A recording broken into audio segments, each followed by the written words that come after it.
Tell you who it was.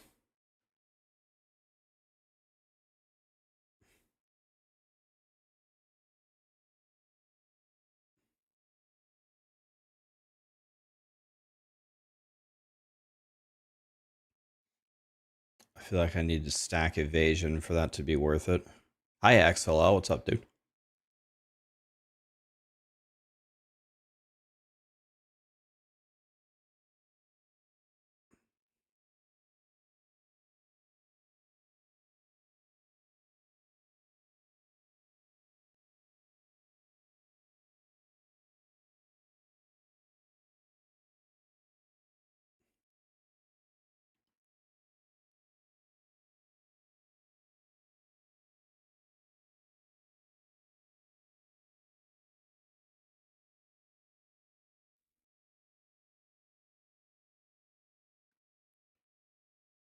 What game is this? This is the Slormancer, Chris. It's a brand new ARPG. It's fun, man.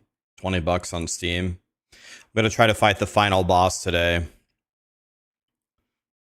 Maybe. What's up, Henry? J. Henry. It's psychedelic. All right. What's up, dude? What's up, man? Cool to see you on YouTube.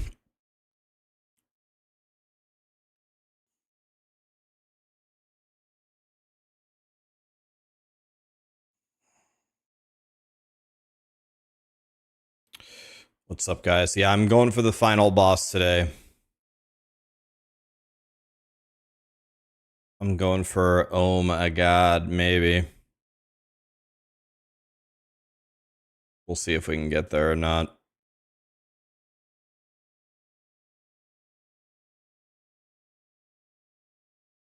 This will probably, no matter what, be my last day playing Slormancer. It's because I want to go play Elden Ring starting tomorrow.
What happened to your 2-year sub icon? I see it.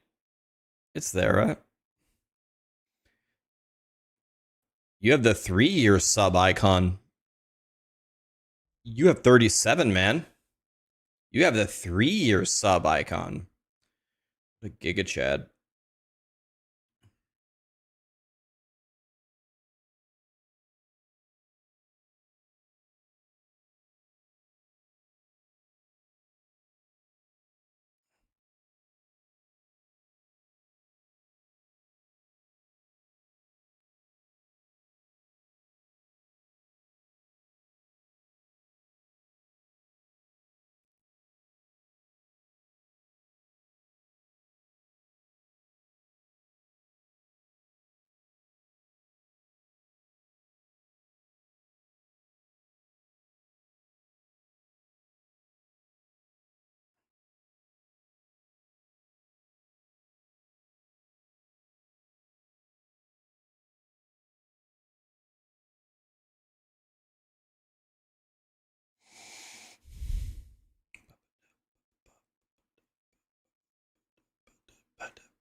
What is going on? What am I looking at? This is the Slormancer. It's a new ARPG just released. It's pretty fun.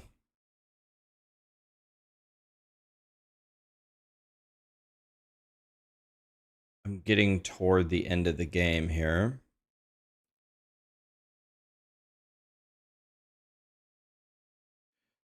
So we are trying to hunt the final warlords here.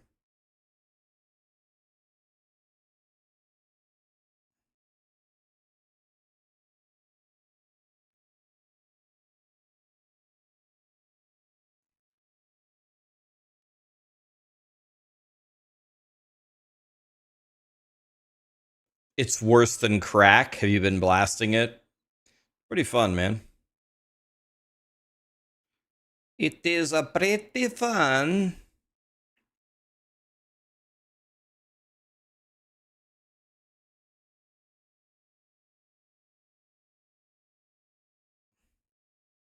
Okay, one step closer to the final boss.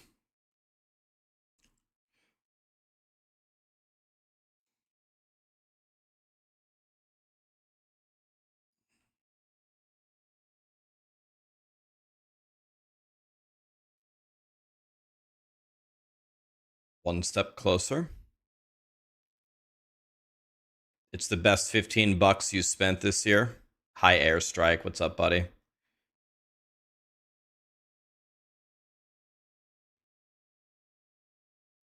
Well, of course, watch the D4 campfire today, boys.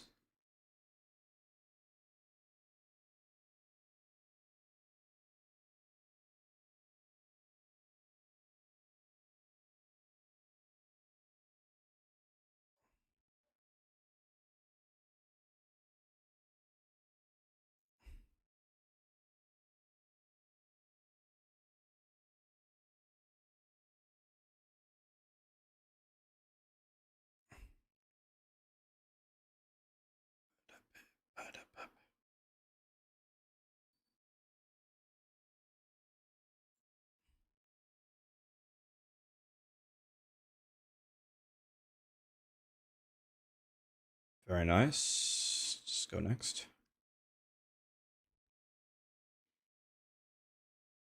There's a sleep. It's going to be a sleep aid stream. Hey, maybe the announcement will be really, really awesome.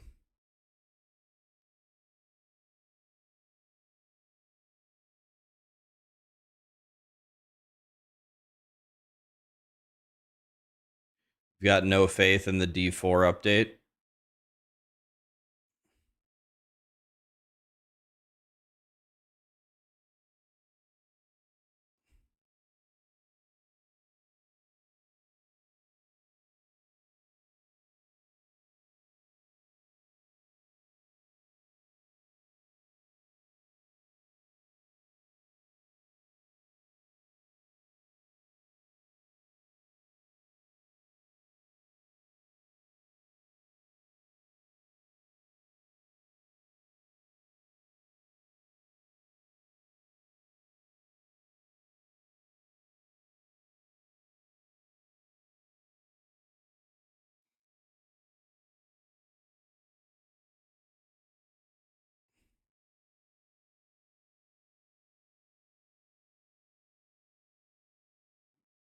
Blizzard China posted that the D3 season starts on the 6th. Okay.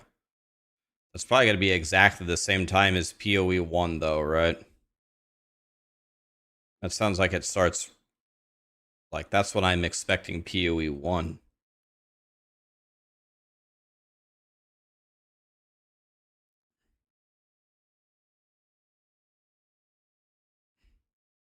Ask Blizzard to bring greater rifts to D4.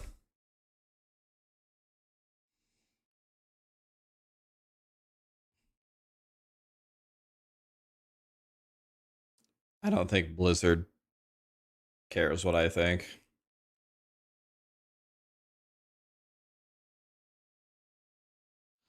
I don't think they care. No, no, no, no, no.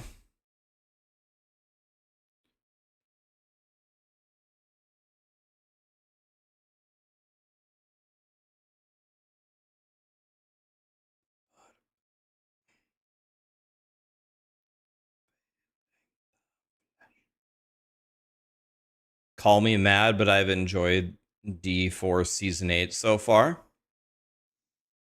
If you're enjoying it, man, don't let anyone take that away from you. If you're having fun, have fun, man. I am not interested at all in taking away people's fun or insulting people's fun. If you're having fun with the new D4 season, that's great.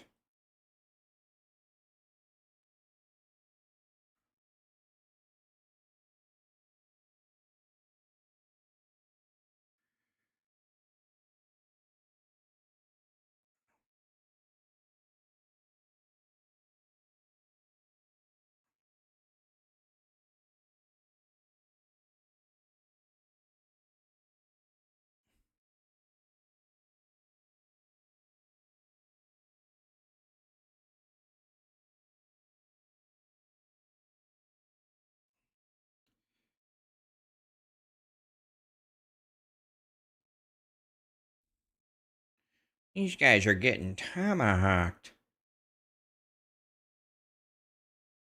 Smoked. In your opinion, all ARPGs are the same?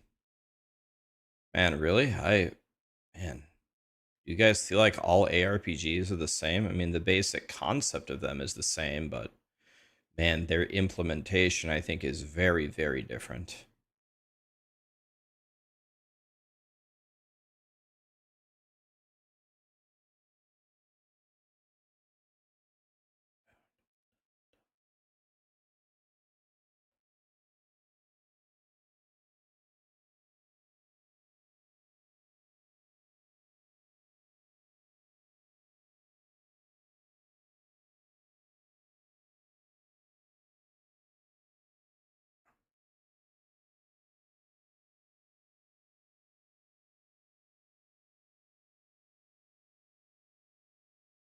Is that thunder? So it's about to be another massive thunderstorm? My god, another one? Jesus.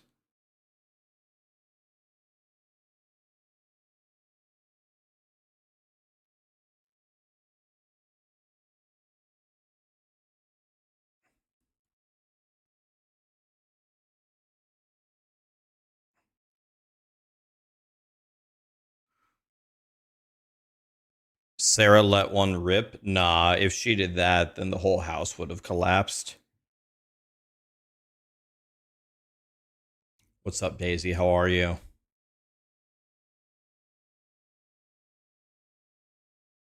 I bet you I know what Daisy did yesterday. She cried herself to sleep because we didn't play Fortnite.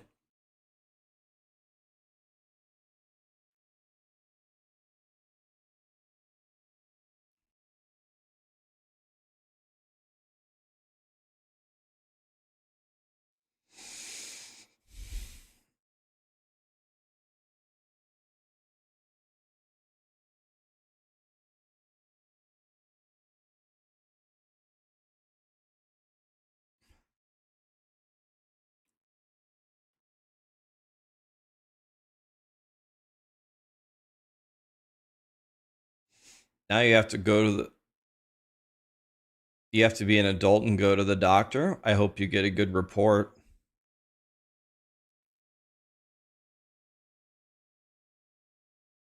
The doctor is not the way that I like to start my day.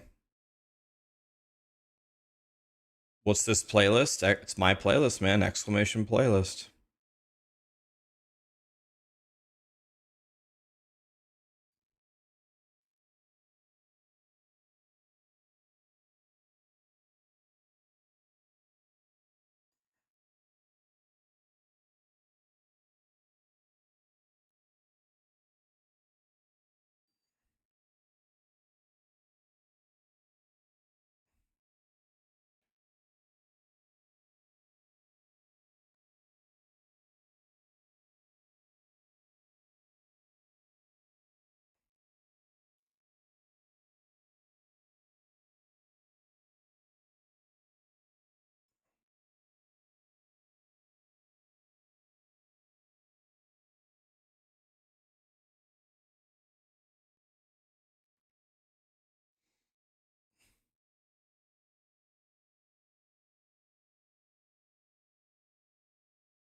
Okay.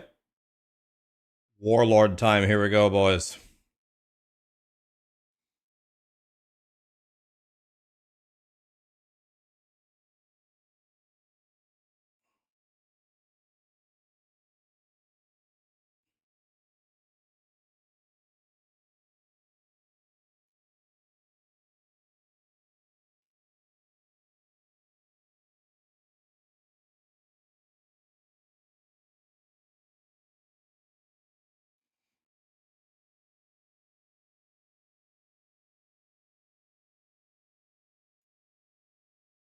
Another Warlord down, boys.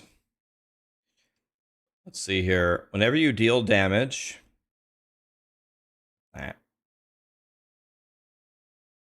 That could be something. Just 19% more evasion. This seems good. Just 19% more evasion, straight up.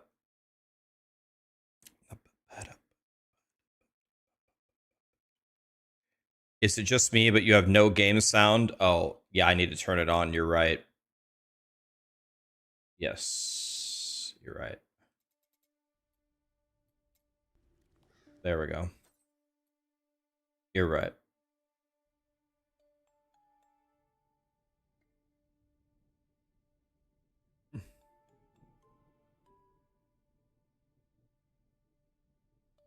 See, this will make me way stronger, the armor multiplier.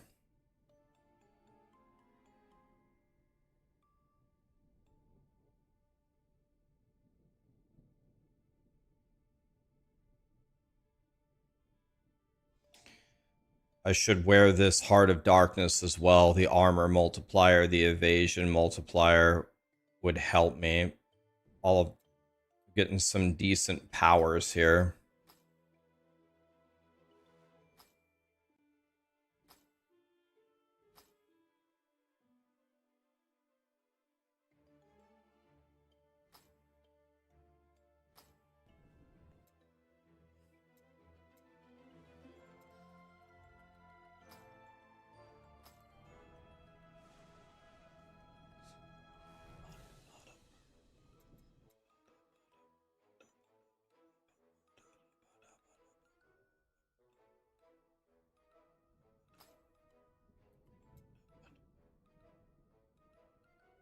Wait, none of this isn't even ready to level up yet.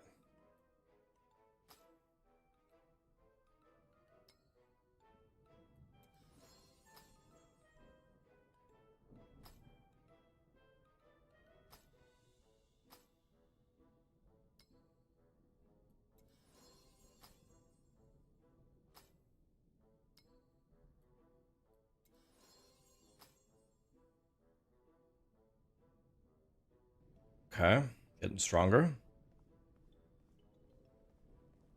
I've never played Terraria before. I've heard it's an amazing game. I've heard it's amazing, but I have never played it before. I've heard for some people Terraria is their favorite game of all time.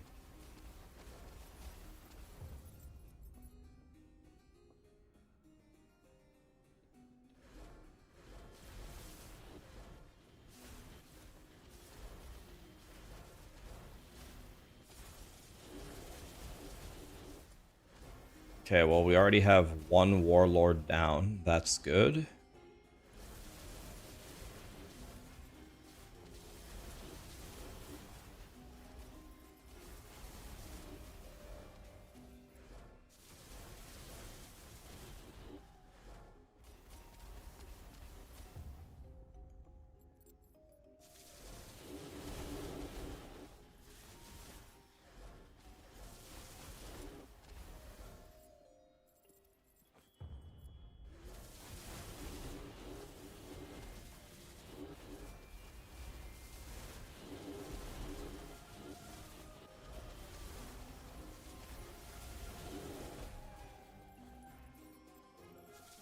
This isn't going so well. This is tough. I'm getting cooked here.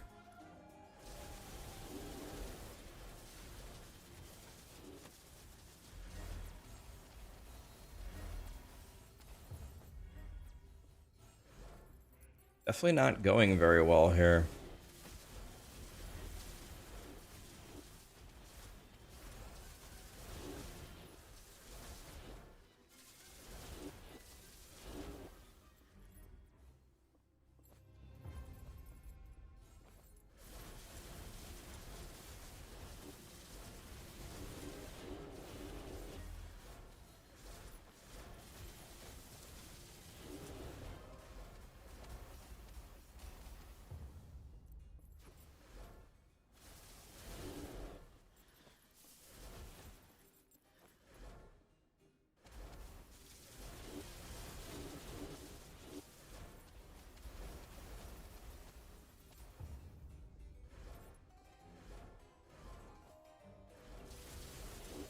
A Link to the Past is your favorite game? I love that game. Played it a million times.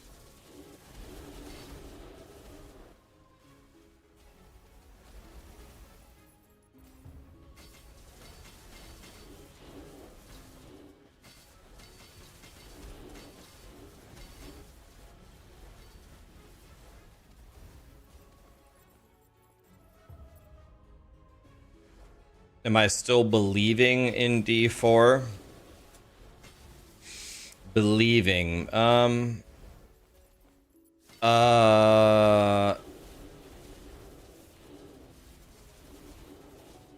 don't know. I guess that's a good question. I guess. Wouldn't say I'm quote unquote believing. I would say I'll just listen to what they have to say. I don't know if Diablo 4 is ever going to be... Well, I know for sure, 100%, it's never going to be a game that I want it to be. I think it's more of a question of, will Diablo 4 become a game that, even though it's not meant for people like me, can it still be fun and worthwhile to play? I mean, maybe.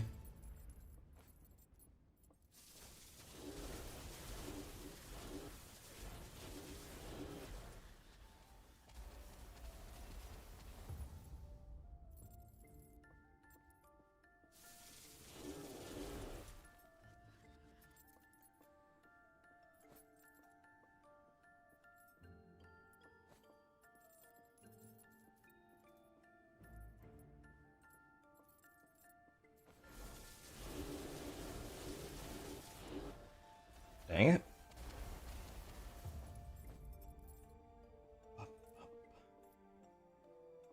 Are they ever going to announce the appearance of Diablo in the game? Oh, absolutely.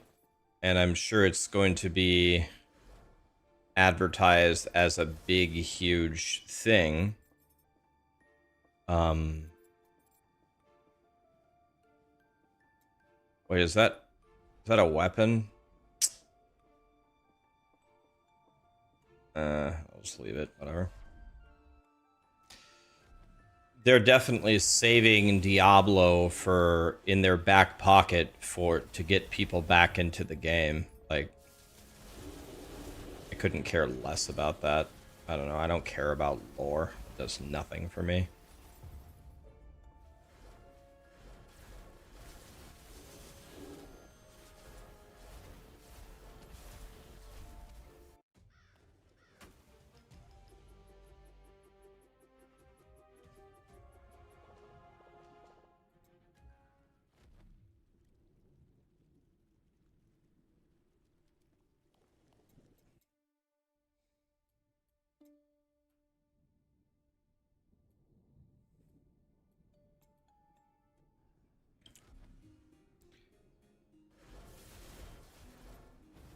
Tylenophy got to work with Blizzard.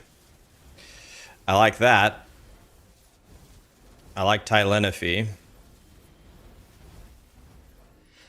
Jesus Christ.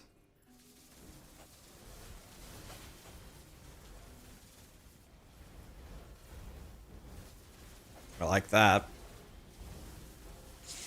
Tylenophy was the first person to kill Uber Lilith on hardcore, or excuse me, first person to kill Uber Lilith blind.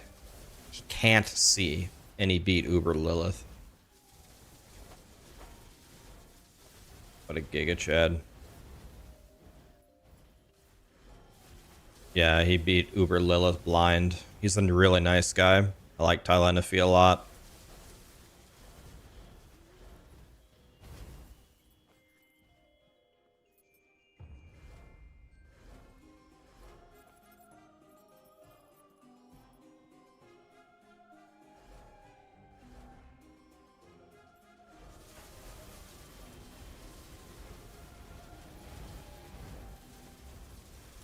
Calling it now, Diablo is going to be on your team.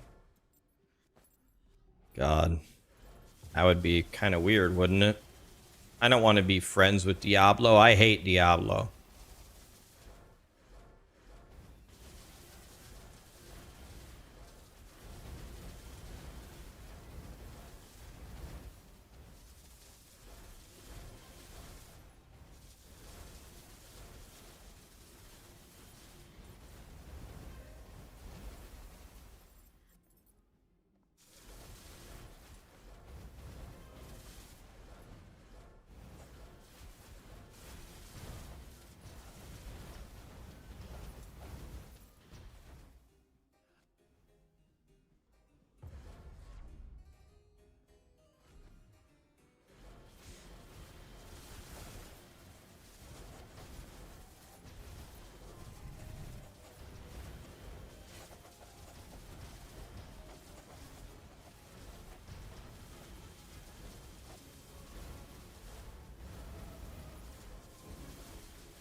Is Maxwell going to make a page for this game? I don't know. I don't know. It's not impossible.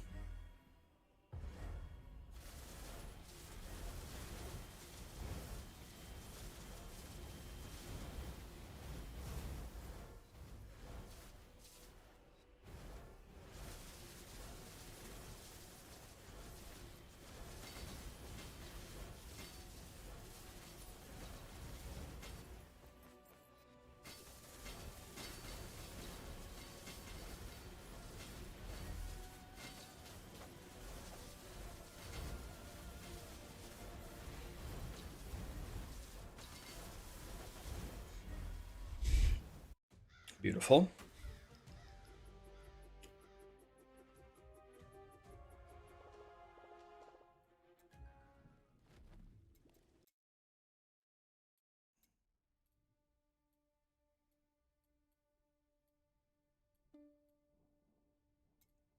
We're pushing through.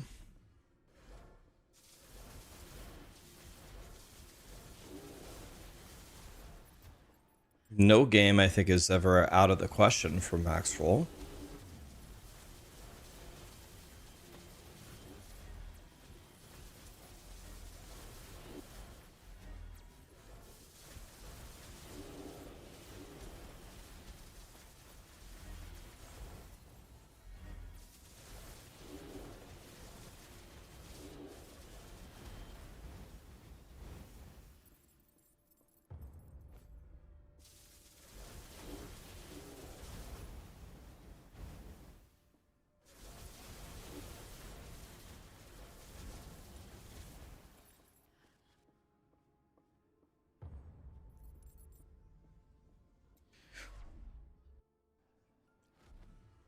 Are monsters scary for their looks or because they want to eat you? For their looks. Of course they want to eat you. That's just a given.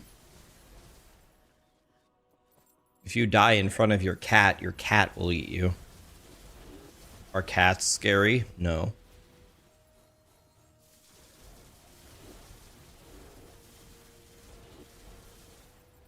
Checkmate.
I feel like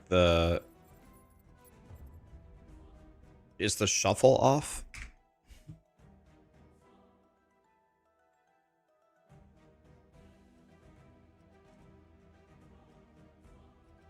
Yeah, shuffle is on. We just got a bunch of John Mayer songs in a row. Okay, not mad about it.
Yeah, I've never seen a monster.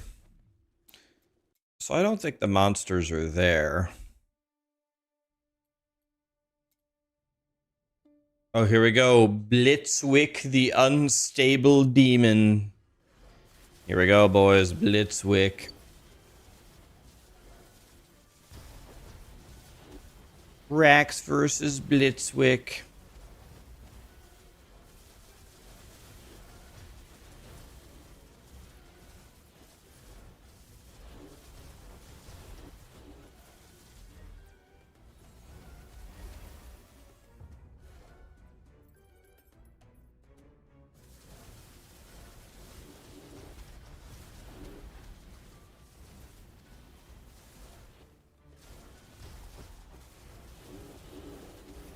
Can I walk? Hello?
God, this song is so good. How can you copy my build? I made a video about my review of the game and my build. It'll be up in a few hours. That's how you can copy it.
Here we go, boys. Warlord time.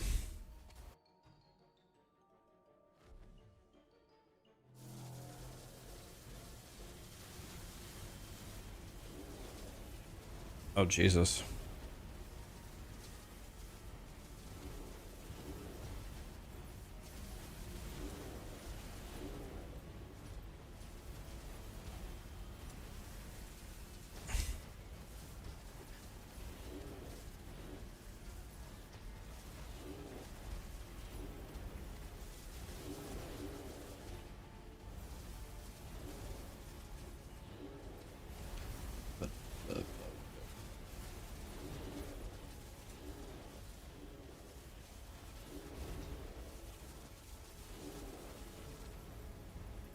Got him, boys.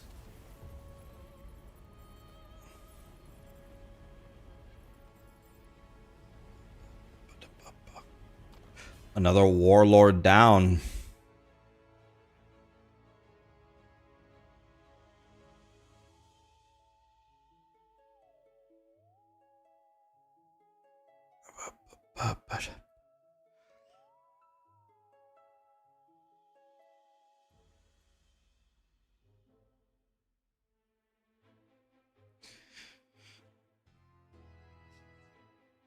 I love this one.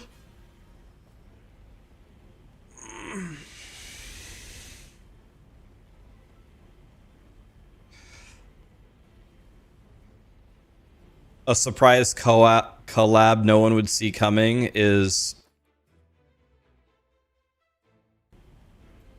POE2 and Diablo 4. Yeah, I have a feeling that's not gonna happen. I don't think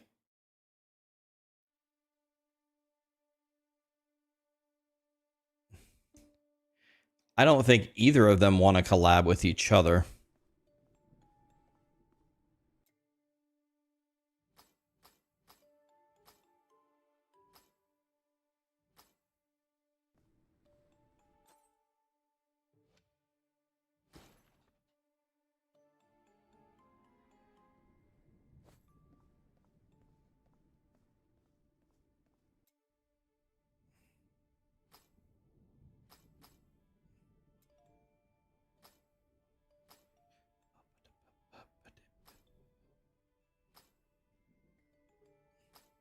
I think that they actively hate each other.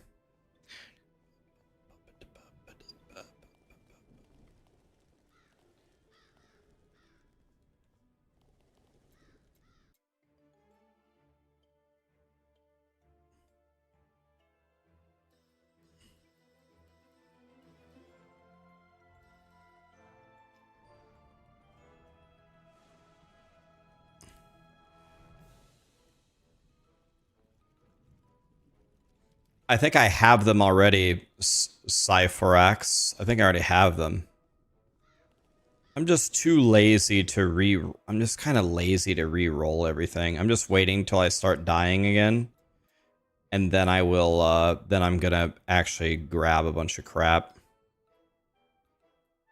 Am I completely addicted to this game? Wouldn't say I'm addicted, but I really like it. It's definitely worth 20 bucks, man. 20 bucks is 20 bucks.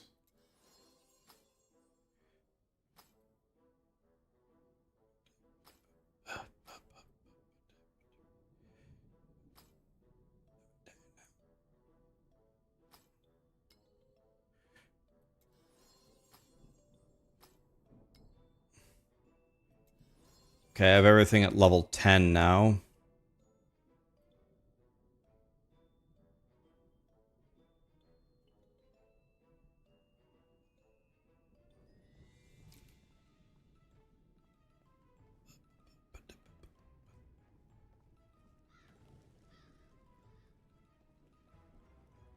You'd hate someone with a fraction of the budget to make a higher quality product.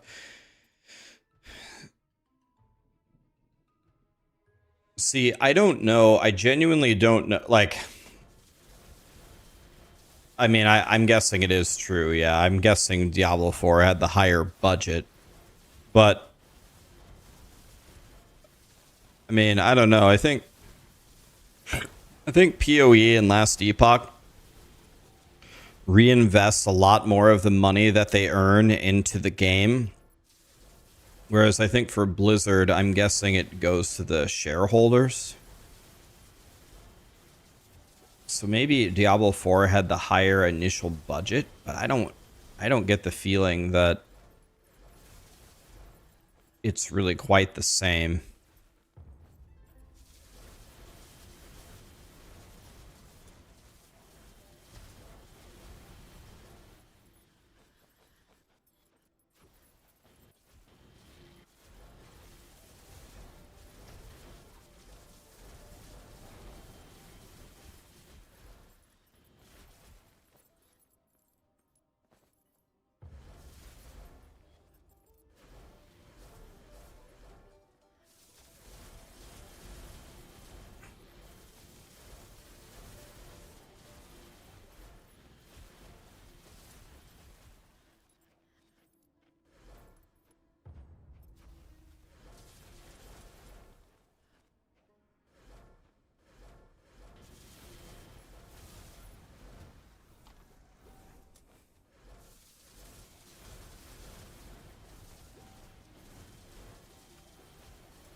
It's weird. I haven't seen a staff drop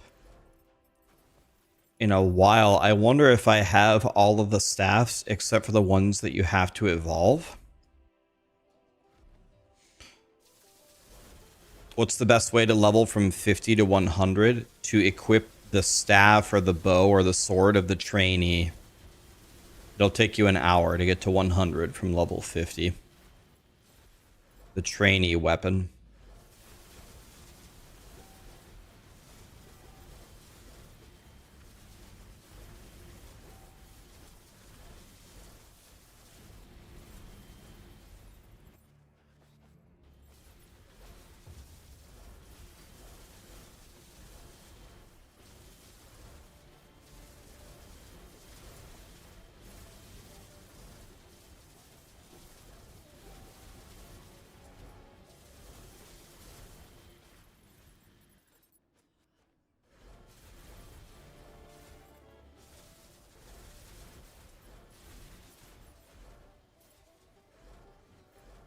I believe, isn't the campfire chat today?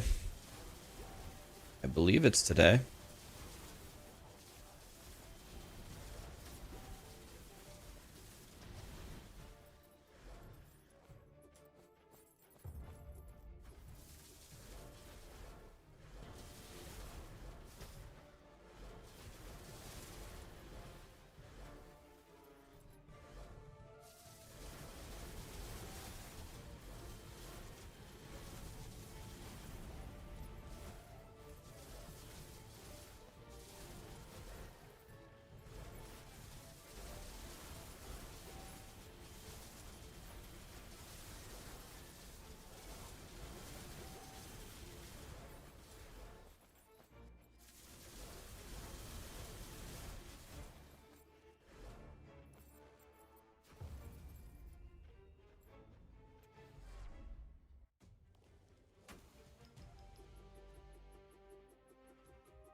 Jarrett the Arcane Stalker.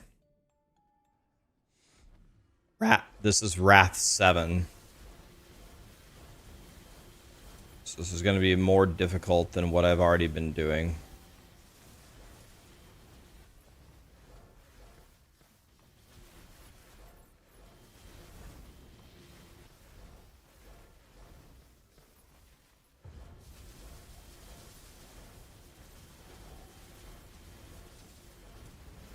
I'm dead. My Jim Bobs have got to do a better... I'm frozen.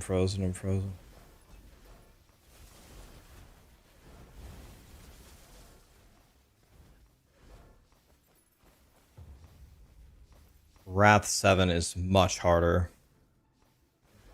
than Wrath 6.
I really need my shield to regenerate here. Still don't have the shield. There we go. And I lost it instantly. Jesus.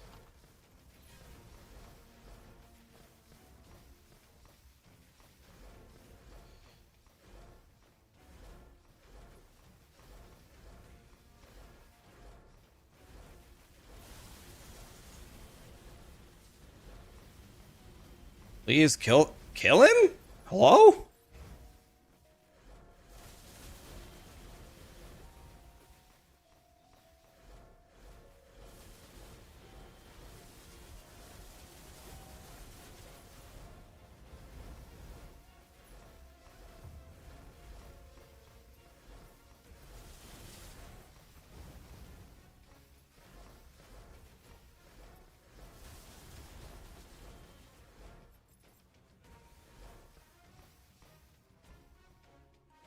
Jesus.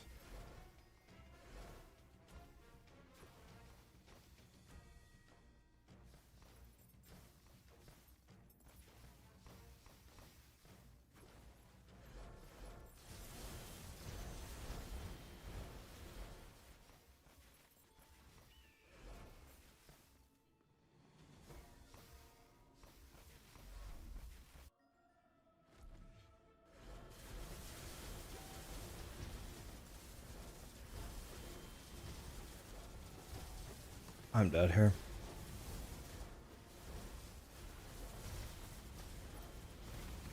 I'm frozen.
If this level is this hard, I do not see how. I don't see how we are going to be able to do this with our current character. I'm absolutely not seeing it here. The difficulty here is I'm barely able to stay alive.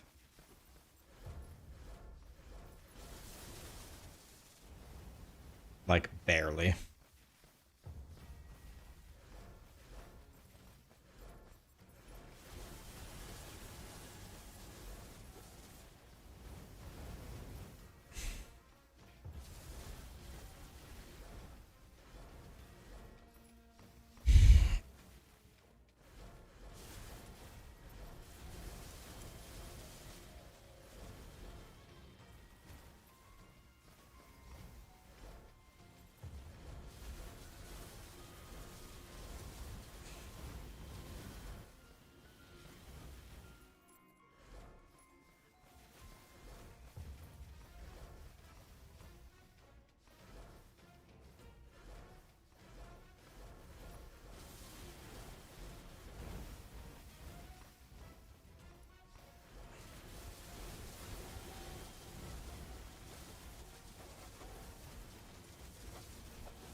Yeah, I can barely stay alive here. Okay, well, I did summon the boss.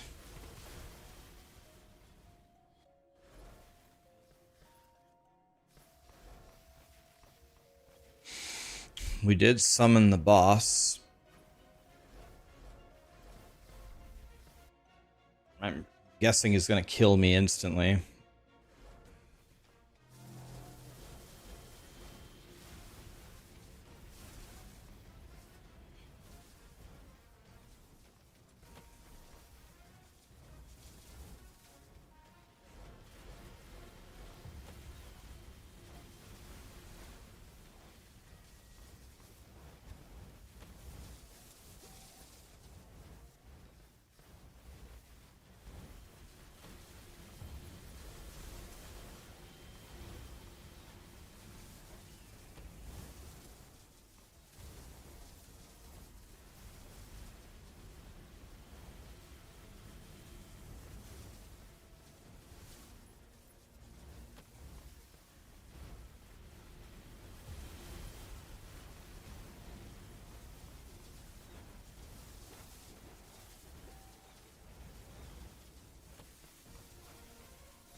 Jesus.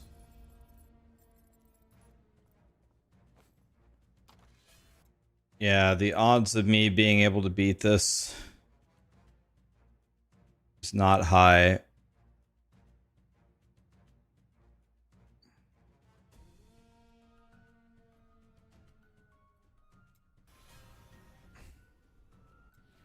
This is not good, boys.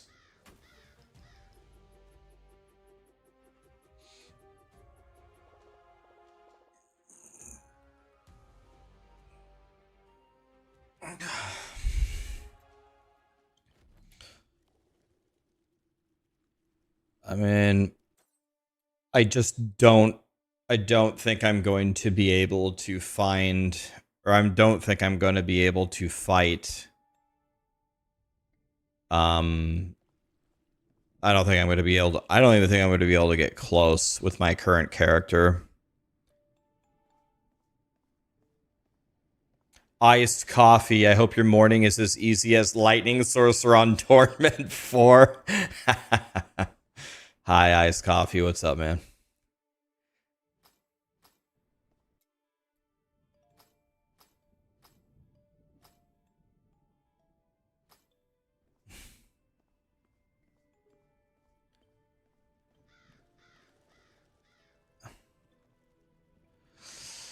Yeah,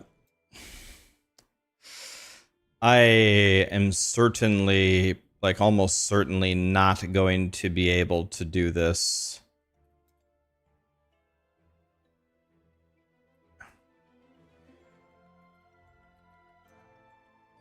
I'm just not going to be able to. I'm going to get as far as I can. This is another Wrath 7 map. I don't think I can do Wrath 8. So I'm guessing there are Wrath 8 maps here, maybe even harder, so...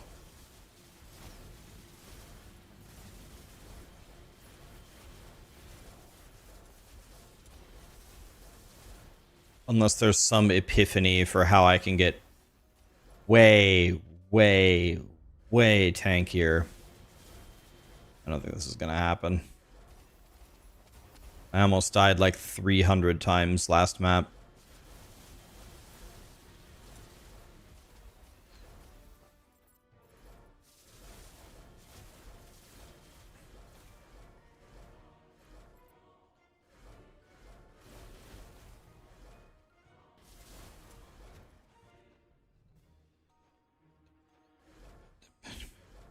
Let me try something here.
Alright, let's go this way. Drop some stuff. Let's go this way.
Okay.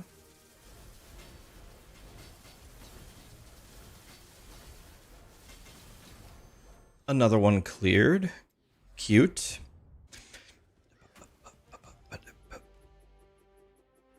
Does the Slormancer have an endgame? Yes. I've been blasting the endgame. We're doing it right now.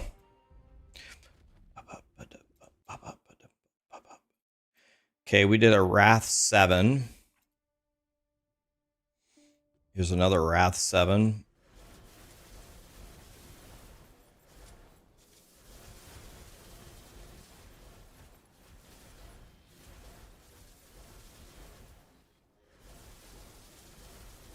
Hi, Jex. Am I going to watch the campfire? Yes. Absolutely.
Okay, next floor. Did I max out my... No, I didn't at all. Not at all. I've only done like level 56 in the tower.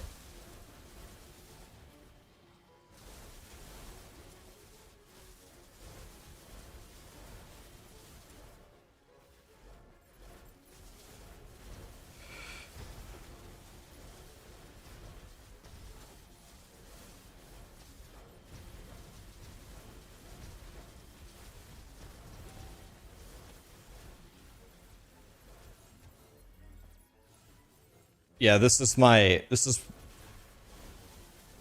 almost certainly this is going to be my last day playing Slormancer, so I'm going to try my best to get to the final boss. I don't think I'm going to be able to reach it, but I'm going to try.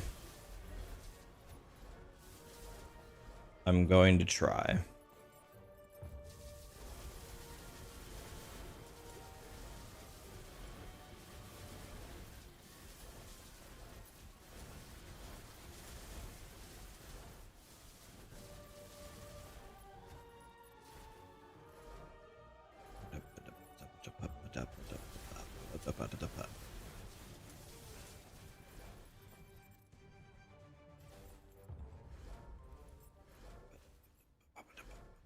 What am I going to play next? Elden Ring for sure. The new Elden Ring game comes out in a few days. I was going to warm up on regular Elden Ring. Definitely Elden Ring.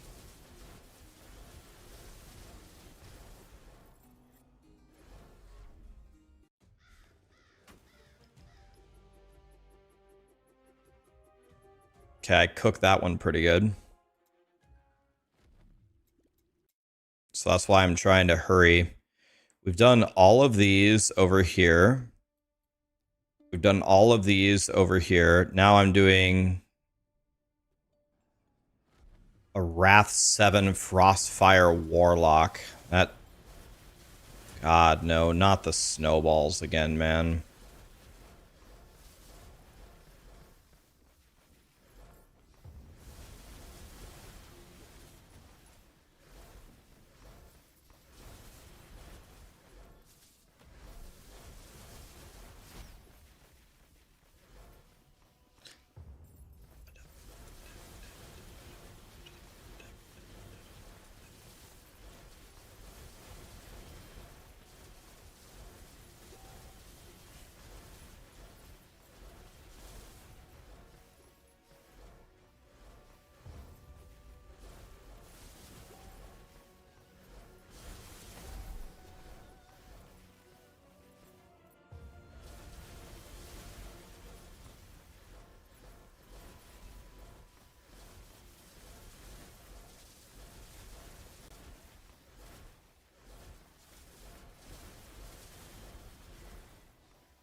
How do you get 2 clones? You get 2 extra from your passive, your ascension thing.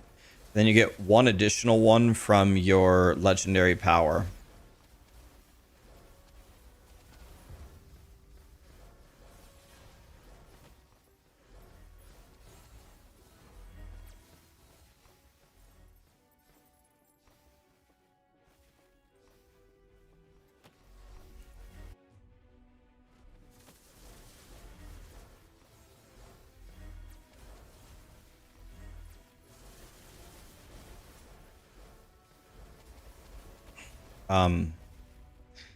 I don't know how to proceed here.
Oh my god, game. Jesus. Stupid book or stupid table thing.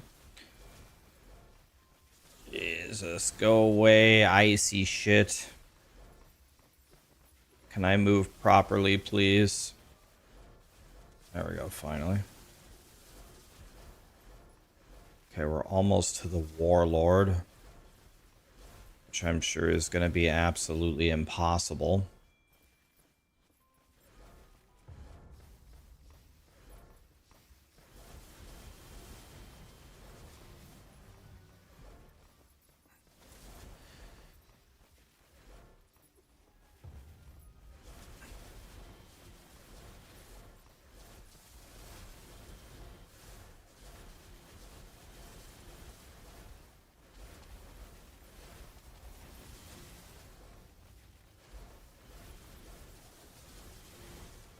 Can I move?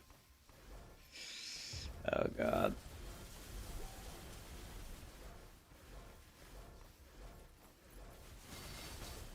Please let me move. Please let me move.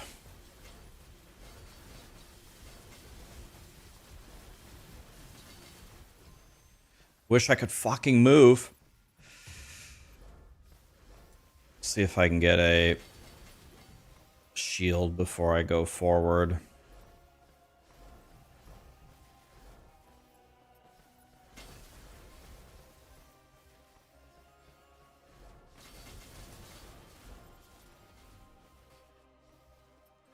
Okay, I'm very close to a shield, at least. Here we go, Warlord time. Oh, God.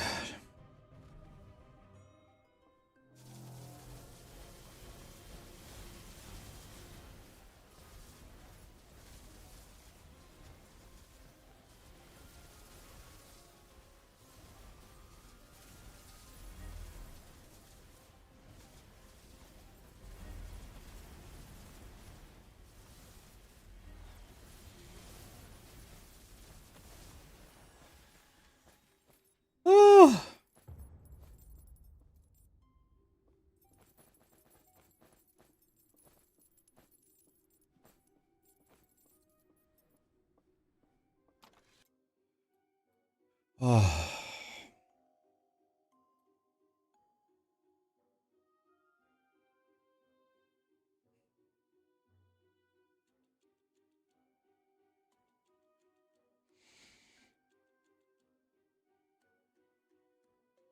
This seems godly. But I can't get a different helmet effect is the problem.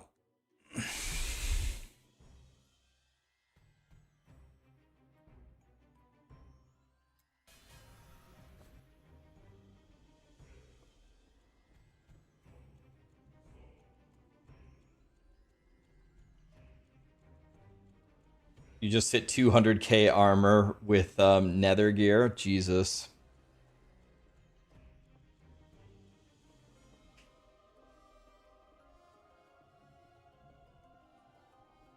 Spawn a lightning rod from an ancestral strike. So the old fuzzy TVs.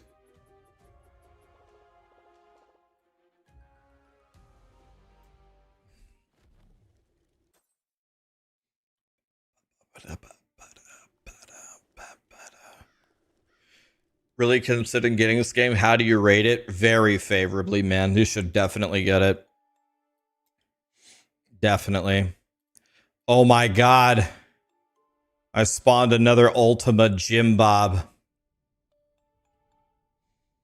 Okay, double ultimate Jim Bob available in the middle. Oh, Jesus.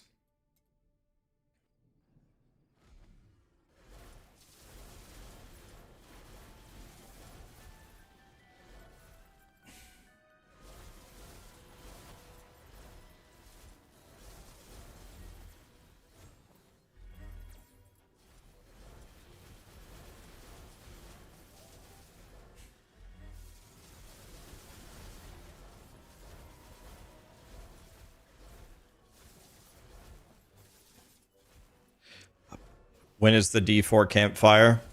I assume in like 4 hours.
Okay, I've almost done all of the... I don't know how many more levels I can do without getting fisted, but I think maybe I can do about 5. There's like 5 more easy ones to do. And then we're going to be in huge trouble. We're going to be in huge trouble after that.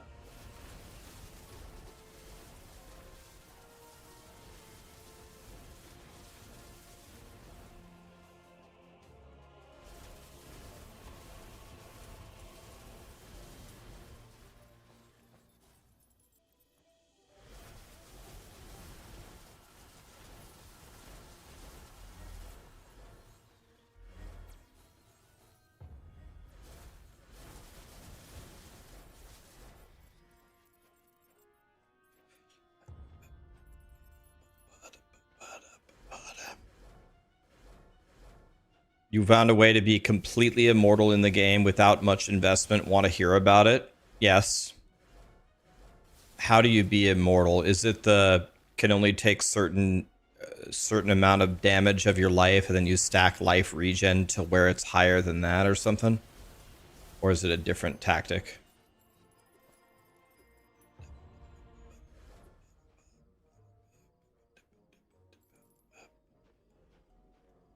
Okay, well, yeah, unconditional immortality.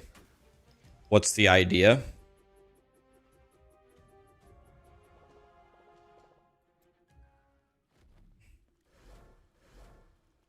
Yeah, I think the sale ended. It was 15, now it's 10.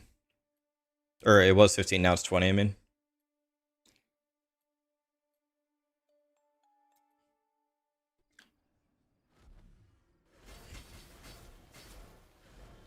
You use the untouchable one weapon. You get 85% evasion. What does the untouchable one do?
It adds 15% to evasion. So does the untouchable weapon thing do any damage?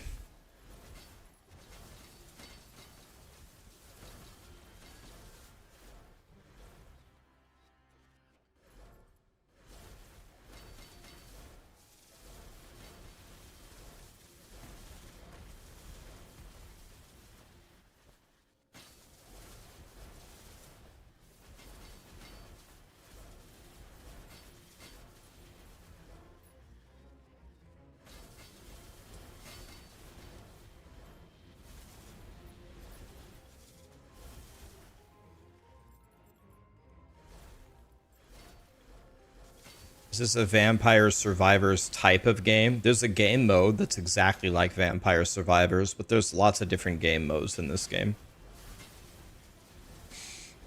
It's an ARPG with a lot of different game modes in it.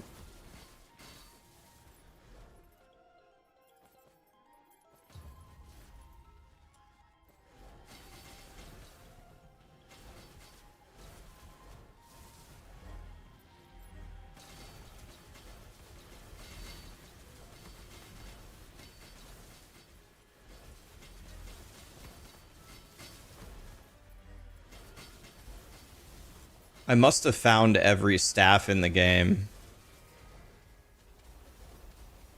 that you can find off of drops, because I haven't seen a staff all day today. I'm guessing I have them all now.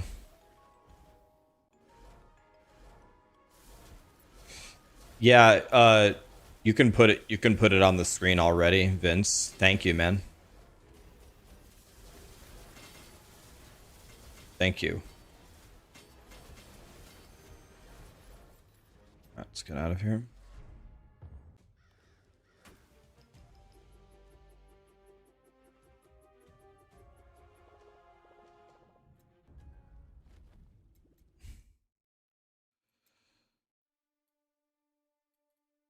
Okay, another Warlord. Here we go, boys.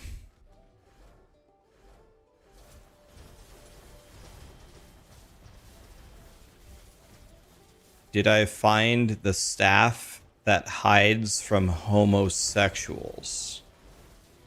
I'm not sure what you mean, but do we need to ban this guy? I don't understand. Is that a ban, or I don't understand what that means.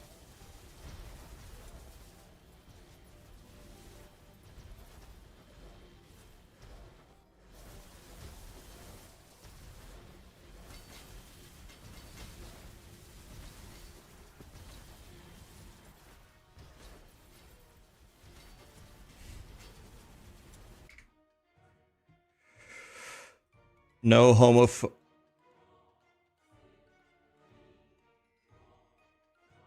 Okay, he was perma-banned. Yeah, thank you. Just a quick reminder, guys. I know all of you guys know this, but just a quick reminder. Homophobia, racism,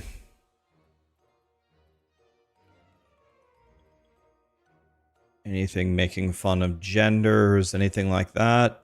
Zero tolerance policy. You just get perma-banned in my stream. Get that shit out of here. This is a safe place for everybody except stupid people. If you're a stupid moron, you're not allowed to be here. Other than that, anybody can be here.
This game plays alone. Yeah, there's no multiplayer, if that's what you mean. No multiplayer.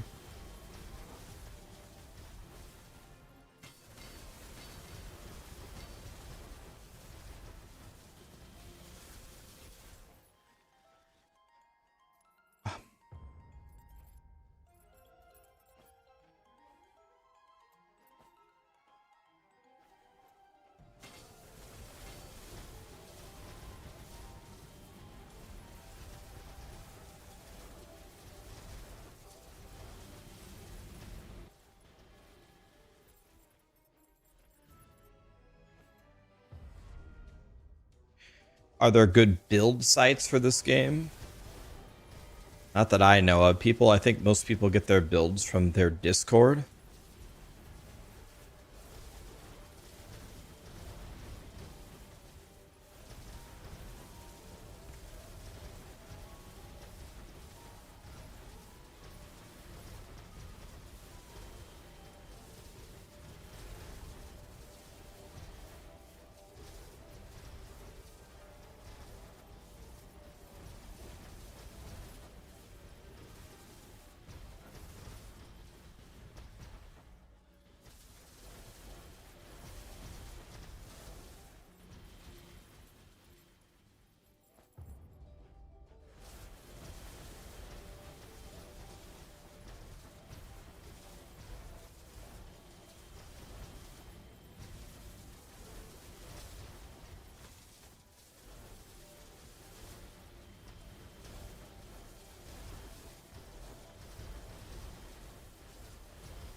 Slormbuilds.github. Oh, I never heard of that one.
Wait, I didn't finish? There we go. Challenge the... Oh, this is a warlord? Oh. I didn't realize this is a warlord? Jesus.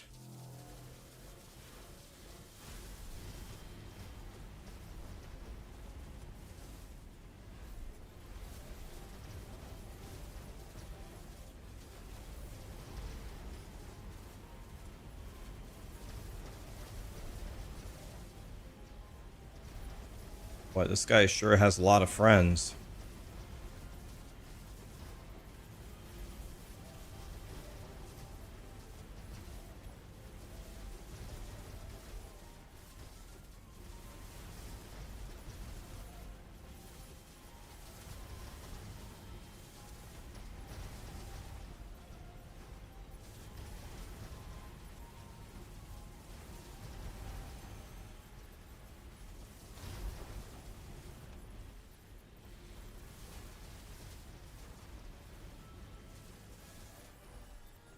Jeez.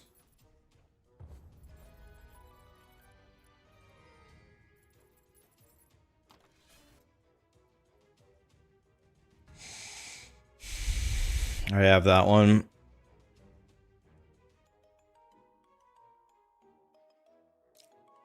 Seems good. Gives a lot of gold.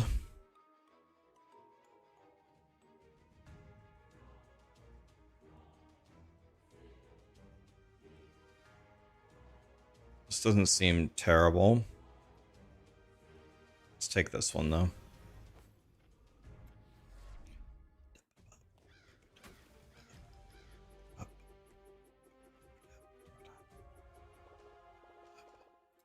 Okay. We can upgrade our gear a bit now. Actually, I better not. Let's wait. Let's wait.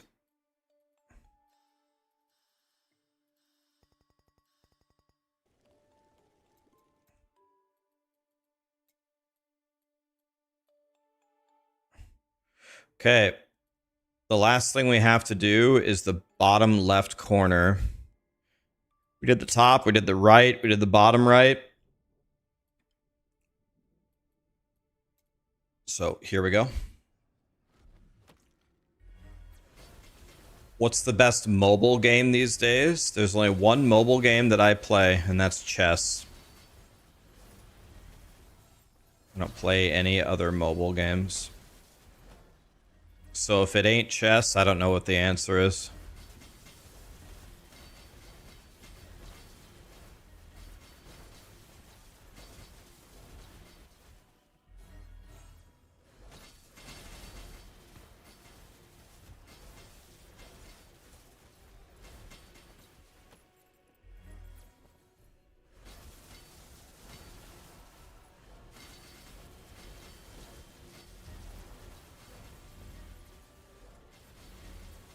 Hi, Maxim. What about the Pokemon game? I was playing the Pokemon game. I saved all of my pack openings for 2 straight months for the next expansion to open like 50 packs when it dropped. I opened 50 packs and I got the absolute worst cards ever. So I uninstalled the game and never played again.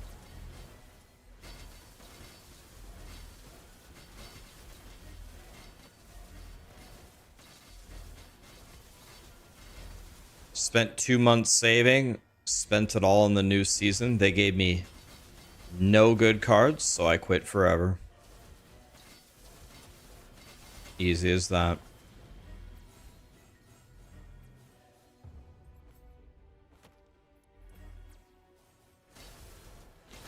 It was the Pokemon trading card game.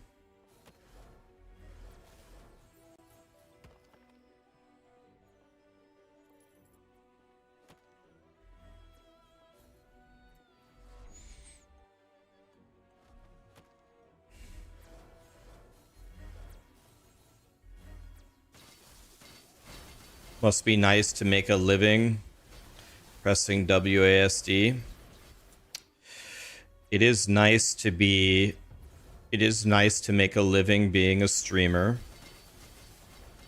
The difficulty of it is 99% of streamers make like less than $500 a month. So it's like saying must be nice to make $50 million a year shooting a basketball.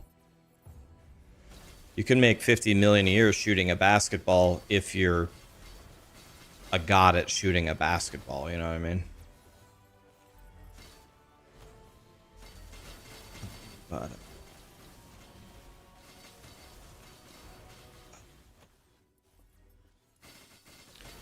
just be LeBron James, 5head.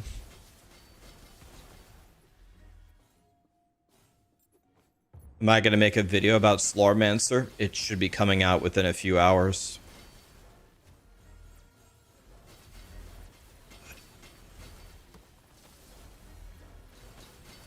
You can't even pay your rent for $500 a month. I mean, $500 a month these days gets you absolutely nothing. I guess it depends on where you live, but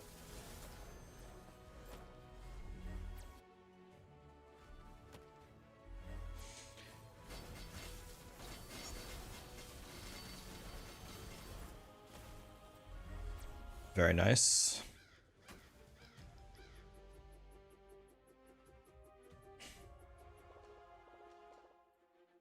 Maybe it did happen. Maybe it did happen. You never know.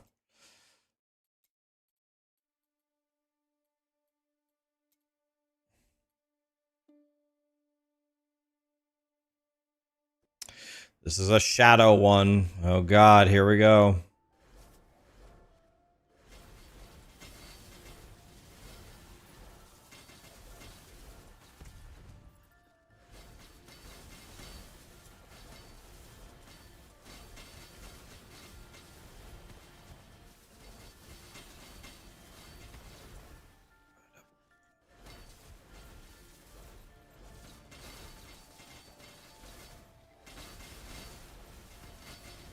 You kind of want to try POE2 with the patches.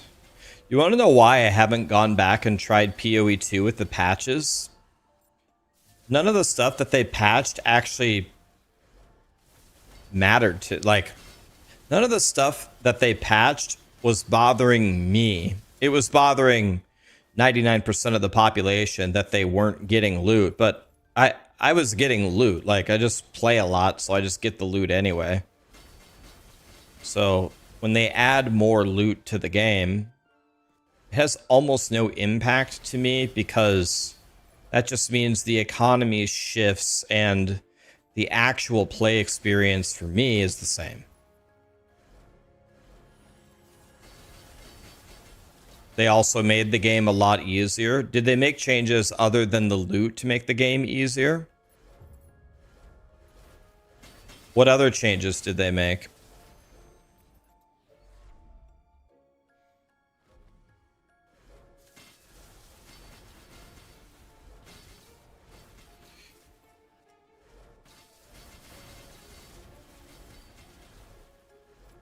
They flipped the tiers? Thank God, I've been asking for that since the beginning.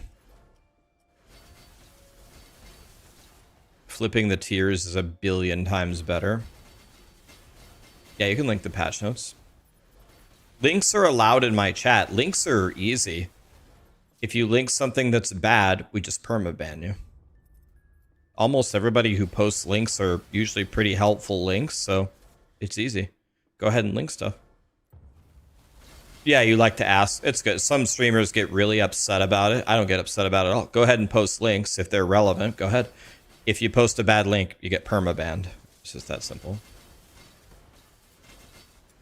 The number of times that people post a good link is like 99%. It's never been a problem.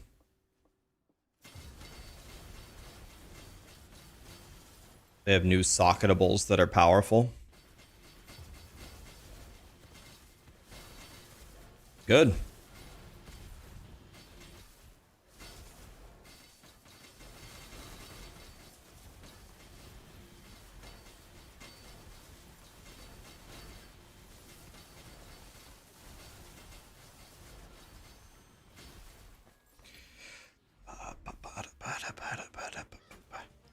Can you post cute cat videos? That seems relevant.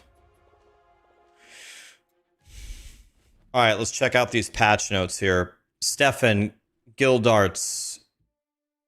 Thanks for the subs, guys. All right, here we go.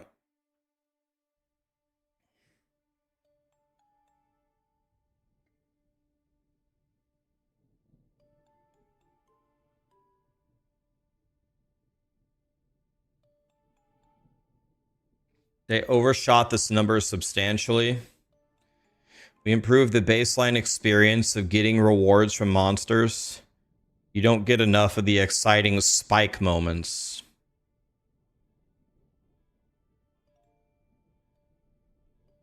Diablo 4 had this problem.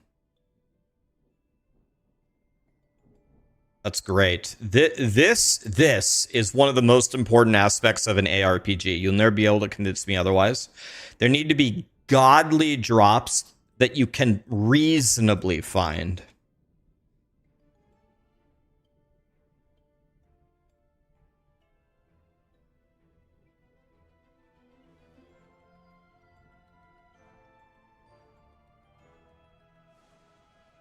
That's great.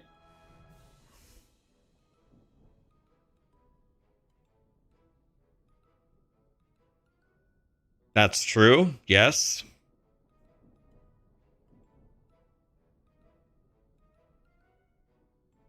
Jesus.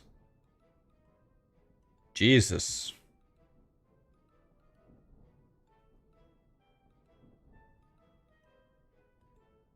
Okay.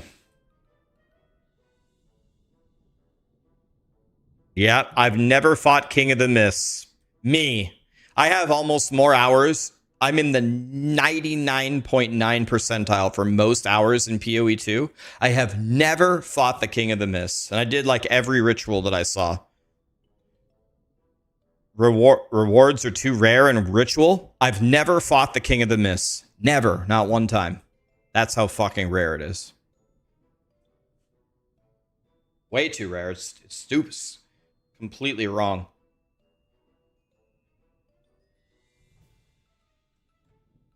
I've never fought him.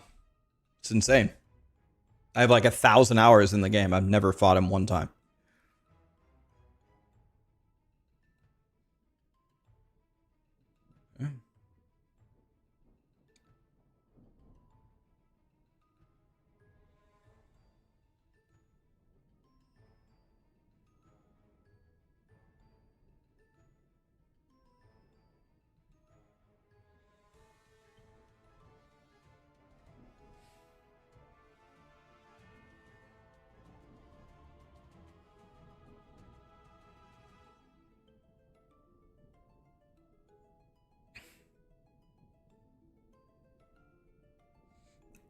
That's kind of... I actually thought these were pretty decent already, but they don't agree and they made them way better.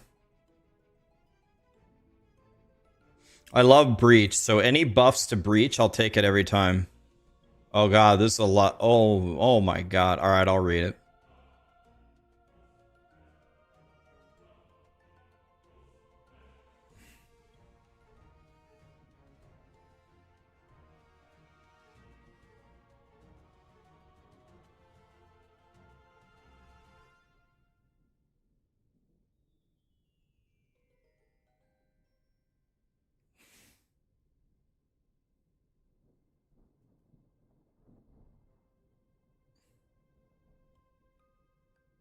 Okay, I don't know enough about this to speak about the specific logbooks, but they're making all the things better. It's good.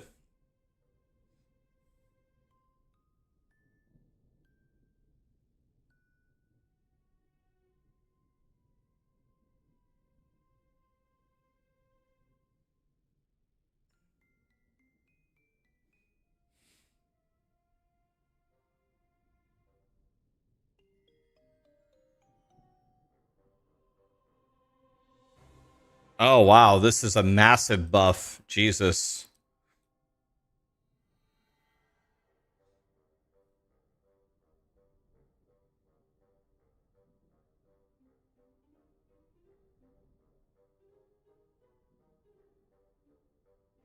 Yeah, I had this as well.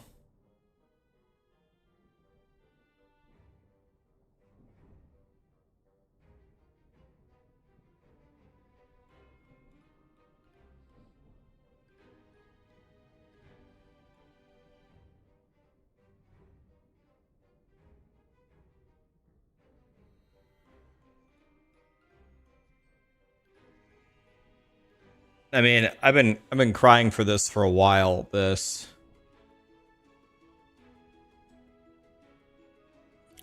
is what a lot of PoE deaths are. Just a ruckus of purple chaos explosions that you can't do anything about. This was half of the player deaths in the endgame.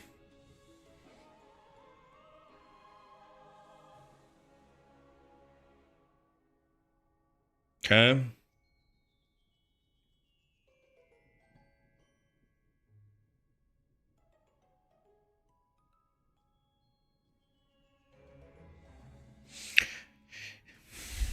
You know, this isn't the only problem though. It's not the magnitude. It's not the magnitude of the no energy shield. It's that it wasn't like a major debuff.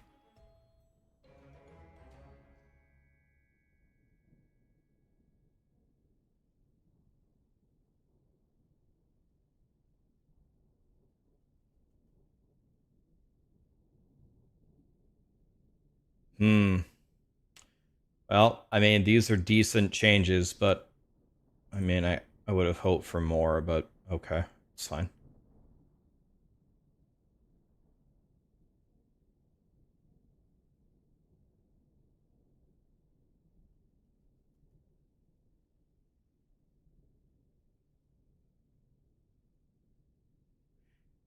Dude, I've been asking for this since PoE 1. I have said 1,000 times that their highlighting feature is just horrendous. Thank you. God, their highlighting feature is so bad. Thank you.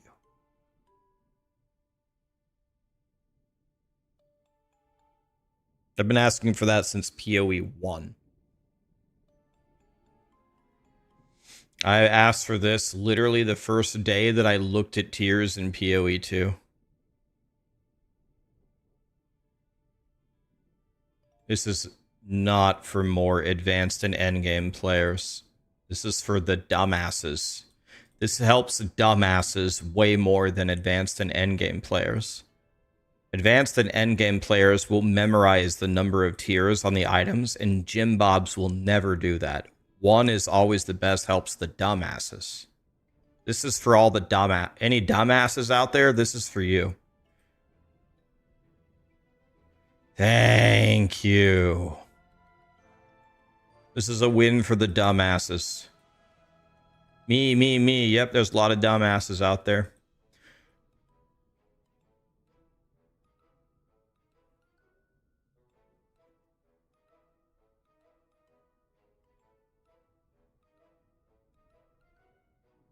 This is probably good. I won't really know how this is till I look at it.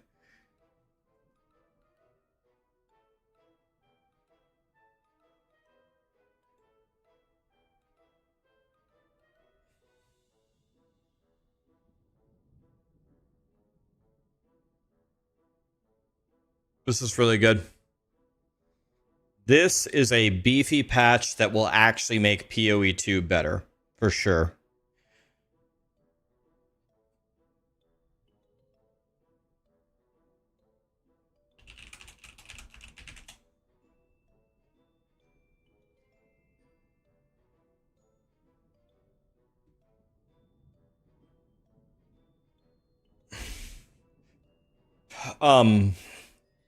That's gonna actually make POE2 a lot better.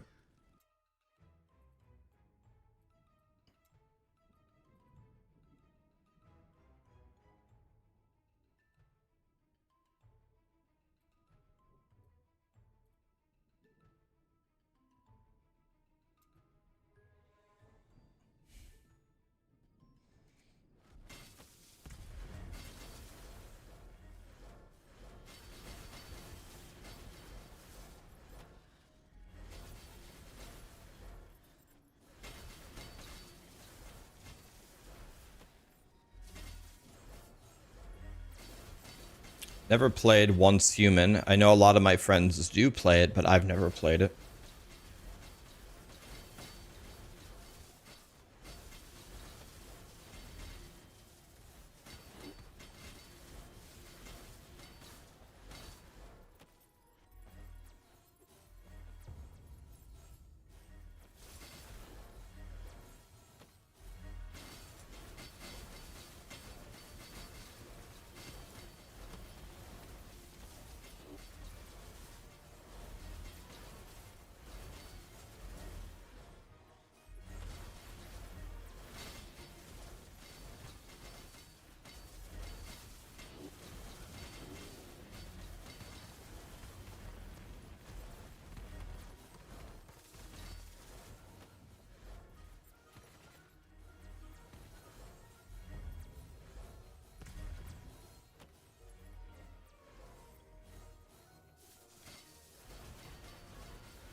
Where are they from? They're from the weapon themselves. They're from the ungifted weapon, Chrysis.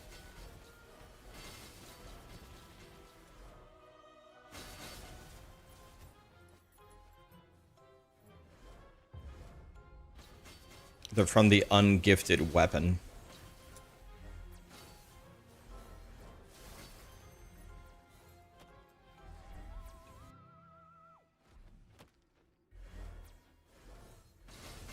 Yeah, Rick, that's exactly what we don't want. That's exact. So let me put it to you this way. You're playing PoE2 and you find a pair of boots. The pair of boots gives you 28% movement speed. And you mouse over it and it says that it's tier 4 movement speed. So, here's my question to you. How good is that movement speed? Let's say it's your way. The tiers go up. So, the highest tier is the best one. You have tier 4 movement speed plus 28%. My question to you is, how good is that movement speed?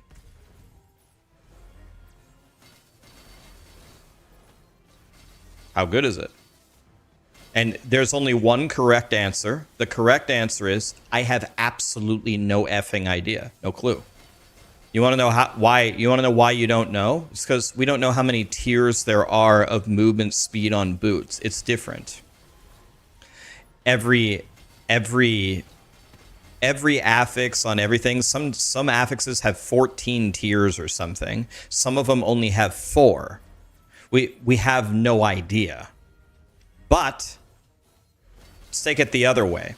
You have 28% movement speed, and tier 1 is the best, and you got tier 4 movement speed. You know the movement speed on your boots is terrible. That's terrible. It makes the game way easier when the tiering is reversed. Tier 1 is the best. If you get a high tier of anything, it's just always garbage. Now you don't have to know anything to instantly identify whether it's garbage or not. Does that make sense? So we definitely want tier 1 to be the best.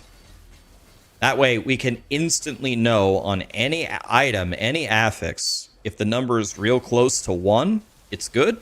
And if it isn't, it's bad. Simple as that.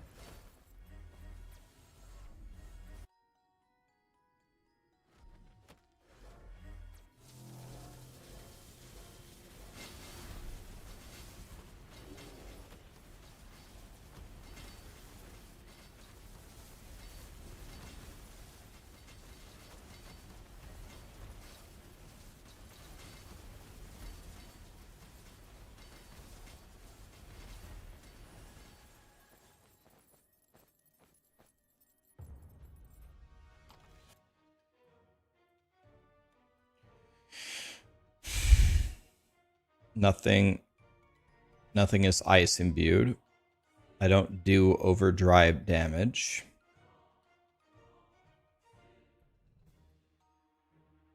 I guess let's just get this one for fun.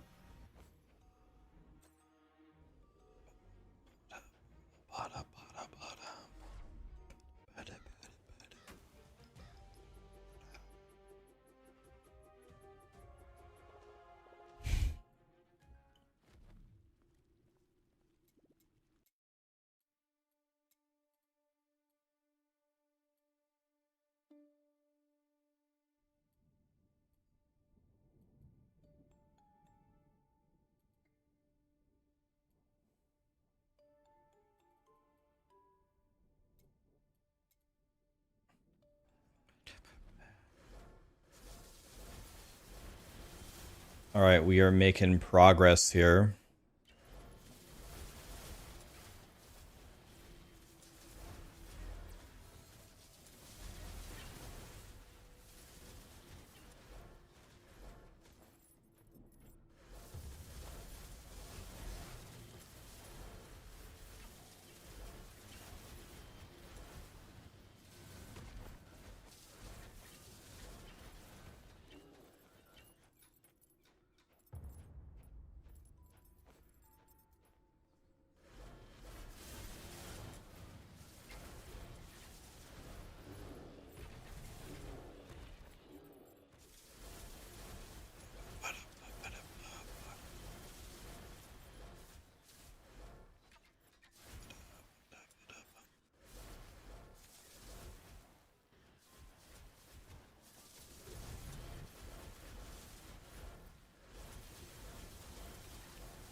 Okay, next.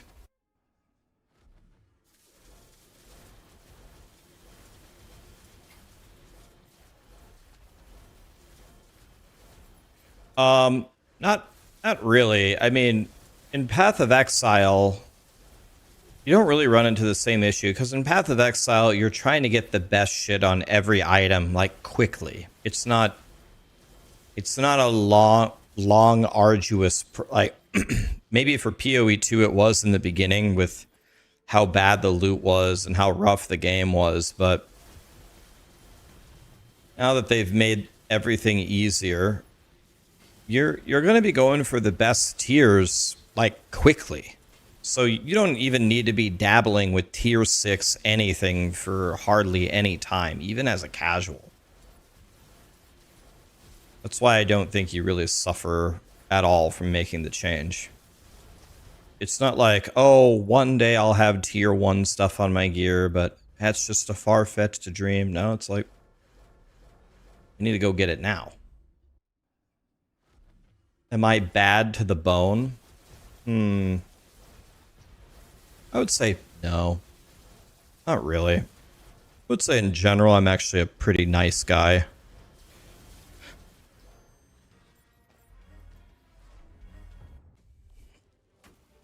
I would like to think I'm a great friend to have, and I really don't have many enemies. I'm not even sure if I can think of an enemy that I have. But if I have an enemy, my approach to having enemies is I will just never speak to you. I will never engage with you. You're never going to hear from me ever again. And if you reach out to me, I just won't respond. And if you press me for a response, I will just tell you, I'm never speaking to you ever again. Don't ever message me ever again. There's a couple of people, couple of IRL people that are on my perma blacklist. And they have tried to make amends with me multiple times. And the answer is no. And my life has been better for it. Sometimes, by far, the best strategy for certain people is to truncate them out of your life forever. I'd like to think I'm pretty good about that. You might consider that evil. Maybe it is, but that's about the meanest thing that I do. I definitely perma blacklist some people. There is no course for redemption. You're gone forever. I do this on my stream as well. There was a guy a couple, maybe about a month ago. He had followed me for 5 years. 5 years. And he had subbed to me for 3 years. He had a bad day and he came into my stream and he just started talking shit to me. I insta-perma-banned him. He sent me a message saying he apologized. I said, I accept your apology.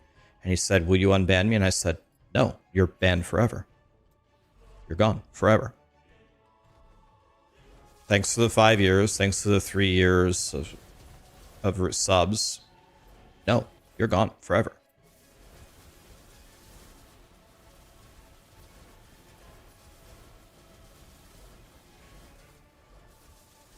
That's it.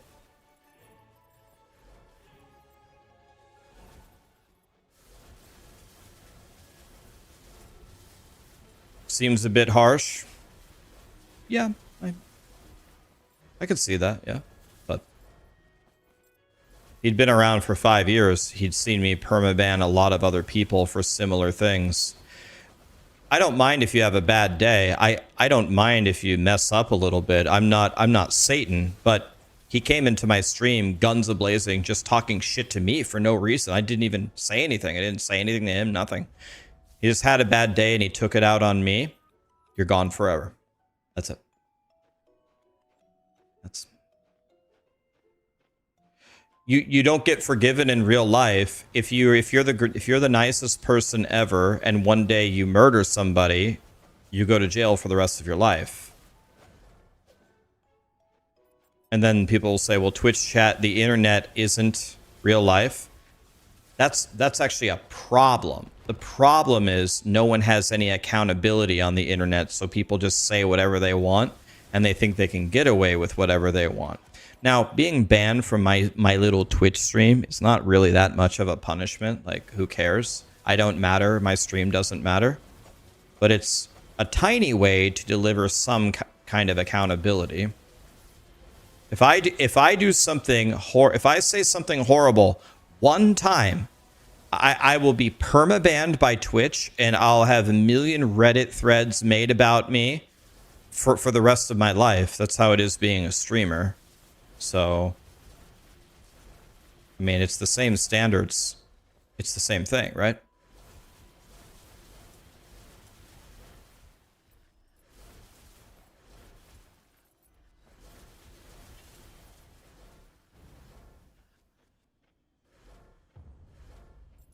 You try to give people second chances.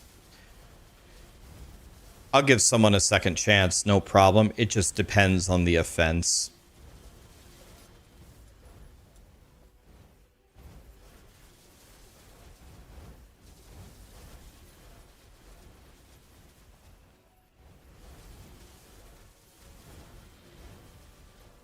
What's considered talking shit? I don't know, man. I don't know. Like, I don't have a specific example for you.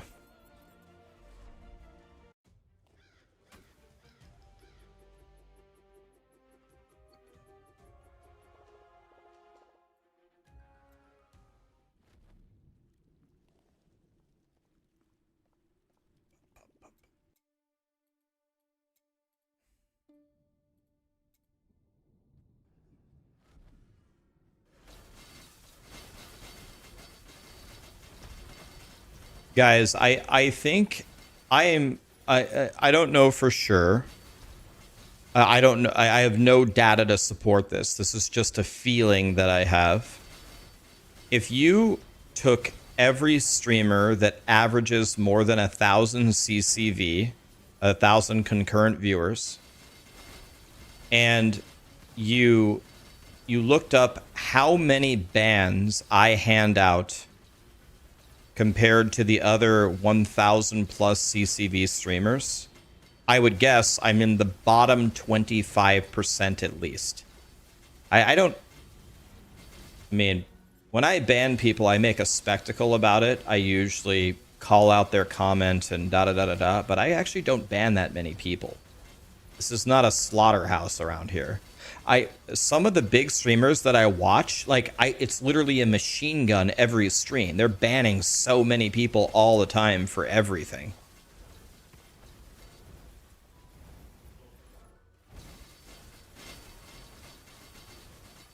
I'll tell you another hint, by the way, as a streamer.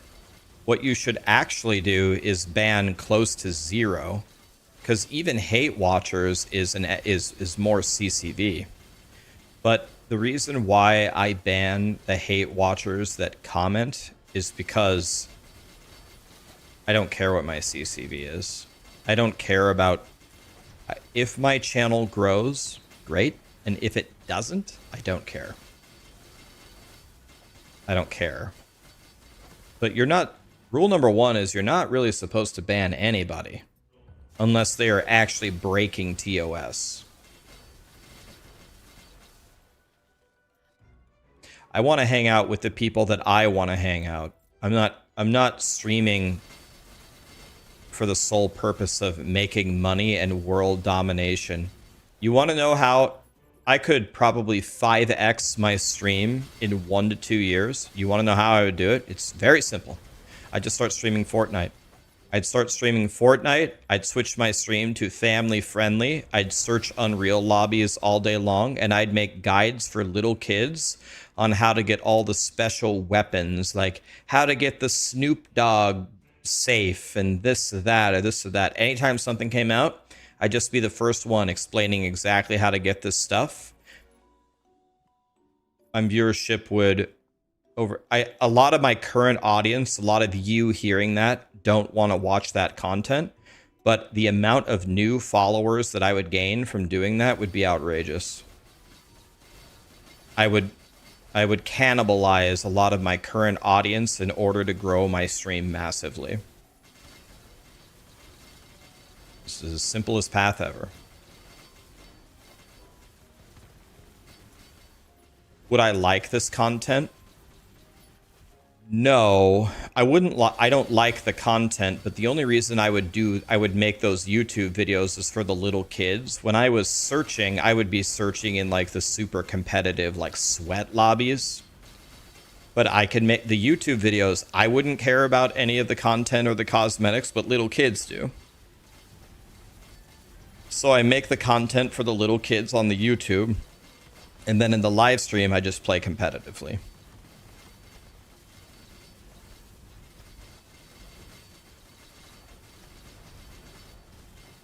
Yeah, that's exactly it, Beardsley. Like, yeah, the chat would be unbearable. Yeah, the average age of the chat would go down like 15 to 20 years. I would have to actually stop saying things like, God, I love dick, I mean this staff. I'd have to stop saying that stuff.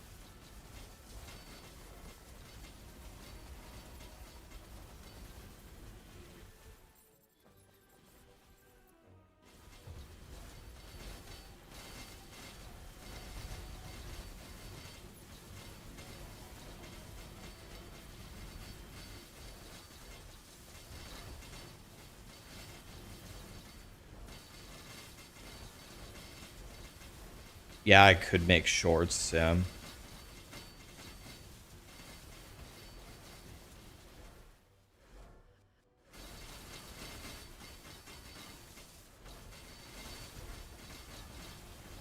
Any idea on what their cover for the campfire today? Just everything that they have for season 9.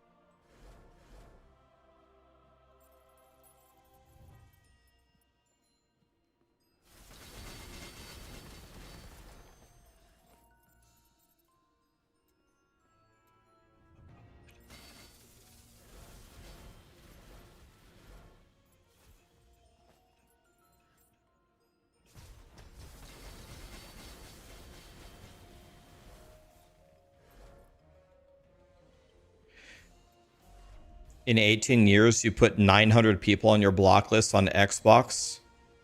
And once they get there, they never get unblocked. Yeah, the Xbox chatting. If you don't have thick skin, wait till you grow up on Xbox Live. You will hear every racial slur, every gender slander, sexism. You'd hear,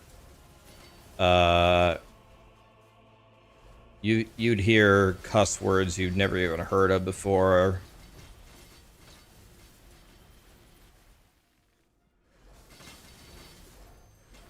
When you grow up on Xbox Live, you're desensitized to everything for the rest of your life.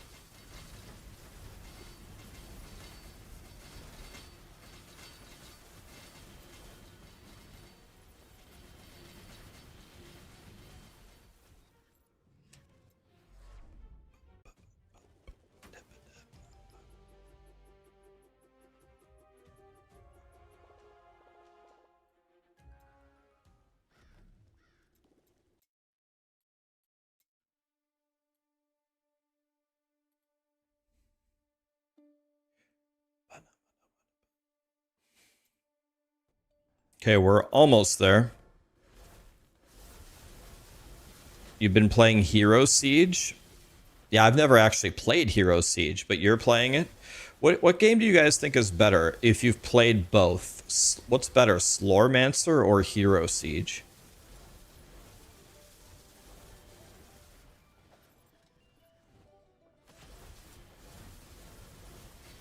Hero Siege, Hero Siege, Hero Siege. Why is Hero Siege better?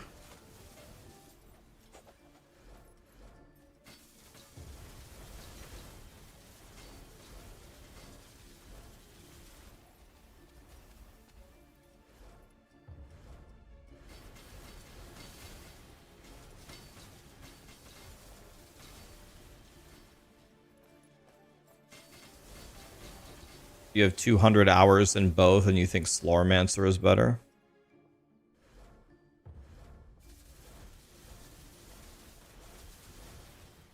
Hero Siege is the same as Diablo 2. It is.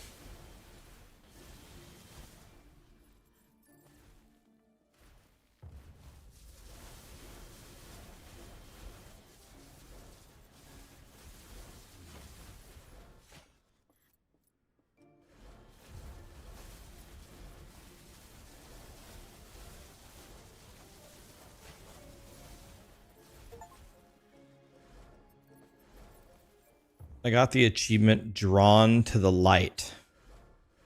I don't know what that means.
How do I keep the fun in ARPG and not get focused on being the meta?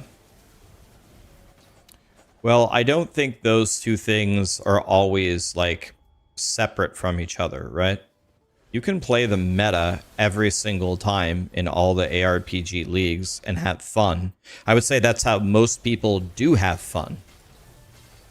Most people don't wake up and say, I can't wait to suck today in this video game. Most people want to be outrageously powerful every time, which is the entire reason why max roll exists, right? Tell you the meta all the time or try to get it right, and we're not always right, but we're right a lot.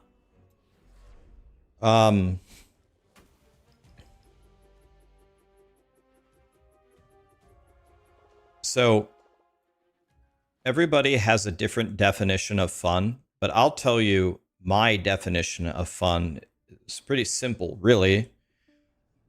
My definition of fun is what they were talking about, those POE2 patch notes. There need to be very, very, very rare godly items to hunt for and challenges to overcome. So let's do a comparison. Let's compare Diablo 4 to Diablo 2, okay? In Diablo 4, tell me, what is going to drop for you that's going to give you dopamine? Like, what's going to drop? Like a greater affix mythic unique that you need, right? Well, okay, how do you get that? There's really only one way to get that, and that's to kill Duriel. So what is that process there? What's the process of going to kill T4 Duriel? Well, every single character can hit for like billions, if not trillions of damage still after 8 seasons. So all you do is one-shot everything, then you do a boss ladder where you one-shot everything, and then you one-shot Duriel in order to get the item that lets you one-shot him even harder. And that's where the mythic unique drops. So after you do enough runs, you're just kind of expecting it to drop, and you're like, God, finally, but you didn't even need it. You're already one-shotting T4 Duriel, so you didn't even need it to begin with. So that's Diablo 4. So in Diablo 2, again, the really they don't do a great job in Diablo 2. It's an old game. There really aren't that many endgame challenges, but they do have the uber bosses like who is it, Lilith, or and then you go to Uber Diablo. It's what's okay, Uber Diablo? What's his name? That's not so easy, but it's still pretty easy. But when you find, like, if you want to make an enigma, if you don't cheat, everybody online cheats with Diablo 2 JSP and duping, and there's this constant cheating on every league. But if you actually play single player, you're trying to make an enigma, bro, when you drop a bear rune or a jaw rune or an ohm or a vex or a shaco or an oculus or an arachnid mesh, you just feel like $1,000,000. The dopamine is so there, and it makes your character a lot stronger when you get it. A lot.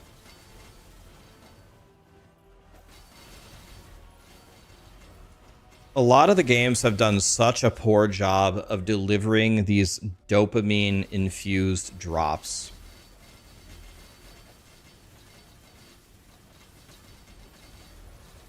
So, back to your question, how do I find games fun?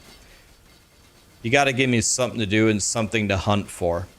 When I'm playing POE1 and I'm hunting for a mage blood or a headhunter, I'm having fun.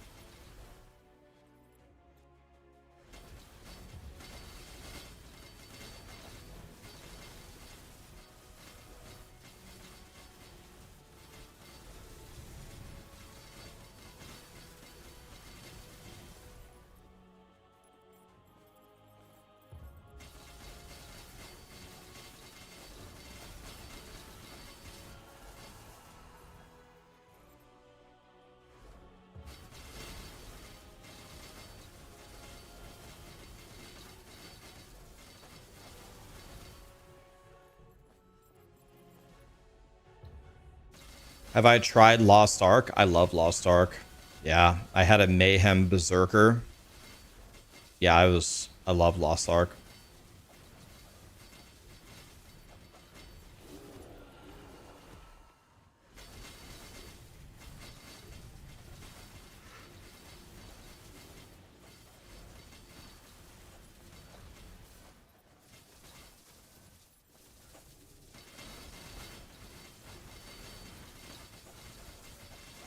Have I ever played Lineage 2? Never.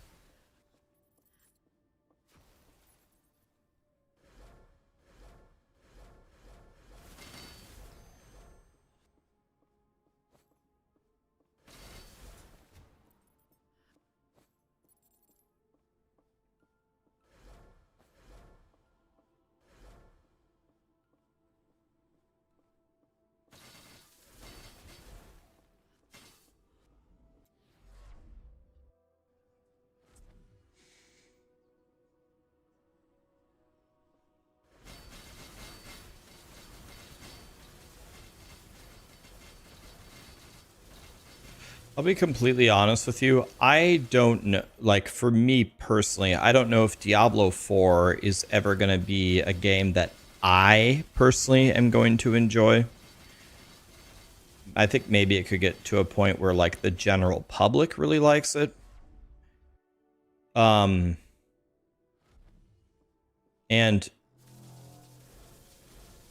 I don't know if they're going to do anything different with Diablo 5, but man, I hope so.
Okay, we're getting close.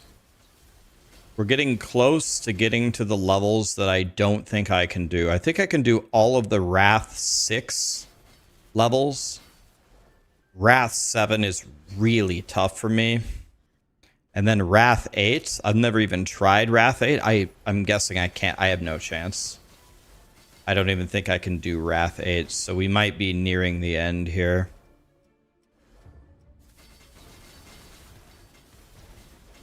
I don't think I can do Wrath 8. I can barely do Wrath 7. Barely.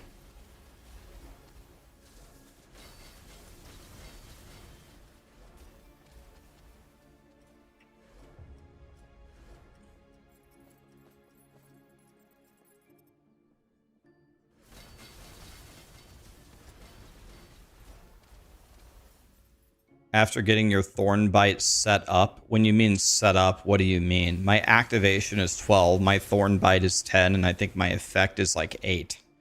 12, 10, and 8. How good was your setup? Leveled up to 10? Yeah, mine's already up to 10.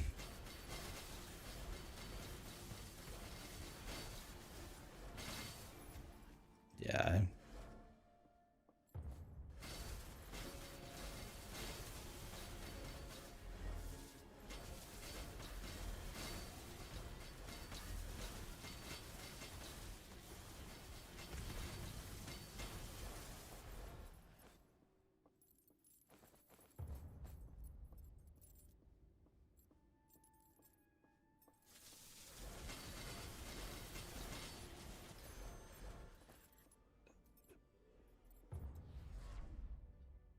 Damn, this guy is cute. Oh, thank you, Airstrike. I was hoping someone would notice.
Okay, another one down. All right, how many more Wrath 6s do we have left? It's not many.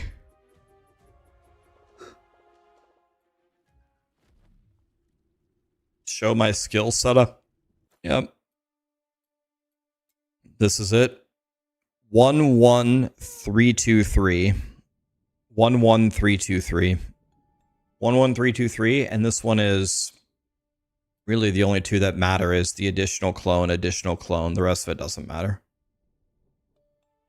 11323 and then additional clone. Yeah.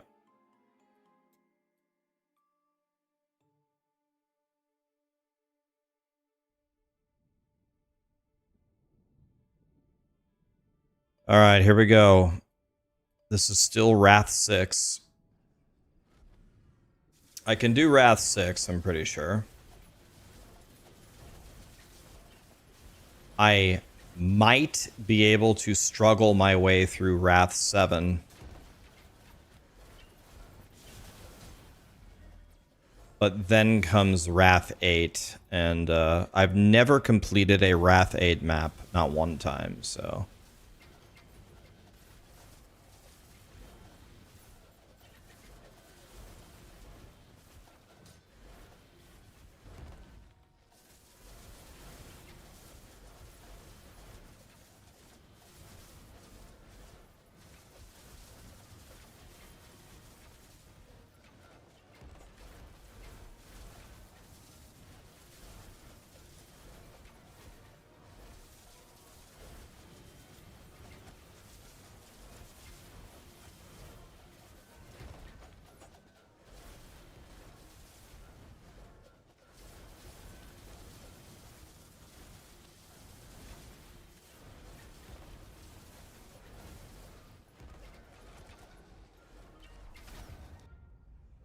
Elden Ring next. This is my last day playing Sloromancer. If we get to the Wrath 8s and we just can't do it, I will throw in the towel.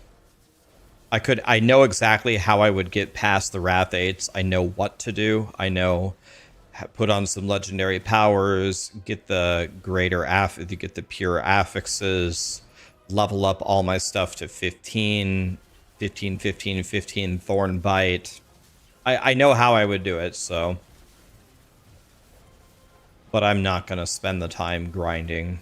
I've had enough. I've played the game for like 60 hours, having fun. So we'll see. Let's start with the basics. Let's see if we can get past the Wrath 7 maps. We can get past the Wrath 7s, I'll try the Wrath 8s. I have a feeling I'm just gonna chain die in the Wrath 8s. And if that happens, that's okay. Doesn't mean the game is bad, it just means I need to grind more. Need a better build, need better gear, that's fine.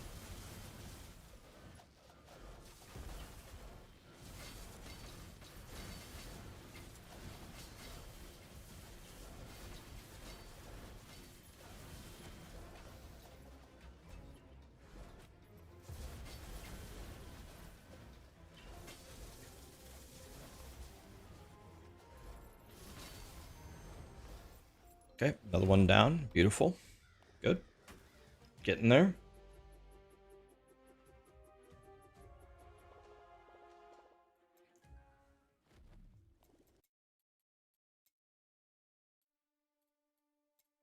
Here we go. A Wrath 6 Warlord. I should be able to beat this.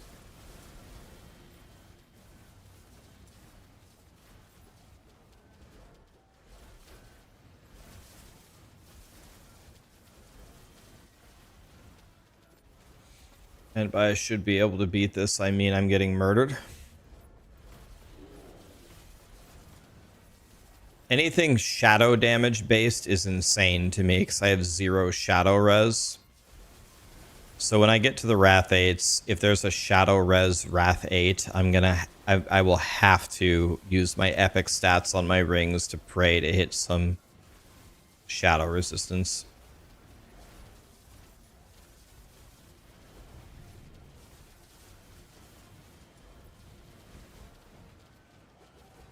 Yeah, there's too many shadow guys attacking me here. Anything shadow is the most deadly thing to me. It just insta-kills me. Not only does shadow hit me the hardest, not only does it hit me the hardest, it also shuts off my life regen, so it's the worst of all worlds for me.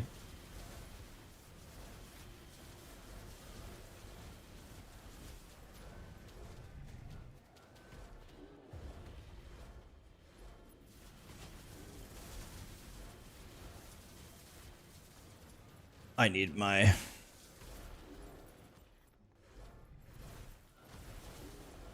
There we go.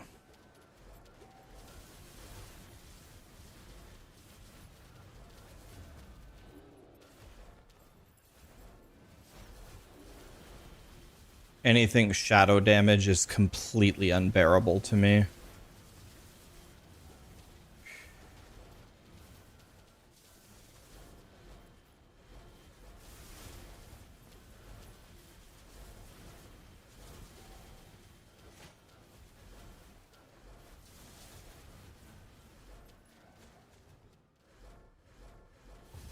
I don't think I'm going to be able even to do this one with how many shadow clones are attacking me constantly in this map. Not even sure I'm going to be able to beat this one on Wrath 6.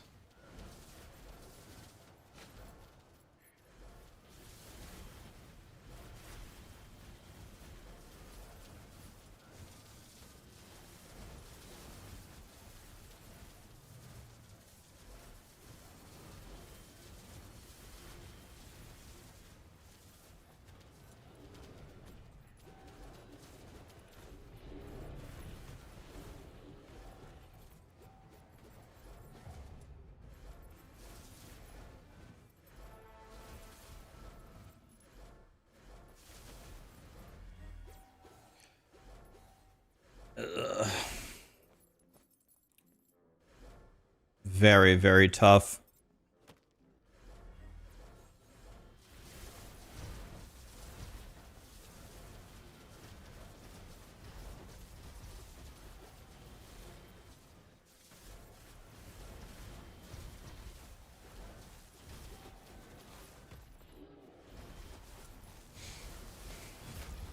Shit's impossible. I actually can't even do it. I can't do this. It's impossible. So, I guess I just have to, if I can't re-roll my epic stats to shadow res here, I've already spent all of my mats trying to pick up shadow res on the rings. If I can't get shadow res here, I actually don't think I can continue. So I need, is shadow res a possible roll on the amulet? Let's see. If we can't get shadow res, I think we're doomed here. Shadow res is a stat. Okay, here we go.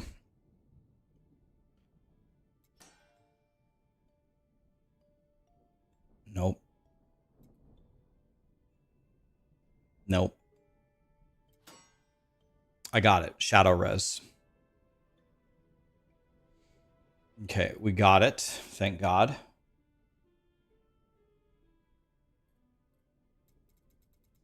So now let's max it.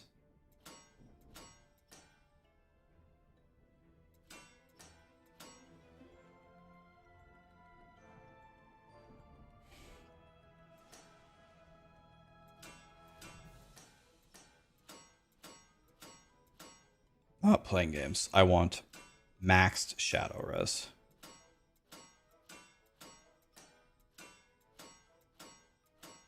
Done.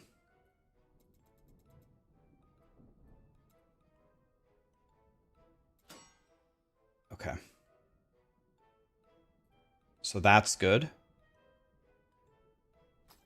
Now, can I get another roll of it? This is going to be tough to get, but here we go. Okay, I really need shadow res. I would also take light res. Nope. Nope. Nope. No. I mean, that's not the worst stat, so... That's not the worst stat, so let's reforge.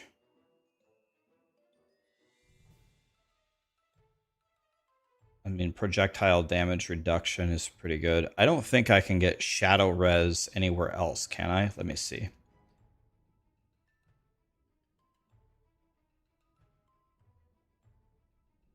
No.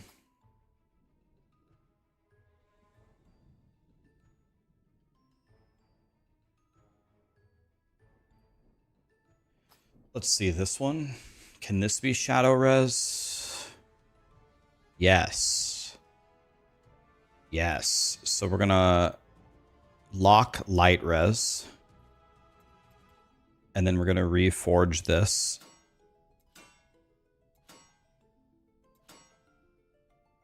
Perfect ice res, good enough. That's really good. That's really good. That's really good. This is horseshit.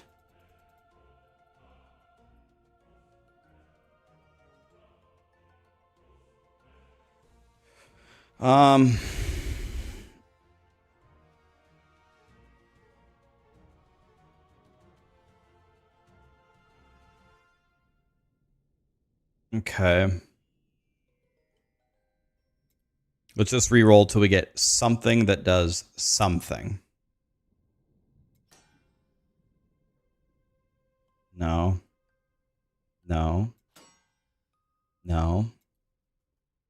No. No. No. Oh, is it doing the undo bullshit? It's doing the undo bullshit. 7% evasion is something. This is a catastrophe.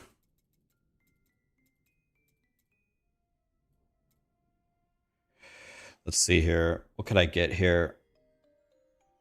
anything good? Not really. Nothing really good here. I don't need to reroll this. Both of these are terrible.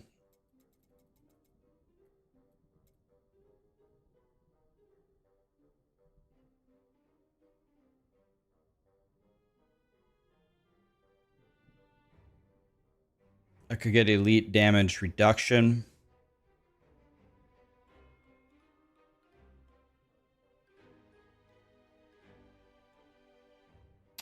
None of these are really that good. Okay, so I guess let's check this one.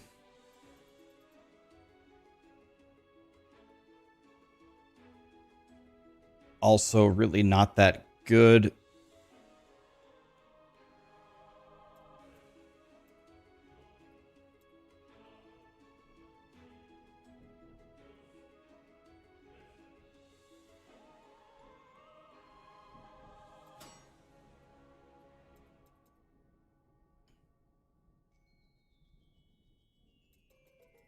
We can reforge this for better evasion.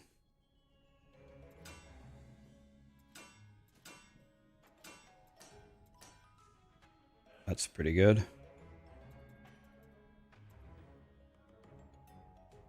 Okay, so I think the play here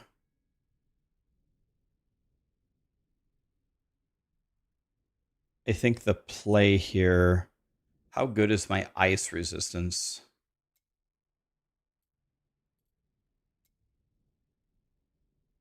$61. It's my highest by far.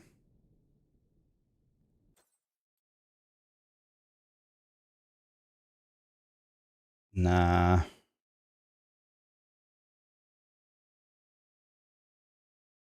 Okay, this is completely useless, but I can't get Shadow Res, though. The only way I get Shadow Res is, I guess,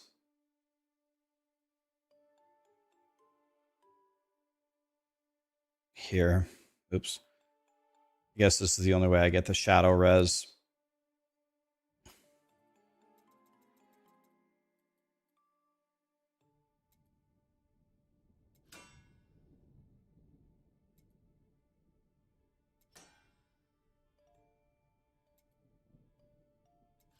Is it? Yeah, it's refunding.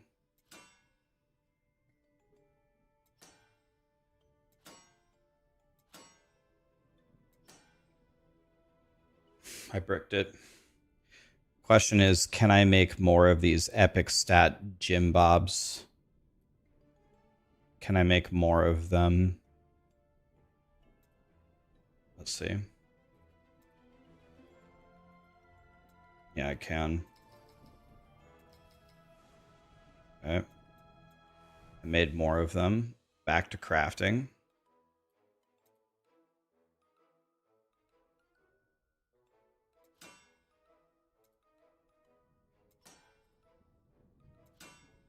Need it to be Shadow Res. Perfect light res. I have to take that. Okay, so this has to be Shadow Res now. Last chance.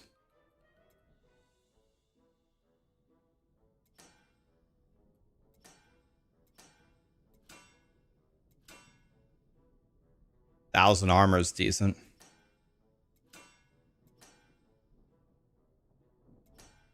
I got it. Yes!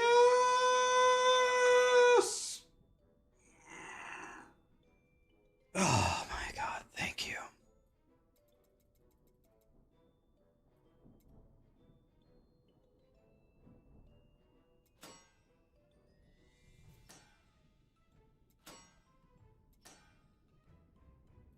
Good enough for the mana.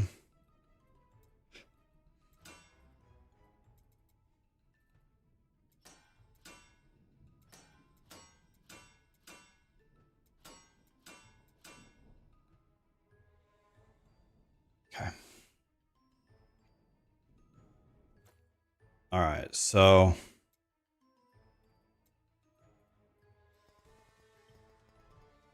okay, so now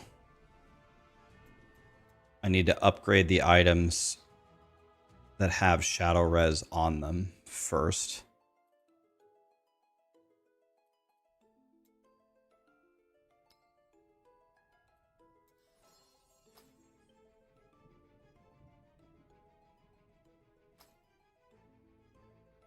Okay.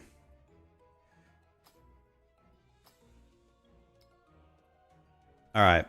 This has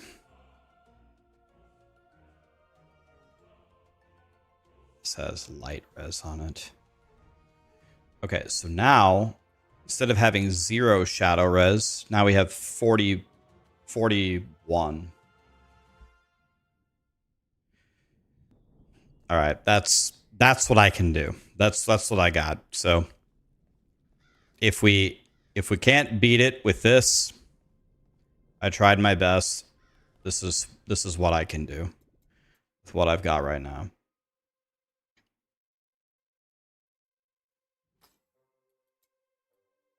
Okay, and I can't upgrade.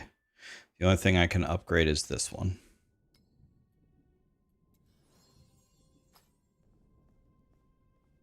Okay.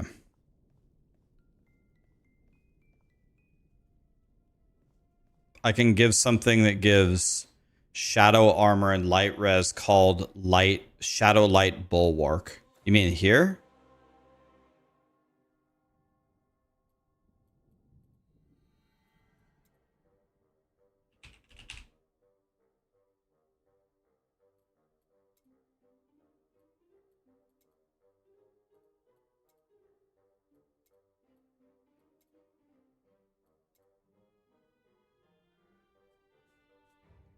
Oh my god.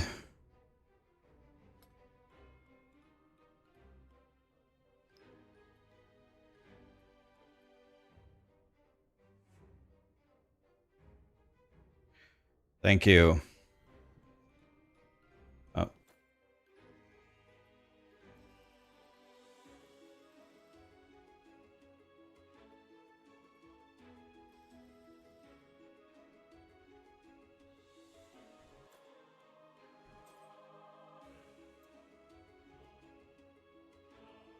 Oh my god, 70% shadow res, 92% light res. I could cry. Thank you.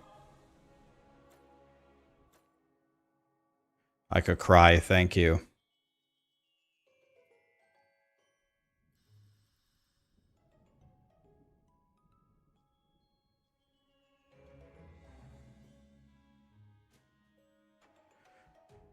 Oh, thank you.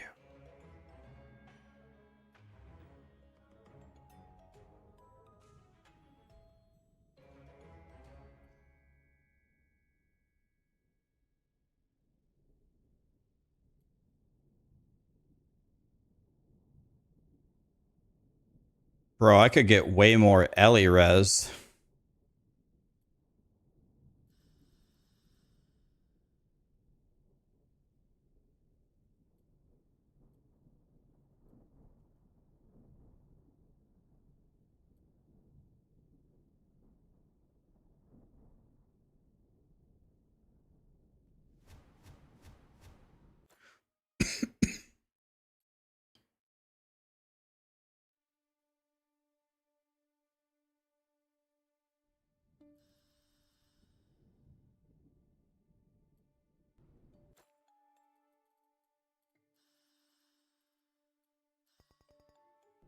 Okay.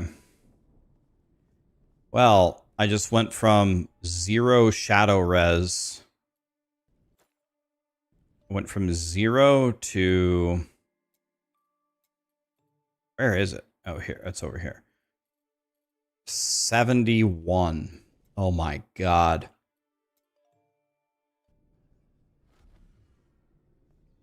Okay. Died instantly. Nice. It's because I didn't get my shield up. Gotta get my shield up. Res has a cap at 100. If you have 100, you're completely immune to the damage. Still have to get my shield up.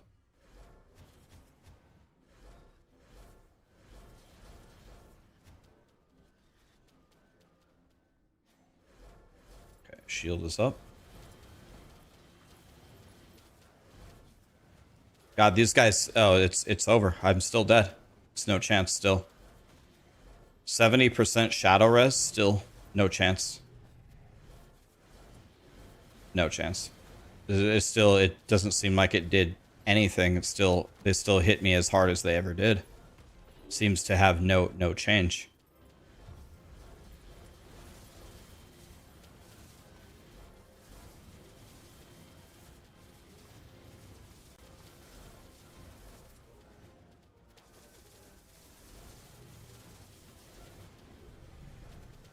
Seems to have, like, no change.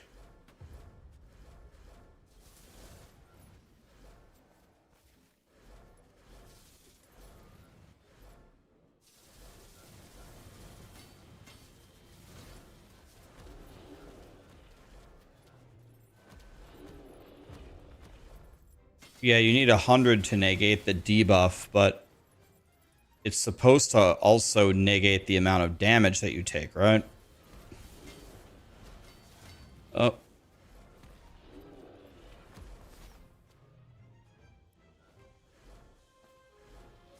This is...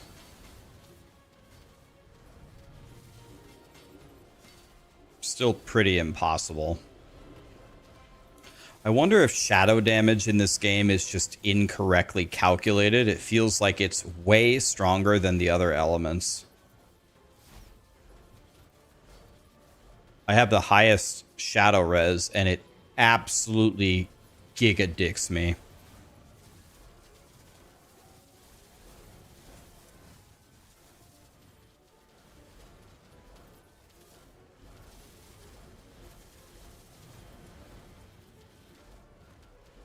I'm dead.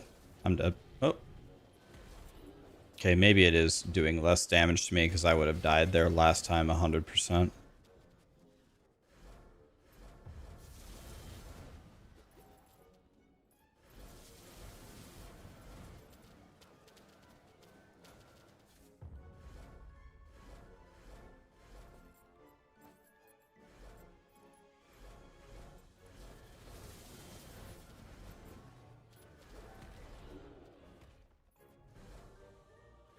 There's a weapon that gives you 100 shadow res.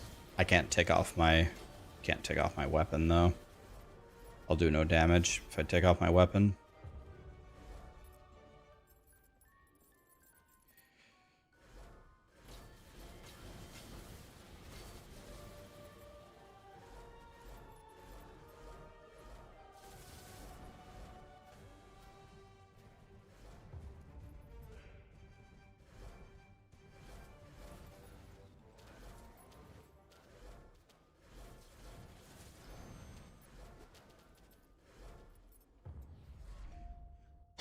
Well, this is further than we've ever been. We got through one floor.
I'm dead. I'm dead. I'm dead.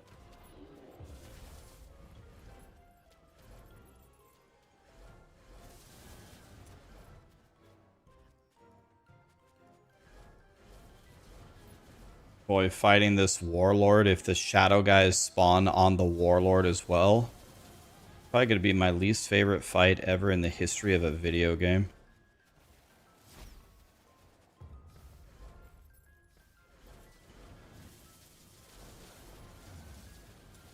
Please open the door, or I'm dead.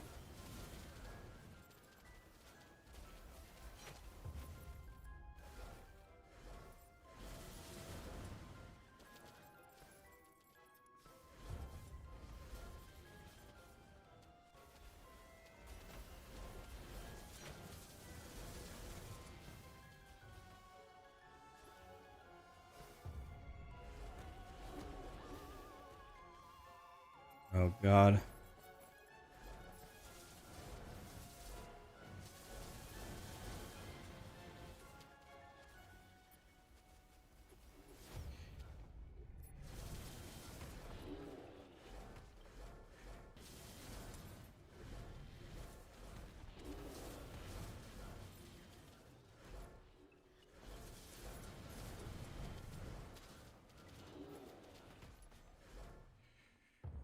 Okay.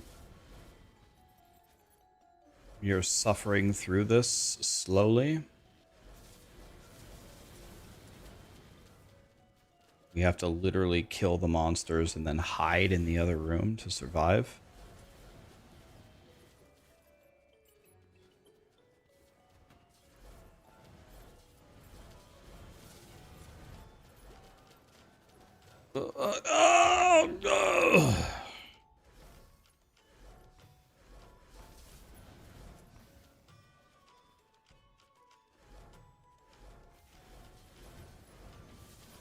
Okay.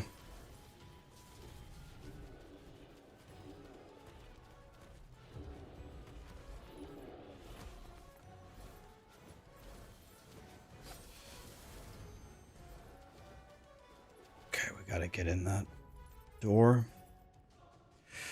Okay. Dude, this Warlord is gonna be impossible if the Jim Bobs spawn with him.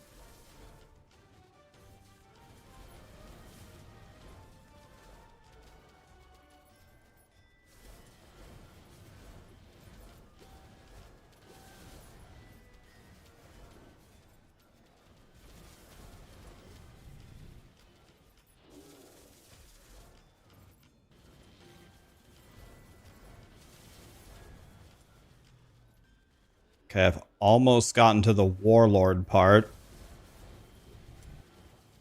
Please don't let the Shadow guys spawn on the Warlord, please. Have mercy on my soul.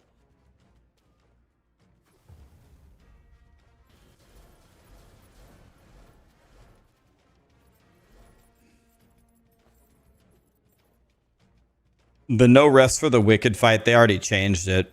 I think they watched me fight him, and I was like, this is the worst fight I've ever seen.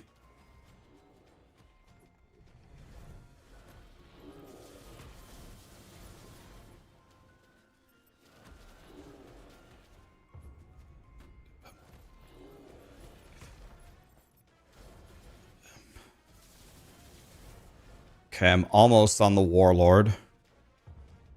The Shadow Warlord. Great. Okay, is that enough?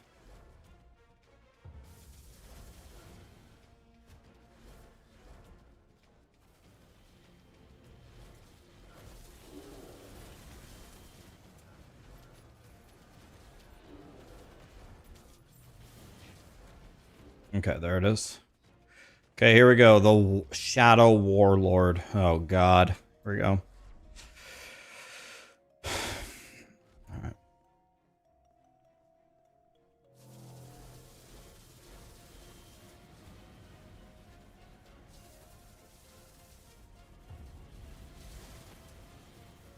Yep. The archers are here.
12 to all res. Oh god, I want this one.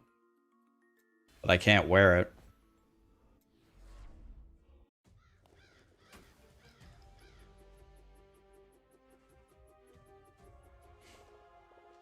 NASCAR. Drive fast and turn left.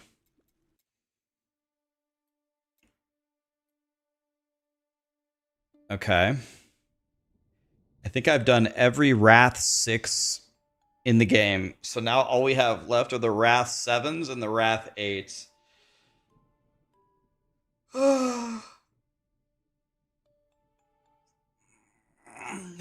Let's do the worst ones first. So this is a shadow one. So let's do this one.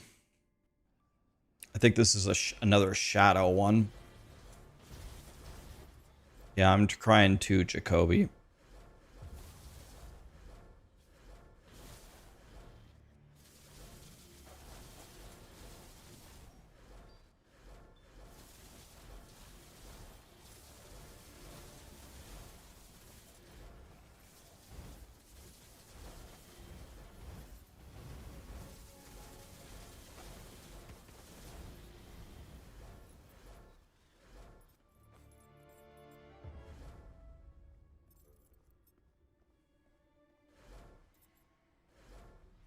Oops, didn't mean to open that.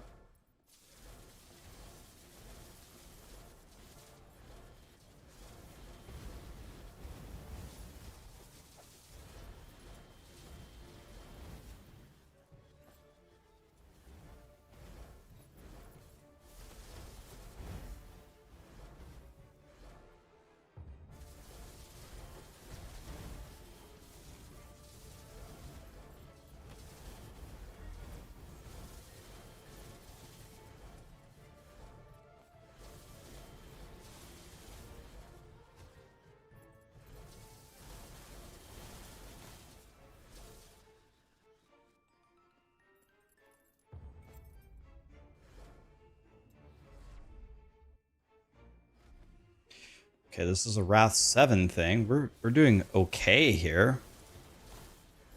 We're doing okay.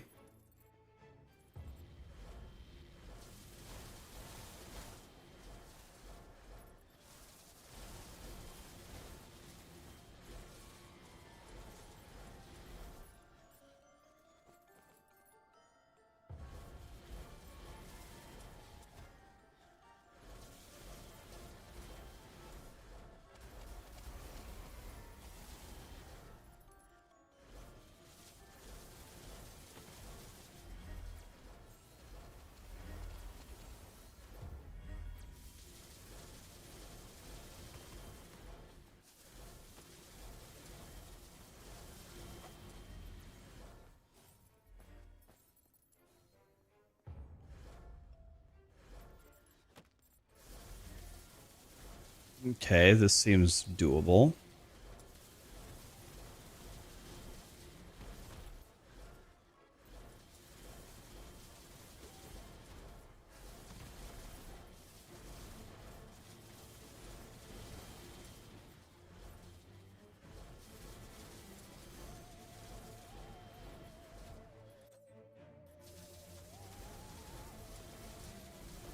Okay, this one's cleared.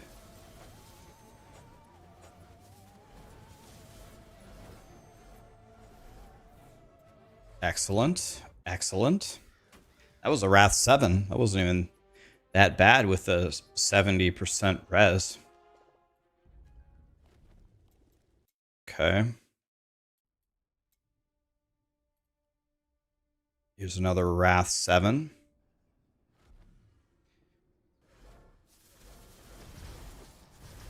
I don't have my shield up.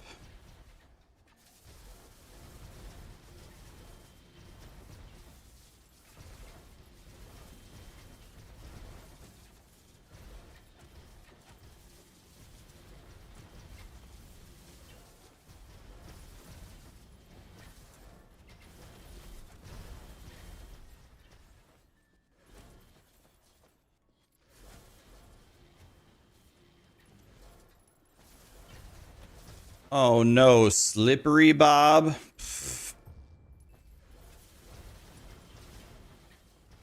We're gonna let them clear out that whole room for me while I sit over here. Good job, boys. Take them down.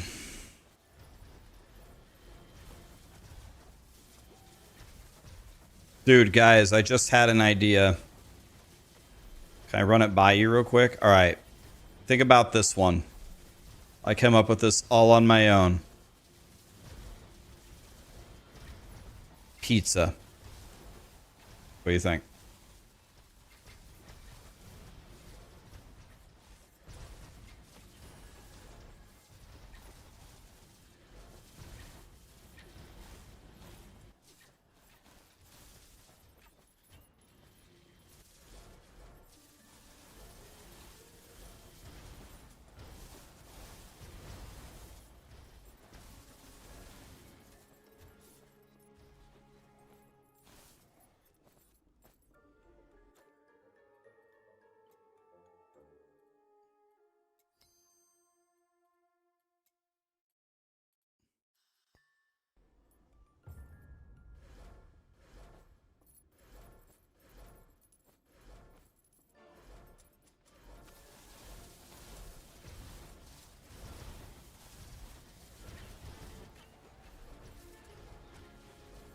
What's up, Einstein? The mage. Did I say it, mate? Did I say it right? Thanks so much for the sub, man. Okay, these shadow bobs can just go straight to hell for all I care.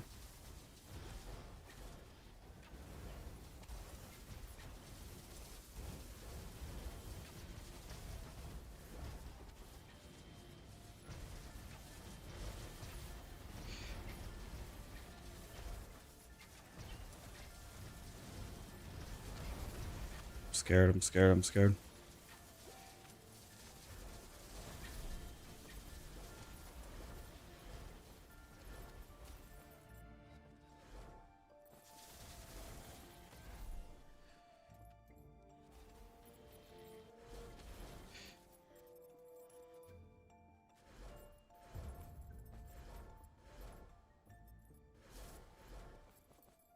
Okay. What am I going to play next? Elden Ring. Elden Ring for sure.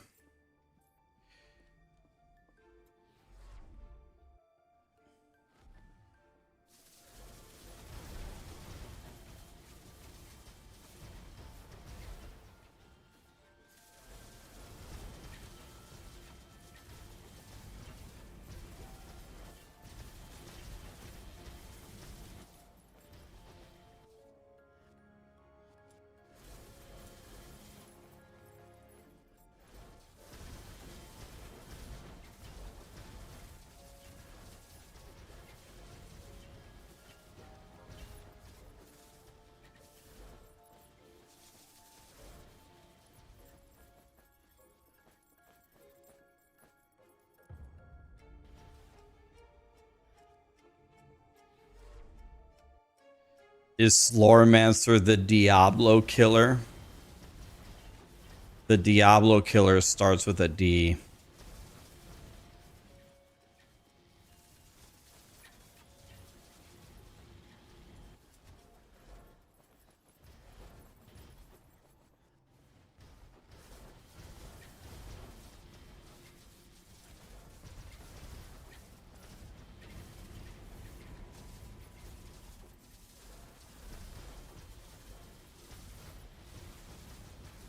This is an actual pretty crazy floor.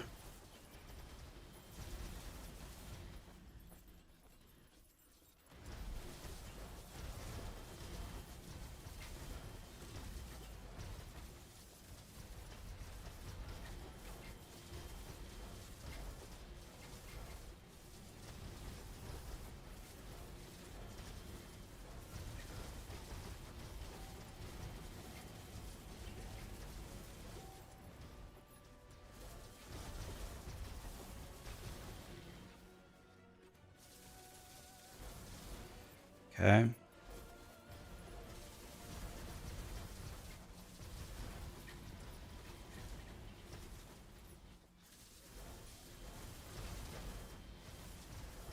Okay.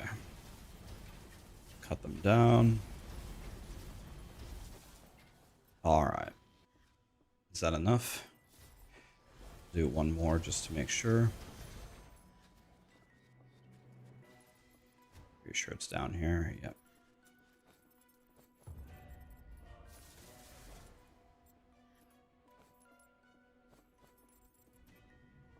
Okay, Warlord time.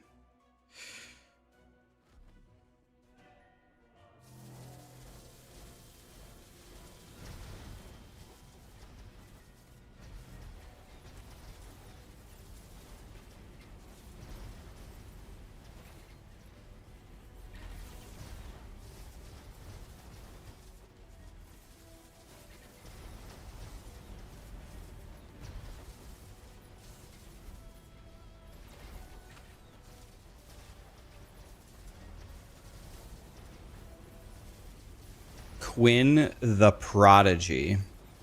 Would you guys consider Quinn 69 a prodigy?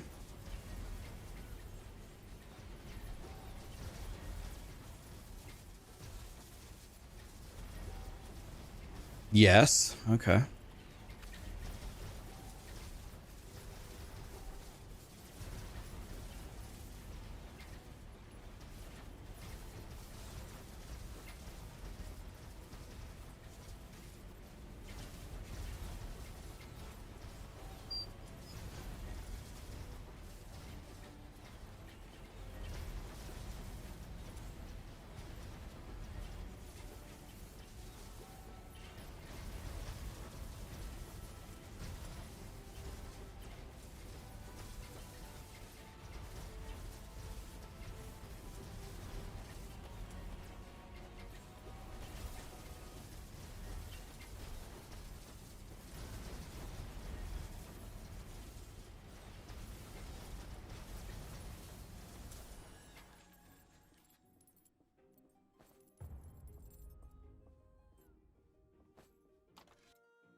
Jesus.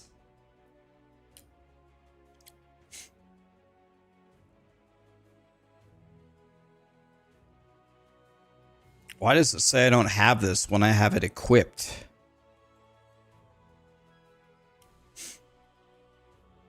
Here's triple Jim Bob armor.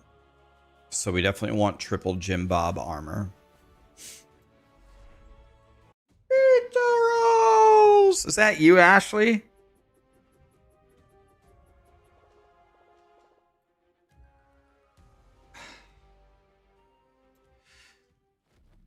Pizza rolls.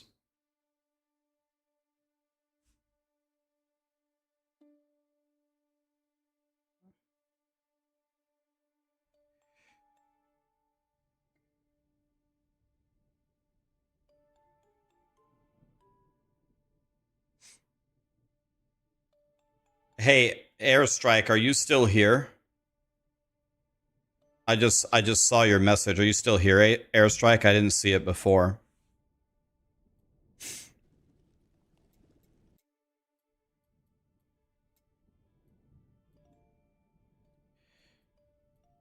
All right. Okay, guys, we're getting there. Look. Kind of getting there. Let's try this one. Looks like he has a light power, but I have like 92% light res, so might be okay here with my 92 light res.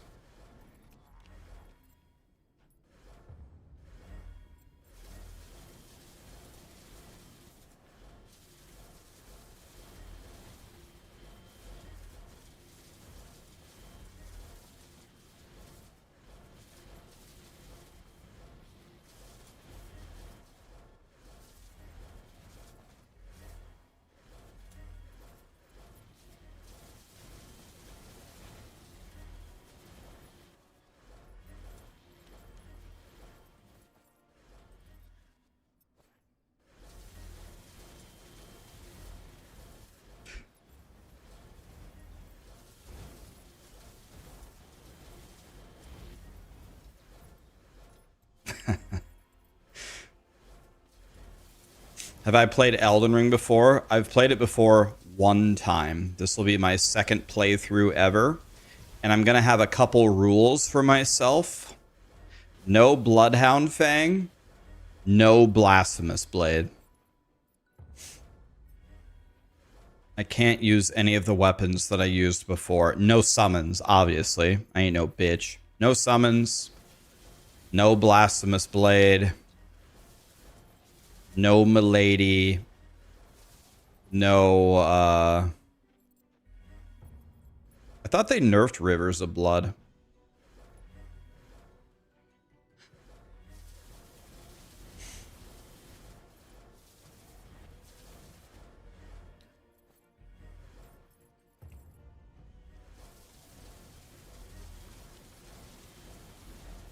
Yeah, I was thinking of start a new game, unless... Can you continue your game with...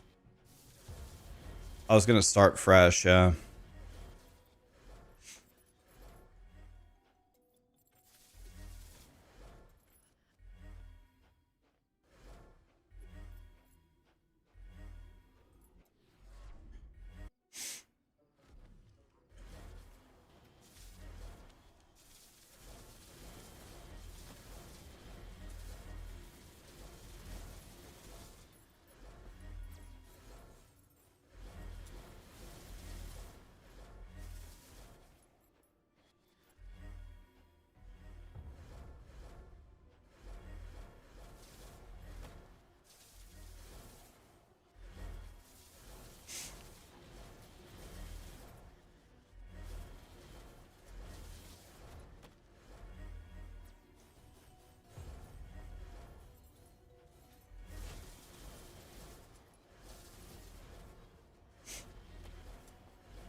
Okay. All right. That was T7. Maybe we have a chance here. Oh. We're getting in there, boys. We're doing the easy ones first. Damn you! Don't give him the easy ones. Keep up. Keep up anonymous. Damn you! Don't give him the easy ones.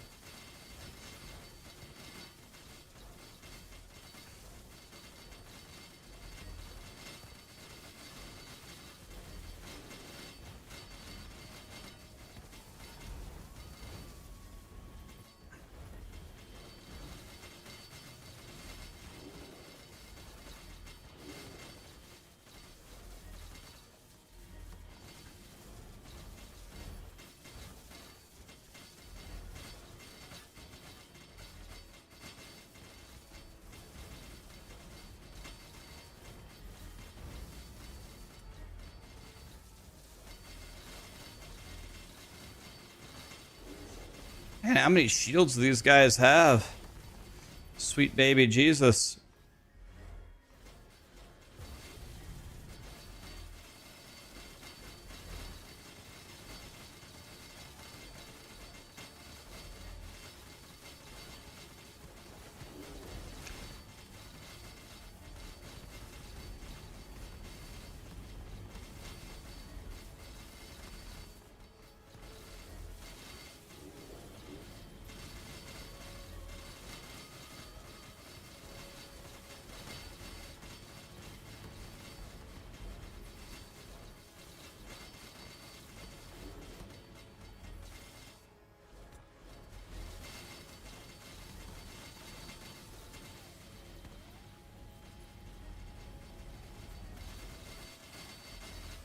Okay, we're strolling through this one as well.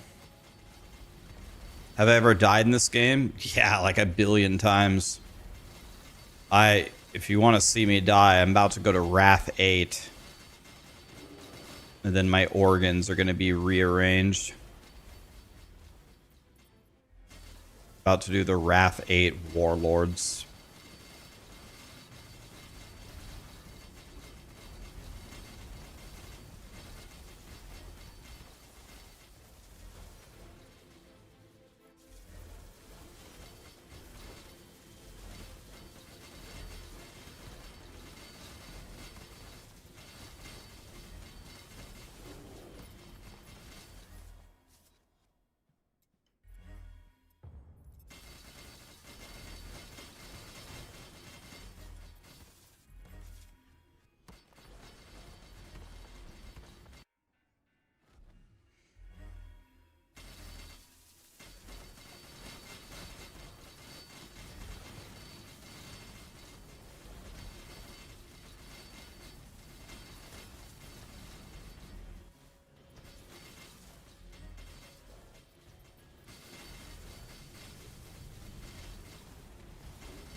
Okay.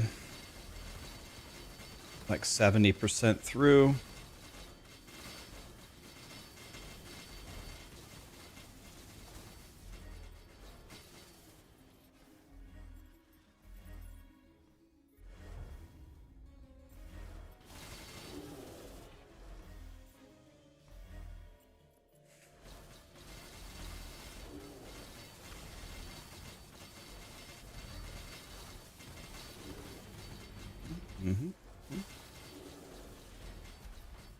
Take them down, boys.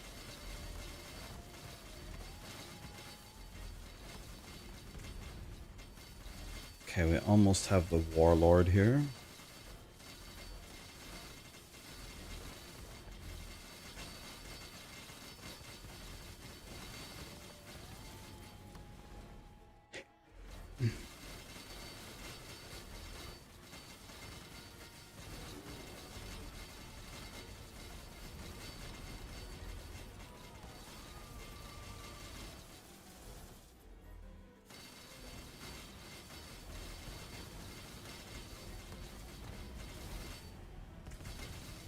You may or may not have had that CD when it came out.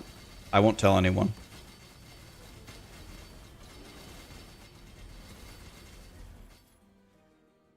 Your secret is safe with me.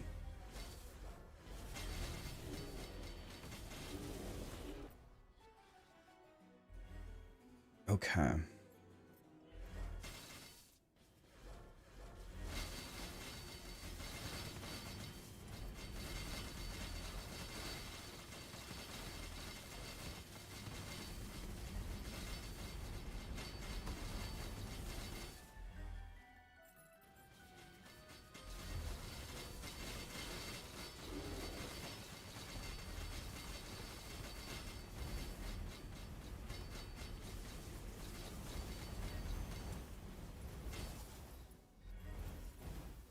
Warlord time. The Behemoth.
Got him, boys.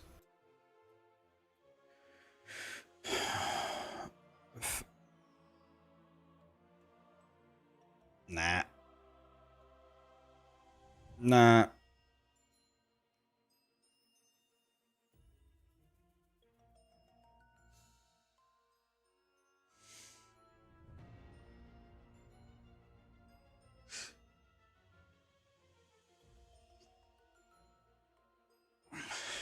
This might be a good one.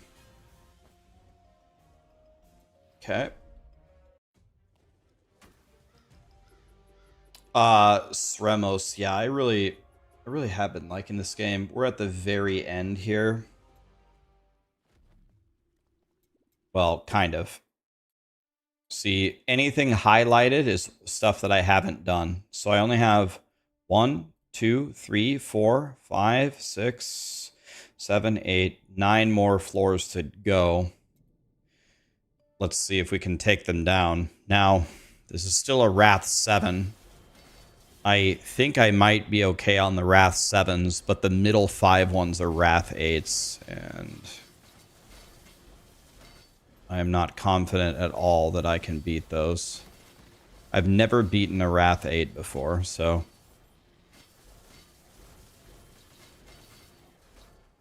it might not be a thing.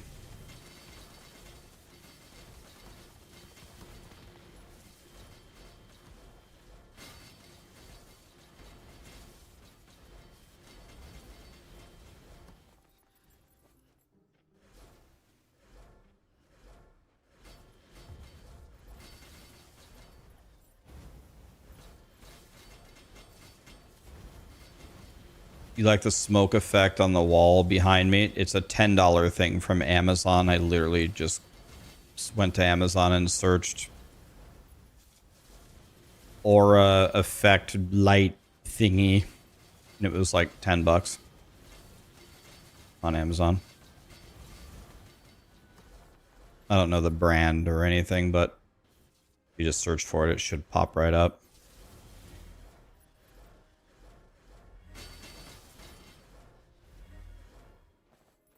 I'll take all of that.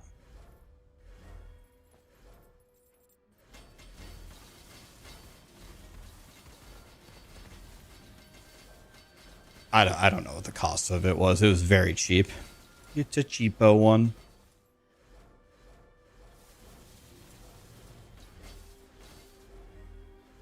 Okay, let's go this way.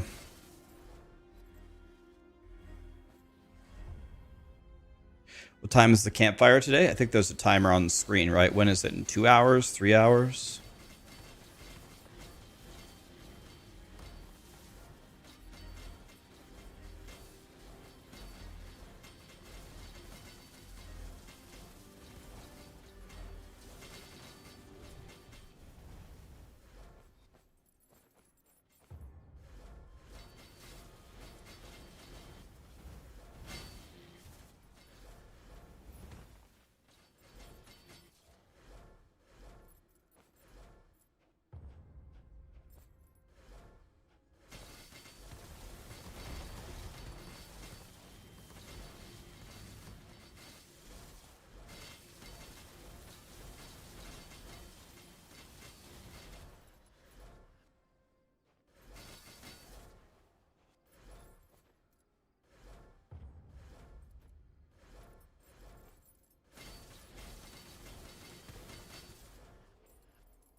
I can't see anything.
Here we go, another Warlord.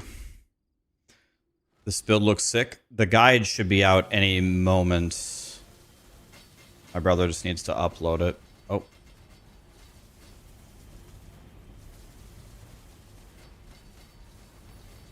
Oh. This guy is murdering me.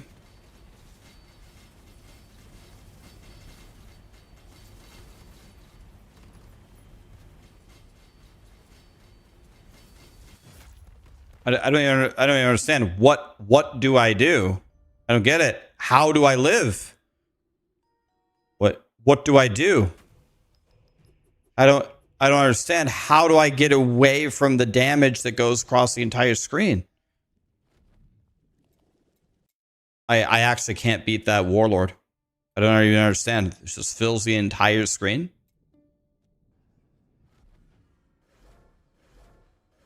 I mean, what do I even do? I don't even get it. I don't understand. What input was the game looking for from me there?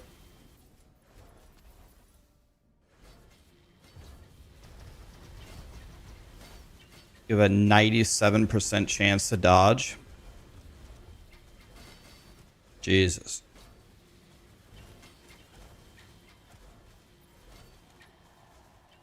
I have no clue how to beat that boss. I think dodge works on everything. If you have 100 dodge, I don't believe anything can hit you.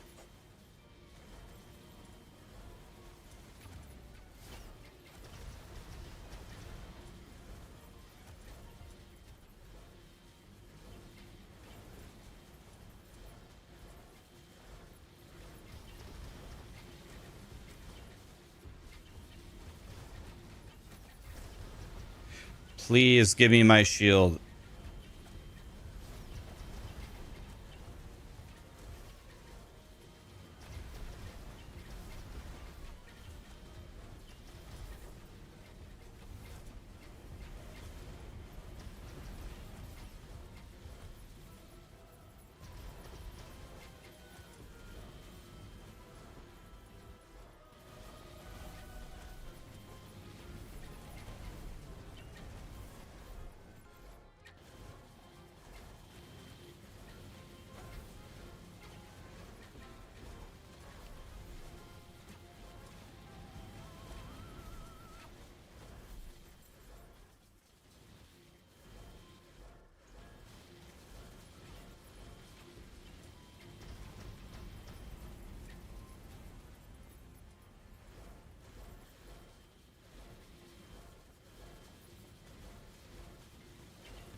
All right.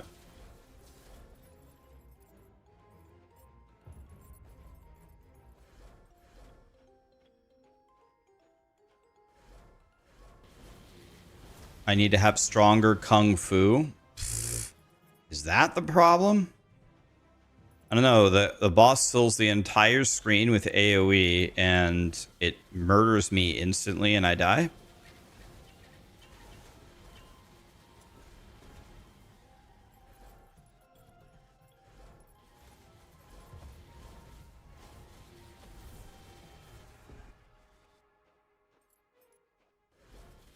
These guys sure are chonky.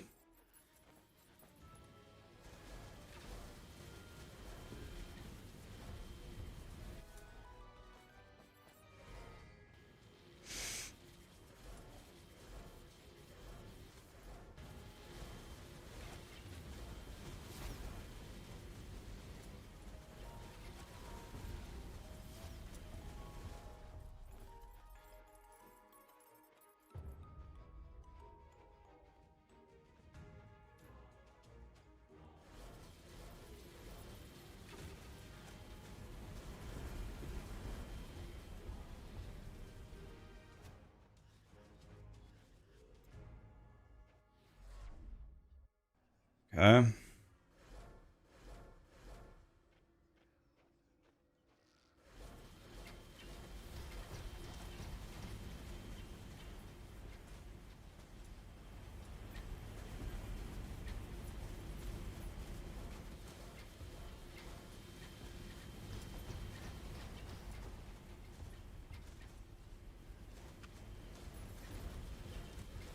These guys are invincible.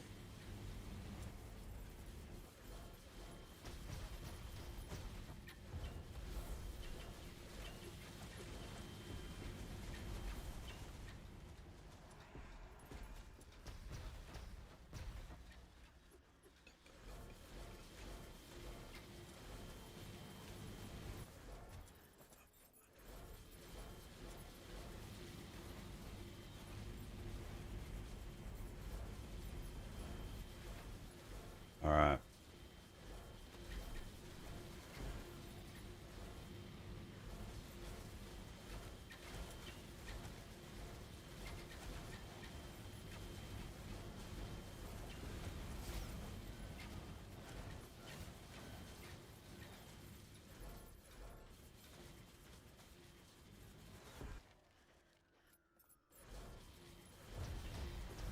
Is there a reason that I don't have my auras enabled? Oh shit, thank you.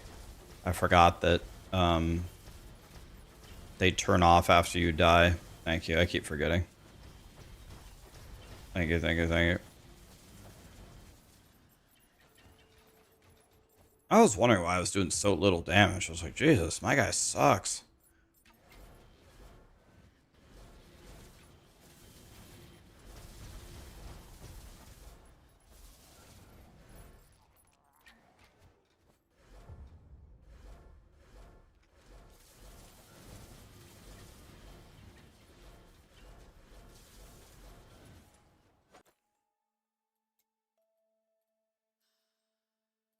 Okay. Everything maxed. Everything maxed. Everything maxed. Everything maxed. Everything. Everything. Everything.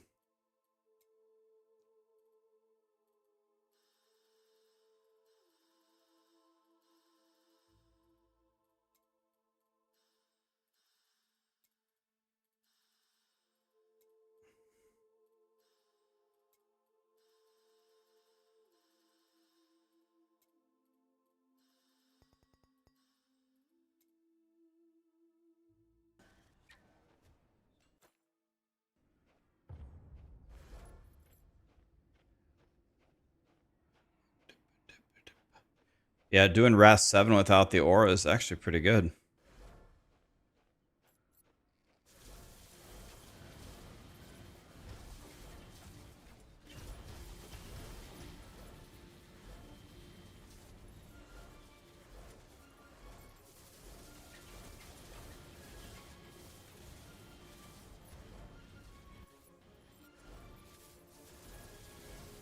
I just thought my guys sucked.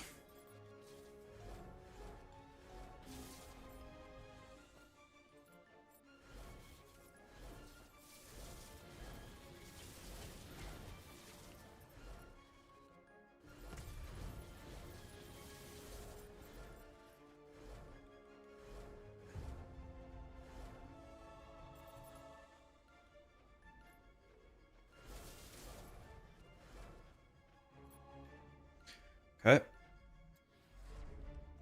This looks fun. It's on Steam. It's only 20 bucks, man. Great game for 20 bucks.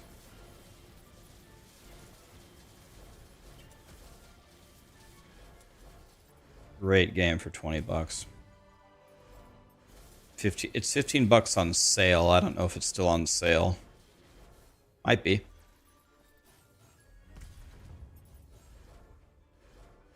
Okay, is it Warlord time? Or no, there's no Warlord here? Lit? Easy. That's even easier.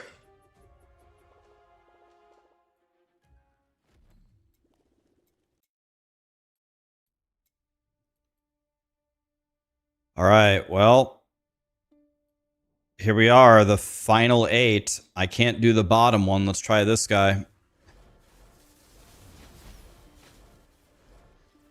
I've tried this guy before. This guy murdered me. Maybe it'll be different now.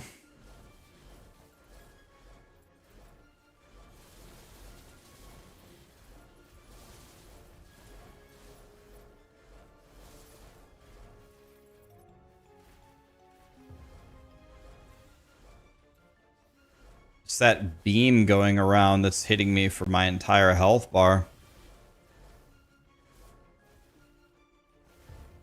That thing.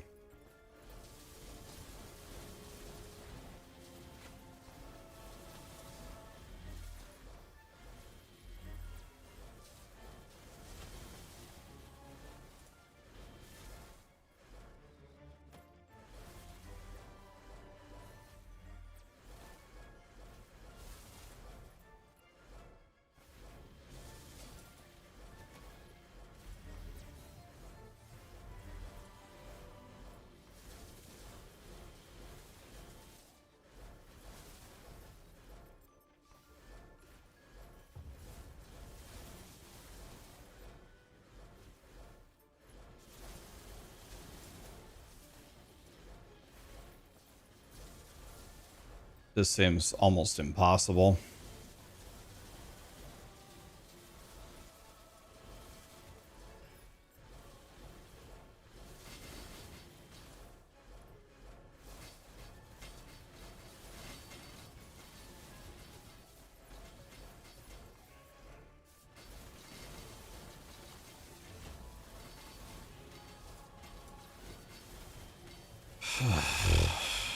This one's tough, man.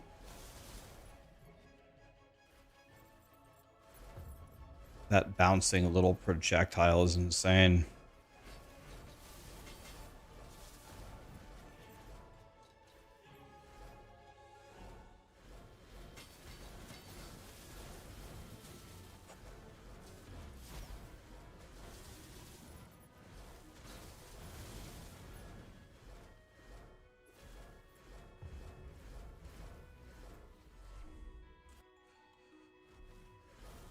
That bouncing projectile looks like it's hitting me for like 80k damage.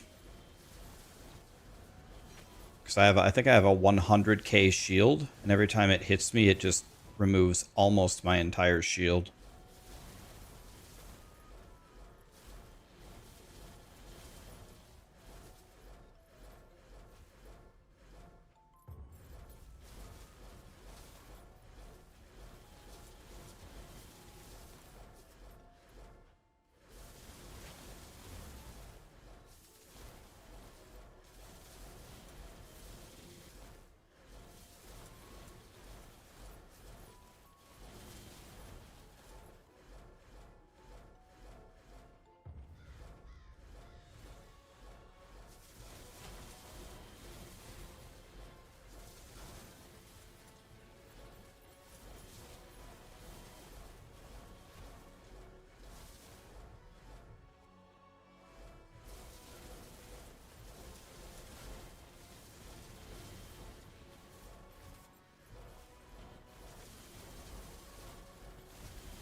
Okay. Dude, this Warlord is going to be so fun if this bouncing projectile is there.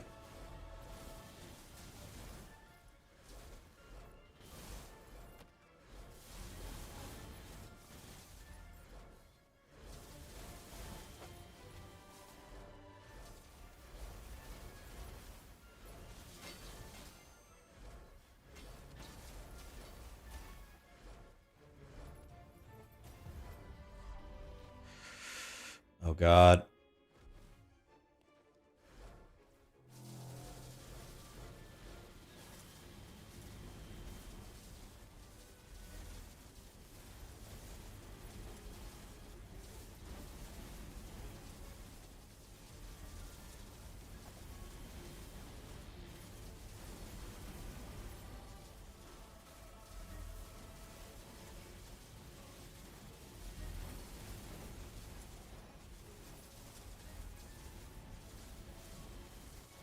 Bitch!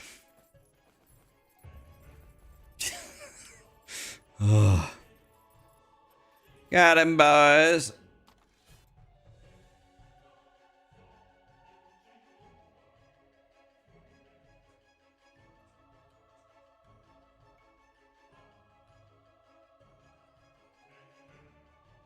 Plus 1% life leech. This seems very good. And it's got a double, triple Jim Bob. Dude, these gloves might just be way better than mine.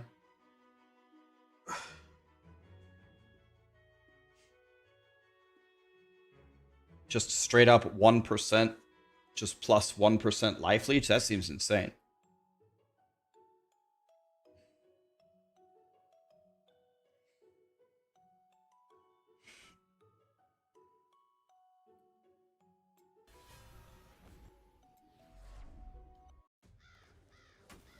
Why are you running?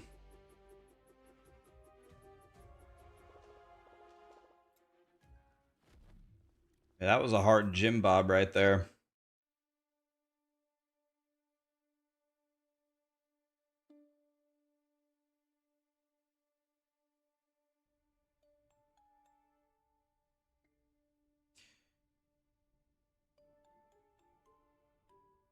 Yeah, so this, I think, is a lot better than my gloves.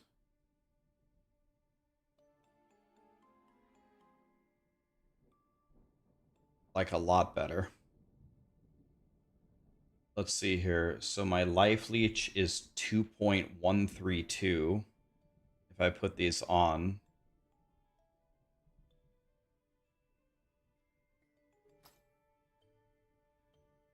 Well, these have literally life leech on them.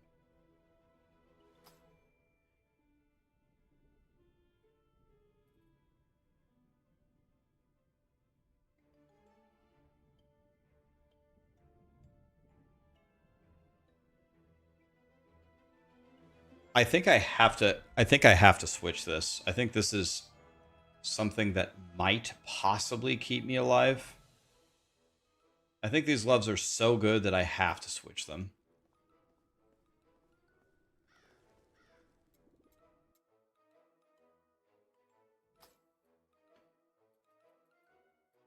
So first of all, I need to lock the 1332 armor.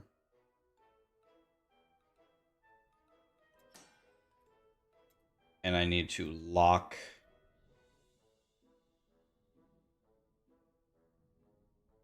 the evasion.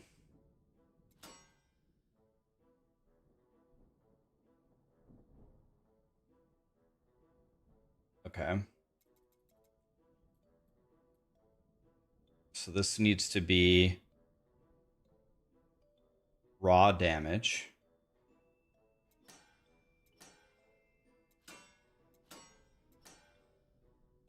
Okay. Magic needs to be life leech.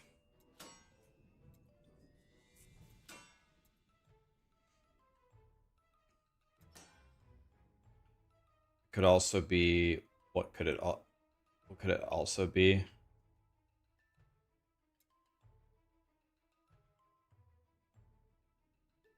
Could also be life on hit. Yeah, I'm not sure about that one. Could take both.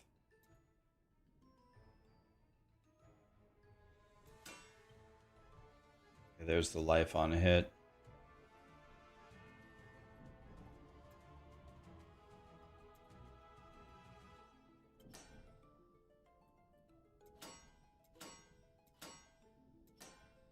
I don't know what I should do. I should take this off. I should take off the magic stat entirely. And then I should go to the rare stat. 0.65. 0.65, yeah, so it could be either. That way I can have either here.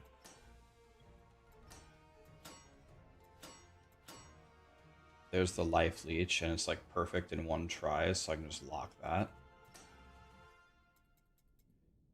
So then the magic stats has to be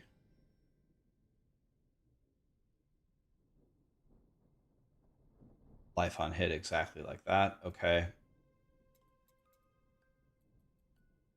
So now we need 3 epic stats. Okay.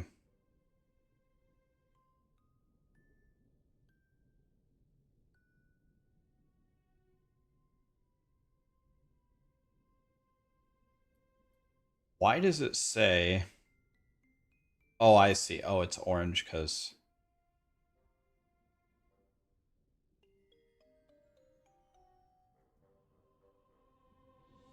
I don't get it.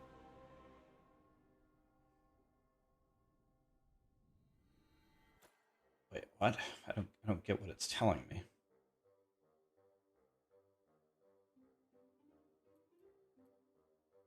I do not need life on kill at all.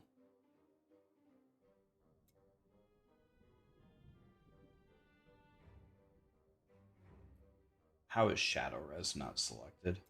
What?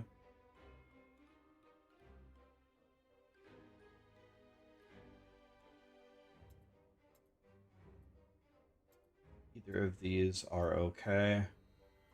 Overdrive bounce number? Pierce chance? Okay. Back to crafting here.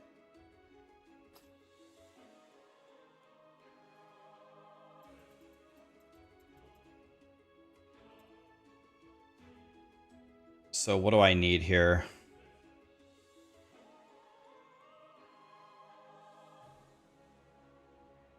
Probably just anything that does damage, I guess.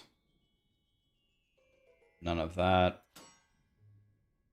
No.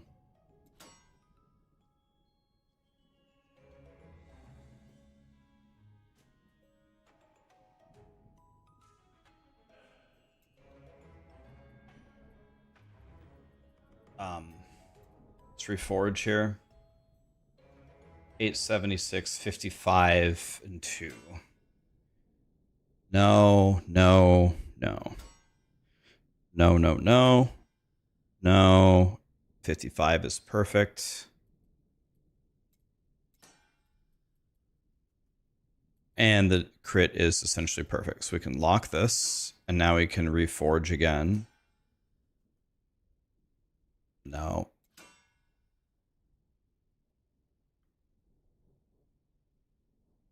Nope. Nope. I mean, doesn't really help, but. So now I need the... I just need the raw damage to be perfect. And then we're done here. I mean, that's good enough for me.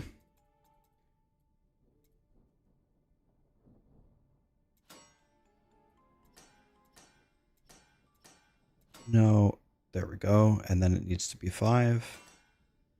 Okay. This needs to be...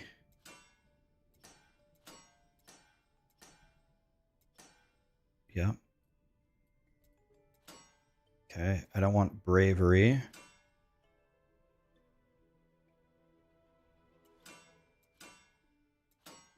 Zeal is good.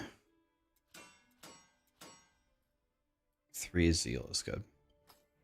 Okay, so we gained 1% life leech here for free. I gotta level it up.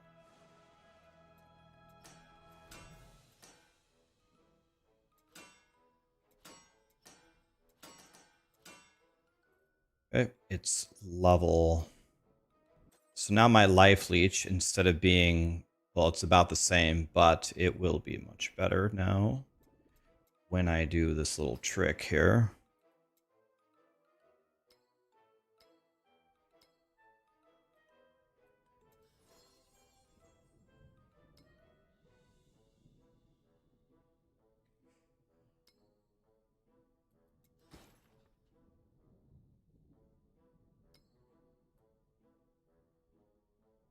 Just do.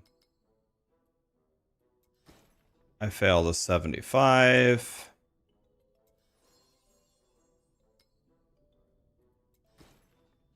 I failed another 75. I failed another 75.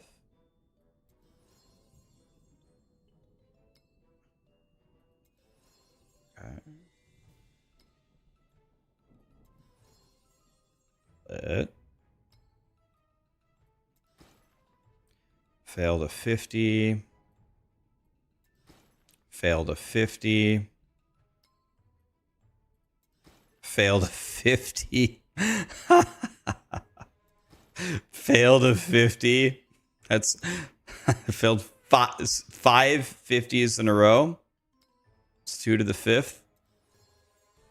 Failed five 50s, 50% chances in a row.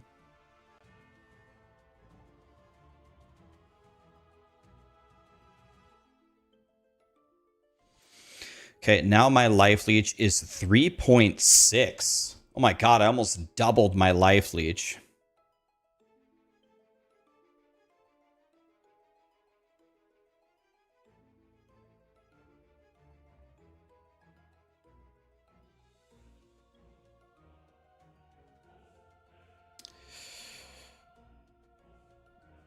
All right, let's try something for fun. Never tried this. Let's just try adding a legendary effect to these and see if we can get anything that does anything. And by add legendary effect, I mean I have no money, so never mind.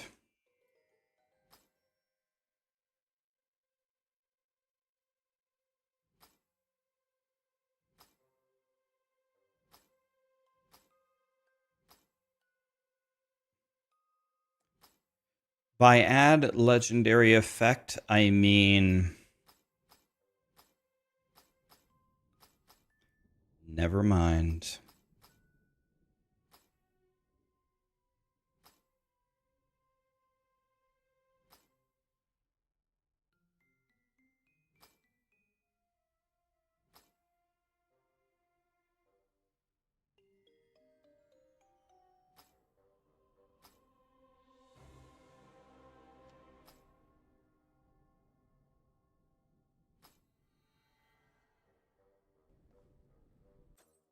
Okay, so now let's transfer to crafting materials. Right, no, this can be sold. All this can be sold. All the legendaries, anyway.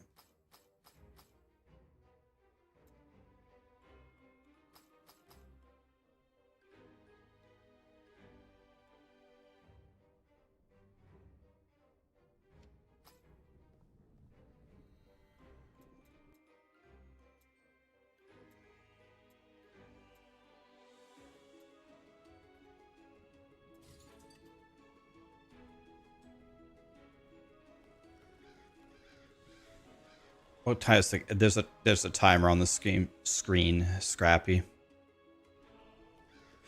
Timer on the screen, buddy.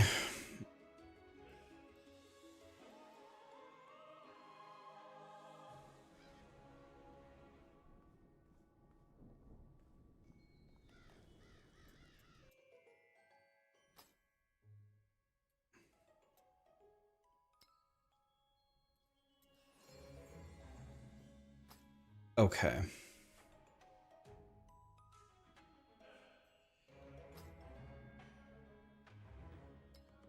Okay, I can get more shadow res. And then here I can get more shadow res. Oh, it's not ready yet. Never mind. Okay. Well, Okay. So I leech real hard now.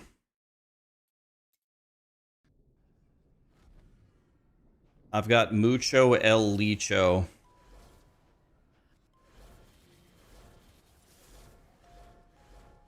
This one's an icy one too?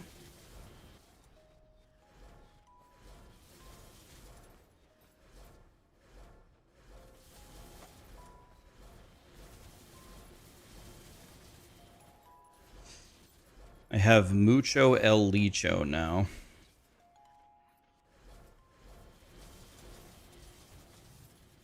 I almost doubled my leech, actually. So that's mucho el bigo goodo. For those of you that don't speak Spanish, that means very good. Don't even try to tell me it's muy bien.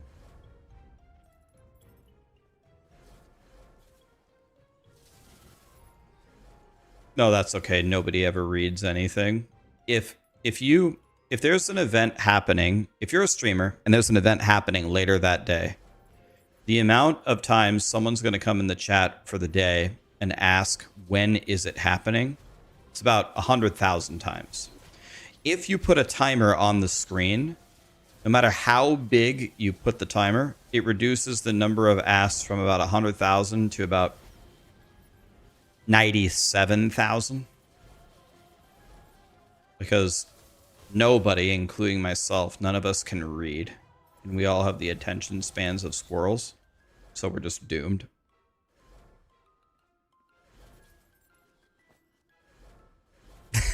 But what time is it at, though? Oh, you'll fit right in, buddy.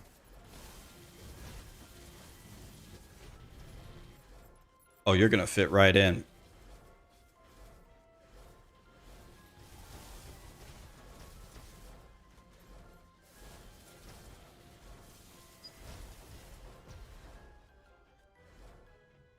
Can I just leech so hard that they can't kill me?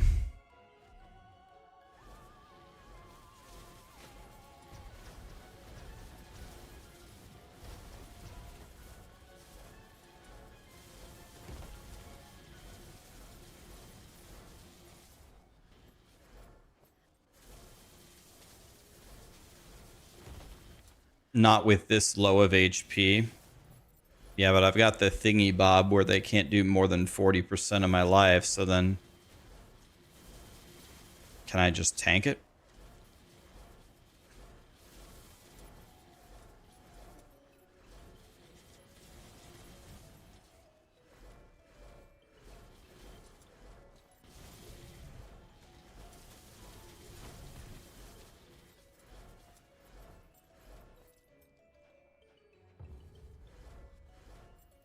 Still no. Well, that's okay. If we fail, then we fail.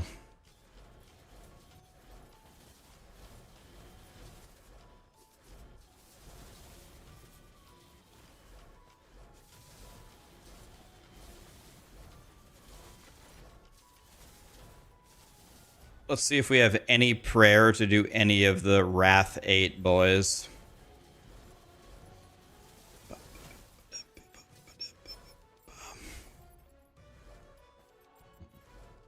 Vince must have done something with the timer. You fixed it? Thank you. Just leave it like that. I bet I already know what you did.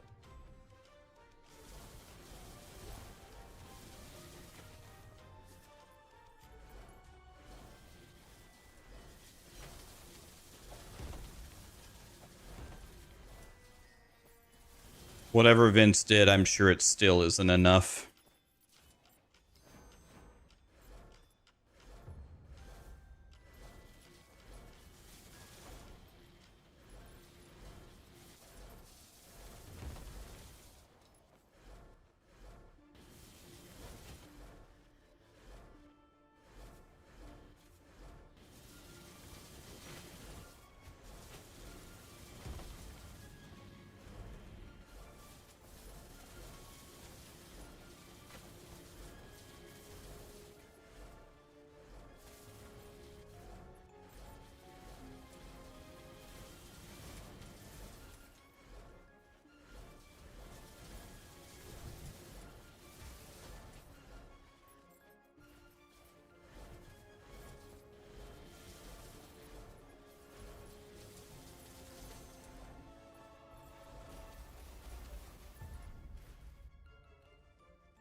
Murdered him.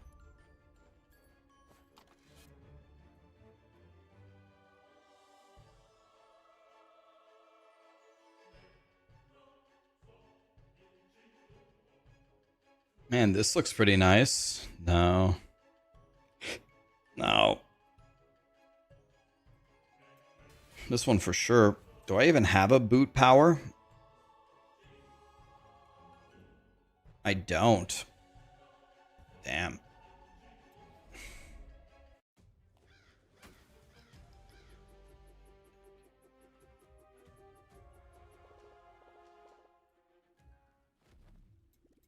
Okay, what do we have left, guys? Okay, I can't do the bottom one. I don't know why. She kills me instantly. I have no clue why. So...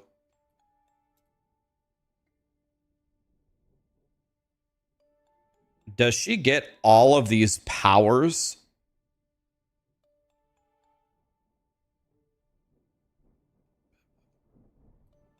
Oh god, Wrath 8, and he gets all 5 of the powers? Let's see if I can even... let's see if I can even sniff a Wrath 8.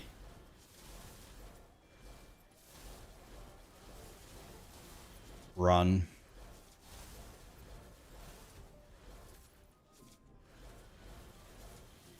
I'm gonna do it on my first try. Nope, that's not gonna happen. I might be... this might be the end of my Sloromancer journey. I probably can't even do these. I don't think I can do Wrath 8. I have no chance. What's my sheet damage number? This 28.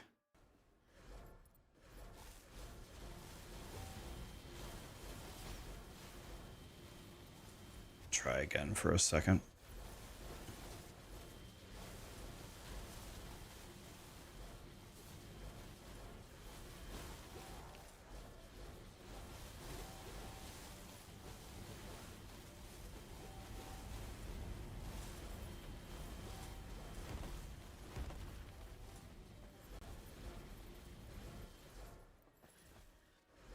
I'll try for a little bit, see if I can...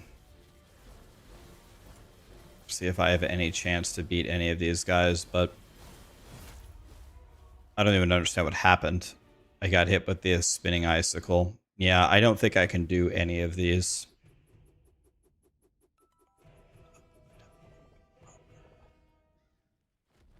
This might be the end, my friends. Let's try a different one. Let's try this one.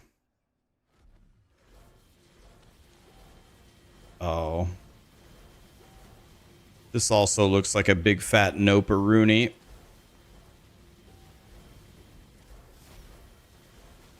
This looks like a big fat nope-a-rooney, really. I don't have any damage here at all.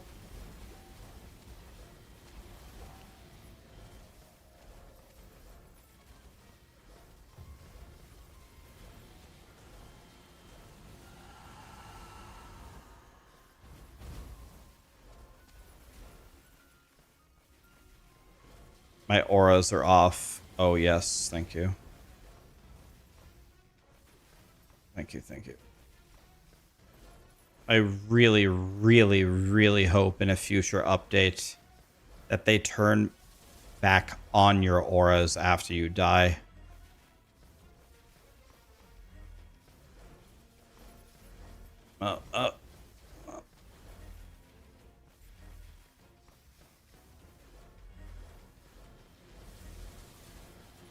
No, I'm dead.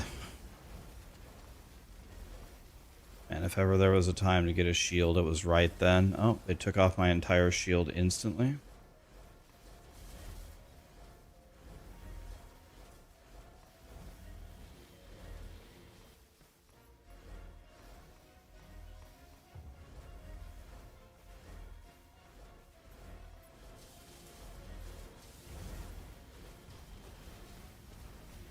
I can't even move to get out of these snowballs.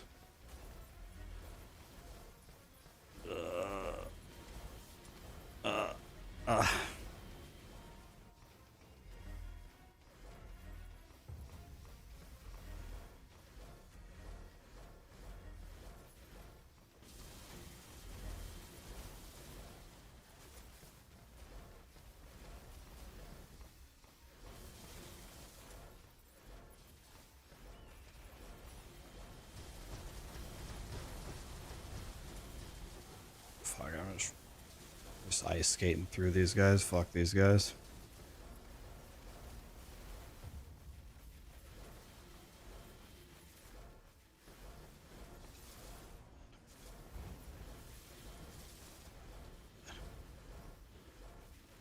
Okay, I might possibly be able to get to a Warlord, maybe. Oh, stuck on a picnic table. Oh, can't walk on that.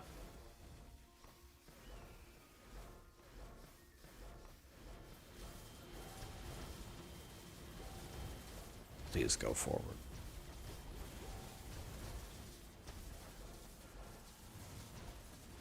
We're just ice skating through. Fuck these guys.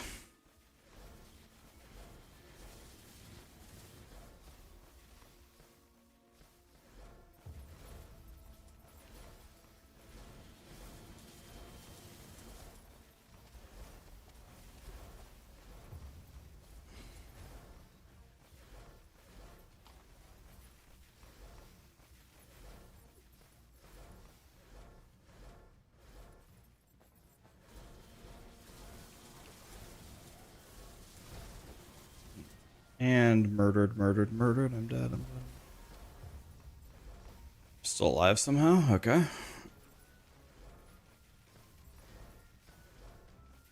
I really need an enemy to leech my life off of.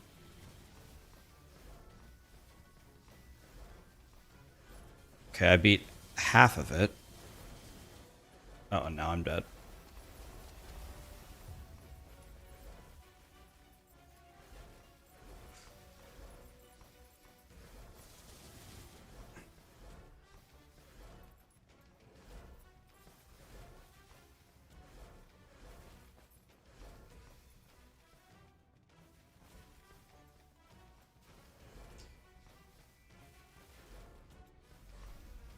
This is pretty much impossible.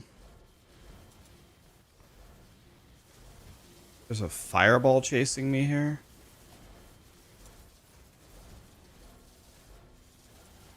Screw it, I'm just skating through. If we live, okay. If we die, okay. Go through the fucking door! More ice skating, more ice skating. And I'm dead. I'm dead. Ooh. How am I still alive? This shit is impossible. My guy sucks.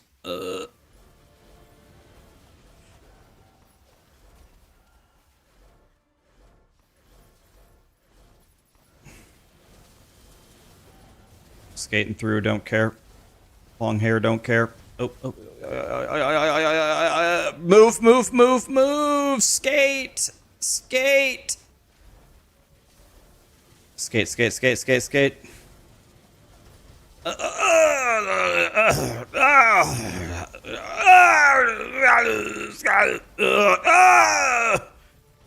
Shit's impossible.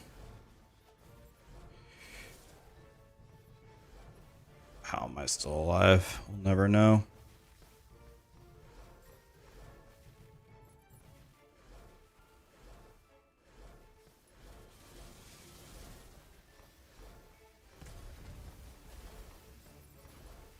Alright.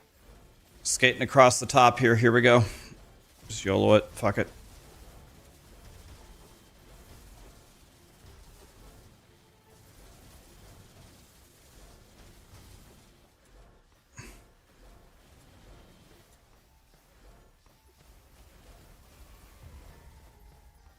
Ugh.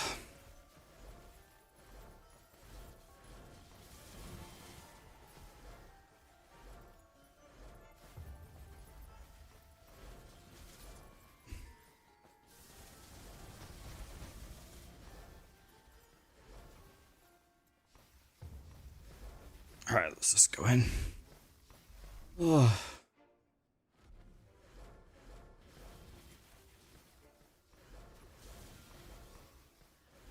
Might be able to fight the Warlord. He'll probably hit me once and kill me instantly. It's going to be great.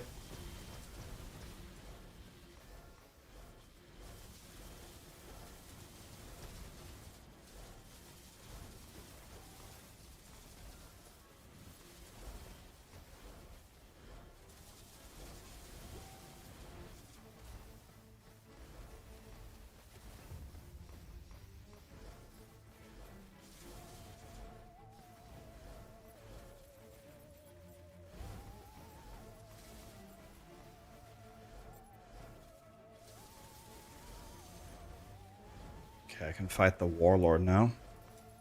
I would like to go in with a shield if I could. I'm sure I can't, though. Oh, got a shield. Let's get in there, boys. Oh! And I lost. Oh. Oh. I can't even walk up. Oh, my shield's gone. Lit.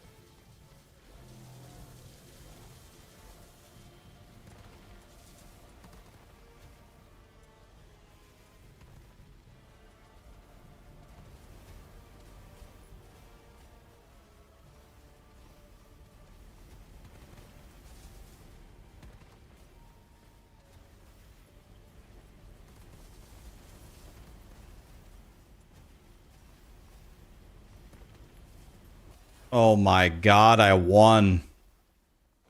Oh my god, I beat a T8 Warlord. Bitch.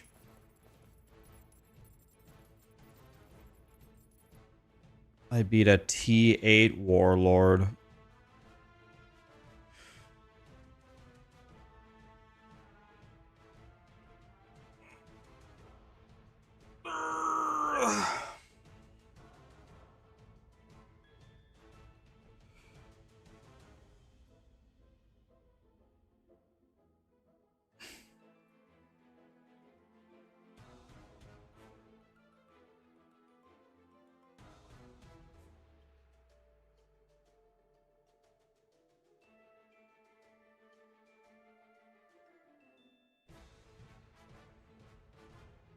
What woke you up, my Arnold grunting? Sorry.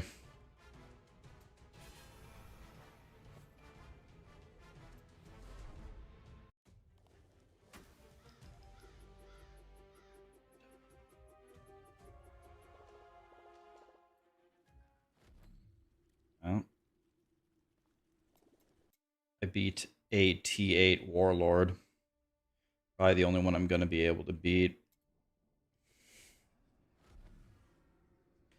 That one I just did was the hardest one. God, I can't even get started on the other ones. If I don't have a shield up, I can't do anything. I don't think I can beat like any of these.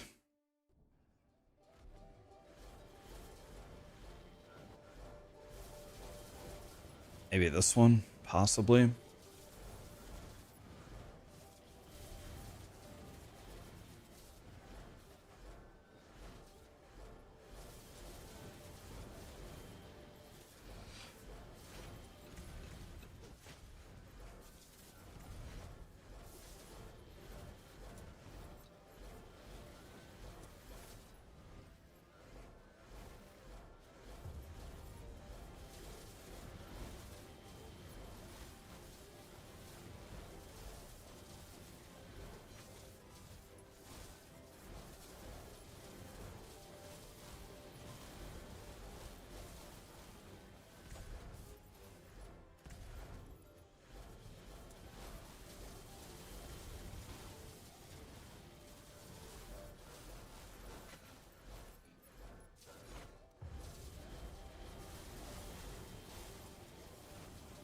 Mage is the best class, is it?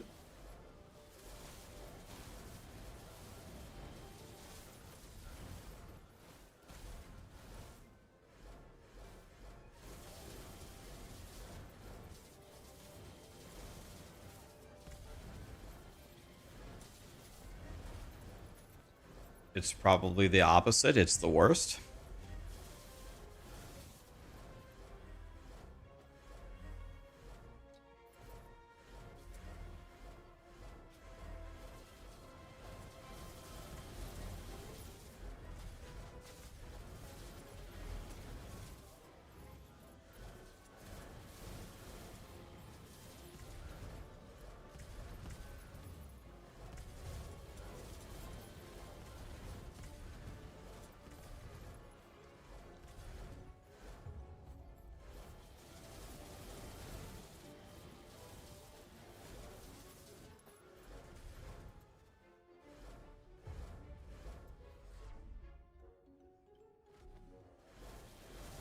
People think Knight is the best late game.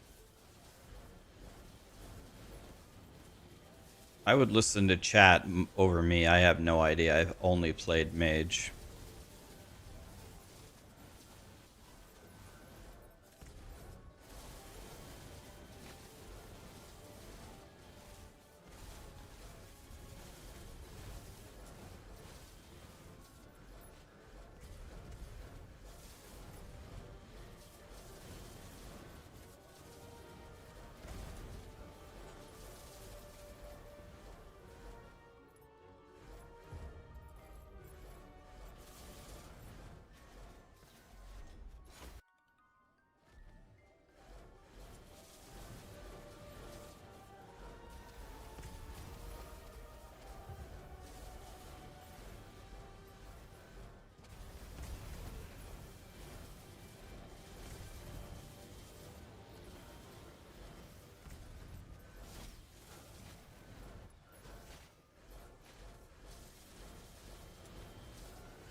I don't understand how am I still trapped? Oh no, not slippery, Bob.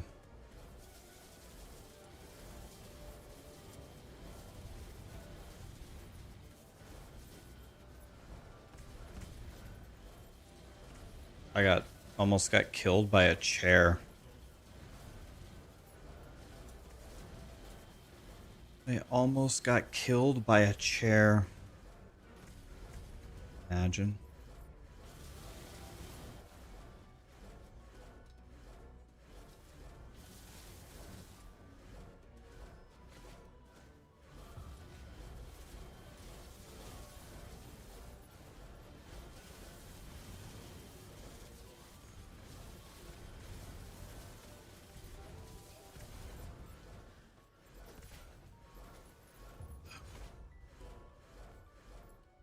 Let's just go next. That's fine. Tip, avoid dying. Very nice. That's a big tip right there.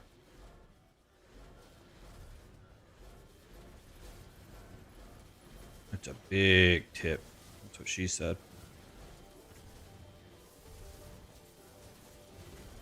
Tip, avoid dying. Very nice.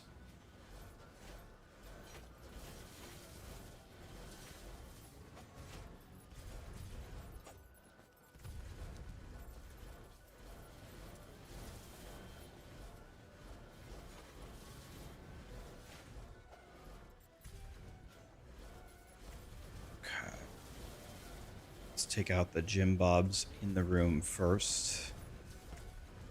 Okay. Warlord time.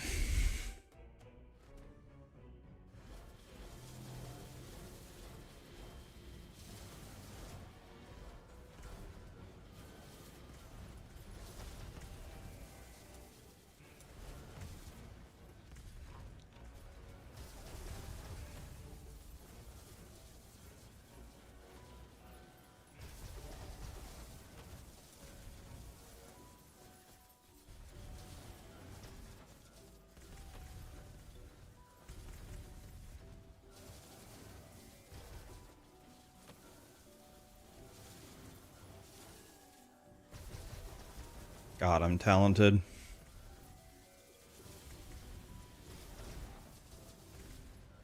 Might be dead here anyway.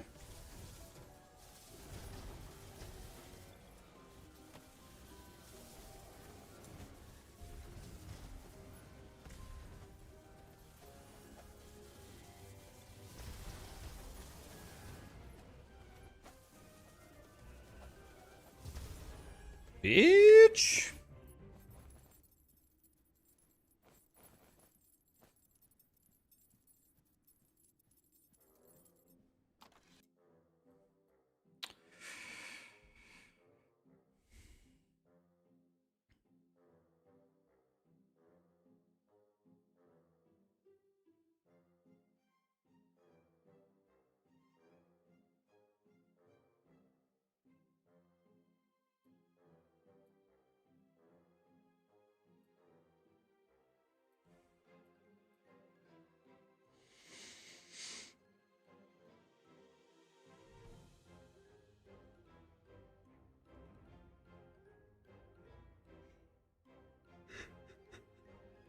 Alright, let's try, I don't know, this one? Eh. I seem pretty powerful, but I can't kill the final boss yet. I'm close to him. Can see, I think he's in the middle here. I have to beat these three and this, but I don't know if I can beat any of these three. Two of them I've already tried, and they just murdered me instantly. So the nice thing about this one, if I could get my shield up, is I have massive, massive light res. I have 91% light res. So I might be okay on this one, maybe.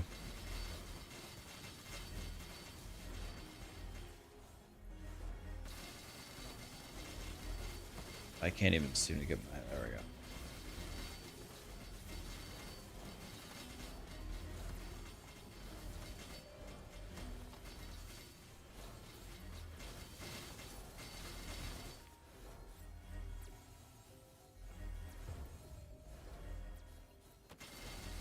I have super light res, so...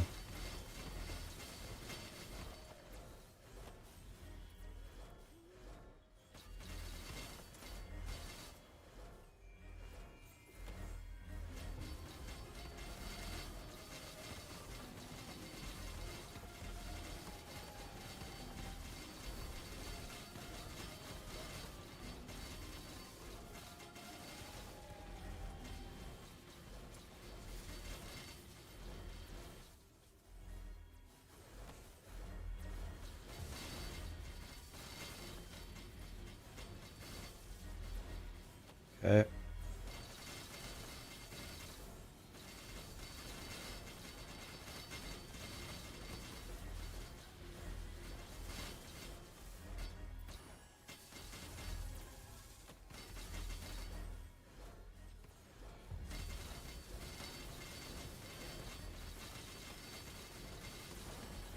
So hard to get enough kills to spawn the shield because everything has so much health. It has so much defense.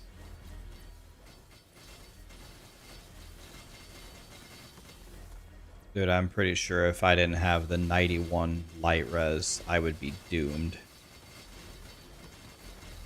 I would be doomed here.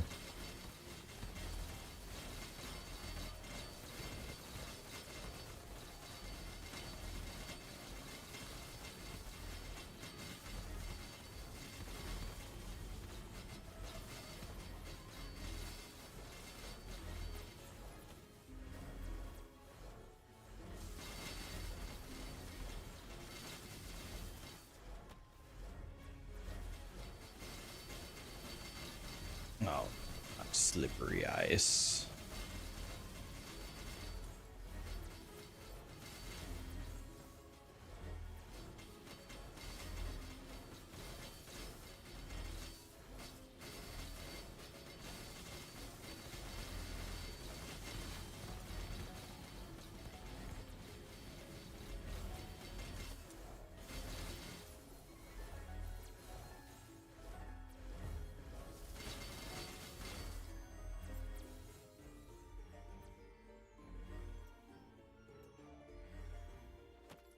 Okay. Yeah, I'm playing controller right now.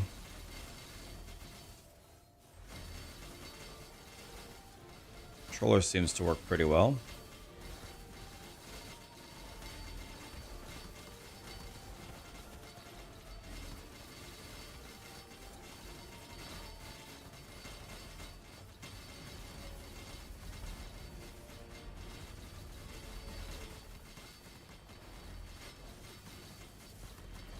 Take him down, boys.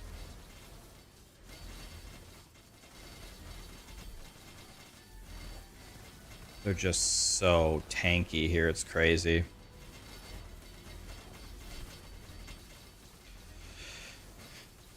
They're so tanky. Oops, didn't mean to open that.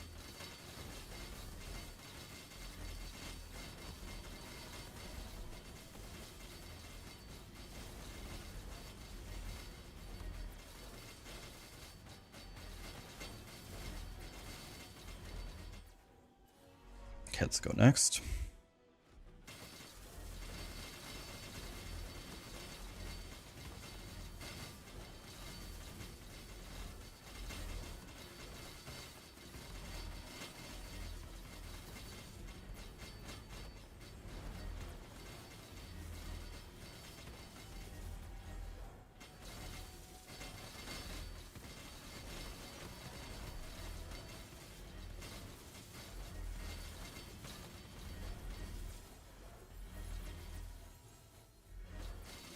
God, these guys are chonky.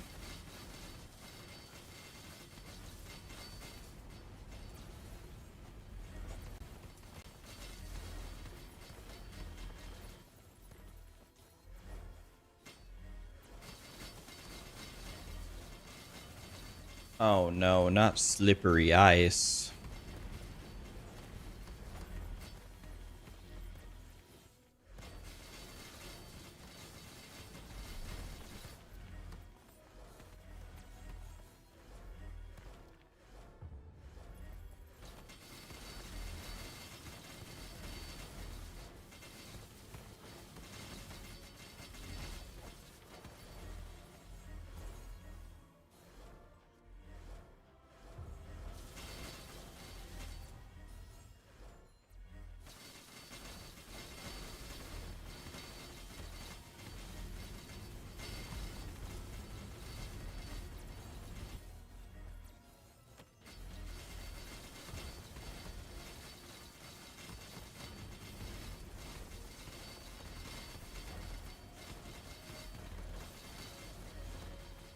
Okay. Let's close this one up. Let's run around this way.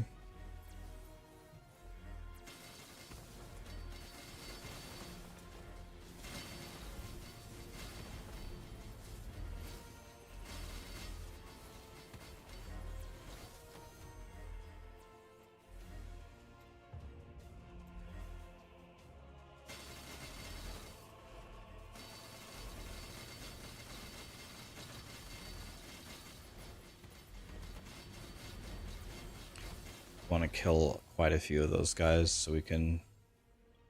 Okay, here we go.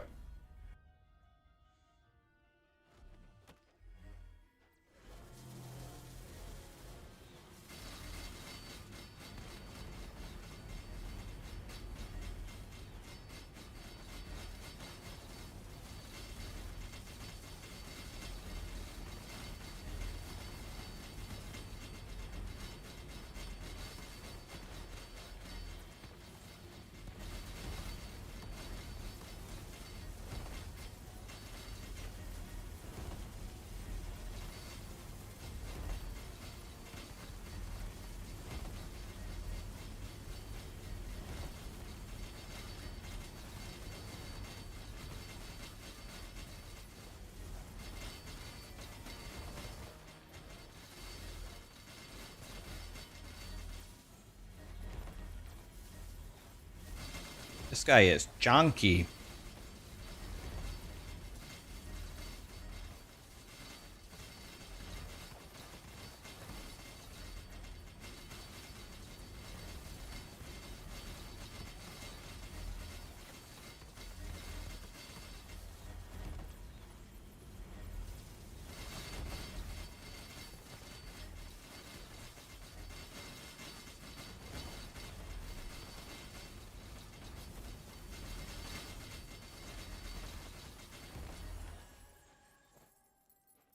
Okay, we have 3 of the Wrath 8 Warlords down. Movement speed.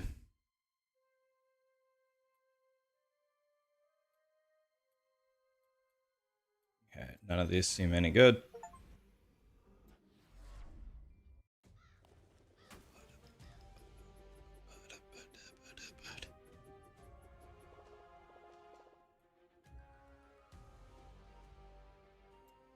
Put in 50 determination and it will keep you alive. 50 determination.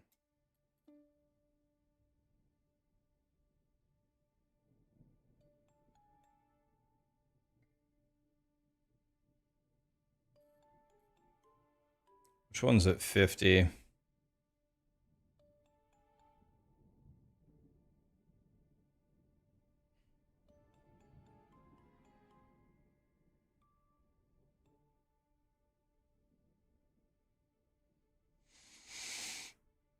Yeah, this seems very, very good.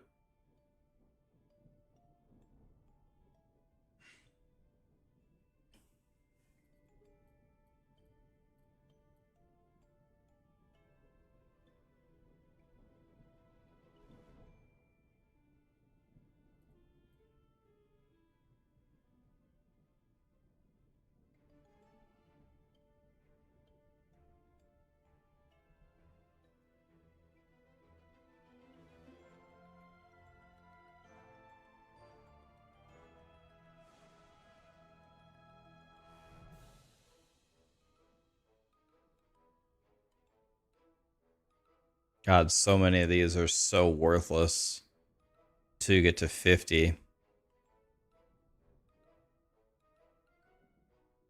actually seems like you need 55. Jeez, you would get 26 if you got to 55.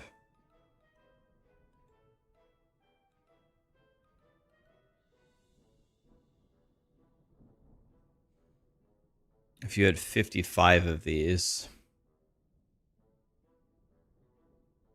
I would be...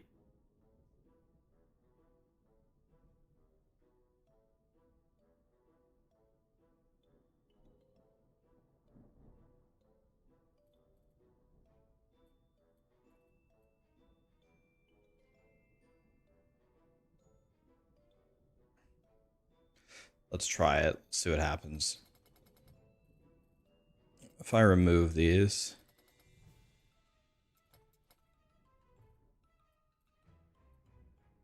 I have to remove 25 here.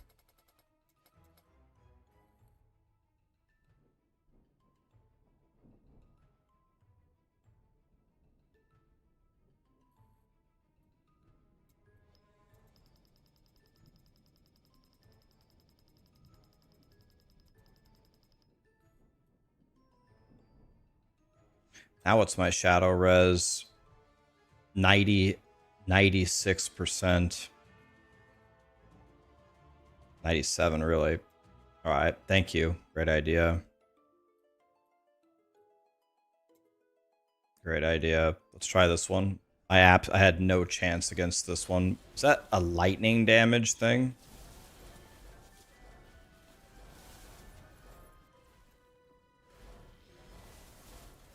Isn't my armor overcapped? What do you mean? What do you mean overcapped?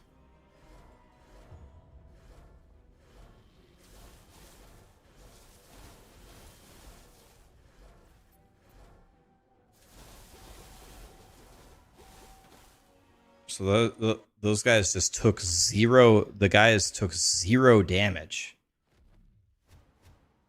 There. That's why it died. I walked into the room. I had my totems down. They dealt 0 damage. I don't know why, but I gotta make sure that I don't allow them.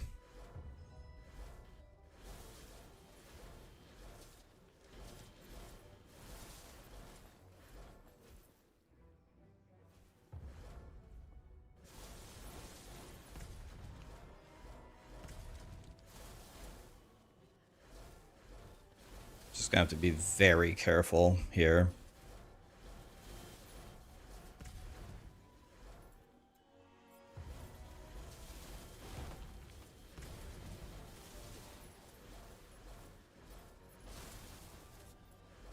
Gonna have to move very, very carefully. Very, very carefully.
Please don't die here.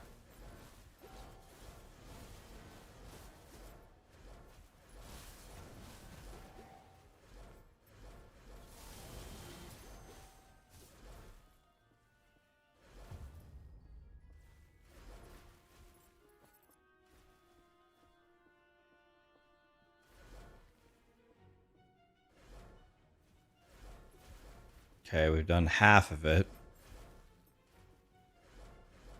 There's no guarantee that even if I get through this that I can kill the Warlord, but...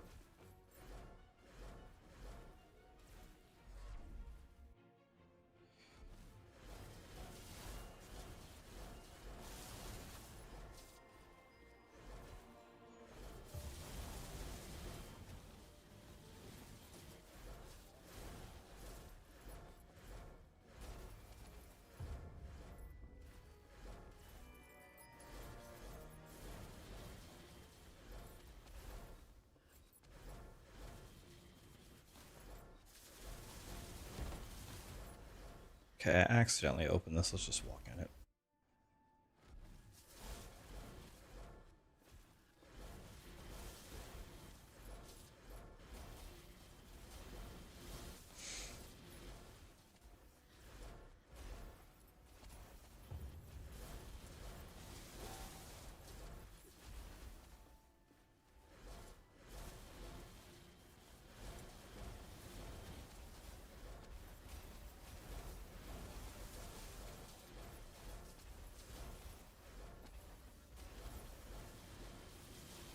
We're just going to put those in that room and run away.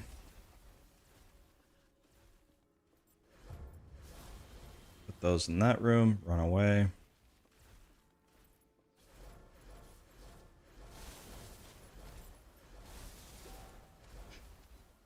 Okay.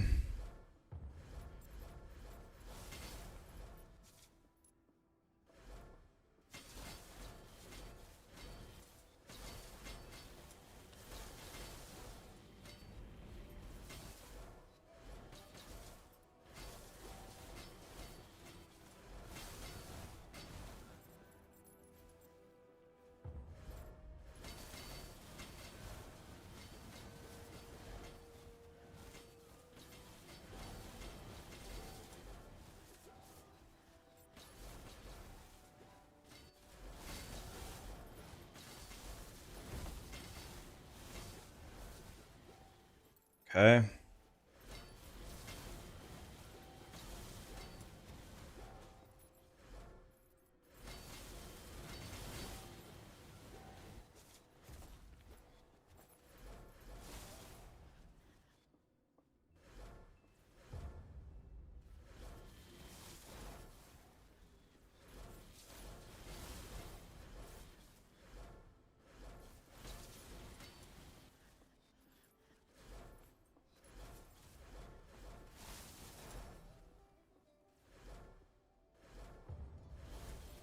Okay, we are...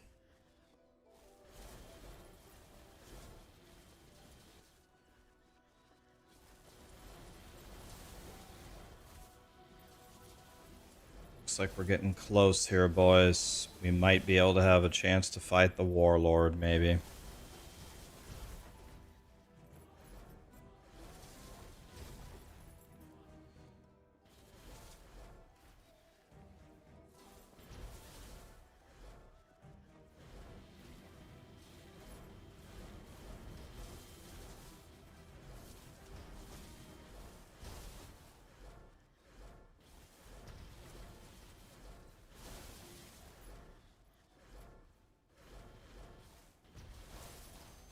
Okay. Warlord time.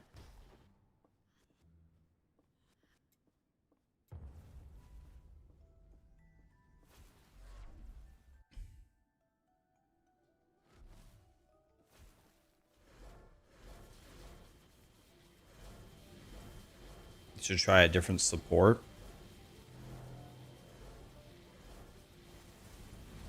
That was a weird camera angle. God, what the hell is that shit?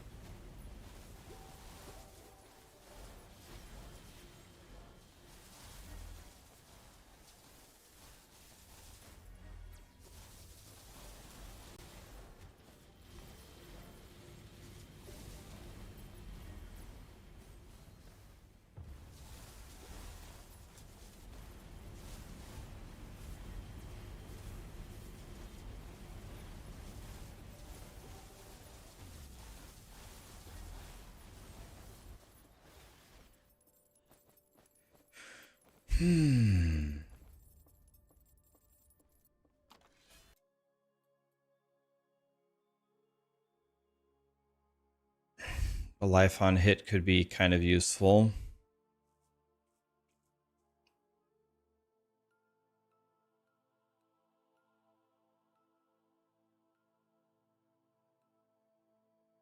Probably this one, just for the triple bob life on hit. Okay.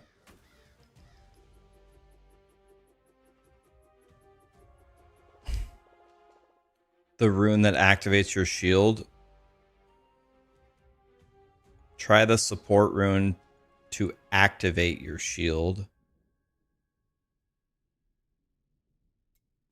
So you're saying, what you're saying is, instead of this, instead of the activation rune, use cast 7 support skills to trigger it.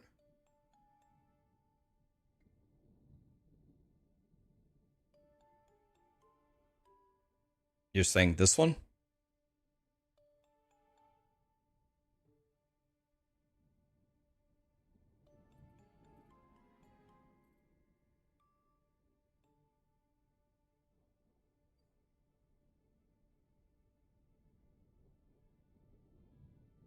It might be better. Might be. The problem is this is level 1 and this is level 12. So that's the only thing that would, that it drops to 4. Okay, we only have 1 left.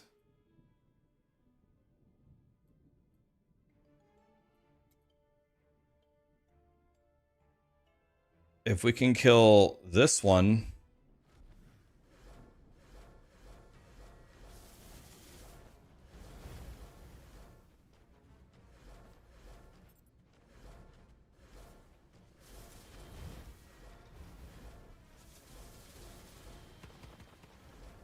all right. We've just got to find a way to get through this one. If we can get through this one,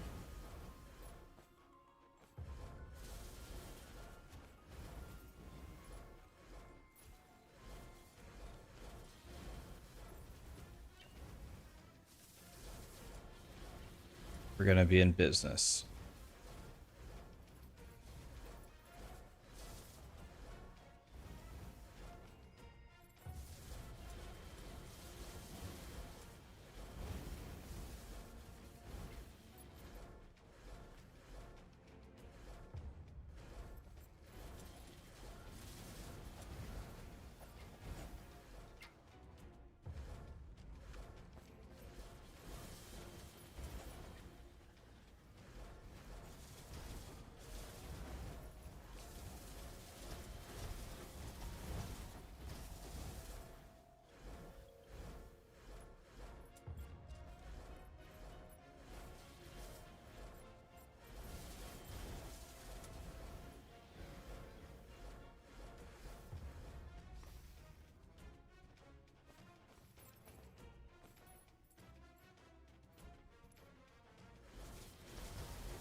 Okay.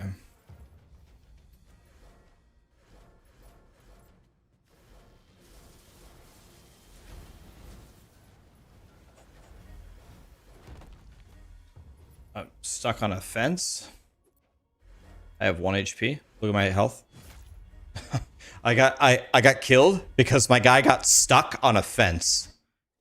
Ah, my god, it's so fucking infuriating, man.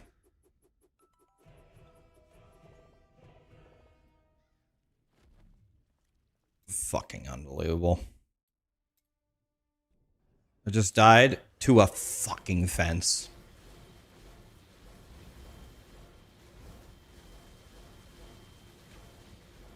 Imagine dying to a fence.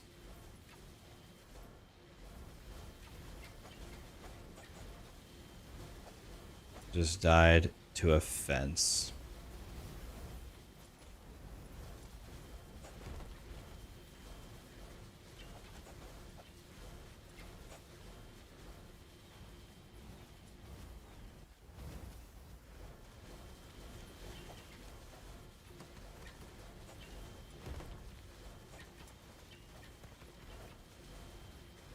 think potentially one of the best strategies for these Warlord maps is not to activate any of the red bobs. You just run through and kill all the regular guys first, and then go activate them all. Might be easier.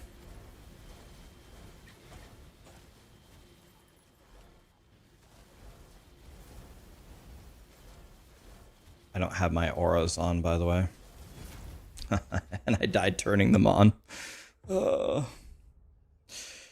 I cannot believe that your auras turn off on death. I just don't understand why that is. I never remember to turn them back on. They did the same thing in POE. I think they changed it to where your auras persist on death. God, I hope they change that, man. Such a garbage mechanic.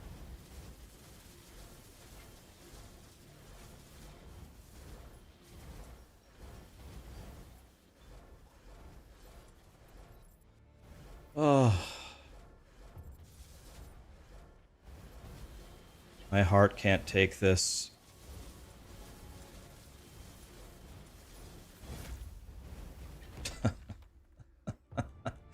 because my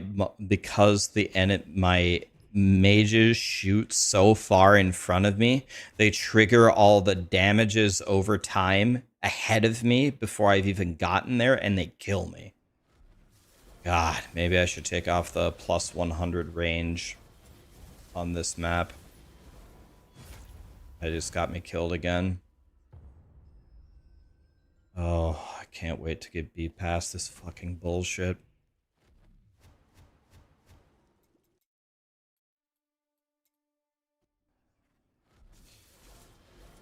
Oh.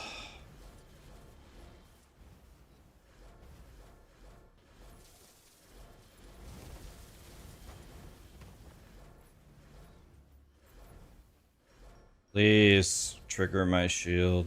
Please give me the shield.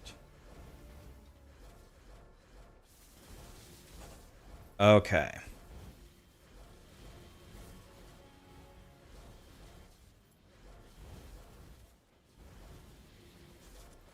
Let's play very passively.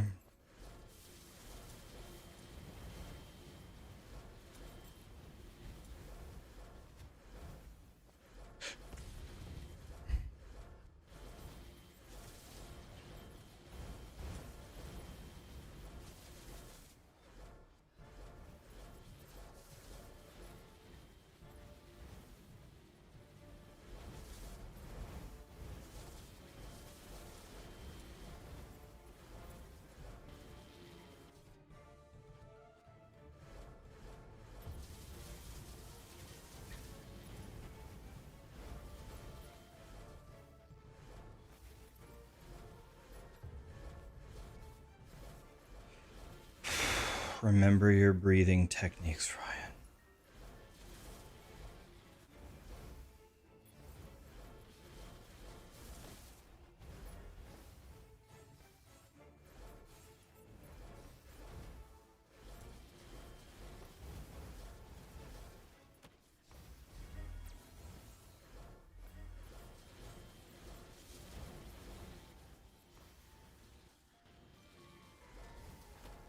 Remember your breathing techniques.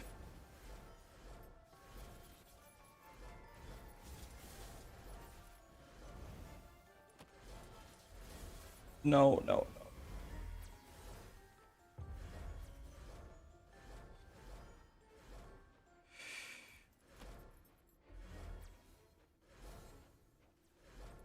No. Oh.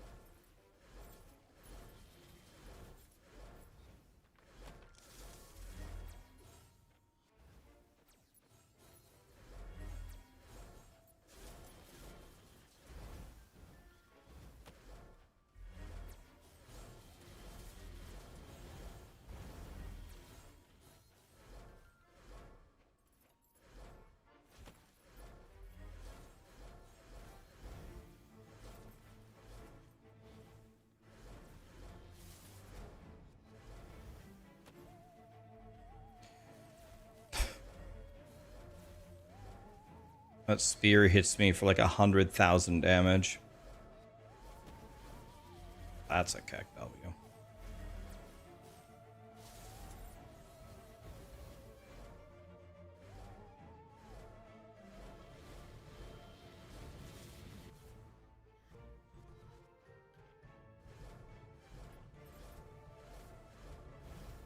Please let the ice shit turn off so I can move correctly. Please.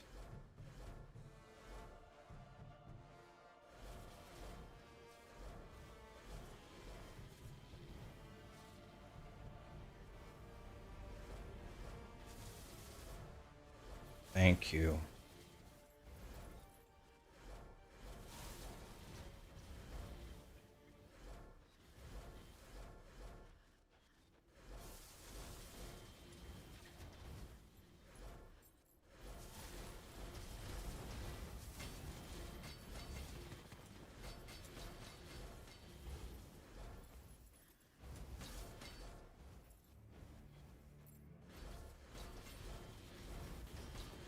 All right.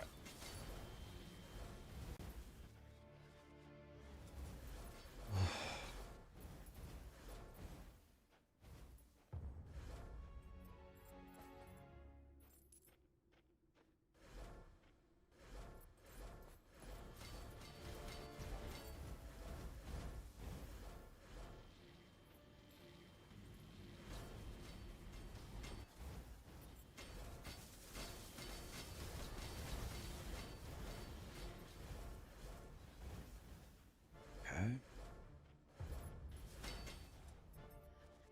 Okay. Oh, man.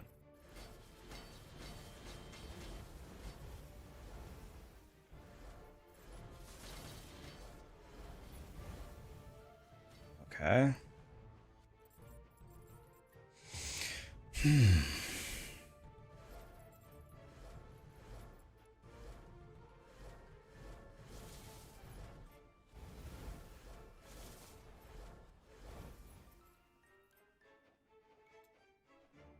Okay, we did half of it.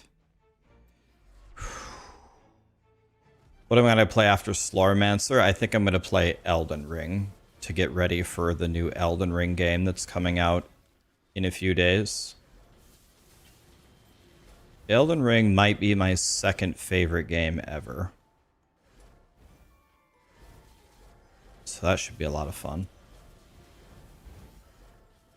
Is there a cooldown on the shield? I just have to kill 53 monsters. Every time I kill 53 monsters, it gives me a new shield. But killing 53 monsters under these circumstances is not so easy. The monsters have a double on-death explosion, which insta-murders me.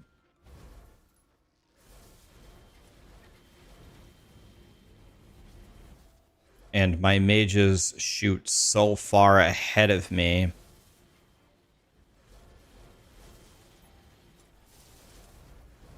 that it's extremely dangerous.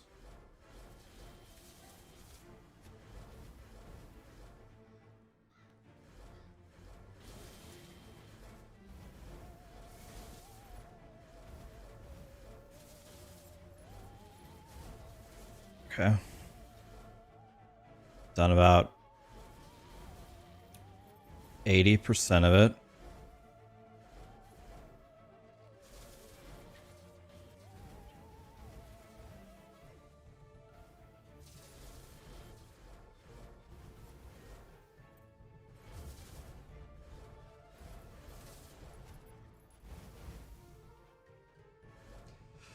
Okay.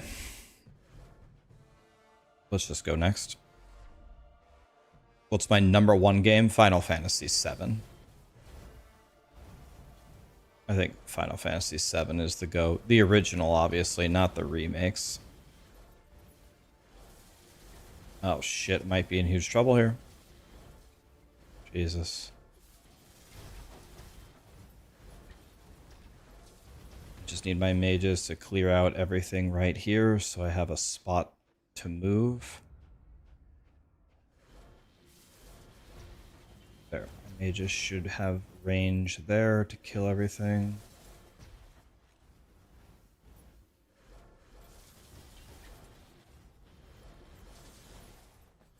Okay. I should be close.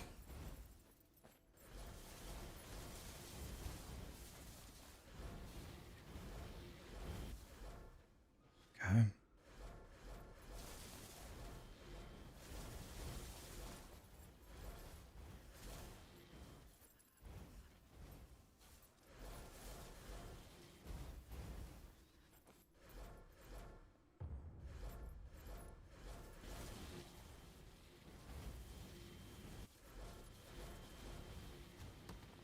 Okay, just let the mages cook there.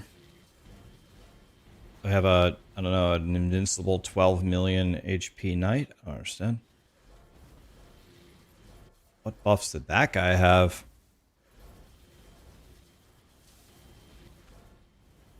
Okay.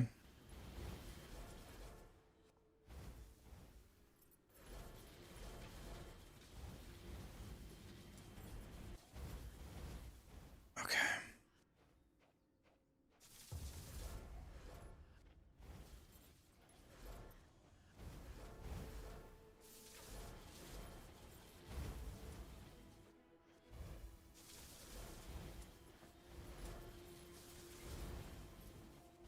Just let them clear out everything in my way.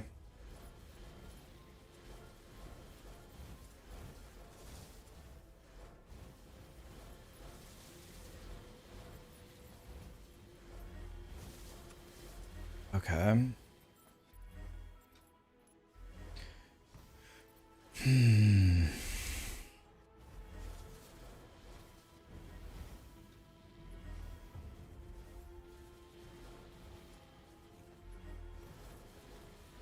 Just put a bunch of mages in there, let them clear out the room.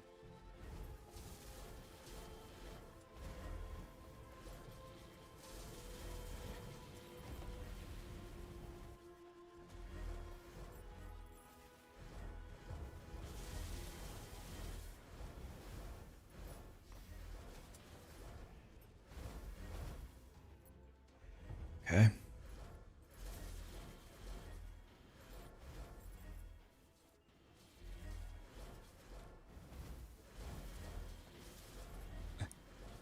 Slippery ice.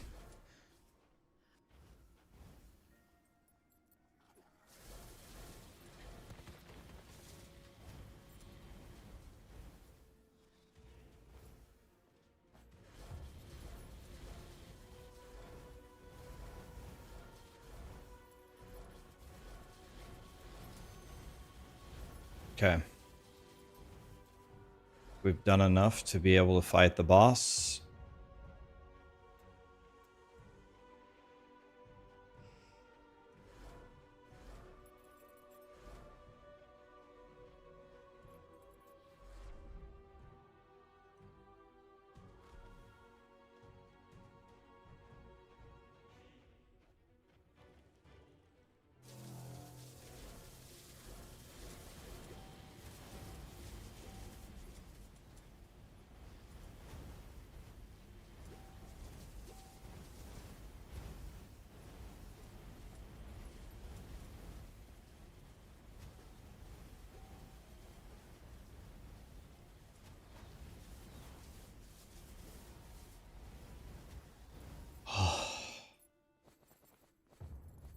All right. We killed the 5 warlords in the middle. I don't know if now that allows us to fight the final boss or not.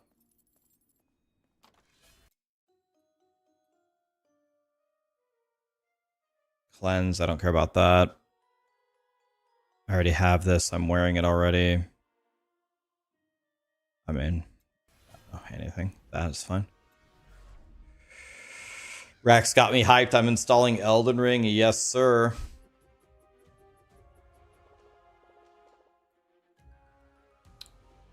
Jinx, are you still here? It's just now telling me that you had a tip earlier. The Jinx, are you still here? You're making an alt in Last Epoch? Medic, Sremos, Punkbuster, Coffee Nomad, Olaris, Heat, Bad Company. Thank you so much for the subs, guys. Are you still here, Jinx? I would definitely play Judgment instead of Erasing Strike. Okay. So I'm guessing in order to fight this guy, I have to beat this guy. The thing is I don't understand. This person insta-killed me. I need to understand what kind of damage they do. Vastora the Wild. Vastora the Wild. Let me see if there's a wiki on it or something.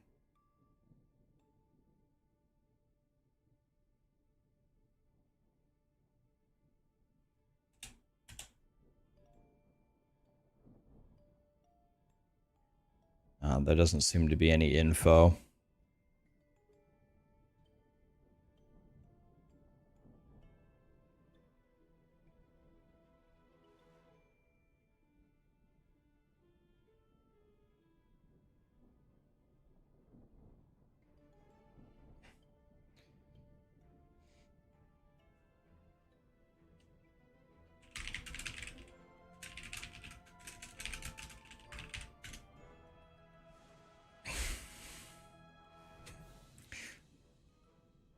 All right.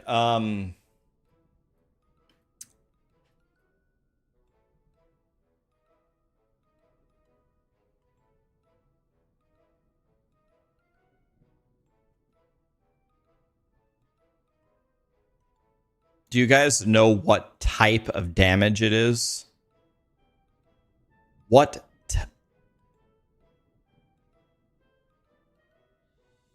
Yeah, they're gonna push the limits of my sanity.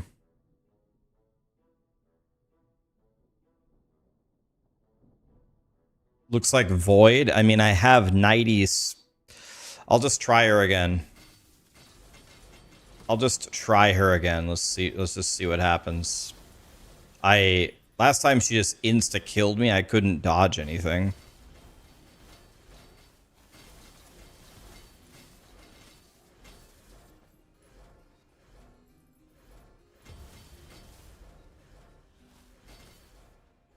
Likely Shadow. I have like 97% Shadow res. Like, I'm not even kidding. Like 97. So I'm praying that it's Shadow.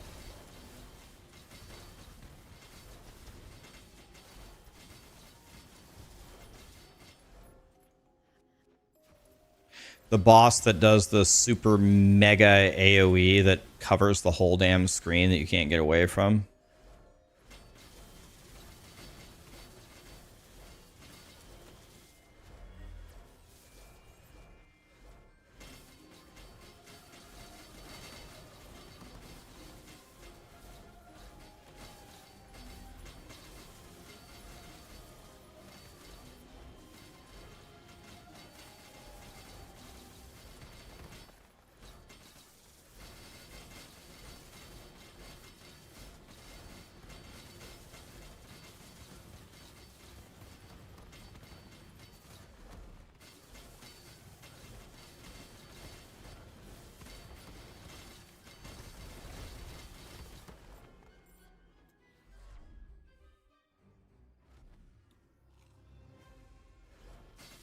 One of her mods one-shot me. Maybe, yeah. I don't know, her, like, do you mean like the regular mods that are in this? Like, they don't seem to even hit me.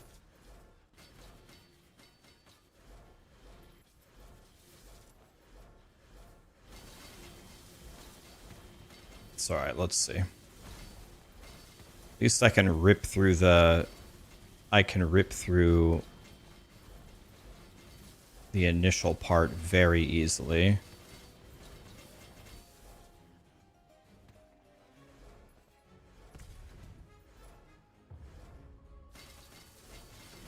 What's up, Refus? Refus?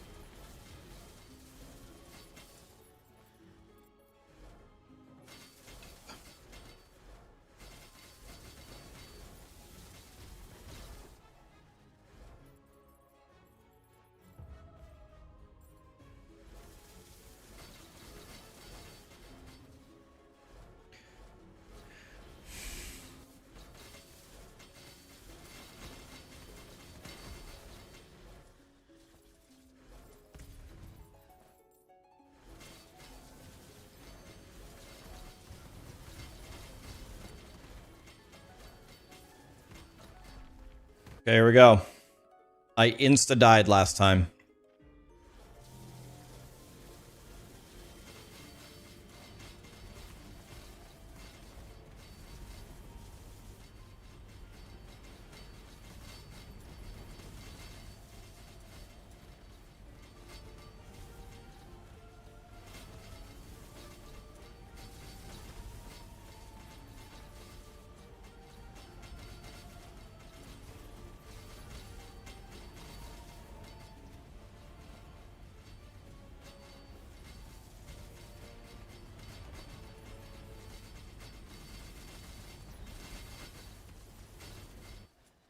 Dude, she almost killed me again.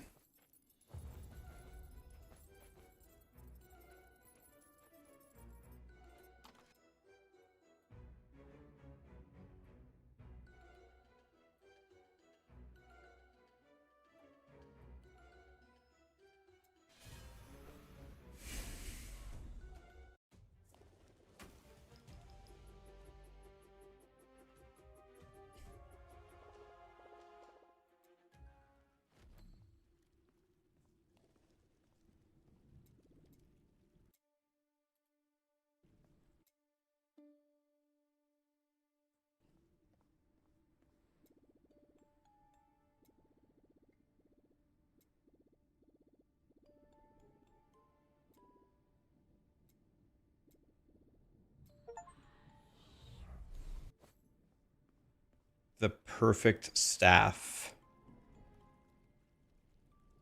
Let's see what it does. Altior Ara. Is this thing good?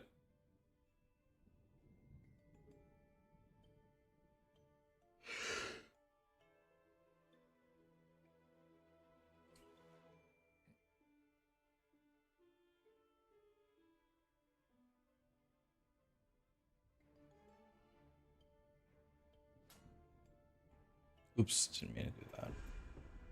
Okay, here we go.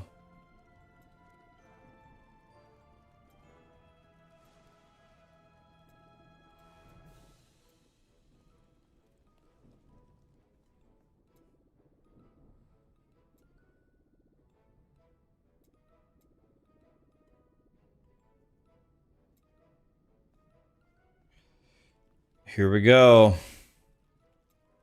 Oh my god. Oh, there's a wing?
How did he kill me? I can only take, how did I die? I can only take 40% of my life per hit. How did he kill me?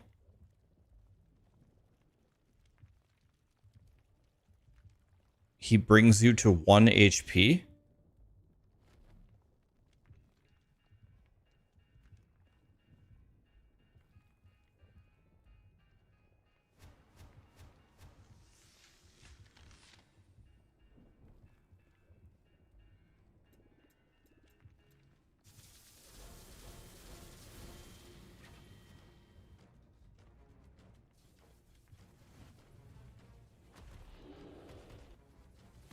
I wish I could see the meteors.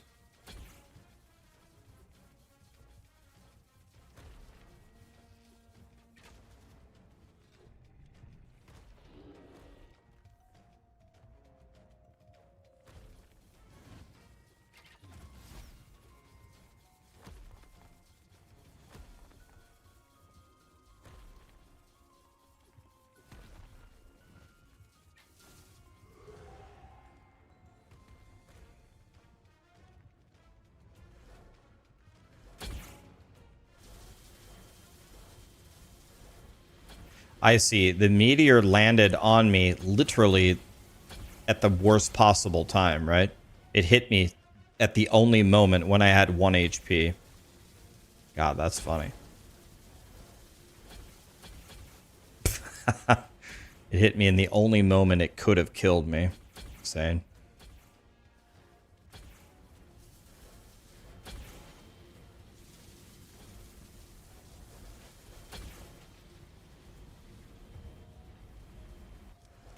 Well, that's depressing.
Bro, how are these guys not dead yet?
I got body blocked? Come on, dude.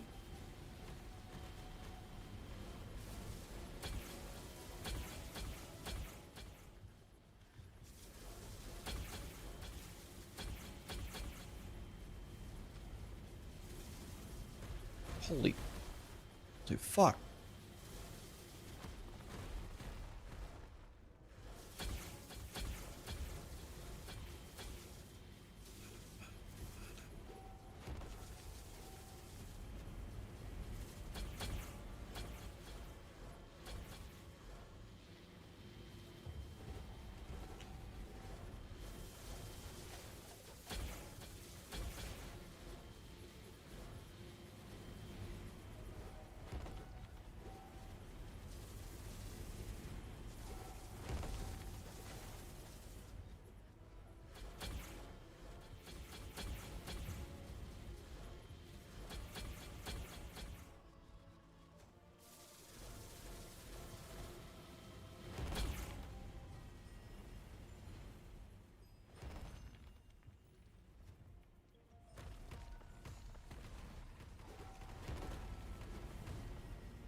I know.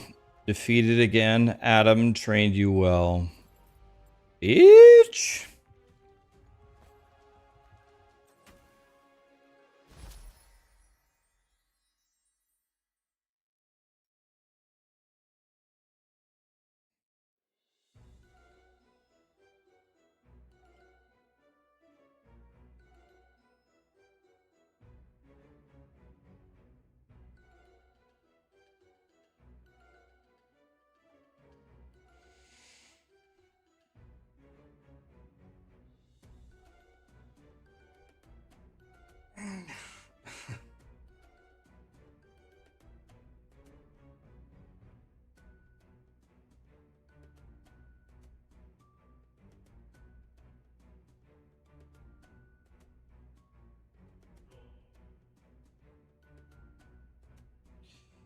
Did it, boys.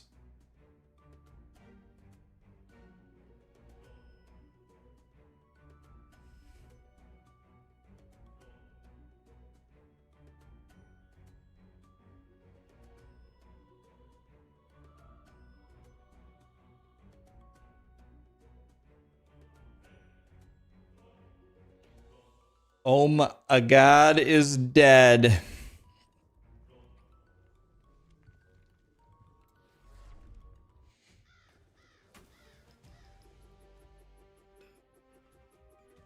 It had to do 3.6 billion damage.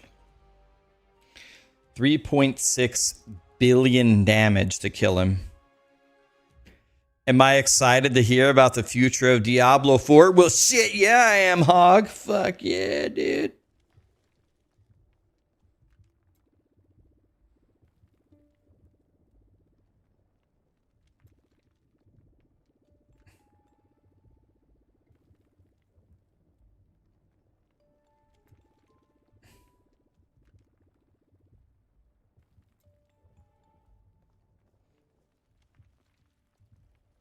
Come in, yeah, haha.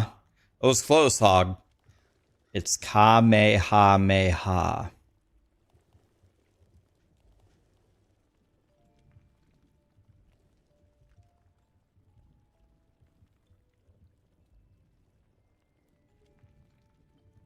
An airplane just crashed into houses in the neighborhood next to my work, caught the cars on the street on fire, and damaged 15 homes. Jesus.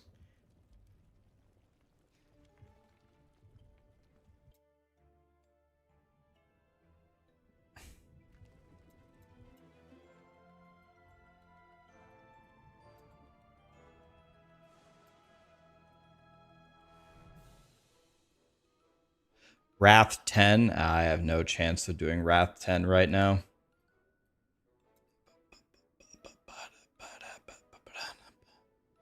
I see you can target farm everything.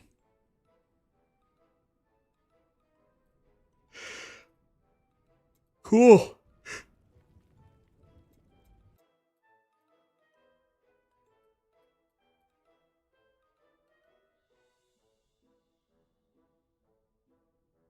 There are other challenges like the primordial netherworld here, but I already know. I Wrath 10 at level 100 monsters. I know that my mage can't do that.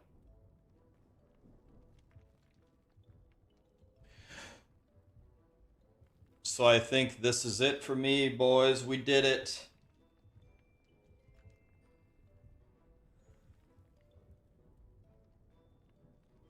That's it for me for the Slormancer. I killed a god. I'd have to go to town and craft a million things and farm a million things to keep playing. So I'm very happy with what we did. I did not think I was going to be able to even kill him, and I killed him. So I'm big happy with that.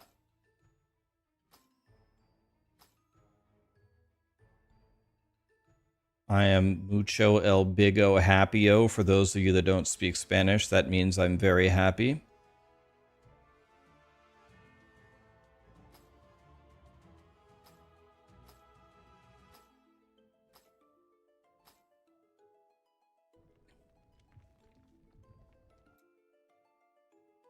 Slormancer D's nuts. All right, mods, take him out. Get him out of there. That's a permaban.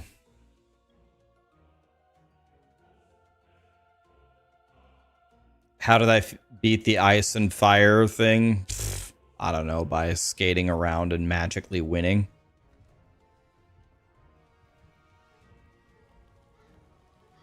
I actually permaban anybody for making a D's nuts joke in my stream. I actually permaban them.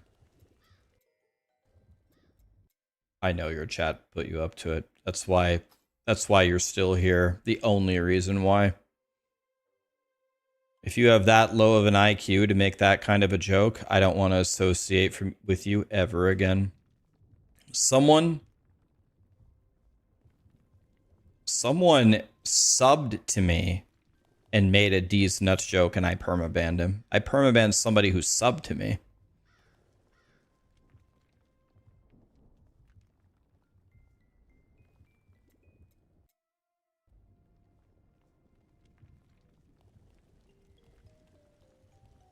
Actually, wait, hold on. I don't know if this is going to work. Let me see. Let me try something here. I have an idea.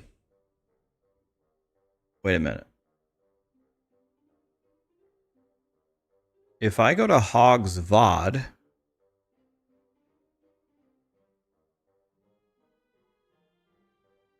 Yeah, if I go to Hog's VOD...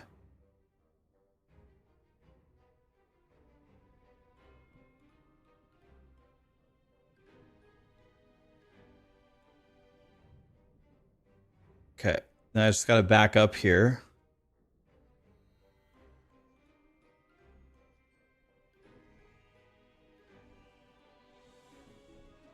There it was, Dankometer. It was Dankometer who told Hog to do that.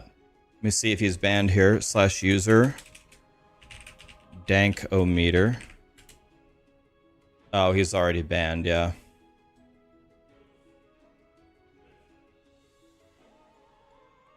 Okay. He's already banned, dang. He was gonna get banned.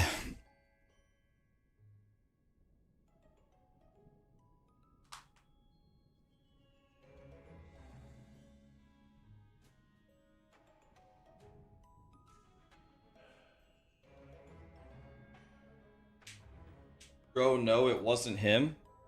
I literally have the log right here that says it was him. I'm reading your chat. He's already banned in my gotta ban my entire stream. Give me a timestamp. I'll ban every single one of them. Guys, I cared the first 6 years I streamed. I don't care anymore. We'll ban everybody. We'll do it like a bomb. Someone who makes the D's nuts joke, whoever commented before him and after him, even if they didn't do anything, banned. We'll treat it like a bomb.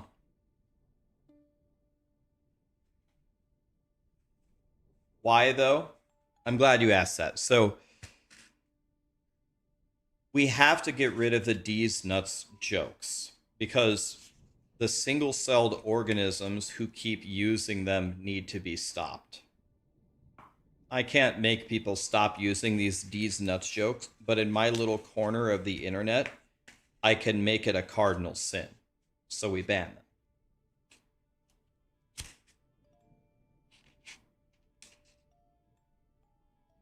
I made the YouTube video for this morning, but it got corrupted. Lee messaged me and said the video got corrupted in the recording, so I re-recorded it this morning. So I don't know if Lee's going to release it today or tomorrow morning. It was supposed to be today, but I had to re-record it this morning because it got corrupted.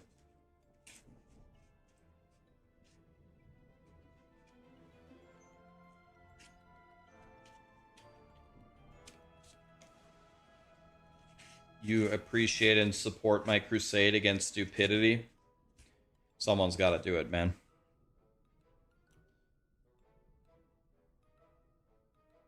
Okay. Oh my god is dead. I did it. We did it, guys. I have to make a video about the amazing campfire. Okay. Yeah. Okay, so it's coming out tomorrow.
North Lane, how you doing, buddy?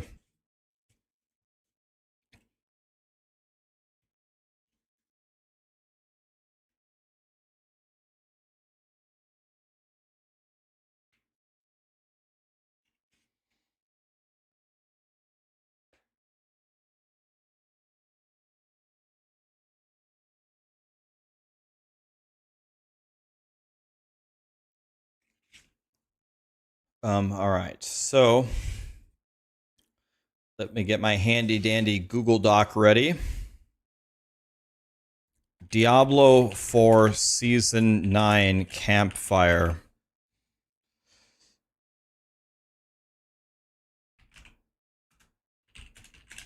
Okay, I have it ready.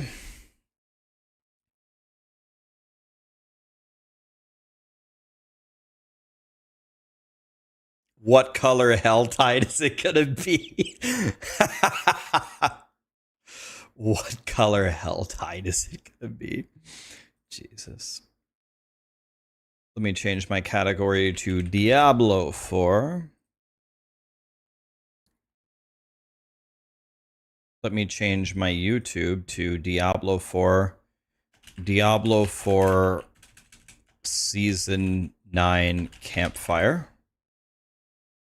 Switch the game to Diablo 4.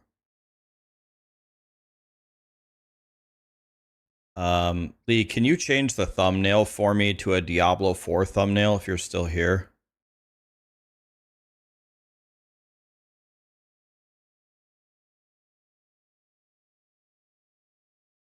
You have a question for me.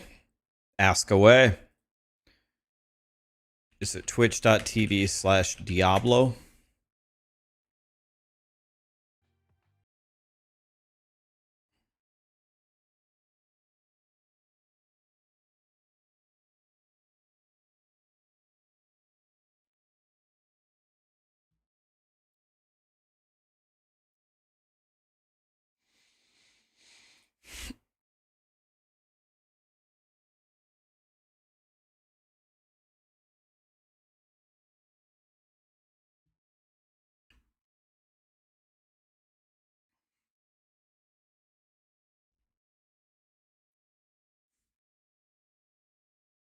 You're back at work and feeling better, Susan? Hell yeah.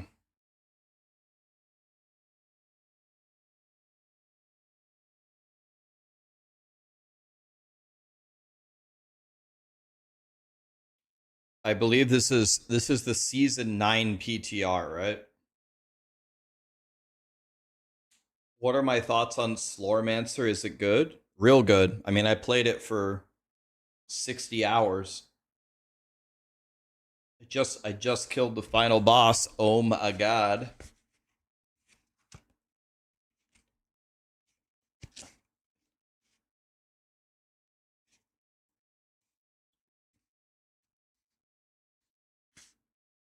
Oh my god is dead.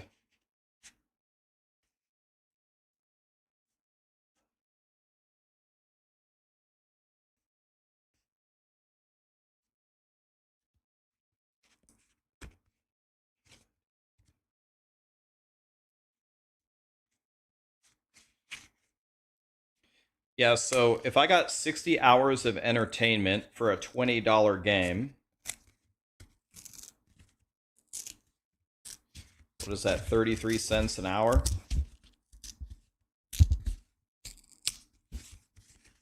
Pretty good.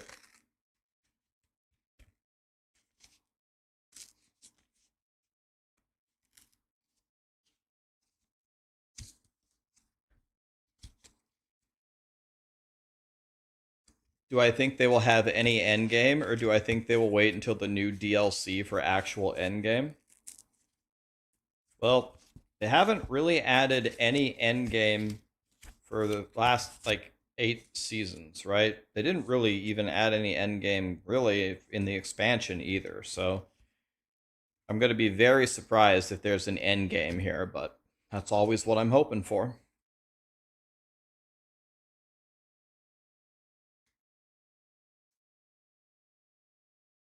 Why am I in the top left corner of the screen?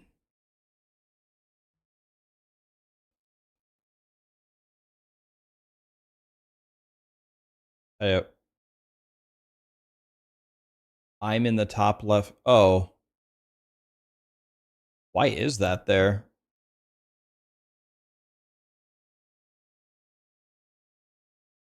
It's That's weird. It's not on my screen.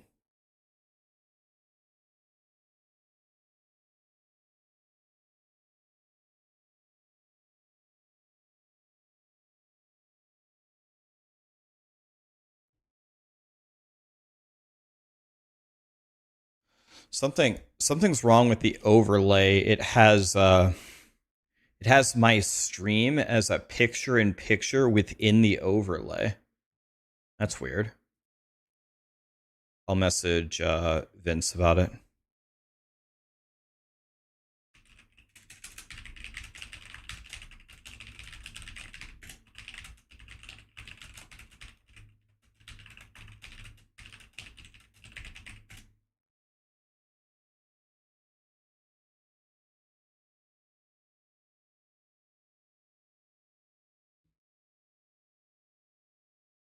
I asked Vince about it. He'll fix it. That's yeah, thank you. Something's wrong with the overlay. Yeah, it's a still image.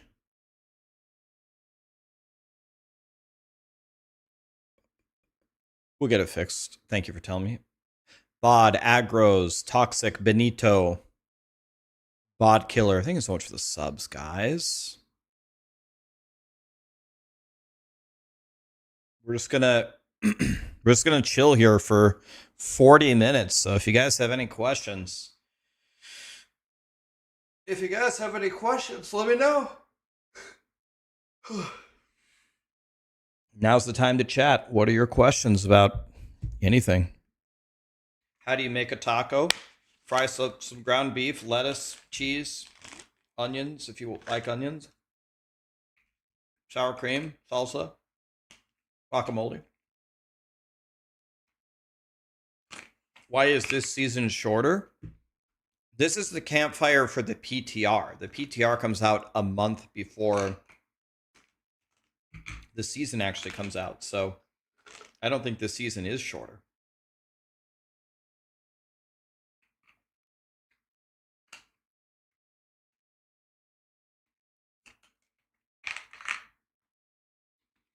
Soft shell or hard shell taco? What I've been eating lately actually is neither. I've just been putting all the meat and all the stuff without the shell into a salad to save the carbs. So taco salad, save the carbs.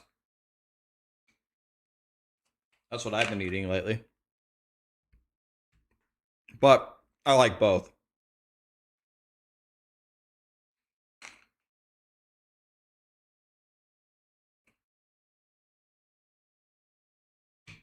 Who am I going to team up with for Night Rain? No specific plans yet. Maybe DM, maybe Ziz, maybe Dat Mods, maybe Moxie, maybe I don't know, anybody.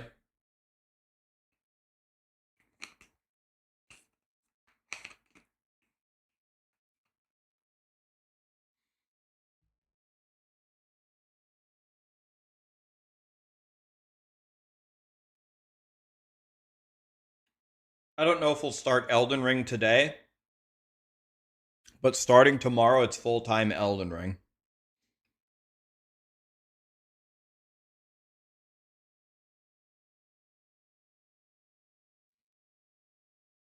Any predictions or wish list? I mean, we have the Diablo 4. We have the Diablo 4 roadmap, don't we? Diablo 4 roadmap.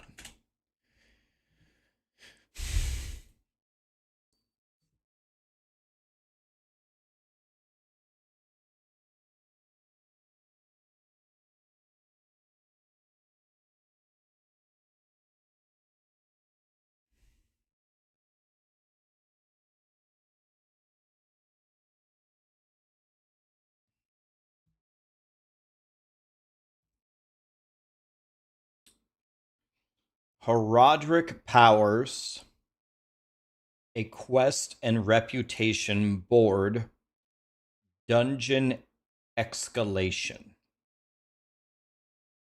So it looks like this is the season theme.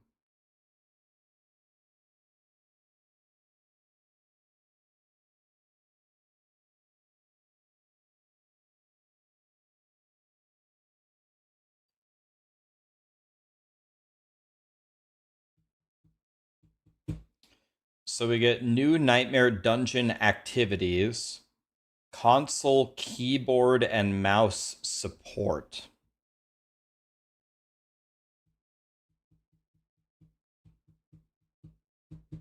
Wait, this is exactly the same thing. It's going to be powers. You go do quests to do the powers, and you update a reputation board like they've done every time. They give us a pet like they do every time.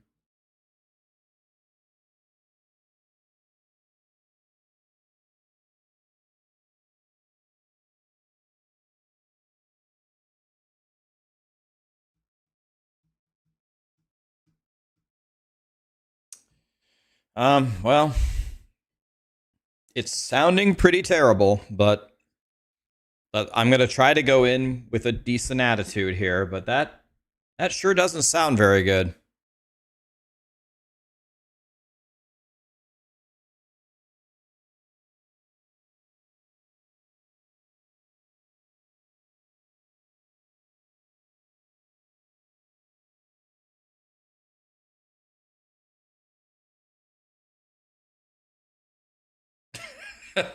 Diablo 4 is the laziest and most uncreative game ever made.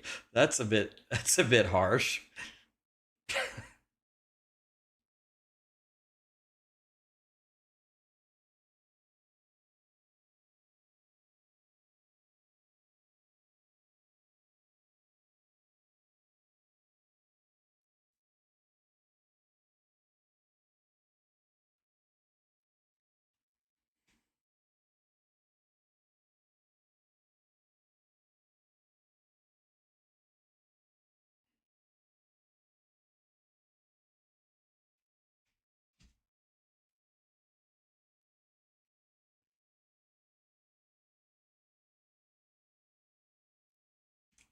You guys brought this upon yourself for asking for endgame. Okay, can you explain that to me? What did we bring upon ourselves for asking for endgame?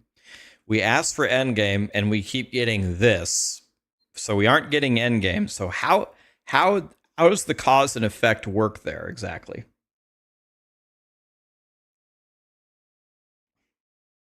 Hi, Kenny.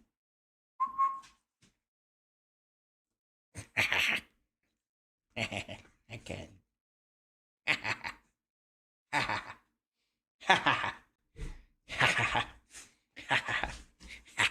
It's a game, Kenny. It's a game.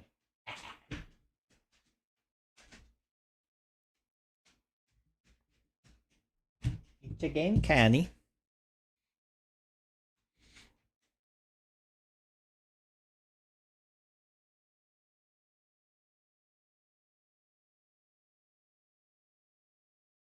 Why do they think that new powers is the way to go? Is that what they think that players want? So I don't work at Blizzard, but if you want me to answer that question honestly, again, here's the thing, guys. Believe it or not, I am not against Blizzard. I'm not against Blizzard. Okay. Um, I would love to see Diablo 4 flourish and Blizzard flourish. It's good with me. You asked me, do I think that they think that powers are what the community wants? I would be willing to bet $10,000 that there isn't a single person who works at Blizzard, no one, who thinks that that's what the community wants. The reason why they keep doing powers with a quest and reputation board with one pet for you is because it takes no work. They're just redoing things. They're just they're just giving us the same thing over and over and over and hoping that we don't notice.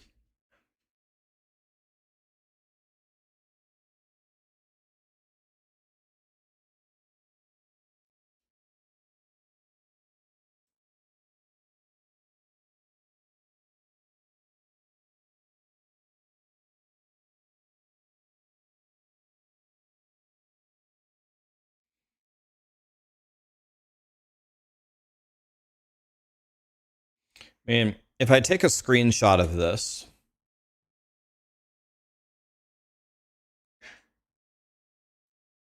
if I take a screenshot of this and I go to paint,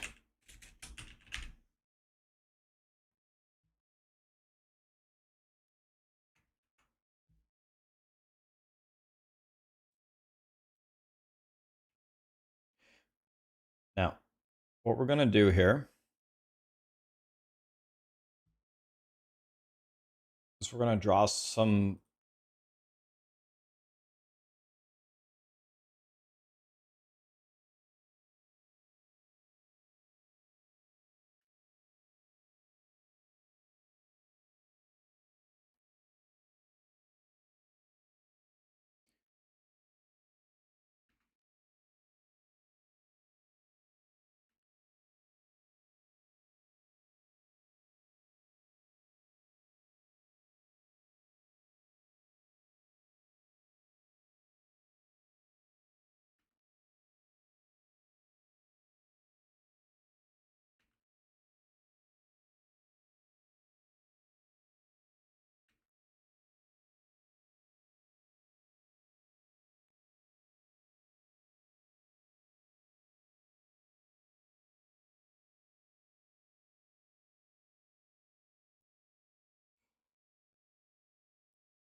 So if you take a look at this, you'll see that every season is, even according to them, is exactly the same.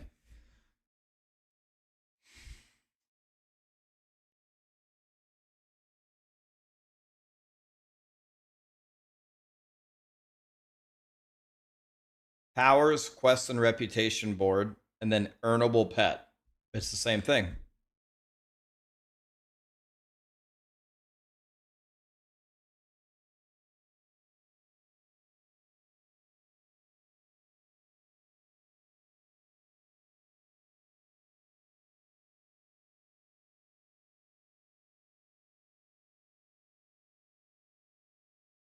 This is their graphic. All I did was erase some words.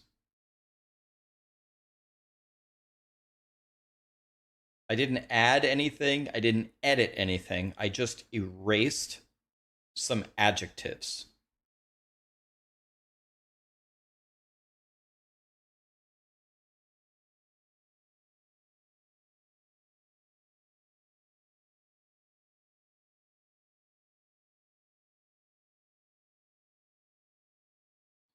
I keep shitting on the developers, but thanks to them recycling the same shit over and over, you went out and you got a girlfriend?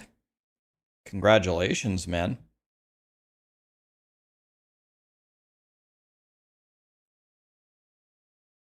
Isn't it supposed to be active now?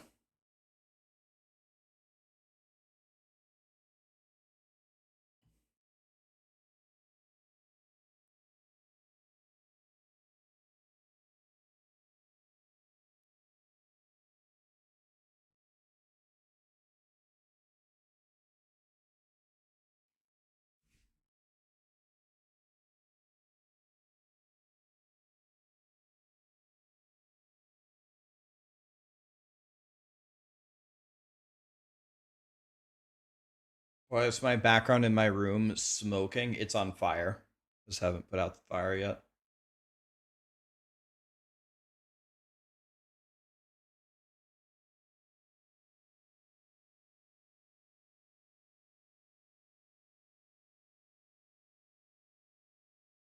I could make a bingo card, guys, but if I make a bingo card, it's going to be like very, very negative, so I better not.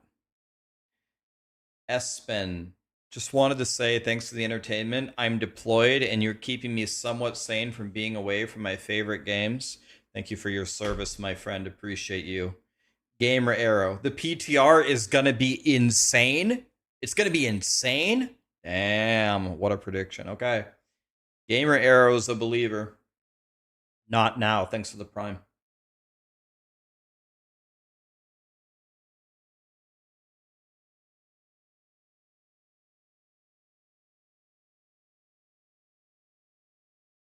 You used to defend Diablo 4, but now that you played Last Epoch, PoE 1 and 2, and Slaughtermancer, you can't defend them anymore?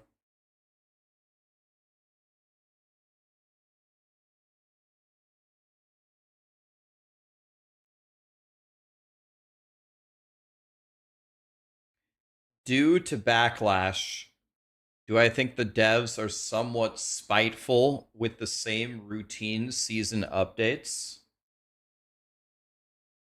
I don't think that's what's going on. Corinne Ho, thank you so much for the prime. Charming, thanks for the gifted sub, man. I don't think that's what's going on. I think Diablo 4 is like the Titanic. Blizzard's way of developing their games is so unbelievably slow. Like, they plan ahead like a year or two, which gives them almost no ability to actually like truly respond to feedback. The entire bureaucratic setup of how they make games is essentially they just have their plan, and their ability to pivot from that plan is close to non-existent. Yeah, and it's very antiquated. Yeah, it's very, very old school.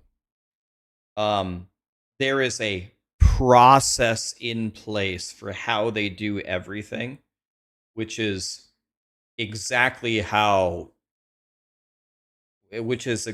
way to not respond to anything, right?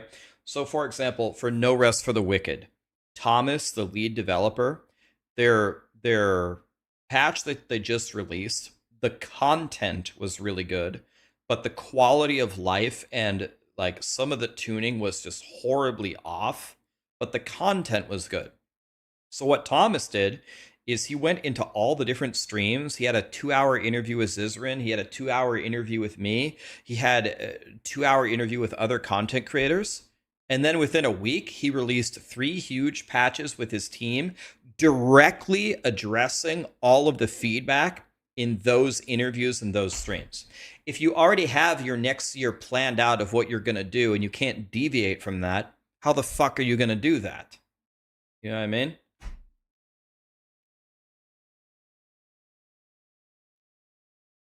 What would have to happen in this campfire to get me genuinely excited?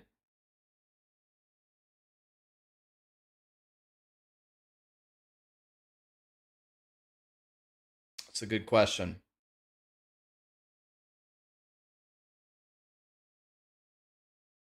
If they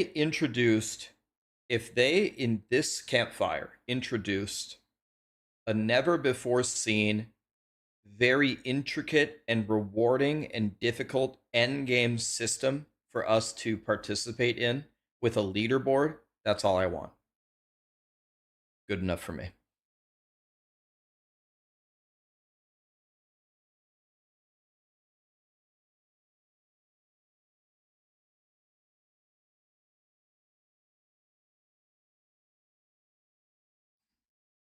Rambo, how we doing, buddy? Rax is the god. Bow down, peons.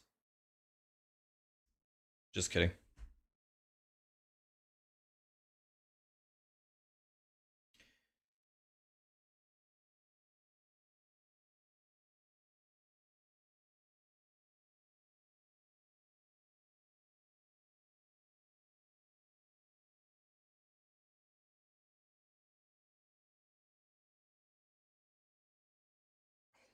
What do I think is stopping Diablo 4? I mean,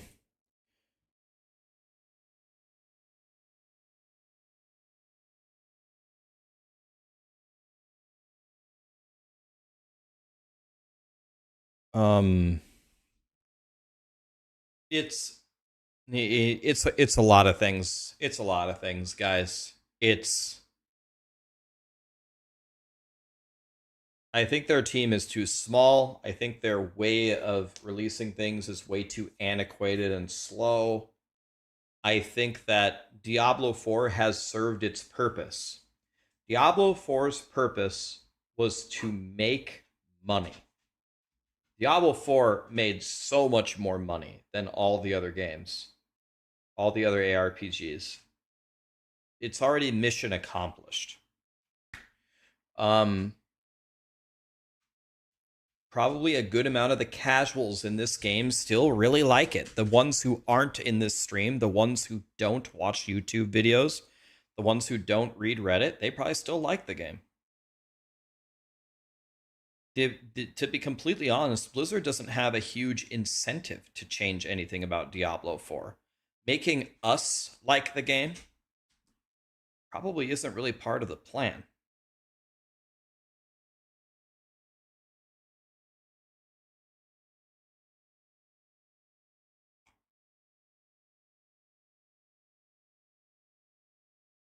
I'm going to be the lone voice of dissent here. I enjoy playing Diablo 4. I'm currently running a cold rogue build that's off meta.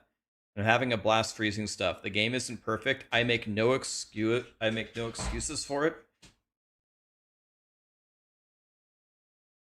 I will definitely go back to playing Last Epoch and PoE at some point, but I think Rax said it best. If you don't like it, don't play it. The daily D4 gripe is just a waste of energy. I'm not here to hate on D4. I'm here to watch the campfire chat, and I'm hoping it will be good. That's it. But I don't think most of us are the target audience for D4.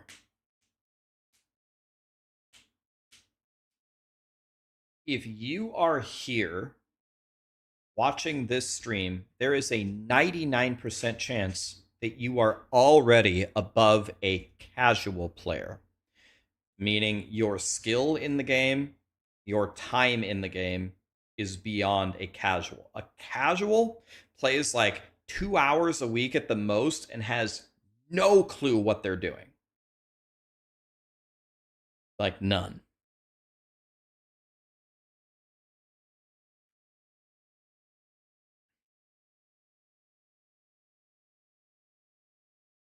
You can do 2 hours in an hour. Nice. So you're blasting.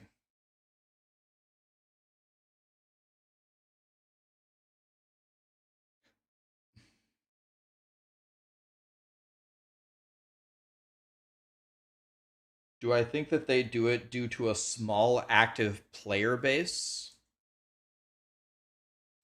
No. I think they have a higher player base than any of the other ARPGs. I think more people, when a Diablo season hits, even still, I think more people play that than anything. Remember, guys, we have no data, right? We have no data. All you have are the Steam numbers. The Steam numbers are like 0% of the population that play Diablo. Most of the people that play it play on BattleNet and on consoles, not on Steam. So if there's 20K playing on Steam or whatever, that's a way bigger number than that. A colossal number larger than that.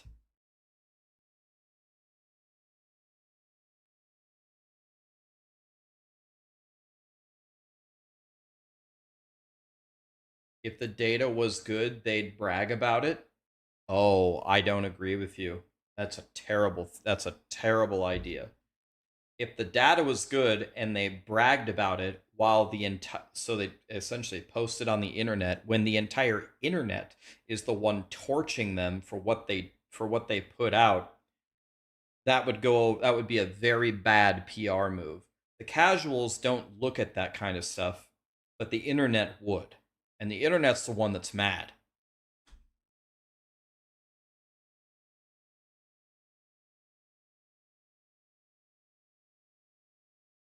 I saw the explanation. Thank you, Vince.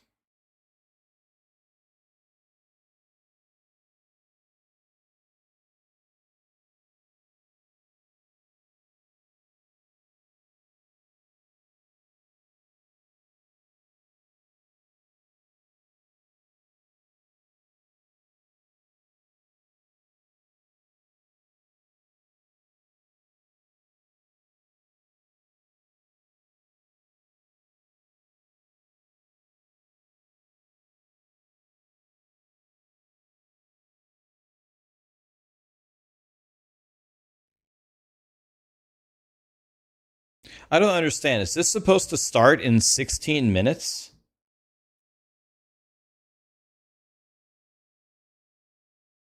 Is this starting in 16 minutes or not?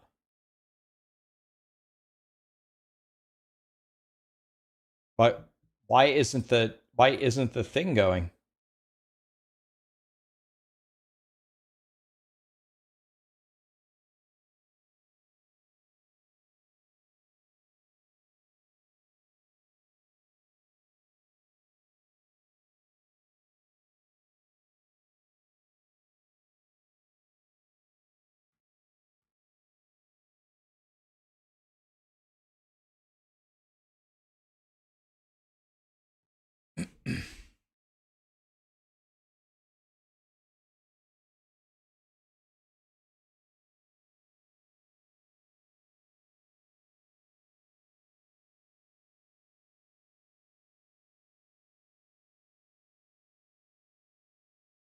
Why do I even want to watch this campfire? Does my community really want to watch this since they know it won't change anything? I watch it because I want to stay up to date with what's happening with D4 and I'm hoping for the best. That's why I'm watching it. Um I'm not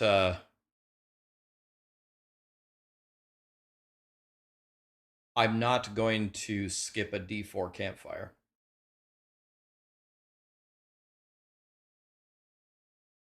I missed out in season 8. What do you mean?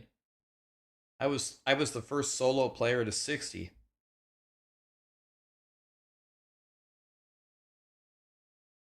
I played.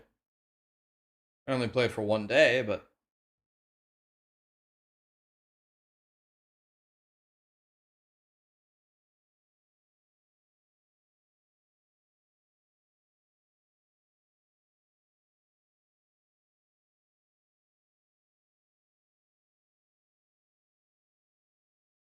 did they change something? Did they go live? Because it looked like it just changed or something.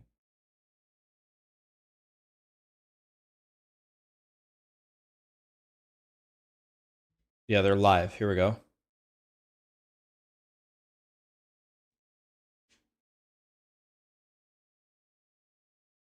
I don't get it.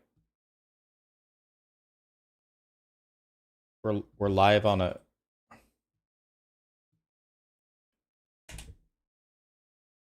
Here we go.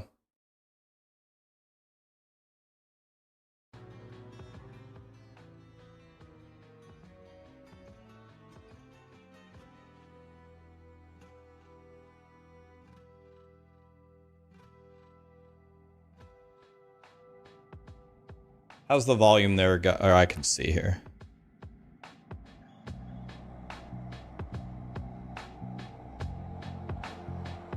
Just go like that.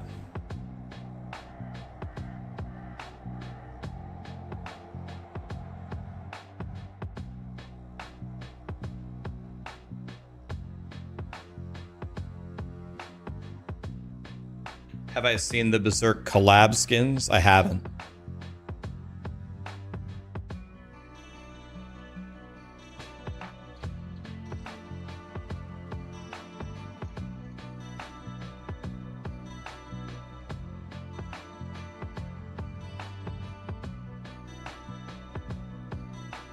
Mechanical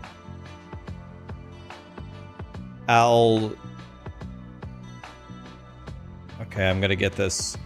Al Nimlam lol. Al Nimlam lol. Are you even close? Orin, thanks to the Prime. Mechanical, thanks to the gifted sub, man.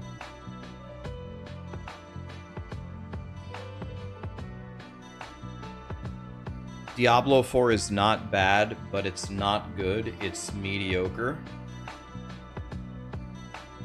You guys think Diablo 4 is mid? Do you agree with that?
I'm excited. I don't care what what others think about it. It's good. If you like D4, that is okay.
Hope you're well. I'm good, guys. I hope you're well as well. Thank you. Chillin'? I'm chillin'.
I like the music.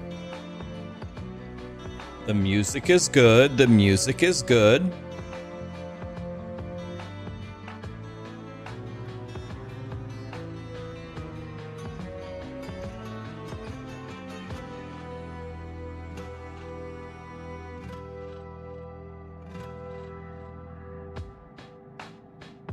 God, I hope this is good, man.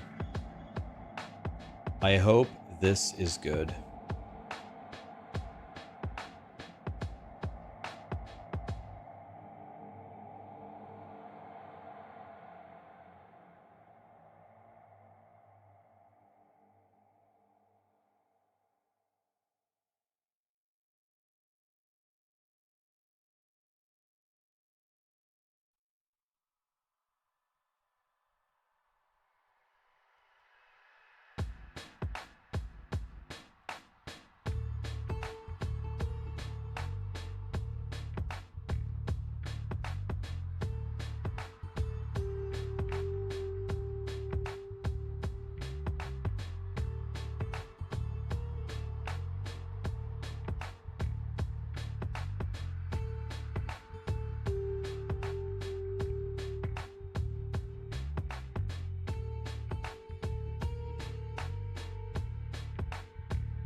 Darth microtransaction is here.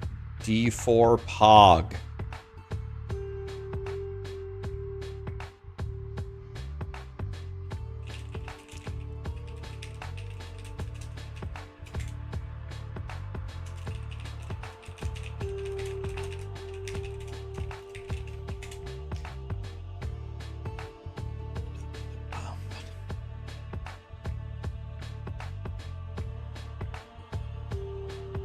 Little mad boy, thanks for the prime, man.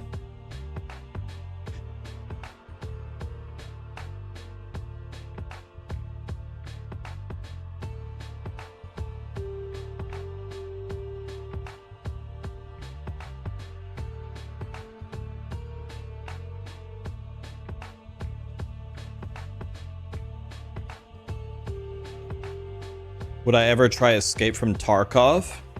Could. It's a shooter, right?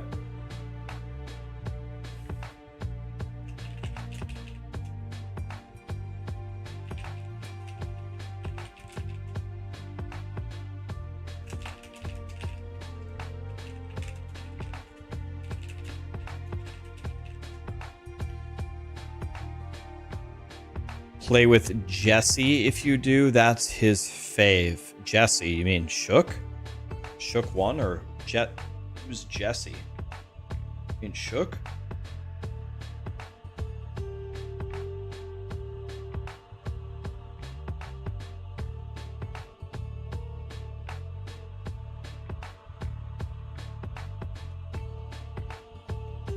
Grim68 just gifted 5 subs. He's going straight to heaven.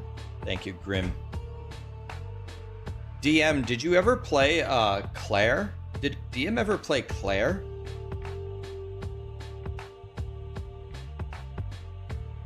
Or did DM ever play Slormancer? Oh yeah, you're playing it. I remember you're playing Profile on stream. What about Slormancer?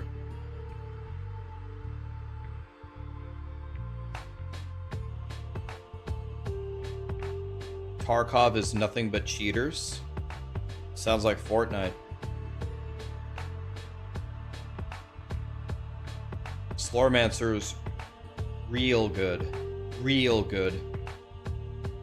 I just beat the final boss today. I just beat him an hour ago. The final boss's name is Om a God. We did it, boys. Om a God is down.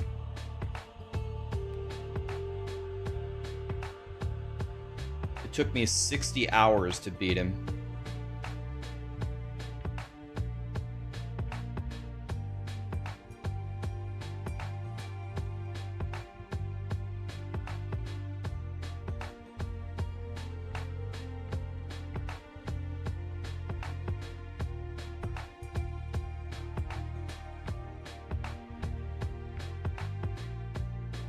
I had the review ready. I was going to release it today, but then my brother told me that the video was corrupted, so it'll be released tomorrow. It's done, but it got corrupted, so I had to re-record it this morning. The good news is since I re-recorded it, it's 9 minutes shorter. Because I just got right to the point with everything.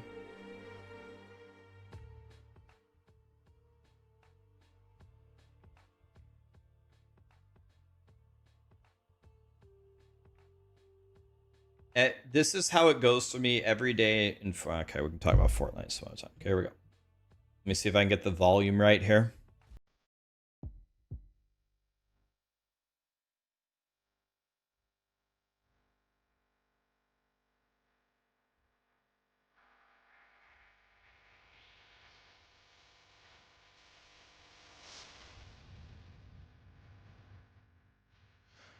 Oh.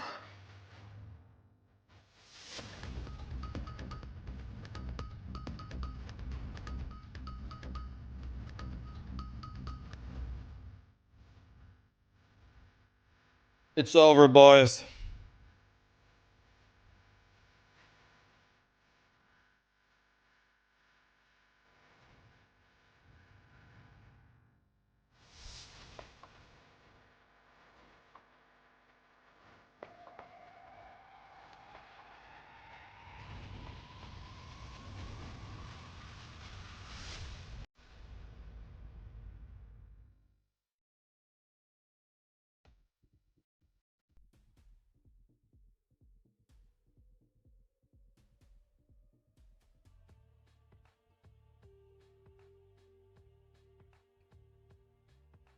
Can you guys hear 230 PTR realm? There we go. My name is Marcus Kretz, and I'm a community manager here at Blizzard Entertainment. And today I'm joined by some new and familiar faces. How's the volume, guys? Really excited to get into. Liam, welcome to the stream. Do you want to introduce yourself and tell everybody what you do on Diablo? Hello, I am Liam. I'm an associate game designer here on Diablo. I'm always caffeinated, and I'm excited to be here. Hey, I'm Exile. I'm a systems designer on the final design team, and I'm also happy to be here, and probably not as caffeinated as Liam, but sometimes I wish I was. Hey everyone, I'm Charles Dunn. I'm a game designer. Way too low, way too low. Final design team, and I had some coffee this morning, so that's as loud as I can make it. I can't make it louder. From downtown Albany, New York, Mr. Dan Tangway, how much caffeine have you had? That's as loud as I can make it. Hey everybody, I'm Dan Tangway. I have had 0 caffeine today. I'm not allowed to have that stuff anymore. So. But yeah, I am the design director for live services, and yeah, I'm excited to share what we've got cooking. Awesome. Well, that's great. I have it Great as to have you loud. here, Dan. I can't and yeah, make we're it really louder. excited to dive into everything coming with the 2.3.0 PTR realm. It's going to be live from May 27th till June 3rd. We're going to be getting into everything coming with that today. However, it's been about a month since Season 8 launched, Belal's return. We've all gotten in and gotten some fantastic boss powers. So, I know we wanted to take a moment to sort of address and see where things are currently sitting in the game. So, like, Aislinn, how do you feel things have been since the start of Season 8? Yeah, so we just love to talk a little bit about how has Season 8 gone? Like, what kind of changes did we make from the Season 8 PTR? How did they go in live in Season 8? So the first thing I want to talk about with that on this topic is level pacing and activity variety. So as you guys may be aware, we slowed down leveling just a little bit in Season 8, and I'm really glad we actually ended up bringing that to PTR because it got us so much fantastic feedback from you guys, and we decided to pull back on it a bit, and now we're actually pretty happy with where the pacing of leveling is in Diablo 4 right now. With that said, it did end up highlighting a few other things with the slightly slower leveling, which was that there may not be enough activity variety while you're leveling up. And I think we saw this with Apparition Incursions in Season 8 specifically. There was this pressure, a lot of people felt pressure to, if you want to make progress in the season, you want to actually get rewarded on the seasonal track, you have to go to the Apparition Incursion event. And so a big part of what we did is we took a step back and we looked at leveling activity variety, and we also want to take a look at endgame activity variety, like with layer bosses, because we also know that there's been a little bit of fatigue with like going in and fighting layer bosses over and over and over. And so with all these things said, we've had a slight philosophical, I don't want to say shift, I would say nudge, a philosophical nudge to try and push people to different content types. When you actually do go and fight a layer boss, we want it to be a big moment, a big reward moment that one could say would punch you in the face and knock your teeth out even. And the same is true for tributes in the Undercity or the Infernal Hordes. When you go and do these things, we want them to be really snappy, really punchy, give you a lot of stuff, and then you can move on to something else. And so there's always a reason to go do something else in Diablo 4. Because we think that kind of activity variety is fun, and it makes each gameplay session more varied, which just kind of helps the game last longer. And you just have more fun while you're doing it. And then beyond that kind of stuff, there's also a lot of permanent improvements that we're going to be talking about on this stream. It's going to be interspersed throughout some of the seasonal content that we're actually going to be talking about, because with Sins of the Haradrim comes a lot of cool permanent additions as well, which is going to be awesome. Oh, my earpiece is exploding. It begins. Yes. It might be a common trend on this live stream. Is our earpieces Let me check falling out. mine really quick. All right, we're good. But yeah, and finally, I just wanted to say thank you guys so much for playing Diablo 4. I know I have personally had a blast playing Season 8. I know a lot of people on the team have had a blast playing Season 8. We're constantly just playing the game, finding what works, what doesn't, listening to what you guys are saying about it, and we're all here to make Diablo as just fucking awesome as it can possibly be. And so thank you for joining us on this journey. And with that, I wanted to pass it off to you to talk about class design. Yeah, absolutely. I'd love to talk a little bit about where we see the class balance and relative balance of the different builds and classes in the current season, in Season 8 here. I think broadly speaking, class balance, at least in terms of like the spread and diversity of the meta, is in pretty good spot. Certainly compared to some of the previous seasons of Diablo 4, where we had one or two outlier builds that were just so far above what anything else or any other class could do. We don't really see that this season. We do have, some Lightning Spear Sork is maybe a little bit higher than we would like, and there are some other builds at the top, and maybe Spiritborn in particular is lagging a bit behind, but broadly speaking, we're really happy with the overall diversity of builds that players are using to experience all of the content in the game. One of our main pillars for class balance is the concept of that all builds are able to complete all content, which is really that you can take any kind of build that you can think of that's kind of coherently put together, right? You find a skill that you like, you start building into it. And you can take that build and get into Torment 4. You can complete the season journey, you can fight those Torment 4 bosses, and have reasonable success doing it. It doesn't necessarily mean you're going to be the absolute fastest speed farmer in the pit with every single build, but you're able to complete all the content. That's really the bar we're trying to shoot for with a lot of our class balance, and we want to make sure that there's a wide diversity of classes and builds that can achieve that. And I think for this season in particular, we've gotten in a pretty good spot. There are a few outliers that we're still going to look to kind of close the gap on. And also, I just wanted to say that this is an ongoing process. And one of the things that the PTR is so valuable for us testing is getting feedback on the new content that we're putting in, the new builds we're trying to enable, and make sure they are hitting that mark. Yeah, it's a great point. Like, that's the nature of live service games, right? Like, it's always iterative. We're always trying to balance things and get them to a spot where they function really well and builds feel really good, and it feels like you're not shoehorned into one. So yeah, the state of the game right now in terms of Season 8, having all those builds be available to get you through your entire season's journey is really, really nice. So that's really great to hear. Yeah, and of course, we'll be sharing some updates for the class balance later on in the presentation, specifically around the overpower stat, which has definitely been kind of dominating the meta this season and has been for a little bit. So we're definitely aware of that and going to look to make adjustments with the interest of promoting non-overpower builds to also compete with them. And of course, also we also recognize that here in Season 8, a lot of the absolute top builds, those ones at the very top of the meta, are kind of the same ones that they were in Season 7, in the previous season. And we know there's some fatigue around that, where, hey, Death Trap Rogue, it's the best Rogue build again. Hey, Earthquake Barbarian, and so on. Bloodwave Necro are some examples of hey, it's the same class the second season. And we definitely realize that maybe we didn't quite shake up the meta as much as we really were aiming for on Season 8, but we hope some of the big changes I'll talk about later really achieve that for Season 9 going forward. Yeah, and this is kind of like a little bite-sized sneak peek of some of the things we'll be talking about later on in the stream. But again, that's the beauty of having the PTR, right? Is it's, I think Dan said it before, like, this is our time to adjust all the knobs in the dial so that, you can test the content, give us your feedback, and then we can, make some changes before that all goes live to make sure it feels great in game. So yeah. Absolutely. So yeah, with that in mind, with the 2.3.0 PTR, for those of you that are keen and know the roadmap inside and out, you'll know that this next season's is going to deal with all things dungeons.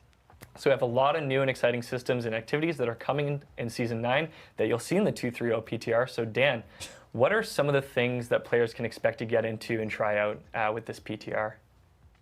Yeah, absolutely. So I'm going to run through some of the features that you're going to see in the Season 9 PTR. First off, I'm going to talk a little bit high level, build on some of the things that they were saying before. I think, when we've been looking at our seasons after X1, we've really been thinking about, what are those areas that we need to really kind of plus up, what's become stale. And one of those areas that, really felt as if it needed some love was the dungeons, specifically our nightmare dungeons. And so we slotted that in Season 9. And that's really been the dominant theme of a lot of the features that we're going to release. Obviously, if you're familiar with the roadmap, you'll understand that this is where we're headed. But it's important that we're still trying to, even within that, promote that activity variety and create a lot of permanent additions to the game. I know that's something coming out of Season 7, especially. A lot of folks had a lot of feedback on. And so we've taken some extra effort to make sure that we can, bring a lot of these changes season on season into the permanent game moving forward. So without further ado, let's take a look at some of the features. Now, as with any PTR, I'm just going to say up front, we're not going to include any story. We're not going to include the quest line, rep track, things like that. We're really focusing on things that are more repeatable gameplay that we need a lot of feedback on. First up, Heraldric spells. So you see an image here of the UI for the Heraldric spells. It's really cool. It's kind of a create a power system this season. I'm not going to speak too much about that. I'm actually going to let Liam speak about that after I go through the rest of these features. Next up, we have Nightmare Affix updates, and I'll get to those in a little bit. We have Heraldric Strong Rooms. Heraldric Strong Rooms are a new type of micro dungeon within any dungeon. Next up, we have Escalating Nightmares. Escalating Nightmares is a new type of dungeon progression system. And finally, we have Astaroth. So let's dig into Nightmare Affects updates just a little bit more. I actually think Aislin's going to talk about it a bit after, so I'm just going to hit this at a high level. I mean, the defining feature of Nightmare Dungeons are the Nightmare Affixes, right? And so, we've spent a lot of time over, 8 seasons basically saying, oh, well, people don't like this one.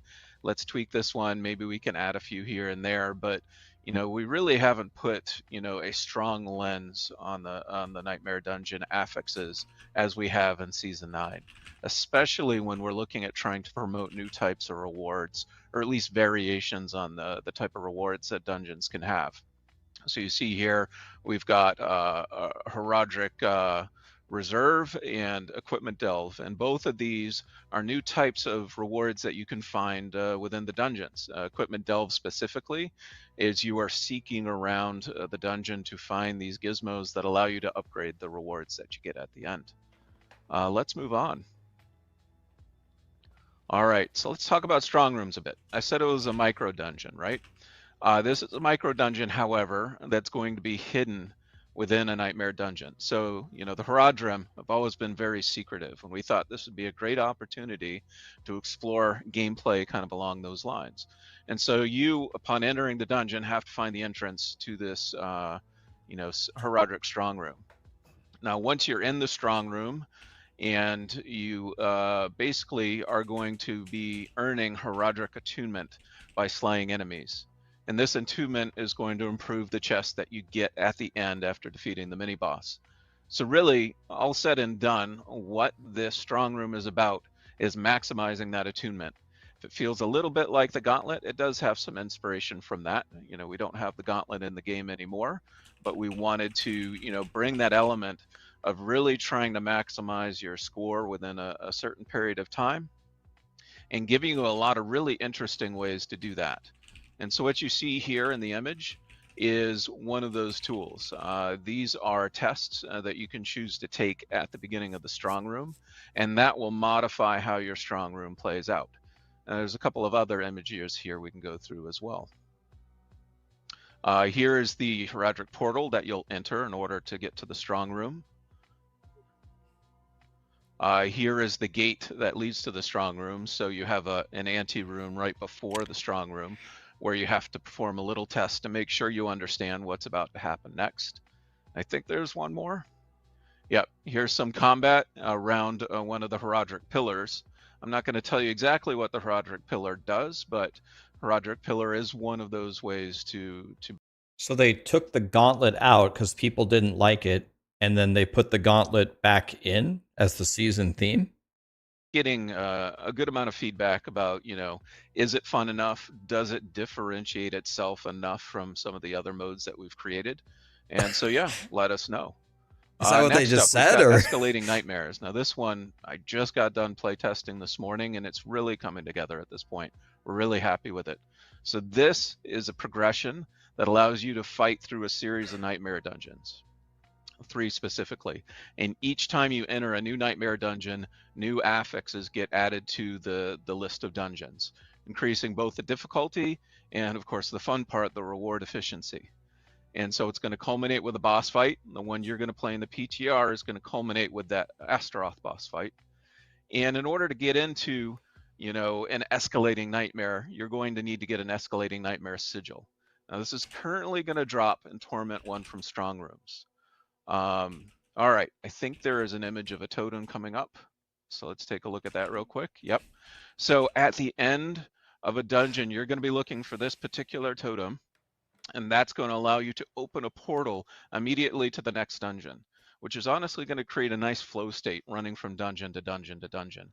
So you don't have to back out if you don't want to. You don't have to go into your inventory and hit it again. You just hit the portal and go. So that's pretty cool. I like that.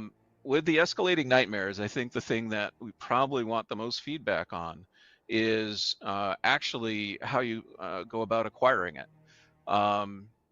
Right now, you can only get them in Torment 1, and going into the PTR, we're like, well, that feels pretty good. But we're also like, well, do people want to try and experience this earlier? So this is something we'd love to hear from y'all on. Finally, we've got Astaroth reignited. So Astaroth, of course, is, you know, a very recognizable demon from Diablo 4 base game.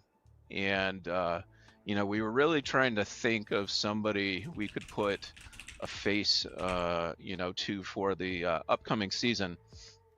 And somebody said, well, what about Astaroth? And we thought about it and we're like, well, yeah, you know, that's kind of unfinished business. Really, this is kind of a rematch when you come down to it, because you defeated him the first time, right? You knocked him off the amalgam, and then you saw him in hell, but we really haven't seen him since. He's just sitting there relaxing at this point. So we really wanted to have this rematch, but if it's a rematch, we don't want to give you the same fight, right? So we've updated the combat mechanics, and there's some things that will feel familiar, but there's some new twists in this fight as well. The final thing I want to say about Astaroth right now is he is not immediately going to the boss ladder. We're really trying to find ways to integrate some of our bosses in new fashions within the overall endgame. It's pretty important for us to, you know, kind of branch out. You know, we did a great job iterating on and polishing up the boss ladder last season. So we want to try some new things here, and let us know how we did there. But I think there's a tease of Astaroth coming up, so let's check it out. So here we are entering his lair, and this part of the fight, first phase of the fight, it's going to feel a little bit familiar. He's going to be riding the amalgam, but, you know, pretty soon it varies up quite a bit. And so we're going to leave it at that, I think. Honestly, yeah, I don't want to spoil it for folks. Just go check it out when the PTR hits. So I think at this point, we are going to chat with Liam next. So I'm going to kick it back to Irvine. Hello. Oh my gosh, I am so nervous right now. that caffeine is combining with that nervous energy, and it is creating something, I don't know. We're just going to go for the ride. Ride that wave, Liam. Ride that wave. Ride that wave. Let's get into this.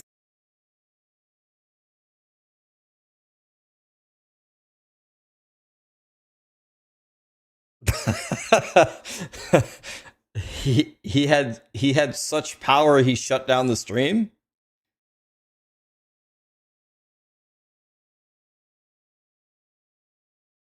So, like, I'm not even giving an opinion here. I'm asking an honest question.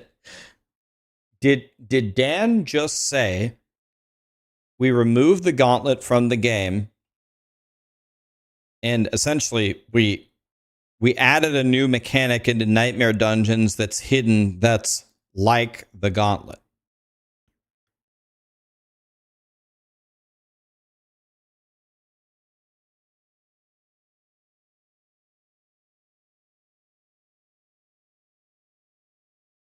This is a pretty intricate system, Yeah, these spells are not just like, oh, what one does the most damage, right? Yes. It's a lot about like, what kind of functionality do I want with these skills? And you can really customize it exactly how you want. Yeah, the possibilities are endless. Go ahead, yeah. Yeah. Previous seasons, you know, like in season 8, you get the power from the boss, and that is the one thing that you have, and that's the visual component. But like you said, you build these Heraldric spells. Like you get to pick the different things you want to put together, which is really cool. Yeah, it's so cool. With that said, let's just hop into it. Let's start digging into what these are. All right, so right here, what we are looking at is a catalyst. And a catalyst, for those that don't know, which probably most of you don't know, is the foundation of your spell. This is what gives it its form and its function. And as you can see, there is already so much depth here. It has a lucky hit chance. It has its own cooldown. It has a rank 10 bonus. And it does a really cool effect that isn't just damage. Each one of these, they do something unique that you're going to love to play around with. And there are multiple of these. So how do we trigger the catalysts in the first place? How do we get those going? That is a good question. There's even a lot of depth when it comes to that system, and I think the next slide is actually going to be the best thing to convey that. All right, so what we are looking at right here is the seasonal interface for Heraldric Spellcraft. And if you look, you will see that there is actually a bar right there on the UI that kind of mimics your your action bar interface. And if you notice, when the catalyst got placed into the slot, the action bar skill now has a purple blinking border around it. What does that mean? It means that your catalyst is now bound to that action bar skill. And that's where the cooldown comes in, right? Yep. That's where the cooldown comes in. The cooldown is the limiter, so you're not just going to always be able to press that button and make your catalyst fire off. Right. It's beholden to its cooldown. But thankfully, ranking up does lower the cooldown, so you're going to get more and more frequent use out of these catalysts as you rank them up and make them more powerful. Excellent. Yeah. So that's what's going on in this interface. Let's see what happens when this rogue presses the button with Celestial Surge equipped.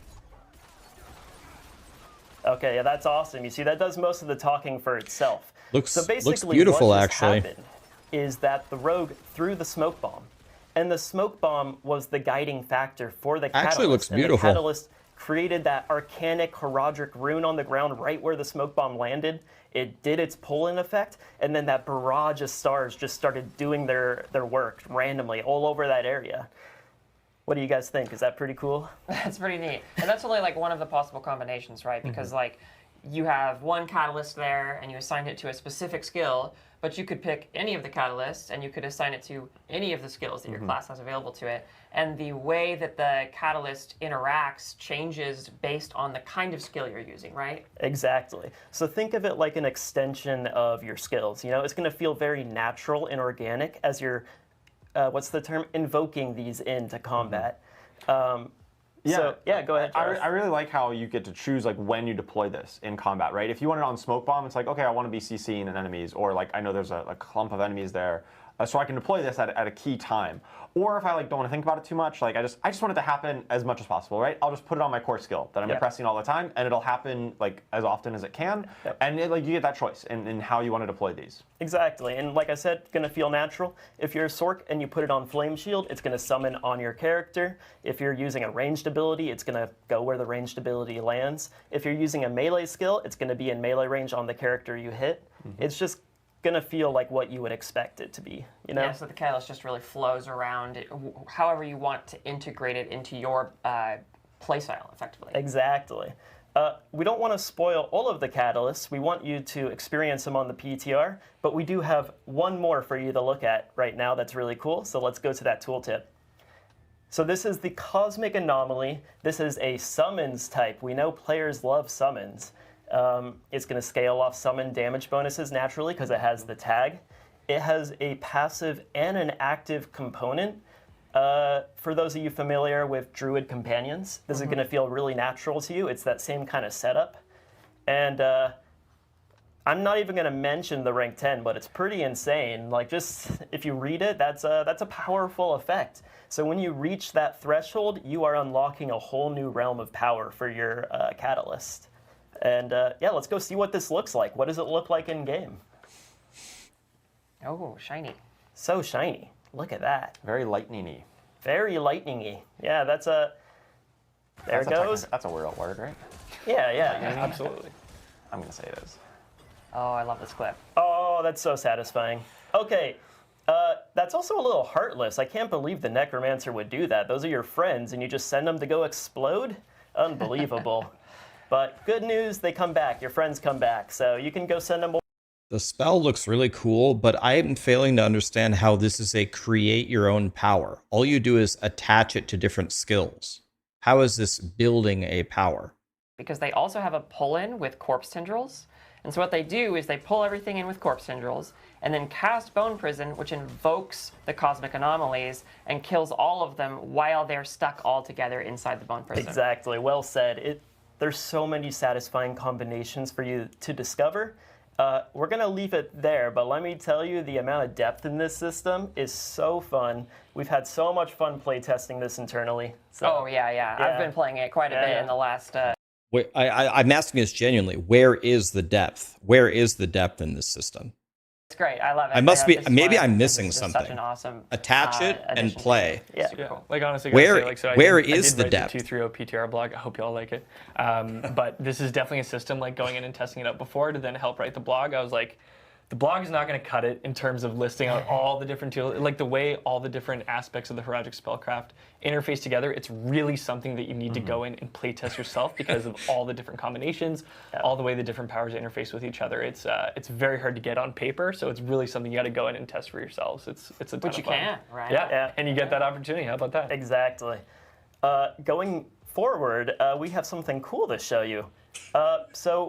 We've talked a lot about catalysts. Now let's talk about infusions. This is another thing you can socket into your Herodric interface. And this is going to change the damage type, the elemental damage that your catalyst deals. And it doesn't just stop there. The damage type has mechanics attached to it that change its function too. Right. So what would you expect fire to do? Like, fire is destructive. It's really, you know, it's all-consuming. So naturally, it's going to destroy enemy structures. What does that mean? I'm not going to tell you. But maybe you're going to see it in just a moment, actually. But I'm not going to tell you for this time right now. And fire also creates burning areas on the ground that will damage enemies that you keep in that area. And it doesn't stop there. I'm sorry, there's so much depth on these items, and there are 5 of them, right? So you have so much choice. But also, while it's equipped, your fire damage bonus is equal to that of your highest damage type bonus. Yeah, what does that mean? Yeah, so even if you're like playing like a frost sorcerer who just has like a lot of frost or cold damage, right? You can still use this, and it kind of benefits from all of your cold damage because all the elemental damage types kind of get equalized here. So I could be, for example, a frost sorc, and I just have copious amounts of frost damage bonus, right? It's just it's flowing everywhere. I have too much of it. I swap in the poison infusion, and then suddenly I have an equal amount of poison damage bonus. Right. That's really cool because my poison catalyst is going to be hitting like a truck, and players love dealing lots of damage, right? Of course. I love it. Could actually be good because like some of the passives require an enemy to be poisoned, so that might actually be useful. And Ariel's Visage? Yeah. Like, do I want to throw that on my helmet now? I don't know. I've never really had that kind of build crafting opportunity. That kind of build crafting opportunity. So there's so much there. Just can't wait to see everyone's reaction when you all play with it. And so just to make sure I get this right, I have my catalyst. That's what we see visually in these clips here, like those cosmic anomalies. And we just talked about infusions. And infusions change the elemental damage type specifically of my catalyst, right? Correct. Yep. Okay. So as you're seeing right here, he's swapping out the lightning gem with a fire gem. And now look at them. They're all fiery. They have smoldering flames. And watch this. When they combust, look at it. There's a burning patch on the ground. And you can get multiple of those. It isn't just always going to be one. This is destruction incarnate, right? This is cool. Hell yeah. Yeah. And each infusion has like their own secondary damaging or just not necessarily damaging, but just effect that they apply as well. Yep. And in Fire's case, it's the burning. Yep, patch. it is layers on top of layers, right? So again, we're so excited. For people that were closely reading that tooltip on the infusion page, you might have seen a rank 5 bonus. Even more depth. We keep talking about depth. That rank 5 bonus, we're going to get into it right now. Basically, it allows you to deactivate monster affixes depending on the damage type you are using.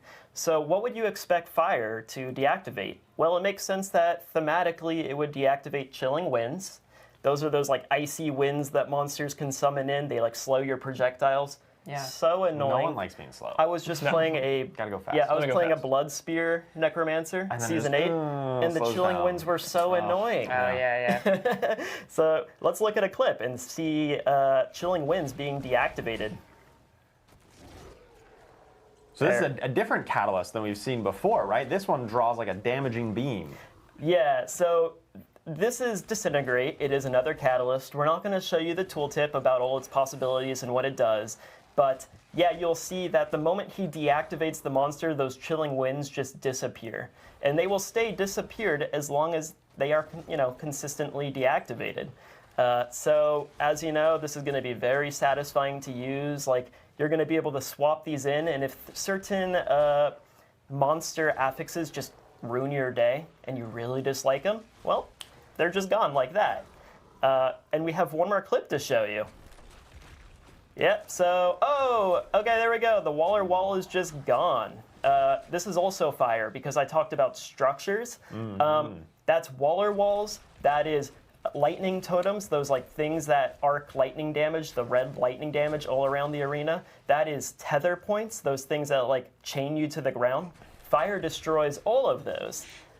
So we're going to leave it at that. We hope you really have fun playing around with that. No more wallers. Yeah. If you hate wallers, Yeah. your problems have, your prayers have been answered. That's great. Yeah. I mean, that's super handy because now if you're going into a nightmare dungeon that has particular monster affix, you can just slap in whichever whichever infusion you need, and then you won't have to deal with it. Exactly. So yeah, there's going to be so much choice here to like swap things on the fly and react to things to kind of suit your play style. And that's really cool. That's really exciting. But wait, there is more. We have more in this system for you. Actually, we have 3 more socket spaces of things you have to think about while you are designing your spell. So let's get into that. So we have Arcana. Arcana are going to be dropping in seasonal content randomly in the released version of this season, but on PTR we're just going to be giving it to you, so you'll be able to play around with all of them. But Arcana are like, think of them like the tuning knobs for your powers. These are small, subtle effects that when you add 3 of them, they really kind of tailor the power, the catalyst, to your play style. Yeah, so we have, okay, so let's recap again really quick. Yep. We have the catalyst, which is the visual effect. We have the infusion, which determines the catalyst's elemental type and gives it fancy bells and whistles. And then we have the Arcana, which even modifies it further. And like we saw there, like you could make it bigger, or you could give yourself a buff when you use your catalyst and that kind of stuff. Exactly. So like, let me just walk you through these 3 Arcana right here. So I picked these 3 because they kind of show off different reasons you might use an Arcana. So starting on the left side with Gleaming Conduit, it increases the effect size of your catalyst. What does that mean? Let's go back to the first catalyst we showed off. It was the Celestial Surge where you had the stars raining from the sky. That's a randomized pattern, right? That's a bit of a downside. But with this placed into the socket, suddenly those stars are creating bigger impacts when they land on the ground. Right. Meaning by swapping in this Arcana, you are overcoming a bit of that downside and you are making that damage more consistent and just more overall impactful. Yep, and that's just going to apply differently to each catalyst. Yeah. For Tranquil Stone, I'm actually just going to throw this over to Charles. Charles, what class might be happy about this Arcana? I mean, I've heard some classes, Necromancer, talking about how they don't have too many options for Unstoppable. Well, now you have many, many options, 5 different catalyst options, and tons of different ways to invoke it to gain that Unstoppable. So, Necromancers, look out for that Tranquil Stone. Exactly, yeah. So this kind of goes to that philosophy of these will kind of fill in holes. Oh my gosh, taking my... One sec. Okay. Technical difficulty aside, I can hear again. Tranquil Stone will basically overcome some downsides of your class. It will, fill in the holes and allow you to overcome things you lack, and that's really cool. And then Potent Alloy. Alloy? Alloy. Alloy? Alloy? Okay, I pronounced it correctly. Potent Alloy. We talked about how infusions interact with monster affixes. You're even going to find some Arcana in the mix that will also additionally interact with even more monster affixes. Right. So if that really suits your playstyle, feel free to place those in. But wait, there's a little bit more. We're getting there, but there's a little bit more. There are also Legendary Arcana. And when we think about Legendary Arcana, we're not really thinking about pure player power. We're thinking about how hard they are to understand, the depth of them, right? There's just a lot going on. And what do I mean by that? So there are 5 Legendary Arcana that you can discover out there. And as you see in this slide right here, we have Nightmare Orb. But if you look at it, it changes. What's going on? So let's start on the left side. So on the left side, your Nightmare Orb is speaking to the Cosmic Anomaly catalyst from before. Oh, yes. And it adjusts its effect to match it. So when you put this on your Pet Summons catalyst, suddenly they're going to have this little aura around them where as they run into enemies, they're going to fear and slow them. But if we go to the right side, the Nightmare Orb is talking to Celestial Surge. And this does a completely different effect. It's going to fear unaffected enemies. But once the fear ends, you have a chance to create even more stars. So these legendary arcanas care about each individual catalyst then? Yep, exactly. So the same legendary arcana has 5 different variations to wrap your head around, and there are 5 of these. So 5 times 5, I'm going to say the keyword one more time, I'm sorry. That's a lot of depth. So I feel like you've just presented to me and us a unfathomable amount of combinatorics, Liam. Yes. Yes, I did. Okay. My earpiece has fallen out now like 5 times. So the funny thing is, if you that's a guys remember record. from last stream, Adam's earpiece was falling out all Yeah, the time. yeah. We actually changed that, and I got the souped-up earpiece. So this So baby, unfair. that's locked in, So and we're going to be getting those unfair, for the rest of the stream. So as Liam struggles, I benefit. I'm good for like a minute, and then it's probably going to fall out again. Actually, I already feel it falling out. Don't worry about it. Instead, we good. have some really cool video content to show you while the rest of us just talk broadly about this system and why we're so excited. So everybody, the floor is open. What is your favorite combination? What are you the most excited about when it comes to these spells? Yeah, I really think that I love finding ways to get my ultimate cooldown really low so that I can trigger it on my ultimate constantly. It kind of mixes really, really well. I'm just playing like an ultimate build in general. It's really fun. Yeah, I've got a soft spot for summons. I really love the Cosmic Anomaly. I love just having a bunch of guys out there, even if they're floaty, glowy orbs of elemental destruction, and love commanding them and having them go and explode. That's just really fun for me. Yeah, I've been a big fan of playing Barb lately, but I find when I get into the higher Torment tiers, you're just like so up and close and taking damage that the survivability does get a bit more difficult. So like having the ability to use some more like ranged abilities to then throw my spellcraft out and then kind of do some CC while I am like an up close and personal player, and like I'll probably play a rogue next season too. So in a similar vein, like being able to kind of like still have those damaging abilities that are, will do damage over distance while being able to like, go heal in the corner. It's nice to just like influence those play styles. Yeah, definitely. So again, so much content here. We are unbelievably excited for you guys to get into the PTR and try these out. Yeah. Again, we've had so much fun playtesting them, and we can't wait to see what everyone thinks about it. I feel like I got into a state where like I was playtesting Heraldric Spellcraft, and I was like, the time just started slipping away because like I just started being like, well, what if I like did this catalyst with this infusion and then applied it to this skill? Oh, and now this Arcana matters, and that just happened again and again and again. Yeah. It's just so much fun to play with. Yep. Yeah, it's a really, really intricate system. I just want to throw it to Aislinn, and I get to say one more thing. Do it. There's more. There's more. There's already enough, Liam. Yeah. You think we need more? Yeah, you want to Oh throw my a God. whole another layer on top of this, Liam, Yeah. you crazy man? Well, yes, you are correct. There is more. There are Heraldric Jewels. Heraldric Jewels are what you might be reminded by, excuse me, I can speak English. Occult Gems from Season 7. They are very similar to Occult Gems from Season 7. We have a lot of similar effects on Heraldric Jewels that you might have seen from Season 7 Occult Gems, but we've added lots of new shiny layers of paint and glorious effects to these Heraldric Jewels, and we've also really brought them in and both aesthetically and mechanically unified them with Heraldric Spellcraft. So what you're going to be doing is you're going to be finding these Heraldric Jewels through tomes starting in Torment 1. So once you actually get to the end game, you'll start finding the ability to craft these Heraldric Jewels. You can then, once you've found the tome, take it to a crafting station and actually craft it with the seasonal currency Heraldric Files and gem fragments. And don't worry, it's not as many gem fragments as Occult Gems if you have PTSD from that like I do. It was a little expensive back then. It was a lot. And yeah, you can then just socket them into your jewelry sockets and just pump up your build even further. And our first example here is Liminal Echo, which you might actually recognize as an Occult Gem in terms of a cheat death. But we have reflavored it and rethemed it and changed its mechanics to actually invoke Propulsion, which is a different one of the catalysts that we didn't actually show here, but you will see that in the PTR. And it makes you invulnerable, and then it has an ICD. But yeah, we have way more Heraldic Jewels than just that. There are 15 total. They all do lots of crazy different stuff. So we're going to go over some of our favorite here just to give you guys a sneak peek. So the first one is Tyrant Bane. You can look over that text there and you might think to yourself, is this Bane of the Stricken?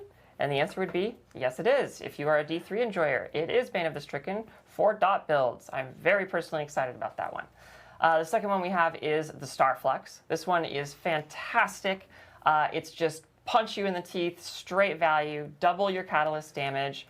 That's a lot of damage though, so if you do want to do that, you're probably going to lose control of your Heraldic spellcraft to some degree, which causes your catalysts to inherit their infusions randomly, so you don't actually get to determine, or decide rather, how that's going to happen. And then finally, we have Idol from Below. You may also recognize this effect from Occult Gems, but with a twist. I mean, the twist is, it's probably fine.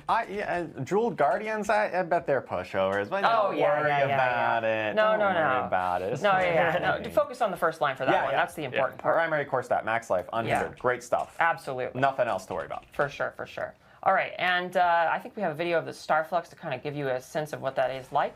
So this is the Cosmic Anomaly Catalyst with the Starflux equipped. And you might notice that they have different infusions applied to them because it's determined randomly each time a new Cosmic Anomaly comes out. And this can be really actually interesting because, Liam, to your point before, different infusions deal with different enemy affixes. So if you have the Starflux equipped and Cosmic Anomalies, you might actually be able to deal with a bunch of different enemy affixes simultaneously, which is pretty cool. Exactly, and just look at that kaleidoscopic explosion, right? Yeah. So satisfying. It's so beautiful. Absolutely. And we have, like I said, we have 15 Heraldic Jewels, and all of them do various wacky, amazing, cool stuff. So while you're experimenting with Heraldic Spellcraft and trying out all of the new things in Season 9, slot some of those in and see what kind of madness you can accomplish. Yeah, not gonna lie, chat was pretty excited about the Heraldic Jewels. And like the Starflux, it looks absolutely nutty. I'm really pumped to test it out. A few call-outs for everyone watching as well. We will have a Q&A towards the end of the stream, so if you do have any questions for our development team, any questions for Dan, like what's the best way to make poutine gravy from scratch, you know, he's your guy for it. So we will have that towards the end of the stream, so drop your questions in chat. We do have community team members pulling those, and again, like, we want your feedback. That was a ton of information, a ton of systems, and we actually do have specific things that we're looking for in terms of what we're seeking for each bit and component going in the 230 PTR. Yeah, that's true. Like, you know, I guess I'll speak specifically to Heraldic Jewels. Got to make sure I get the terms right. Yeah, so we want to hear what you guys think about all the different Heraldic Jewels. We want to know, like, do these effects feel correct? This is the perfect time to give feedback on just straight up bouncing. Does this give you enough bonus damage? Does this give you too much bonus damage? Does this feel good? Does it not feel good? Are the Jewel Guardians... I don't worry about them. Yeah, no, don't give us feedback on that part. It's Maybe fine. you should worry about them, you know? Maybe they need to get a little juiced up.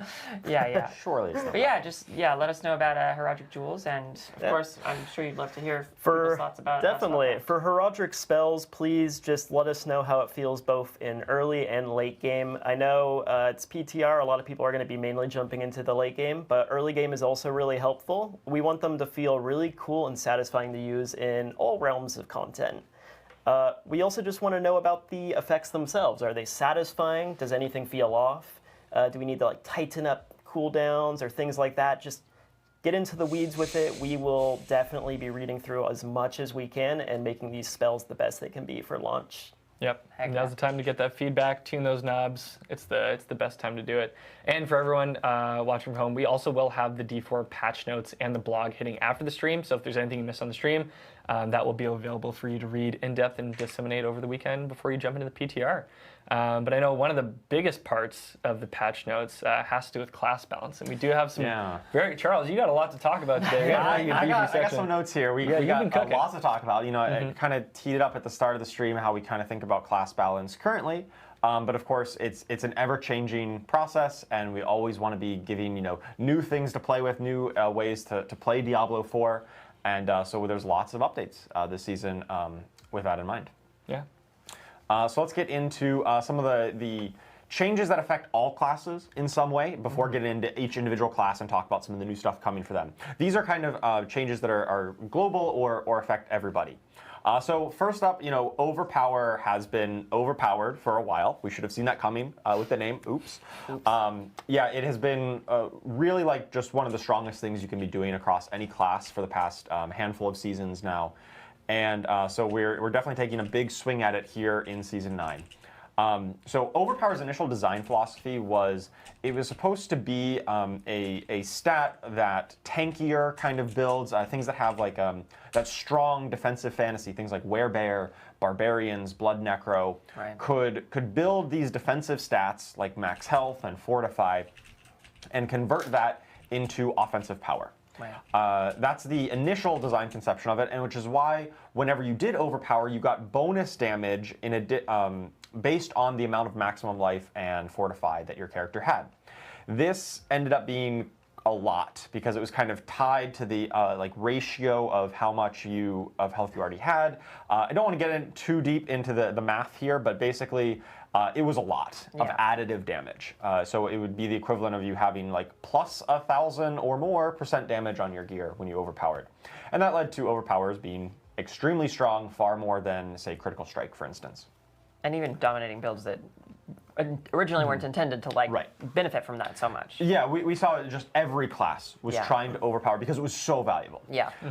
Probably also didn't help that it's already so good to just stack max life, yes. right? So it was like you're doing a ton of damage and you're doing the right thing by stacking max life because it's so potent, right? So it was very dominant for that reason. Right, and so in this season, in Season 9, we're going to be making an update to that additive portion, the additive damage that you get from the overpower, that messy behind-the-scenes formula that you would get, essentially reducing it by 80%. So if you used to get 1,000% bonus damage there, it's only going to be 200 here in the PTR. It still gives a multiplicative bonus, just like Critical Strikes, because it's still rare. You need to work to get your overpowers online, just like Critical Strikes. So it's still going to be powerful. Overpowering is still going to be better than not doing it, but it won't be so infinitely far ahead like we've seen it. We definitely want a lot of feedback on this because we know it's been the real big talking point of a lot of different meta builds right now. Feels like you need to work on overpower. That's not the intent. We don't want everybody to feel like you have to do it all the time in order to optimize your damage. So we definitely want to make sure that we open up the possibilities to other classes. Kind of tied in with that, the additive damage rebalance. So that's the base power of overpower we talked about. Another contributing factor was that whenever you got overpower damage on your items, it was just overstated. We balanced those initially when earlier on in the game's lifetime when we had a different estimate of how often players would be overpowering or doing any of these kind of conditional effects like Critical Strike or dot damage or what have you. So we've done kind of a comprehensive pass on items, the base affixes that show up this season, and said, okay, Critical Strike damage, we're going to give you an equivalent amount of Critical Strike damage and overpower damage if it appears in the same spot. Previously, it was something like you would get a one-handed weapon, and it would literally have almost 200% overpower damage and Ancestral, and it would give like 55% Critical Strike damage. And that's just way too different, right? Yeah. Like that was one reason, like, well, why would I build crit damage when I can build overpower and get 4 times the benefit? So we're looking to renormalize that and kind of establish a better baseline of comparison of these stats against each other. This affects everybody in some way. As you're building your items, you're going to be looking for different stats. The numerical values will be different there. But we think it gets into a much better state for allowing you to go, for vulnerable damage, for crit damage, for summons damage, and not feel like you're doing it wrong because it wasn't overpower, right? Next, we've got a basic skill buff. There's a lot of things that affect every class this season. So talking about basic skills, this is kind of an initiative where we are starting here to really comprehensively look at all of the skills in the game and look at their relative balance against each other. And sometimes we've had some basic skills which just do negative damage. You think like you're healing the enemies by attacking because it's so weak. And other ones that you can actually like really build a full kind of basic skill build around because it has a lot of support, has good base damage, has whatever effects. We've done a comprehensive pass on every single basic skill in the game and retuned them. And when I say retuned, I say double or triple their damage output for the most part. Literally, skills that used to do like 20% of your weapon damage now do like 60 or 80%. Just massive increases on every single basic skill in the game. Now, that's to help them kind of compete kind of right out of the box. You get a basic skill, you press the button, it feels impactful. That's the goal. Right. We do want still basic skill oriented builds in the late game to exist, but of course if we just tripled or their damage output, that would cause some of them to be kind of way too good on some ends. Yes. So we have adjusted some of the scalars that you see on some of the legendary and unique items that talk to basic skills in particular, brought them down a little bit. We still want them to be competitive and probably better this season than they have been in the past, but we're just we're not trying to triple every single basic skill. We want to make sure. People ask me to say something. Oh, believe me, I got a lot to say. I got a lot written down. We'll talk in a second. We looked at basic skills here in this season. It's an initiative where we're going to be looking at other categories of skills in future seasons. So definitely keep an eye on similar kinds of comprehensive balance passes for future seasons as they come down. So your feedback on exactly how we landed on this basic skill pass is really helpful to help inform, like, hey, is our methodology, our comparison right, and were the tuning on these accurate. Next up, maximum resistance. This is a relatively quicker point. So right now on live, if your maximum resistance for every element is capped at 70%. Now on the PTR, it'll be capped at 75% baseline, so everyone can get a little bit more resistance. The absolute cap is still 85 if you get some maximum resistance effects, but the baseline you'll get 75 resist in order to be resistance capped. In exchange, there were some unique items that were that had just a whole bunch of all resistance on them, like Yen's Blessing, some boots that just gave you like 50-some% maximum resistance to all elements. Those Solves ones too much of it a little by itself. Yeah, exactly. So some of those outliers that really solve your resistance a little too easily, we're going to tone those down a little bit. But kind of in exchange, we give everyone the option to build a little bit more to make sure that building up resistance has a kind of a meaningful journey to it. And finally, on this slide that affects all characters, the key passives, we've also done a pass, much like with basic skills, to look at our various key passives that affect every build and kind of look at their relative power level. And a lot of the outliers that we've seen in class balance historically have come from a key passive that just scales kind of infinitely, right? You build up some critical strike damage, which increases your other damage, and that just scales infinitely. And that causes builds that can use that key passive to be far more powerful than builds that use other key passives, which maybe don't scale that infinitely. So with that in mind, we looked at every key passive, and we've set a bar of about 75% multiplicative damage bonus. So if it just said do increase damage, it would say 75% increase. Right. Now some will have more conditions. It only affects certain types of damage, and so we budget those at a little bit higher, and so on. But anything that had like a previous uncapped scalar, we're going to put a cap on it to make sure that it kind of hits that 75% mark.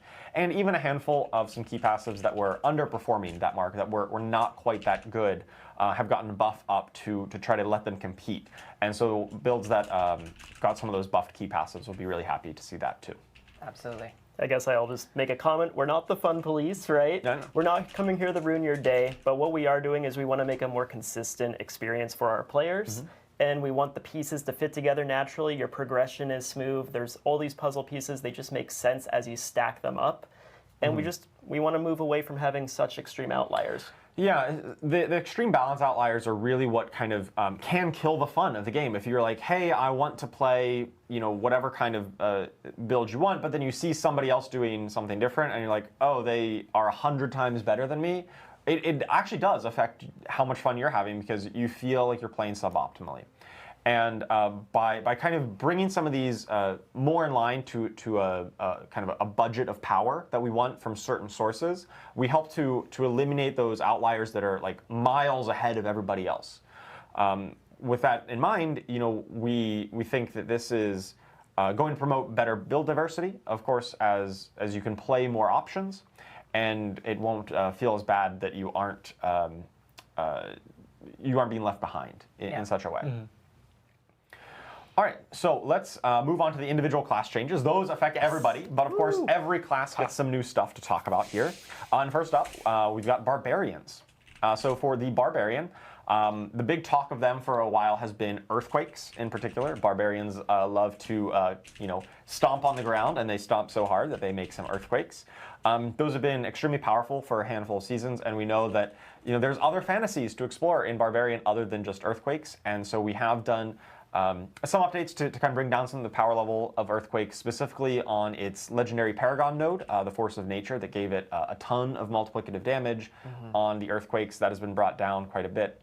To the second bullet point here, a lot of the legendary Paragon nodes in Barbarian, Paragon, and across every other class has been kind of simplified. Some of them used to have effects, which was like, do a thing to get a buff, to give you some damage, and it stacks up to 5 times, right? Yeah. It would be like kind of a multi-step thing for a Paragon node, which we thought that's maybe a little bit more complex. It's asking you a little bit too much.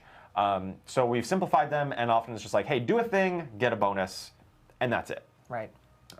And specifically on Barbarian, I think they got some of the bigger updates in that regard. And in a lot of cases, the Paragon become even more powerful because you don't need to stack it up 5 times or whatever it might be. You just get the bonus right out of the gate. So Hey, they Charles, are slightly more powerful. Could you say barbarians are getting a seismic shakeup? I'm so sorry. A little bit. On some of these, it may feel that way. Yes. Yeah. Additionally, we've got a new unique item this season. We know that players love playing with a bash cleave from a while back, and now what if every other one of their basic skills could cleave? Well, have I got the unique for you? And it's my favorite named unique in this season, which is saying something. It's true. It is the Hooves of the Mountain God. So good. So, Hooves of the Mountain God, whenever you attack with a basic skill while you're at maximum fury, you kind of enter this state where your fury is going to be draining, and you're kind of empowered here, and during that time, your basic skills will cleave and deal increased damage. All of your basic skills will do that while you're empowered here. And of course, your fury is draining, so you're going to want to keep spamming those basic skills to rebuild it back up and kind of maintain that state as long as possible. Yeah, so at this point, with this unique, you really care about generating a tremendous amount of fury, but it's not actually to cast a core, it's just to keep going. Yeah, keep going and keep hitting with your basic skills that are just hitting hard and cleaving all around you. It's pretty awesome.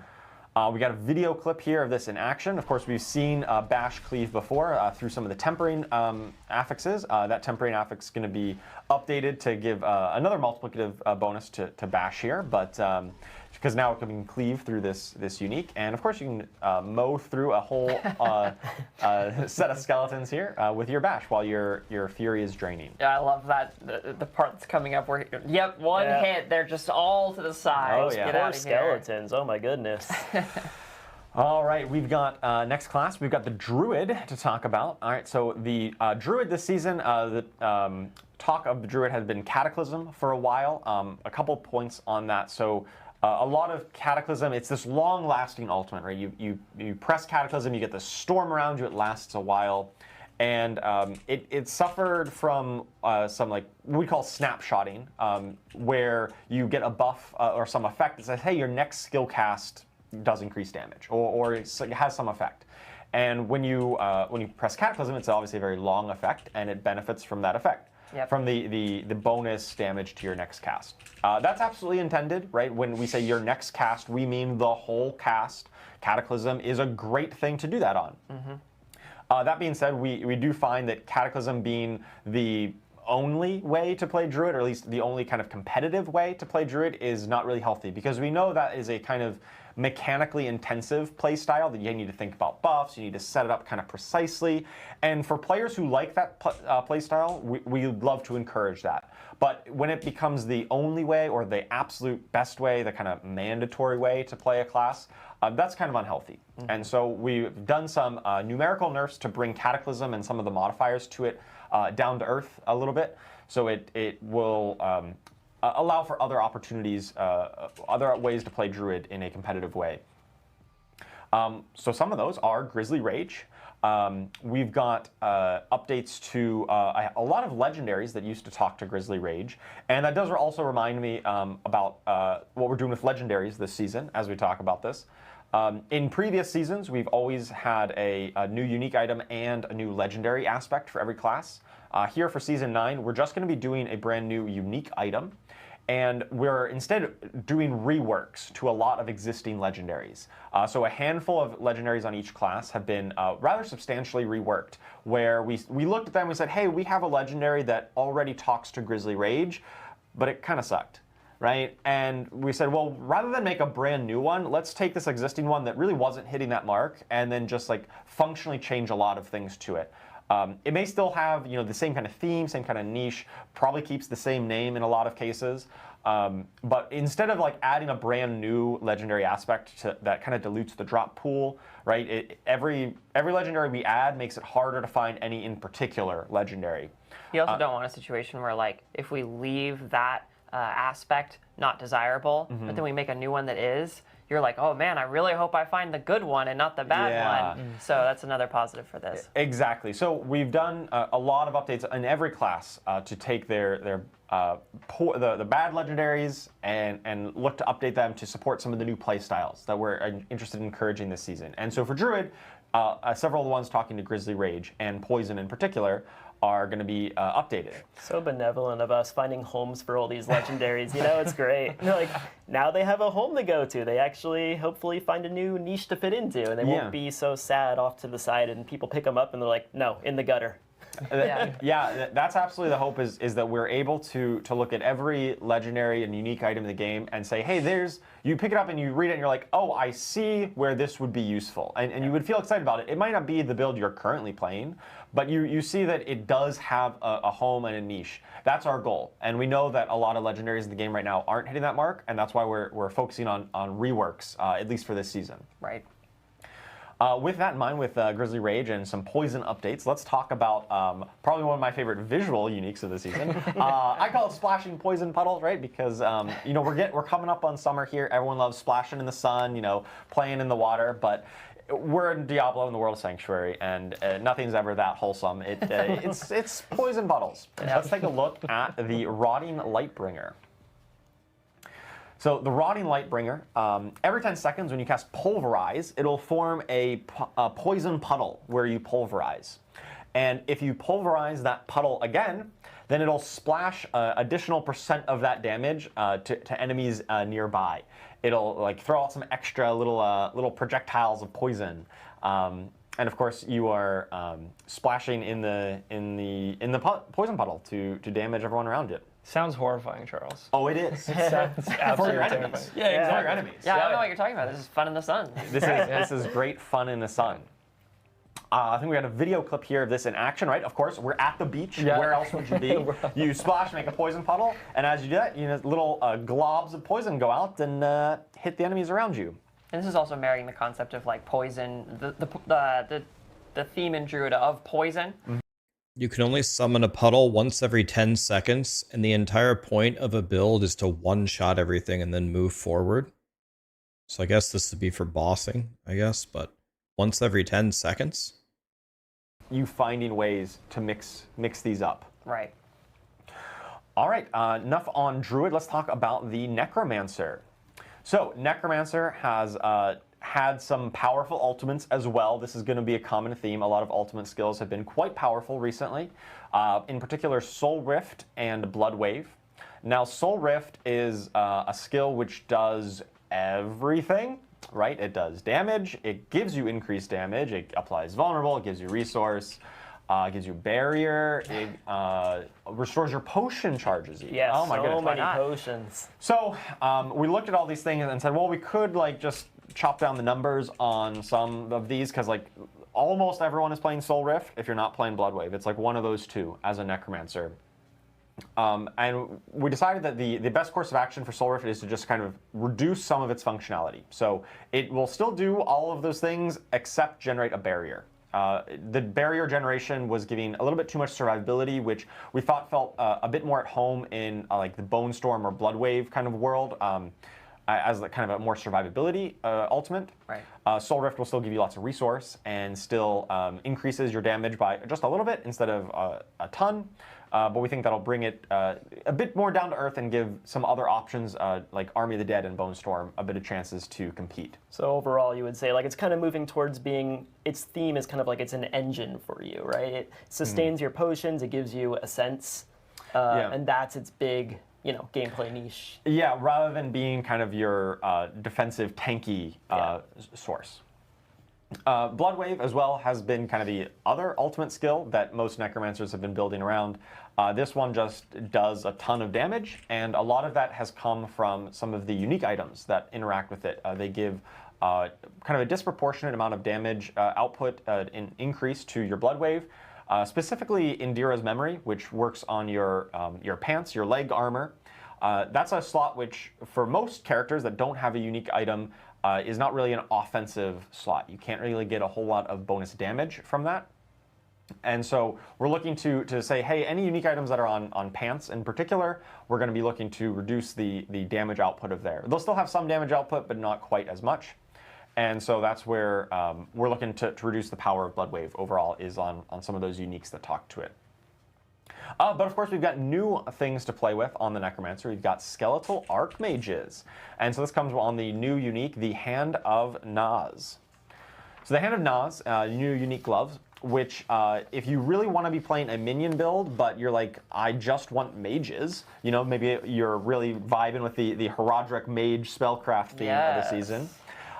If you sacrifice both your warriors and your golem, and so you are all in on mages, you get to summon additional mages for every minion that you've sacrificed. So if you used to have a whole bunch of, you know, bonus skeletal warriors, you now can get that many more mages. Once mages attack 25 times, they get to level up. They can rank up to a skeletal archmages. They get a little bit bigger. So far, this looks like by far the best unique. Like, this actually is cool. This is actually game-changing. They will teleport away to safety because they are, you know, they got a new skill. When you level up, you learn a new skill. Same thing with skeletal mages. It's just the way it works. Of course. So let's take a look at this in action. So you got just 4 mages here. Of course, you're going to be able to have more if you really spec into it.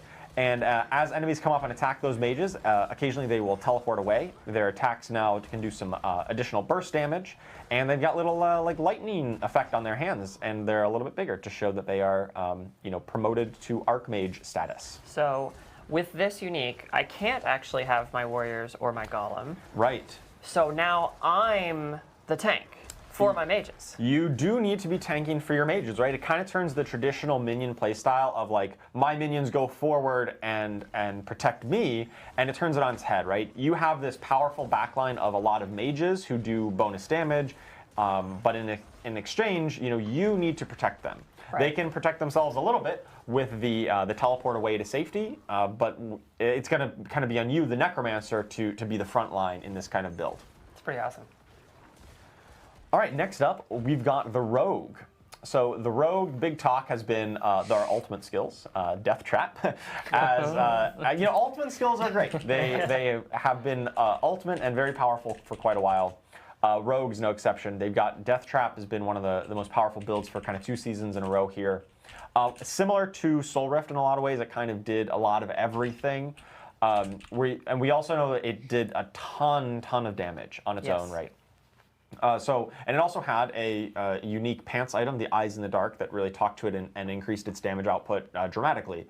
So much in the line of our philosophy of, hey, pants armor shouldn't be so ridiculous amount of damage output, even if it is a unique. We've done some tuning on the Eyes in the Dark to make sure that Death Trap is not quite as explosively damaging as it has been in the past. We are looking to buff up the Infiltrators and Bursting Venoms, legendary items that talk to Poison Trap and Poison builds, and saying, hey, you know, there's other traps out there. You can play Poison Trap. So giving a little bit more support here with those legendary reworks. And we also have some updates to Eagle Horn. This is the penetrating shot unique bow.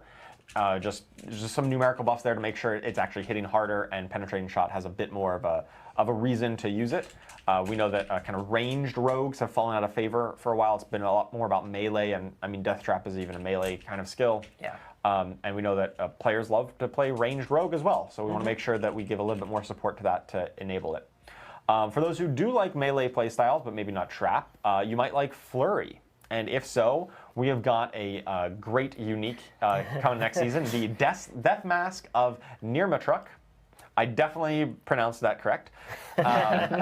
So you can now overexert yourself while casting Flurry. Well, that's a weird thing to say. What does that mean? It does mean that you spend your life total if you don't have enough energy. So energy, that's not a problem anymore. You have your whole life total to work with. Yeah. So you can keep on casting Flurry, but when it does cost you your life total, when you're kind of overexerted in this state, it's going to stack up a buff. It's going to increase the attack speed of Flurry, and it's going to increase its damage output for 5 seconds. So you really want to be in this kind of overexerted state. It doesn't actually do anything if you're not overexerting. Yeah. So you really want to make sure that you're getting to this state.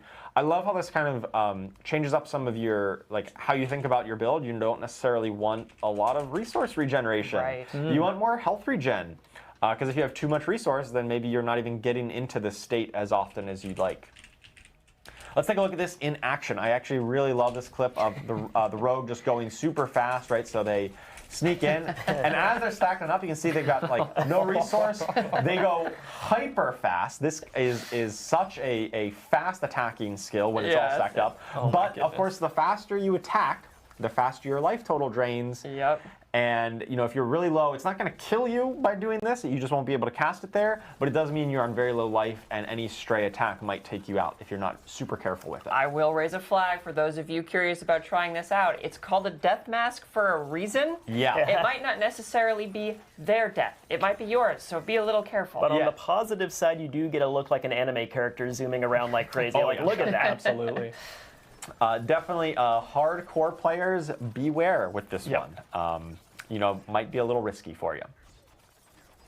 All right, we've got the Sorceress next. So the Sorceress has been definitely one of our top builds this season, I would say, in Lightning Spear. And I think one of the big talking points around Sorceress for a while has been Lightning Spear. A lot of players have felt like that is the only or best way to play Sorc for a number of seasons now, and it's not just been just one season here. And one of the reasons for that, I'd say the main reason, is that Lightning Spear baseline is pretty bad. Like, if you just get the skill on its own with nothing else, it doesn't really do a whole lot of damage.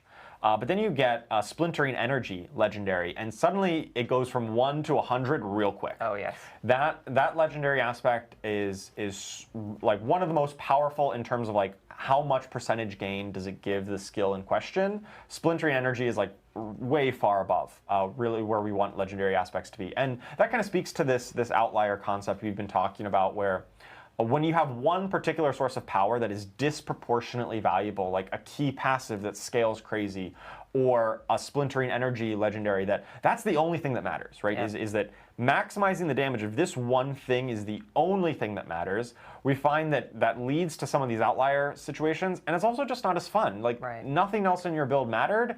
It's just about that one effect, whether it be a legendary or...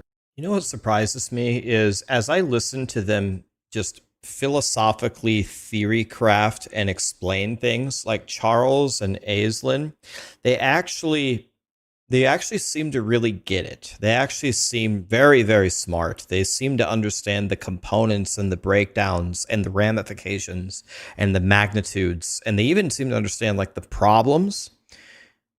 I'm very surprised, like, with like the intellect here that I'm hearing, why Diablo 4 is in the state that it's in. Like, they seem very, very smart. I don't understand with people like Adam Jackson and Colin and Charles and Aislinn, why is Diablo 4 in this state? It actually confuses me. And so that's Overpower is obviously a little bit weaker in this season, so we think that'll bring it down a bit. In an exchange, we're looking at buffing up some of the other builds available to Sorc. Specifically with Burning, one of the Burning key passive, the Combustion key passive, was one of those that was kind of uncapped scaling. It wasn't necessarily problematic, but maybe that was really just because Lightning Spear crowded it all out. Same with like Enlightenment, kind of crowding out those options. We have put a cap on that, like we've said with the philosophy of making sure that no individual power source eclipses all others. But with that in mind, we did look at say, well, hey, this might be a little bit of a nerf to some other burning builds like Firewall or Incinerate. And so we've just done like a 25-ish% baseline buff to those burning skills just to make sure they can kind of be compensated for that. Similar with Enlightenment, that was another one of the key passives that kind of blew past our power budget, so we've done a bit of rebalancing there. But also, we've got a new unique, one of my favorites, Huge Hydras. Yes. So this is the... Chad has been very excited for this. They saw really? They saw huge hydras. Huge Hydras, and I'm just talking about this. What's this? Yes, so we've got the Ophidian Iris. This is an ancestral unique amulet.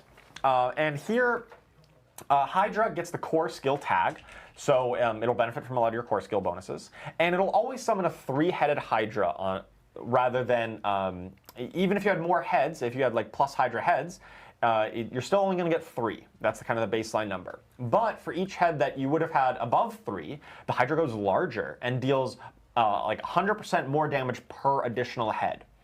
And so these big heads will also do splash damage rather than just a single target and hitting one enemy. They kind of explode on impact, just like they're shooting fireballs. Yes. And so this is going to turn your Hydra from like a lot of spammy little tiny hits into individual bigger hits with big Hydra heads. So it's no longer about how many heads can I get on my Hydra. It's about how big can I make my baby Hydra. Yes. Excellent. So it'll scale up with its damage for every additional head that you got, and of course this has an inherent affix that casted Hydras do have +2 heads, which there you go. So you already have a bit of built-in multiplier on the amulet itself.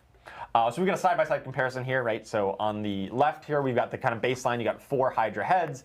They're fine. They're there. But after, if you really build up lots of bonus Hydra heads, you're only going to get 3, but they're gonna be much bigger than you, the character, and can be as big as some of those big elites running around the screen. And of course, with splashing, explosion, fire attacks, it should be a lot more appealing.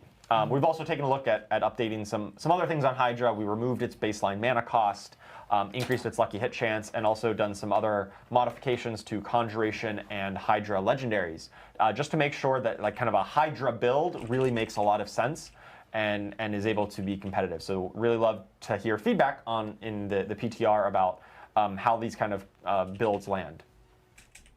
And last but not least, we've got the Spiritborn. So the Spiritborn has been probably one of the classes that's been furthest behind, I'd say, in terms of on the current live season. And so we're definitely looking at, I think they're going to be one of the biggest beneficiaries of the basic skill rebalancing work that we did, where we looked at every basic skill and doubled or tripled the baseline values of a lot of them. But in exchange, some of the scalars on legendaries and uniques, we adjusted those downward a little bit. The net result is still that basic skill builds will be better than before, and I think Spiritborn is going to be one of the biggest beneficiaries of that. Additionally, we've also got an update to the deflection aspect with Razor Wings build. Previously, this was one of those legendaries that didn't really have a home. It dealt like a percentage of counter attacks damage, and counter attack does not do damage. So a percent of 0 is 0. Yeah. So now it's going to increase the Razor Wings itself damage when you reflect them with this deflection kind of gameplay. And so just a little bit more kind of multiplicative damage support for Razor Wings build.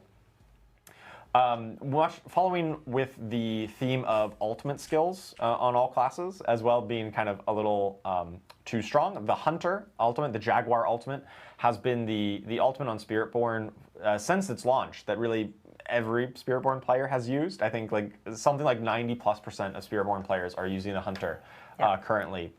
And that's great that you're having a lot of fun with it, but it also means that there's other options that aren't really being explored. It's kind of taking up all the space in the build variety.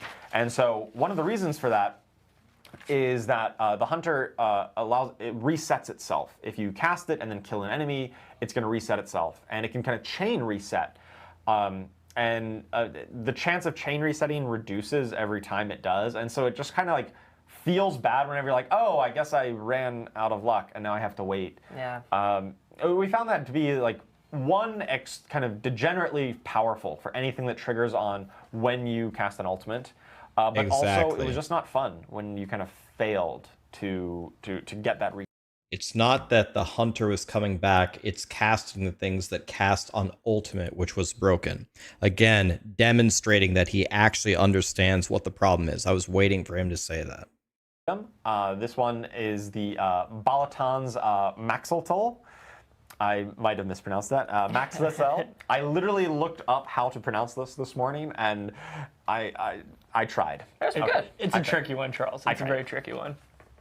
So this works with poison and thorns builds, kind of hybridizing those two together. So attacks against close enemies. When you're attacking close up, you're up close and personal. You're going to do bonus percent of your thorns damage, but as poisoning over 3 seconds. So you get a kind of a free way to apply poisoning here.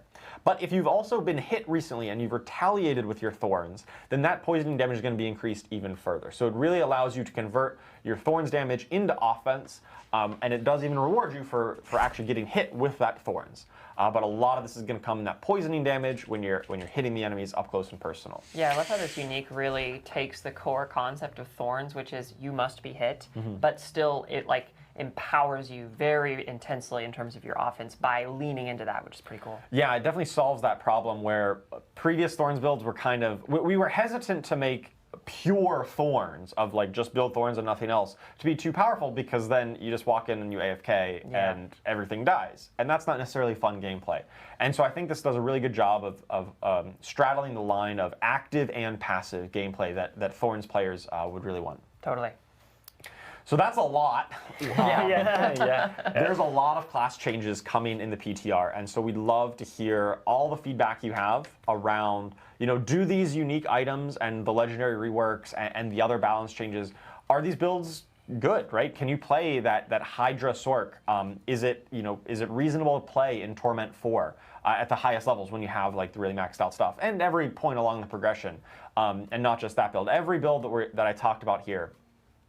We're also really looking to make sure that we get feedback on the basic skill update. Like I said, we touched every single basic skill in the game. There might be some outliers still, some things that are a little too strong, a little too weak. And as we're going to be doing similar passes and looking at other kind of categories of skills on the skill tree, we'd love any kind of feedback on kind of exactly where they land so that we can help and inform future balancing as well. And finally, just wanted to make sure that we really are focusing on kind of shifting up that very top of the meta. I talked a lot about some nerfs to the really overperforming builds, specifically Overpower, because we do want to make sure that Season 9, you don't feel like, oh, it's all the same builds all again at the top of the meta. For the third season in a row. We really don't want that to be the case. We want to make sure there's new options for players who really want to push the limit of their character, and it's not just the same thing over and over again. Totally. Wow, well, Charles, take a bow. That was an incredible section. I mean, players are going to have a ton to chew on in the PTR. That is an absolute smattering of content. Are you surprised he pronounced everything correctly? I mean, you nailed it. I was ready to razz you on Spirit Board Unique again. I'm like, oh, man's been practicing. That's fantastic. So yeah, patch notes and the blog do hit following the stream. So if you missed anything in any of the sections, we will have those available following the streams. You can get in and really get into the nitty-gritties of all those changes. But we do have some more changes still coming that are going to affect the entire game. So Aislinn, I know we've got some systems. We kind of teased it. Dan sort of touched on it at the start of the stream, but we can finally get into it. What do you have for us? Yeah, let's talk about systems, guys. So the first one I want to talk about is the the seasonal activity variety. That's the next one. So something we saw in Season 8 was we added seasonal currency to the lair bosses. And it was for the Season of the Boss, which we really ended up liking. The reason we like it a ton is because it touches all parts of the game. Like, you need to go to a bunch of different places to actually get lair keys. And so if lair bosses in the end game are a thing that provide access to seasonal progression, that kind of naturally disseminates out to the entire game experience, which we really, really liked. So we actually want to keep that going forward, and we'd like to use that on top of any other ways that the player can earn seasonal reputation or seasonal currency in a given season. And the same is true not just in Torment, but across the entire game through elites and bosses granting seasonal reputation. Whenever you kill any elites or any boss in the game in Season 9, you are going to earn seasonal reputation. And this is tying directly into that problem we were having where we felt really pressured to go to Apparition Incursion. We love the seasonal content, and we love the Heraldric Strong Rooms, and we love all the new amazing Nightmare Dungeon updates.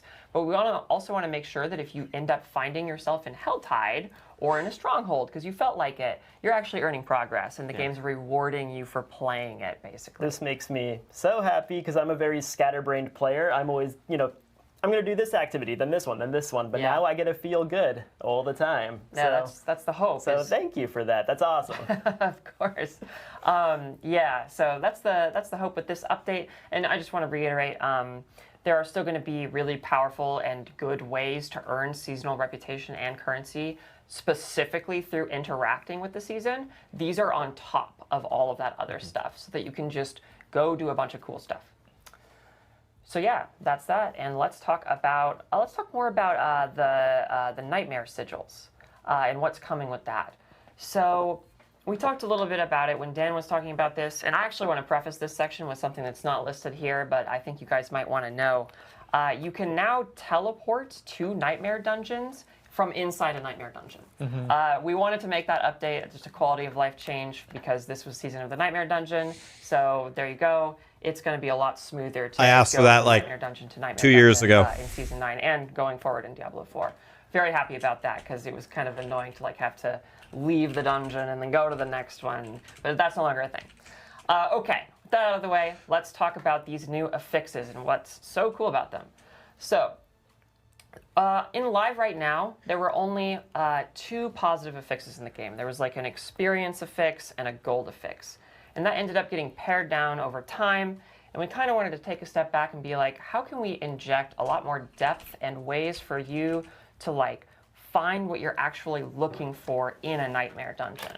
And so what we decided and landed on was we wanted to make a lot more positive affixes, and we wanted to assign a rarity system to them so that sometimes when you crafted or found a Nightmare Dungeon sigil, you'd get really rare ones that were really powerful, and other times you'd get normal ones, but ones that might give you a specific kind of reward, which can be really useful.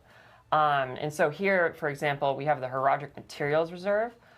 This one gives you a smattering of different resources that you might need. So if you find yourself low on Forgotten Souls or other kinds of resources, you can specifically go to this Nightmare Dungeon and stock up on that stuff.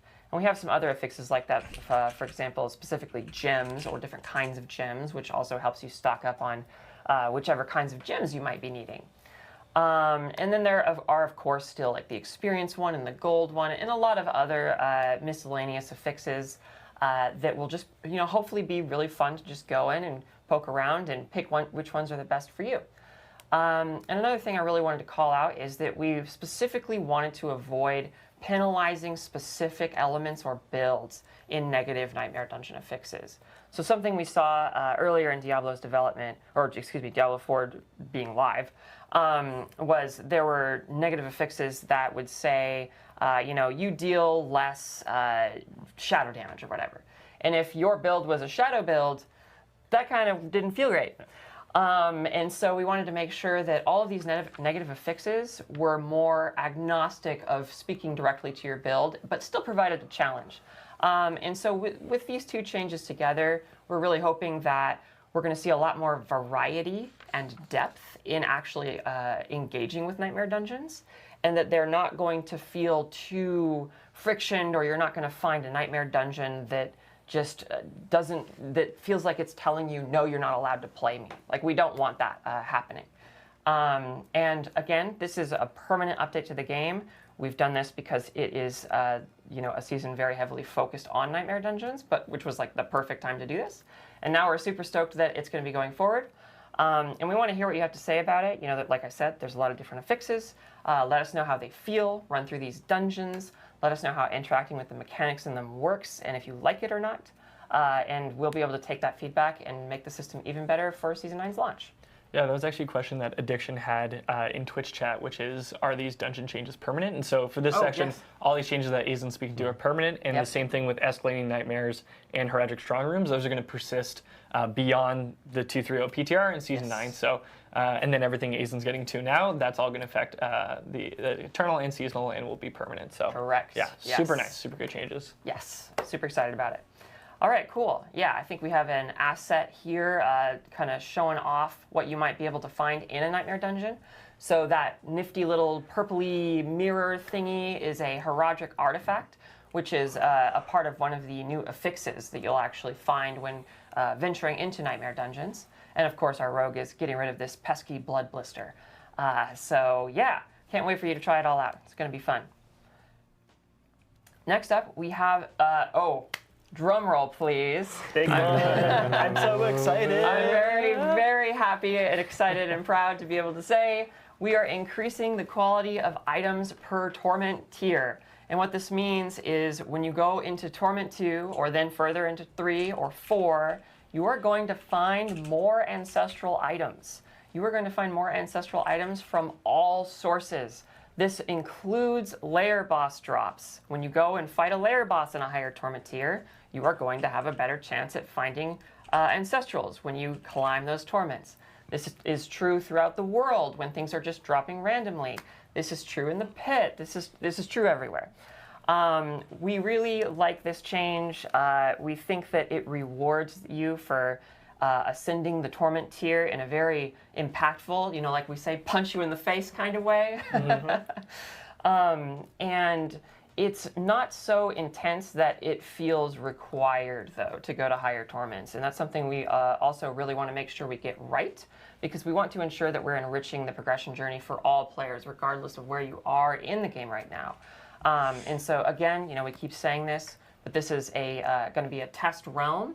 So please go on, try this out, see if you can feel the difference. And, can you feel the difference? Can you not feel the difference? Do you like the difference between these different Torment tiers and the loot quality changes that are occurring between them?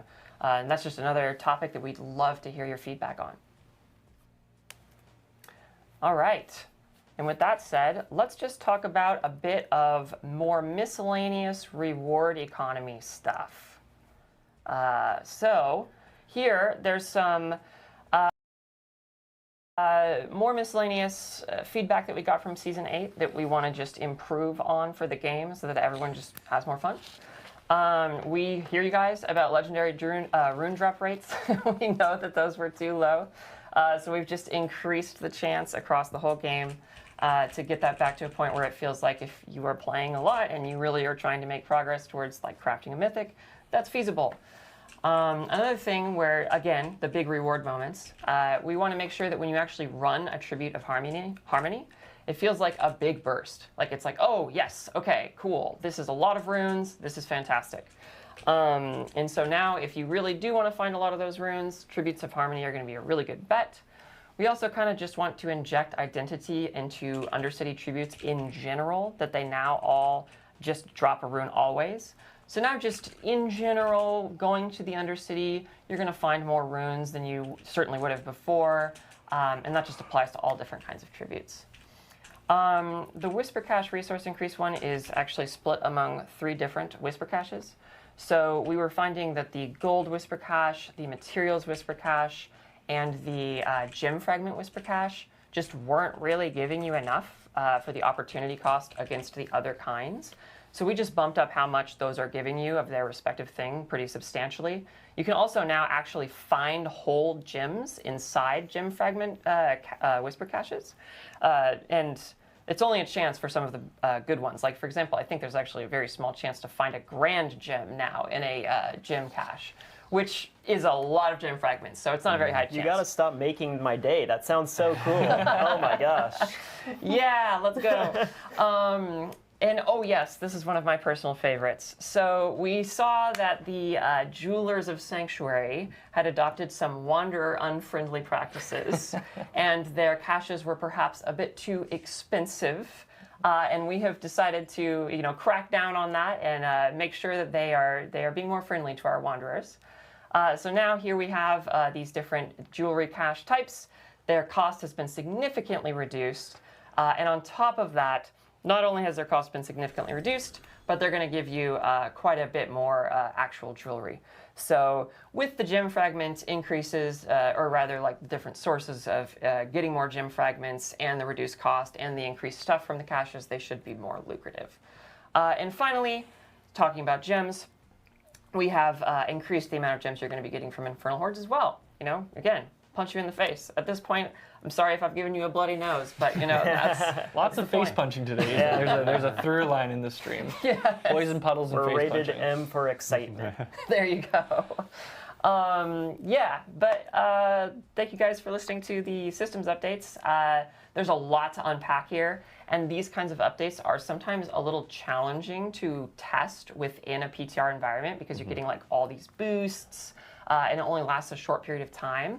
But if this kind of stuff interests you, please, by all means, test it out. Let us know what you think. Give us all the feedback on it you want, because everything is just super valuable for us to tweak it to make it even more awesome. Yeah, like as Dan said, Dan did, as I'm citing Dan, one of the things he said is like, now is the time that we can turn the knobs and really juice things up. So Yeah. definitely go in and like take your time with a lot of these changes. Some of them Yeah. might not feel, impactful at first, but like really get a feel for how things have shifted, because there are so many different components in this PTR that it's gonna, there's a ton of different influences from all the different areas of the game. So Yeah. that's really exciting, Aislinn. I'm super excited to check those things out, get some more jeweler caches. Yes. Yeah, that'll be great. Yeah. But yeah, so the 230 PTR, so some just general reminders for everyone watching. It's going to be exclusively on PC Battle.net, and it'll be available from May 27th until June 3rd. So get in, test it out. Please give us your feedback. The PTR forums, the Diablo 4 PTR forums will be open. That'll be the best place for you to drop your feedback. Of course, we will be monitoring our socials as usual, but we will be definitely looking into the forums to get most of the feedback there. The PTR boost will be available right outside of Kyovashad. Marak, our favorite dancing demons there. Marak, he's kind of been getting fit for the summer. His offerings are so diversified this time around. Like, you can really segment out between seasonal currency into the different like item caches. Like, there's a lot of great custom boost that you can get from Rack. So he is there, he's in Kyovashad, he's happy to see you, as always. And yeah, give us your feedback on the PTR forums. We're really looking forward to it, but definitely get in there and test and give us all your feedback. And with that, that brings us to our Q&A portion of the stream. So hopefully you've been dropping your questions in Twitch chat. We're really excited to get into it. But first off, we do want to take a moment to address our first question, which is, what are we potentially doing about reliquaries? So this is our first stream since Season 8 launched with the Reliquary. It was our team's first big swing at changing the battle passes in a big way, bringing in different rewards, more enhanced rewards, giving some more choice to the players. We have heard your overwhelming feedback. We know that this is a system with some mixed feelings.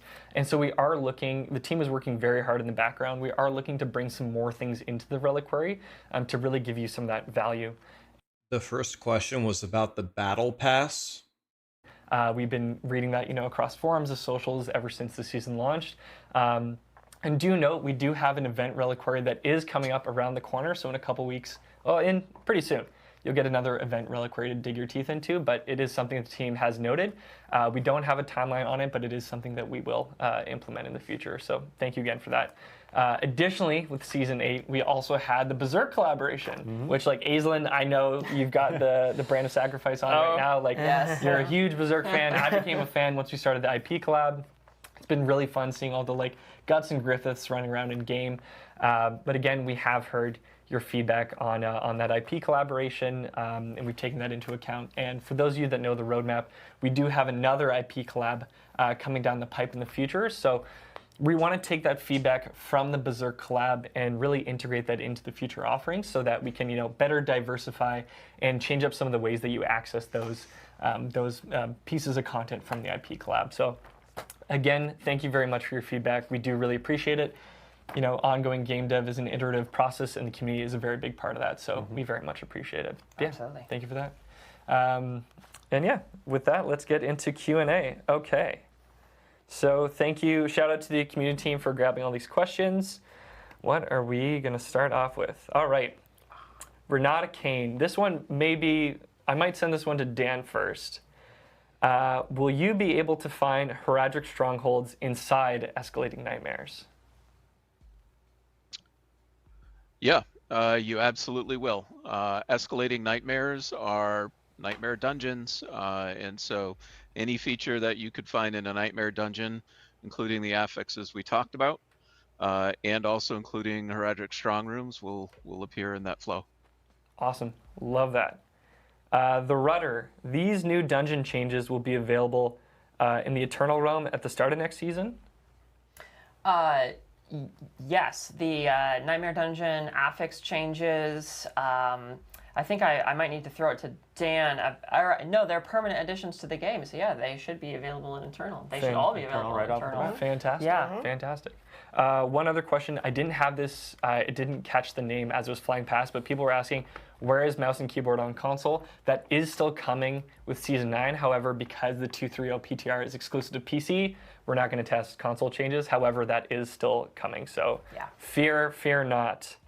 Wow, okay, I have to read this question just because of the username. Big Daddy Den 76. Tony. This one's for you, Charles. Okay. With Soul Rift not generating barrier, how is Necromancer going to gain defense? There's lots of different options for Necromancer to gain defense. You've got some new options in the the seasonal heraldic spellcraft. You've got Fortify through some of the blood magic. You've got other ways of generating barrier, but not just on Soul Rift. They've got some passive and some other ways of generating barrier from legendaries. And you may just need to access some of the defensive legendary options that are out there, which have typically been very underutilized just because you had other ways of solving that defense. We still think Soul Rift will be pretty appealing because it has like a lot of resource gain. But if you really want pure defense, then maybe look at some of the blood skills. Maybe look at Bone Storm instead, which still has a large damage reduction component attached to it as well. Right. Fantastic. Mippy, are there any updates on tempering and masterworking? Mippy, Max Roll Boy. So tempering and masterworking is something that we have been talking about internally. We don't have anything to share exactly yet about how we want to tweak the system. So hang tight. But I can say, in terms of a quality of life update, in 2.2.2, so the patch coming out in Season 8, we are actually going to be updating the amount of non-gold, non-obdicite resource and materials that it costs to masterwork from rank 1 to 4 and on the reset. And the reason why is because we were seeing that people that were getting pretty far into the end game would end up like effectively deprecating the need for the gold and even potentially the obdicite, and then getting blocked by those other resources. But that was never actually the intent of the system. I think out of all the problems that masterworking and tempering have, the cost is not one of them. And tax those resources, never to be like the primary thing that blocks you. And so we don't want that to happen, so we've pulled back pretty significantly on how much that actually costs. Yeah. But beyond that, stay tuned as we keep filtering through feedback, and please keep giving us feedback. That's really great, Ethan. Like, I know we've all been masterwork blocked at a specific point, so anything to reduce friction in that system is pretty great. Liam, this one's for you. Scroll of Wisdom. With a system like heraldic spells being this awesome, are you looking to maybe make it a permanent part of the game? I already feel sad knowing it's going to leave the game for the next season's power. So I can't specifically speak on that, but what I will say is nothing is ever truly gone because we are developers. We have access to everything, right? So and this is a game that will continue to evolve and evolve. So the team hasn't talked about it. I can't say anything definitive, but we love all the seasonal stuff we create, and yeah, who knows for the future. Yeah, it's something we've seen in previous seasons where, like, way back in Season 2 when we first did the vampiric powers, we brought some of them back as, some of the more popular ones back as unique items.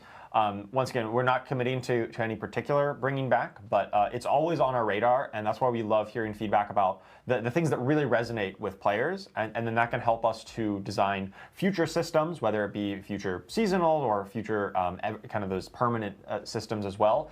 We're always listening to that, and it's always on the table to bring them back, the ones that really resonate with players. Nice. Party Cannon 1990, very fun name. Will there in the future be a possibility that the Nightmare Sigils can have active whispers shown on them? Yeah, that's another thing that we've seen a lot of folks talk about. It's something we're interested in exploring that space because it's a really fun and kind of a natural connection.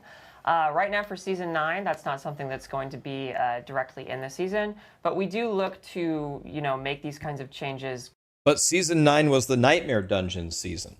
If we don't get it now, when are we going to get it? I asked for that 2 years ago, by the way. We can do. Absolutely. This one, Charles, I feel like I already know what you're going to say to this. Cop Mando, will there be any more balance changes for the current season? For season 8, the current season that is live. Oh, actually, yeah. For the current season, yeah. Currently, no. There's no plans for any more balance changes on season 8, the season of bosses that's currently live on the game. We've updated our seasonal balance cadence a little bit. So now, starting in season 8 and going forward even into season 9, we're going to have the PTR before the season. That's when we do kind of our initial batch, like, hey, these are the balance changes we're looking at. We take in a lot of the feedback from the PTR, and then we iterate on it. And we when it goes live, the season goes live, we say, hey, here's the live season. We'll take the immediate feedback from that if there's any kind of progression breakers, things that are really outlier, things that we kind of missed, or an interaction that, oops, that wasn't intended. And we'll try to make a rapid reaction within the first week or 2 of a season to bring it, bring it down to earth, or to bring some of those builds that were really underperforming our mark and bring those up a little bit.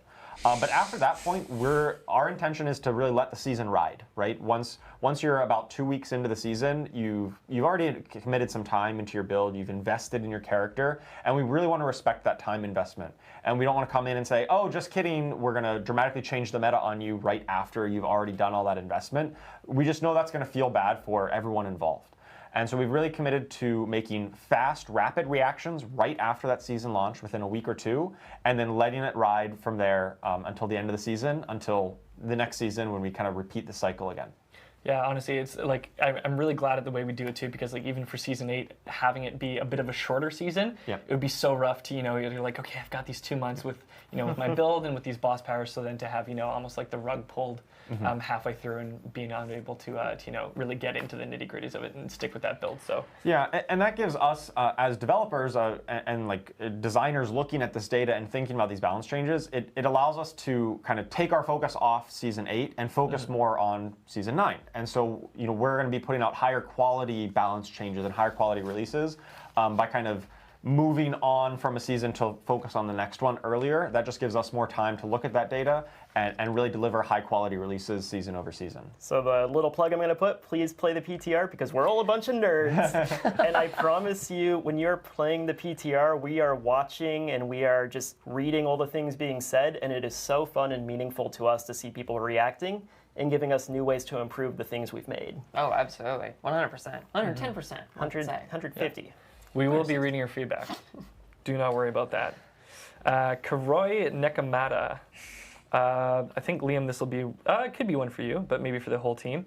Would you consider the possibility that one can disable the effects of other players, or at least dim them down, so that one is not always flashed when, i.e., Sorks, like 4 Sorks are running around? And I could see that with the powers coming in this season. They are so bright and visual that it's going to be a busy stream. It's probably a bit, the Herodric spells are pretty insane, and I know like we've had Earthquake Barbarians running around covering the ground with broken ground. Guilty. Yeah. So this is definitely things we're considering. Like, we all, play the game and we play in parties, so we know what it's like when everything is just cluttered and insane. I can't speak to broadly everything. I've heard bits and pieces. You could talk about that, Charles or Aislinn. But I know with the Herodric spells, we are making use of some tech to do that on some of the powers, such as with the pets, the cosmic anomalies. You're not going to see 100 cosmic anomalies floating and going everywhere. They're going to be kind of dimmed out, very similar to like the Necromancer minions. We'll be using that kind of thing for them. Yep. Yeah, this is a kind of overarching pain point that I think surfaces from time to time, which is very reasonable and fair. And it's something that the team considers, especially with every new release, the Herodric Spellcraft. I'm glad we're doing that. And it's something that they take into with a lot of consideration, and they want to protect the visual clarity of the game, but they also want to make sure that people can see the things they want to see. So if there are certain things that crop up that you find particularly egregious in that way, especially during the PTR, please play the PTR. Let us know, and we can get that information to the team, and we can talk about it. Oh yeah. I got a question here from Airsoft Daniel. At Diablo, what changes will be made to reliquaries in Season 9 to provide more value to paying players? So kind of similar to what I addressed at the start of the stream, we do have some changes coming in to get some more content into reliquaries. It's unclear as to whether or not that's going to be hitting in Season 9. It will be in the future, so Season 9 is probably too soon for those changes to hit. However, we are looking to inject more of that content into the reliquaries moving forward, so it's definitely something to look out for. Probably not season 9, but definitely in the future. And I think we've got time for one last question. Let's see.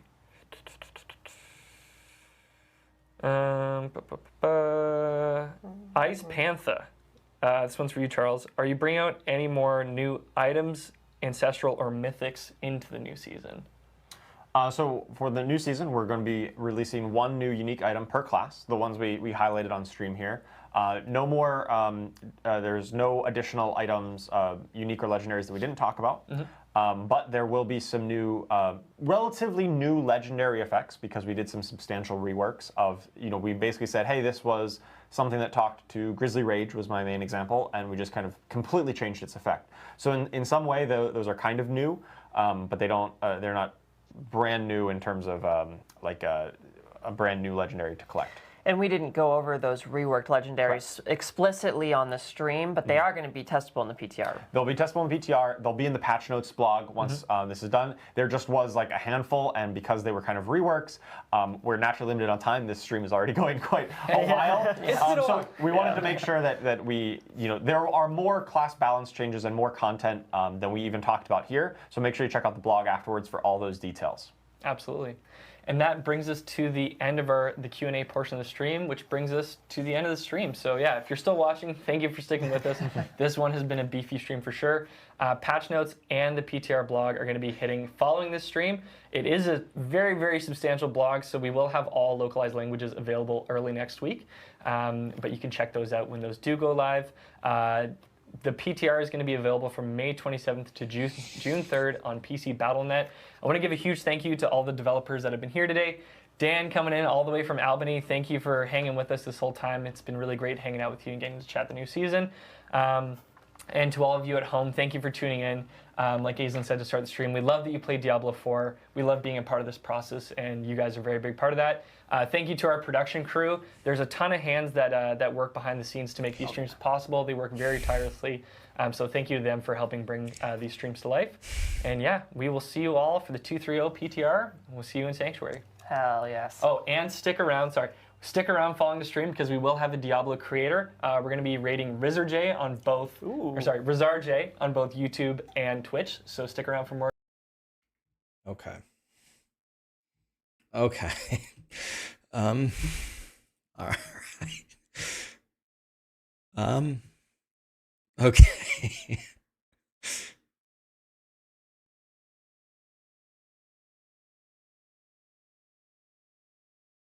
Okay. I'm gonna have to minimize the chat because you guys are gonna make me laugh. Okay, I gotta minimize everything. You guys are just gonna make me laugh. Chaos gifted 20 subs. So many people subbed and okay. Back to Slorb. Someone said earlier, I'm going to watch the stream on incognito or log out of my main account so I can get ads so I don't have to watch the stream. God damn it, dude.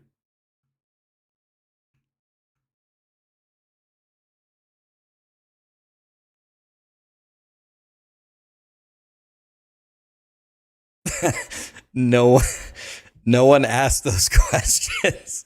All right, I can't read any more of this shit that you guys are talking. Okay, I closed the chat. Okay.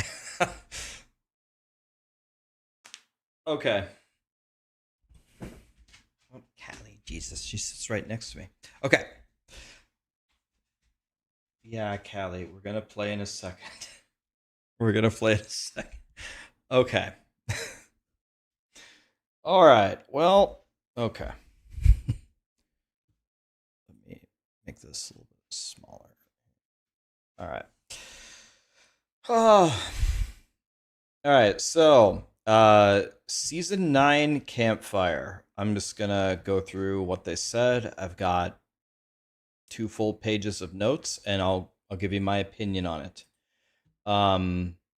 Let's just get started. So, about season 8.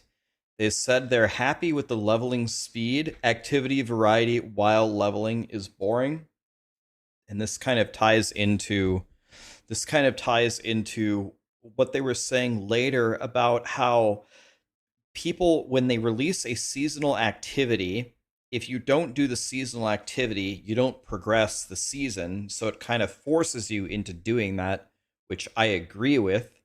And there was like a little bit of an argument last season about what was going to be the fastest way to level, and people said, "Oh, it's definitely doing the seasonal activity." And I said, if you guys think that is boring, I don't even think that's the fastest way to level. I think it's just doing the normal campaign. And I did the normal campaign, and everybody else who played solo who did the actual seasonal activity, I think I absolutely cooked them. I think, as far as I know, I think it was the first person to 60 just doing the normal campaign, which is even more boring. Doing the most boring thing on the lowest difficulty is still the fastest way. So I guess they're happy with like the 3 to 4 hour time period, because anybody can do the normal campaign as fast as anybody else. You don't have to craft, you don't have to get any legendary powers. It takes no skill at all. But I do agree that forcing you to do the seasonal theme in order to buff the seasonal theme while leveling is also not the answer. They said endgame variety is too directed toward lair bosses. That's true. It's been a problem since forever. They want activities to feel punchier. So I actually just played the Slormancer, which is a new ARPG, and they have like a main mode that you do where you gain resources that you spend, like carnival tickets, to go do the other activities. And you might think, well, that's like a garbage system, because I don't, if I want to do those other activities, I just want to do them, right? I don't want you to force me to do something in order to do something else. Maybe, and that's fair, but I'll tell you one thing. I'll tell you the feeling that I had playing the Slormancer is I felt like doing the other activities were a reward because of that system. So when I got to do the tower, when I got to go do the forge, it was a reward for farming up the resource. So they said, like, if they want the activities to feel punchier, it sounded like what they were saying was trying to find like some main way and then have the other things be more rare to enter. And at least when I played the Slormancer's implementation, that actually felt good, but I never really heard them elaborate further on how they're going to make this happen. So I don't know. If they do that, I'd be very interested to hear what their thoughts were, if I'm even actually understanding what they were even saying. It said class balance is overall pretty good. Lightning Spear is too good. Spiritborn's too weak. Overpower is dominating. The best builds are mostly the same best builds from Season 7. And they said that one of their goals is that all builds should be able to do all content. If I can quote them correctly, I think they also said on Tier 4. So I thought that they said that they made Tier 4 like aspirational, and they made it a lot harder to get to last season. But now they're saying like all builds should be able to get there. Maybe those things aren't mutually exclusive, but that seems very hard to achieve both goals. Either way, at least a lot of these seem logical. Now onto Season 9. Nightmare Dungeons feel stale. I agree with that. They want to make permanent changes within the seasons. This has been one of the biggest problems with Diablo. Diablo does all this work, and then they don't bring any of it back, so the game doesn't really evolve. But then when they bring something back, they don't necessarily bring back the part that's actually fun.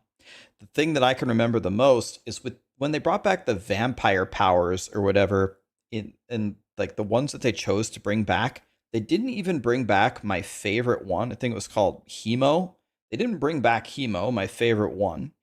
And the thing that works so well about the vampire season was the progression of the powers.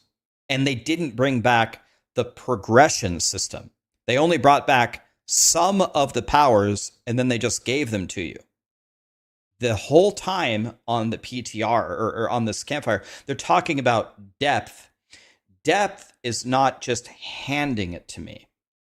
Why didn't you bring back the progression system?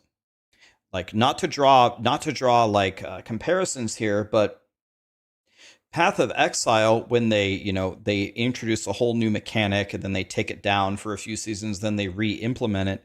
They don't just give you the rewards. They don't just hand them to you. They also usually have some form of the progression system with it, which gives you something to gnaw on. Now, POE1 didn't do a perfect job of it. They would tell you the same. Grinding your games tell you the same thing. Because there was too much bloat in the game. They're trying to dial that back. That's fine.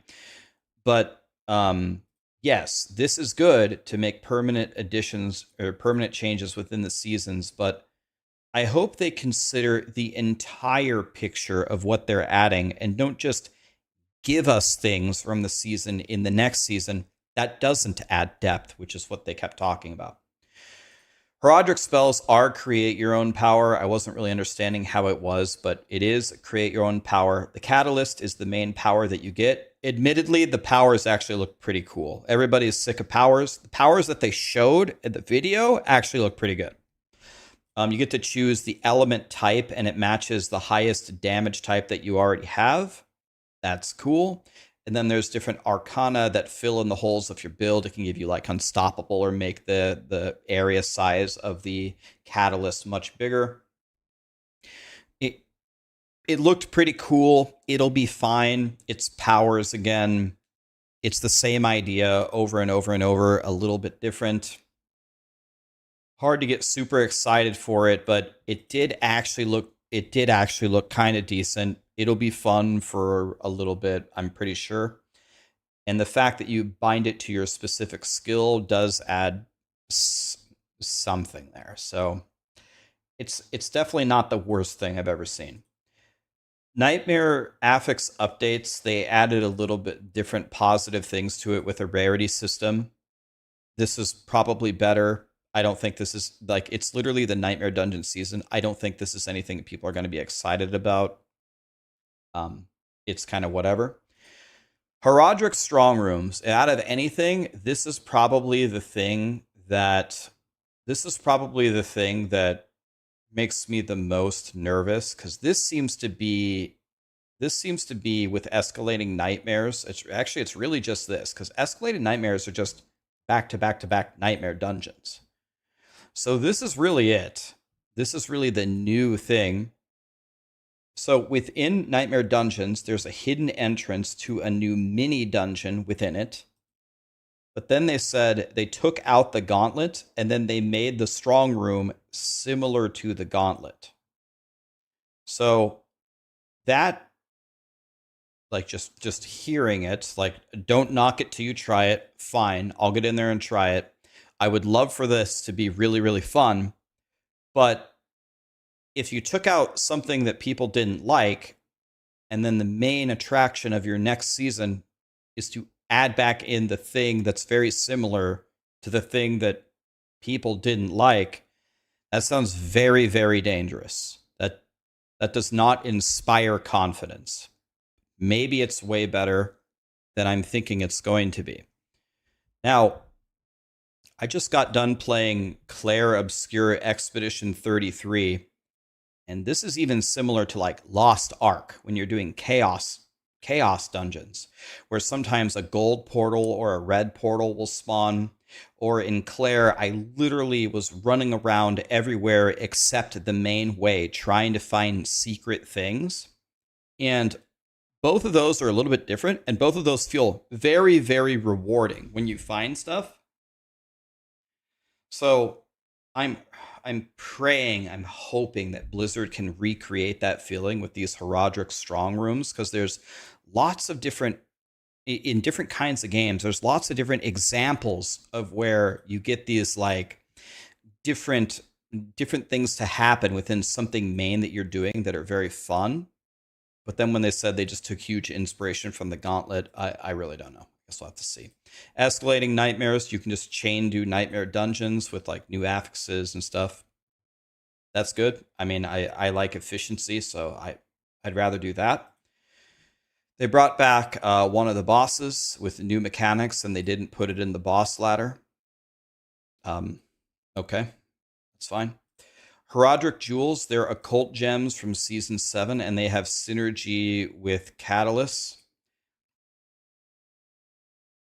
Okay, that's fine. I hope that they're cool. I don't know, not much to say. Overpowered nerfs, bonus damage reduced by 80%. And then also the additive amount of overpower that they were giving you on items was way higher than something like critical strike damage.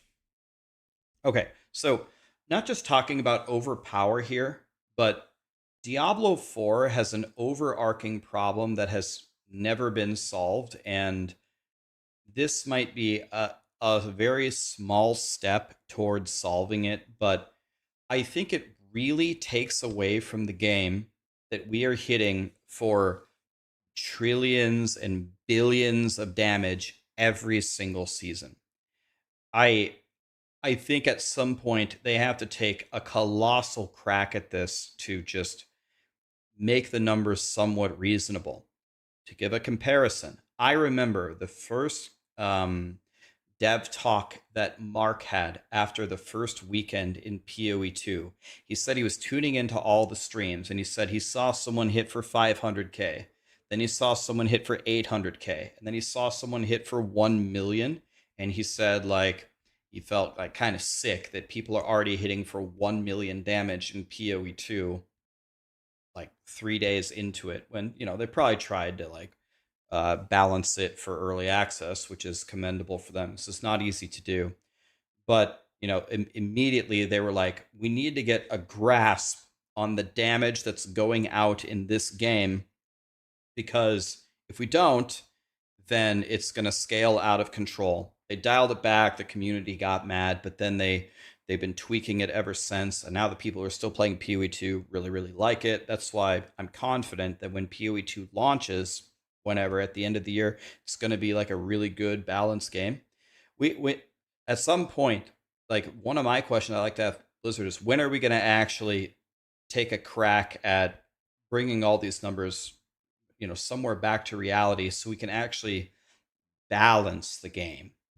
I don't think, like, this is a good start, but I don't think that they are ever going to get there until they take some colossal swings at everything, which would also require potentially changing the values of like Torment 4 and the HP of bosses.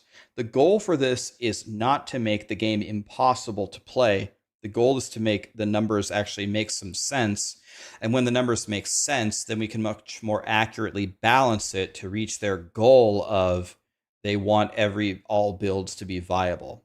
It's kind of hard to understand how to make all builds viable when some hit for 10 trillion and some only hit for 40 billion.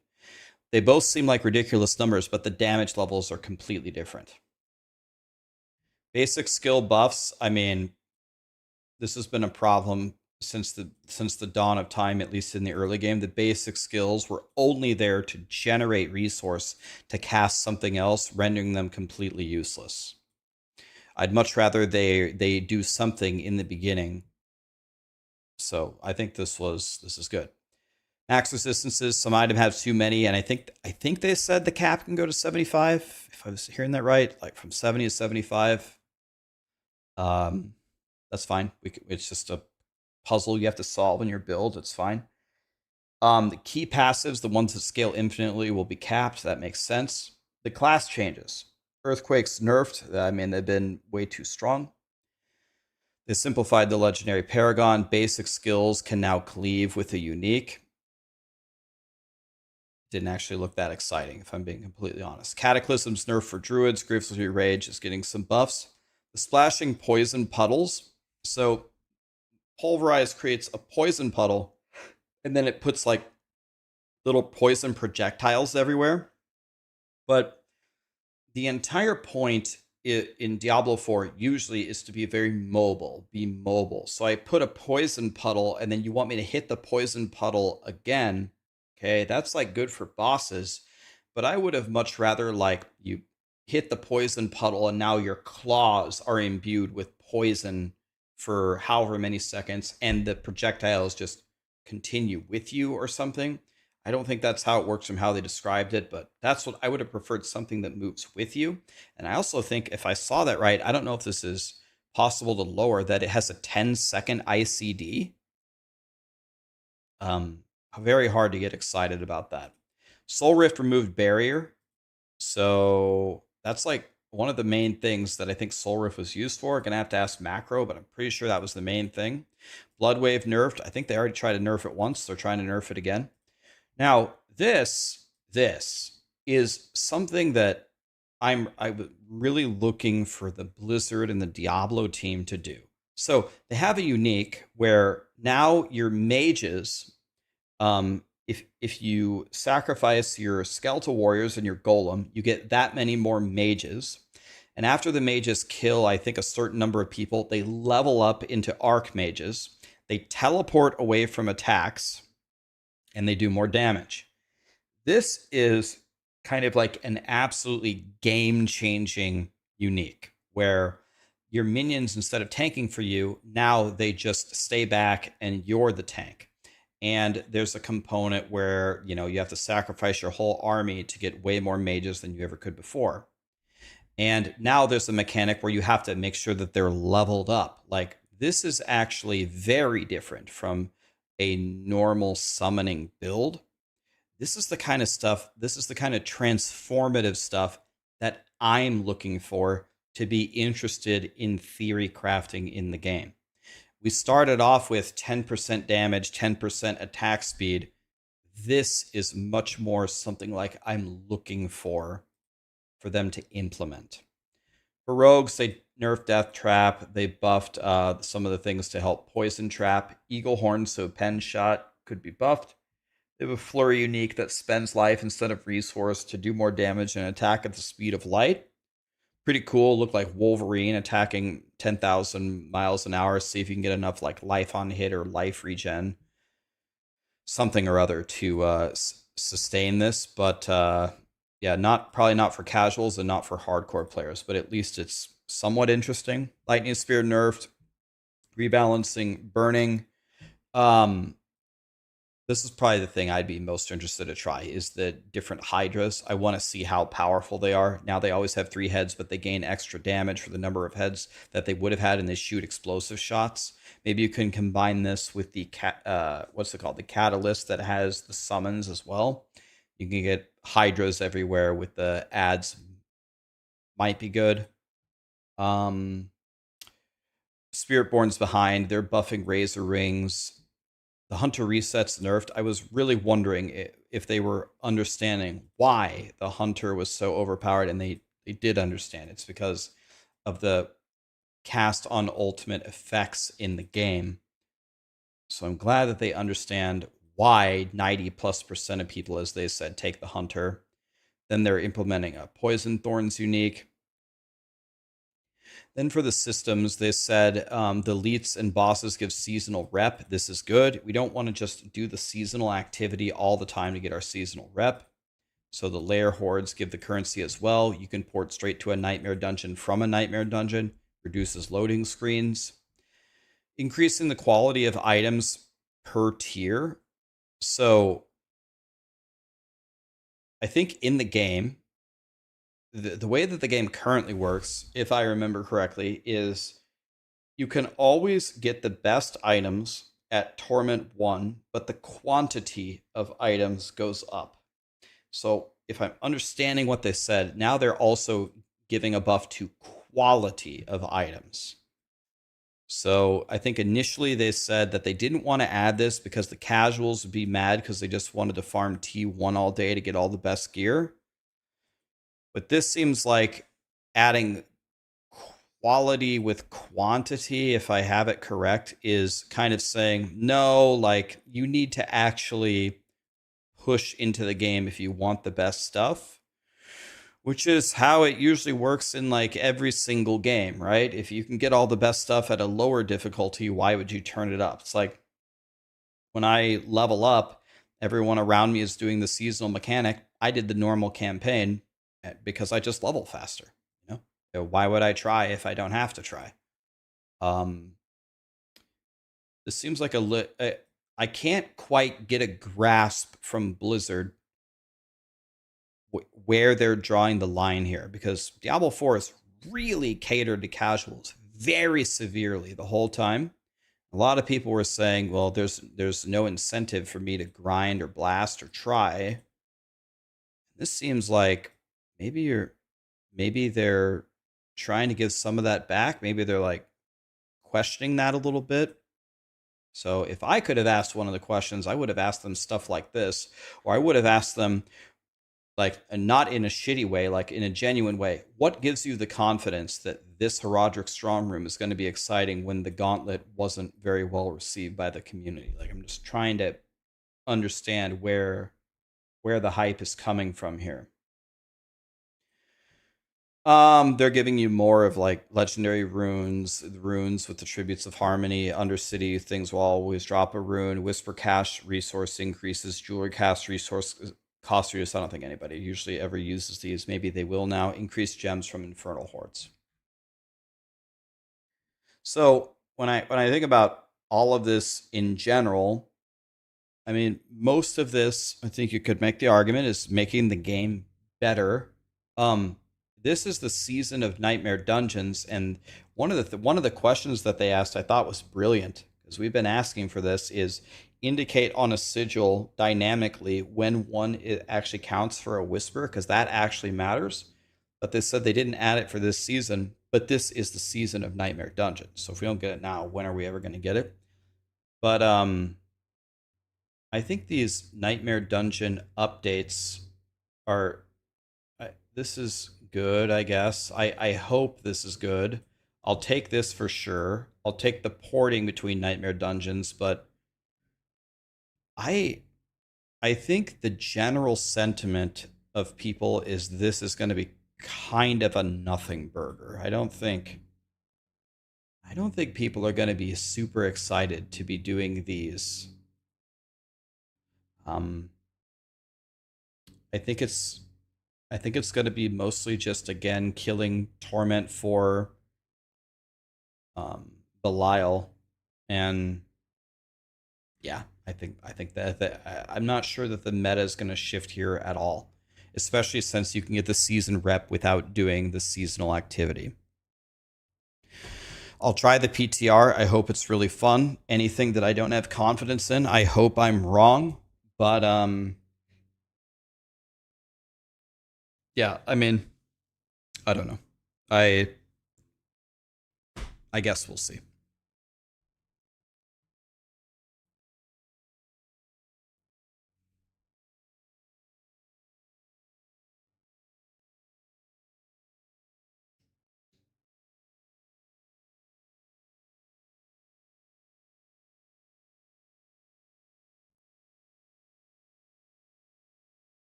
Hey, just logged in. How is the campfire, good or bad?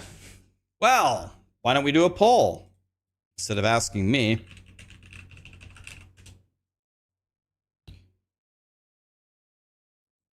Let's see what people think.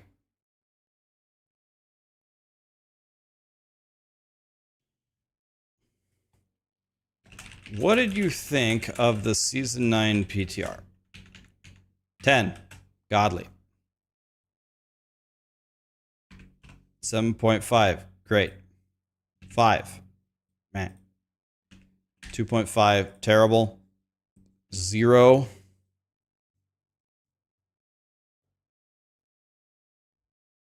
Let's go with horrendous. Vote if you care. Where is it? Vote if you care. Here it is on Twitch. 0 depth. I should have done that. There it is on YouTube, if you care.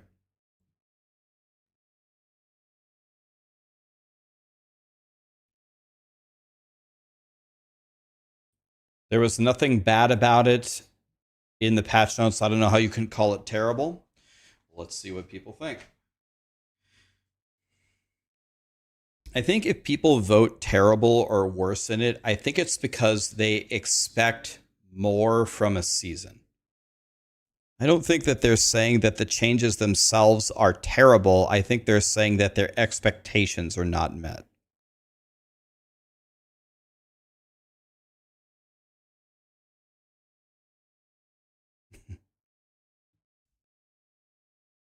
Yes, it's exactly that. Bingo. Exactly. Exactly. It's not like usually every change that is on the every change that's on the patch notes or the season changes usually makes the game better. If there's something there that makes the game worse, I'll send Blizzard a message and be like, you guys don't want to do that. That's a horrible idea. You know? But it's the speed at which it improves. It's the season is supposed to captivate you to bring you back into play. Does it do that?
Some things you guys say are hilarious.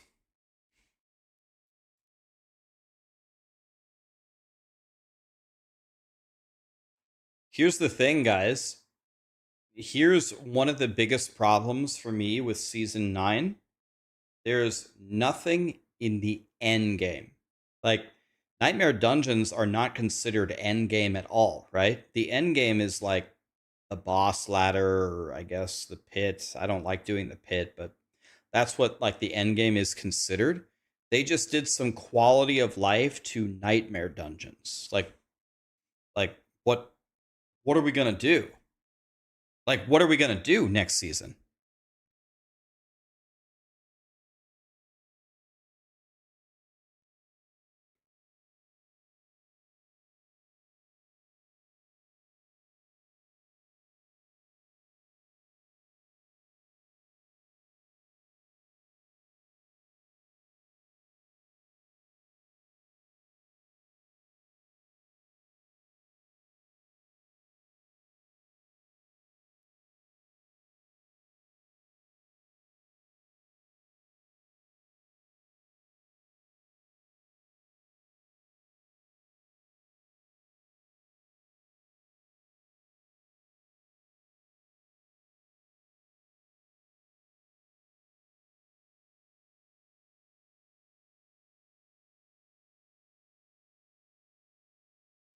You know, I know a lot of people won't agree with me, or I don't know, maybe you will. I guess maybe I have a bad assumption there. For me personally, like especially because I came from Diablo 3, I thought like Diablo 3, whether you liked it or you hated it, either way, most people agree that doing greater rifts was fun. You could hate all the rest of Diablo 3, but people say like, what are you going to do? Go play Diablo 3 and do greater rifts? It's like, guys, Diablo 3 didn't fail because of greater rifts. That's the only reason why the game wasn't a 0. Diablo 3 was greater rifts. So like the idea of chain running rifts, or in this case, dungeons, appeals to me. That could be very, very fun, but in Diablo 4 up to this point, it's really not fun. So if there was a season that I was really looking forward to, it was this one. It's this one. Can you make the Nightmare Dungeons even close to as fun as Greater Rifts? And it sounds like the main thing that we're getting here is a hidden side room that's like the Gauntlet. So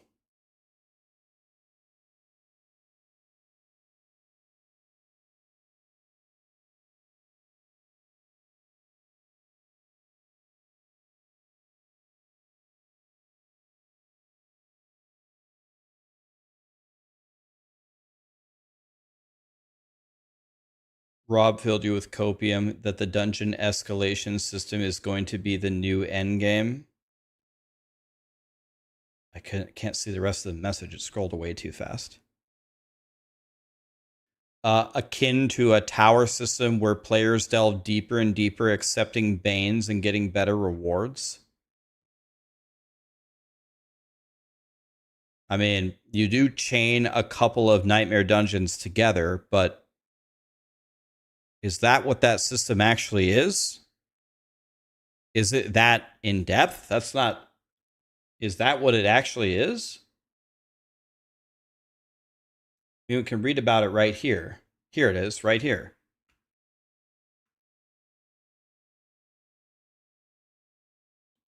They call it an endgame activity. You do 3 nightmare dungeons. 3. The affixes stack. The rewards go up. Then you fight Astaroth.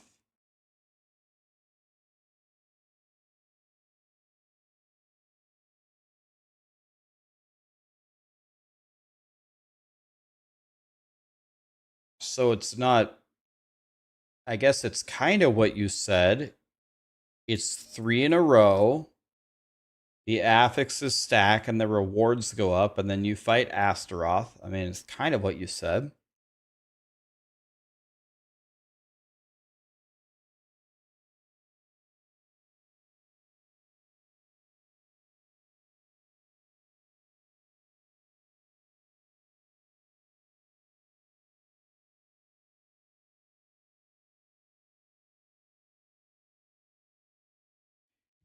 How is this not an endgame activity? There is a boss at the end and the rewards are better. It's been so disheartening seeing you be so disingenuous with your critiques of Diablo 4 in the last 2 seasons.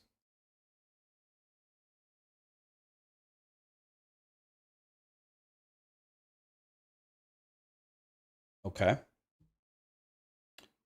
Let me show you something. Let me show you something. Okay. I'm going to open something. Look at this real quick.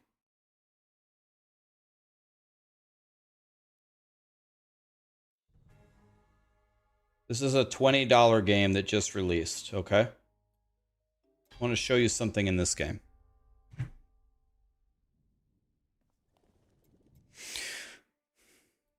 These are the different endgame modes in this game, but I want to show you this one.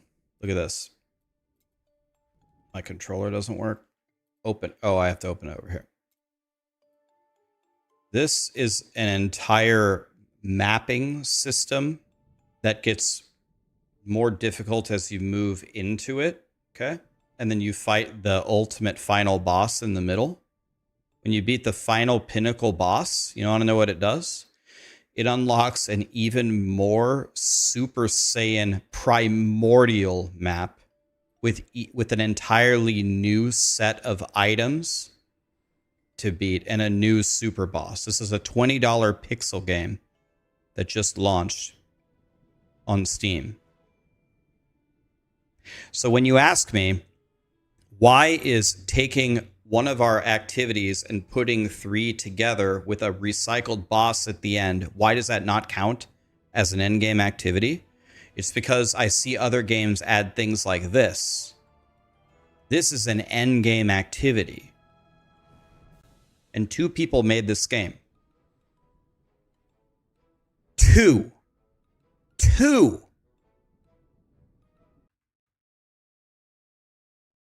That's why I don't consider it an endgame activity. If you, 2 people made that.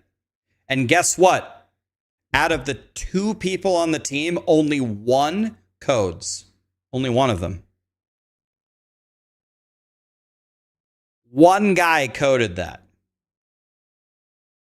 One. Not even 2.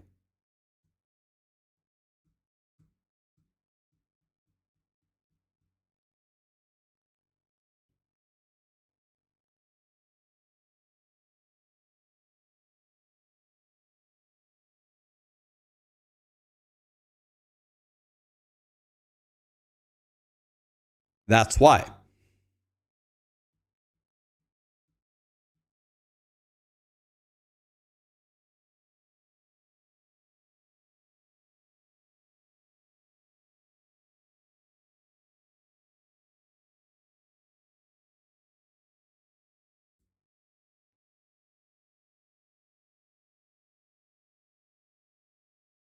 I didn't insult you.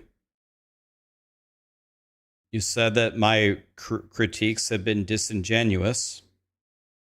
I'm telling you why, when I see 3 dungeons attached to each other, why that doesn't impress me as an endgame activity.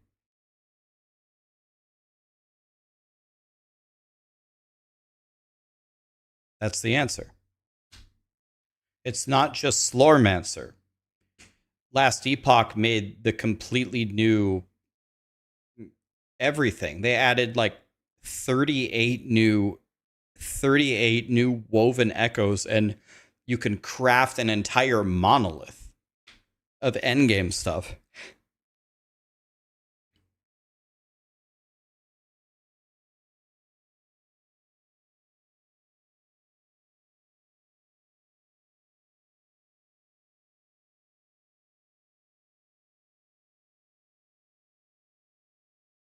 Your critiques have been lame.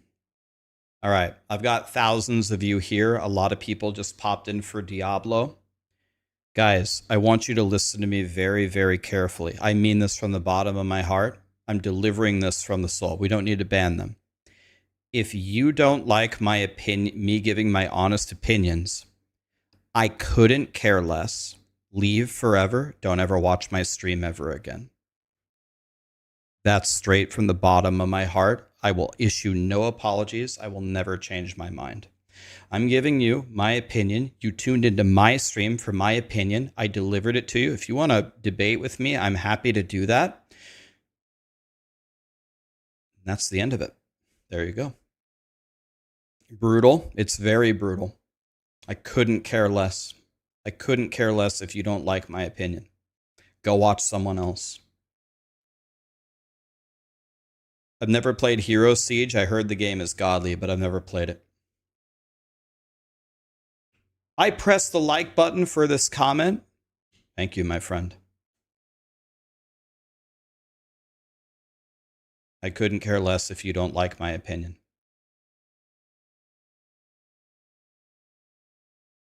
I didn't.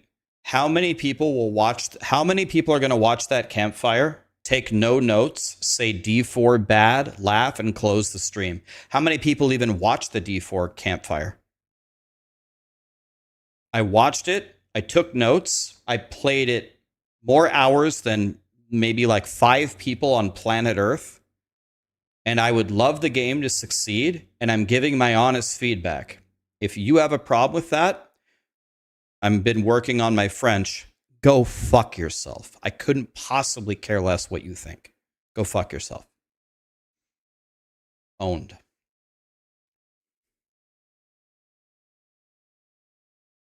There's very few human beings that don't literally work at Blizzard that have tried to help Diablo 4 more than me.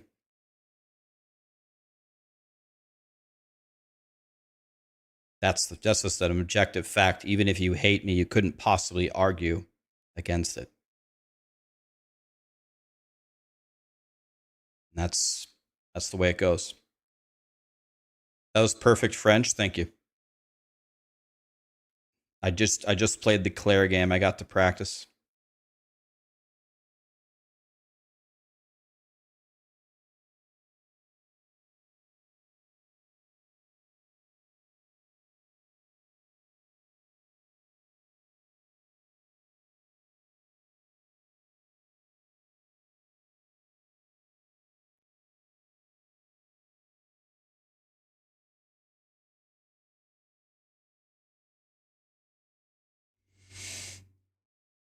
Anyway, despite all of that, I think I will. What does it start? The 27th. I'll play the PTR. I hope it's really fun.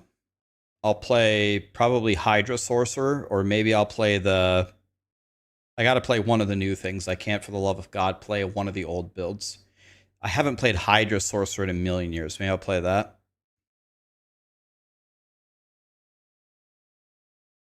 Rax, you just made my day. Yeah, I just.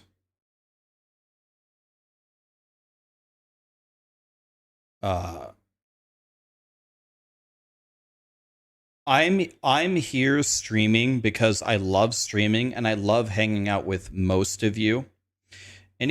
Anybody who comes in who argues with me, that's fine. We can absolutely debate anything. You said, why don't I consider this endgame? I showed you an example. I didn't call you any names. I didn't call you stupid. I showed you what I thought is a real endgame update in a game. We can have a dialogue. I'm not a closed-minded fool. But if you come here and just insult me, you've done no damage to me. I permaban you. I move on with my life. I don't need you here. Go away. Gone.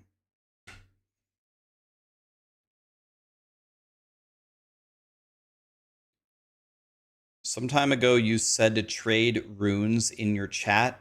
Is that still actual?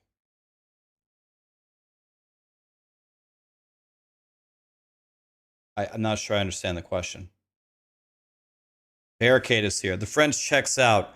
Best we can do is offer our genuine, unique feedback to improve the game. The rest is in the team's hands. Thanks for the insights and the French lesson. Can always count on Barricade to make you feel good.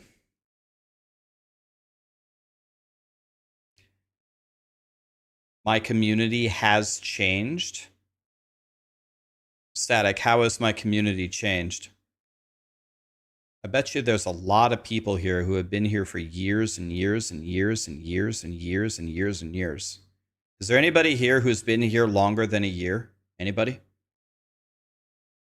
Did everyone in chat magically change? Leia's here. All those people changed? Look, all those people changed? What happened?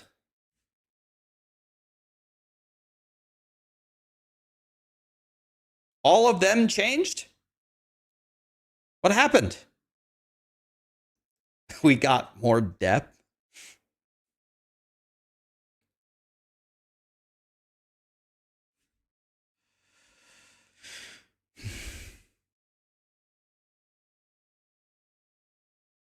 Guys, okay.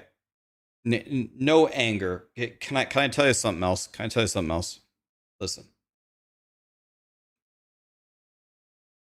I can guarantee you something. What I am going to do for the rest of my time as a streamer is I'm going to give you my genuine feedback on the state of anything.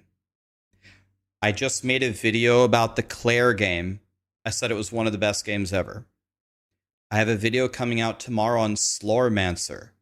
Nothing but praise for Slor. It's a great ARPG. You should buy it. It's $20. I don't get anything if you buy it. It's not sponsored. That one's for free. I have said when people were burning POE2, POE2 will get there by the end of the year. It'll be good. It'll be fine. We let Jonathan and Mark cook. It'll be fine. I was playing Last Epoch when people said Last Epoch was a shit game. Last update was brilliant. Everybody loved it. I constantly say that POE1 is the best ARPG out there. There's going to be a new leak soon. I can't wait for POE1. It's still my favorite. People think that I'm like a big ball of negativity. Even when the people who hate Diablo 4, their hatred for Diablo 4 is 1,000-fold what my hatred is. But if you come to my stream and you want it to be all puppies and rainbows and me to just be positive all the time, I'm the wrong streamer to watch. Because I'm just going to give it to you straight.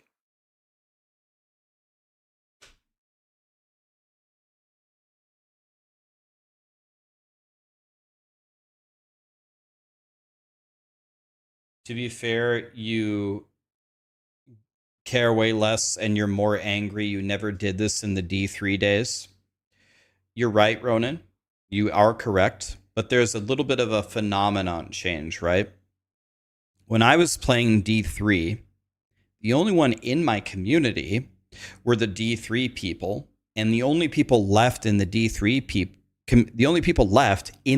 community were just people who like D3, right? So, Ronan, the amount of battles that I have went through versus 4 years of streaming D3 versus 2 years of streaming D4, Last Epoch, POE1, POE2, and the other ARPGs, and Elden Ring. I lost 20 years off my life expectancy streaming Elden Ring for a week. It's very different when you never have a fight with anybody for 4 straight years versus when every single day when you log in, there's 10 people that want to fight with you. And I can tell you something. The amount of people that I have made cancel their subscription in World of Warcraft and the amount of people that I have sent home crying on an Xbox Live chat could fill a football stadium. I am not the bear that you want to poke. I think I'm a very nice guy, but believe me, if I'm pushed and you really want to argue with me, I can say things that would get me perma-banned for 30 lifetimes on Twitch because I made a living burying people on Xbox Live as a kid and ruining people's lives in Battleground chats and WoW. Those are the real battlefields, not Twitch chat.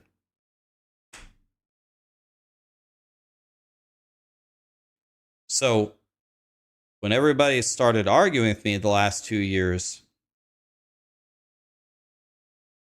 yes, my anger level starts to rise.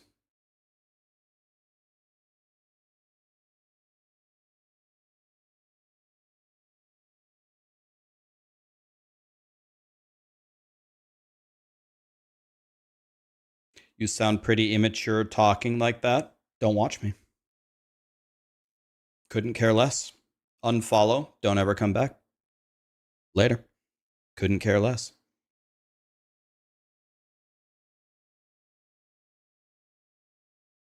He is right. Leave. Bye. Bye.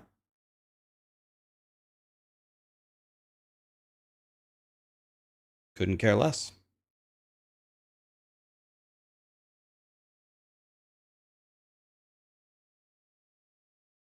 Yeah, it's okay.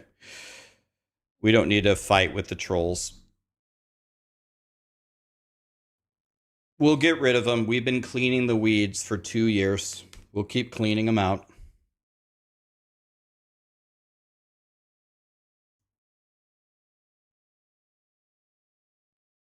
You were saying bye to the other dude. You love it here? My man.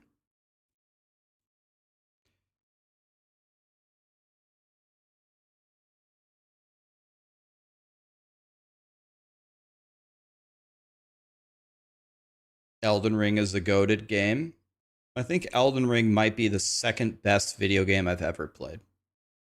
I think the only game for me better than Elden Ring was Final Fantasy VII, the original.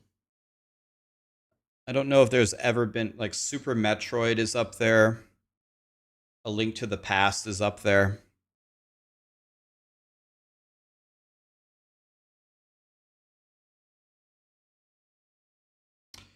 Claire is up there. I don't think Claire is like top 5 for me, but it's up there.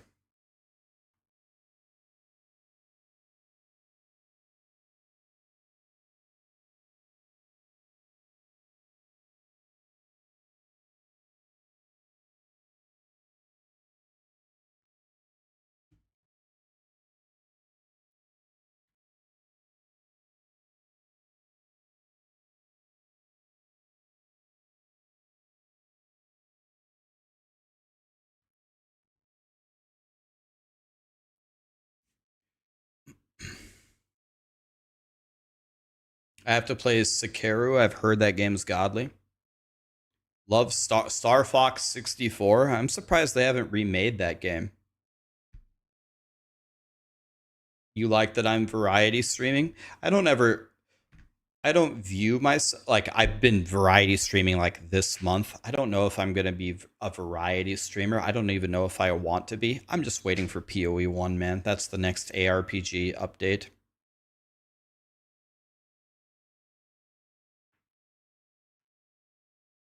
We're going to hot tub stream with DM. We're going to do that's actually a thing. We're going to do that. He's going to come here. We're going to hot tub stream.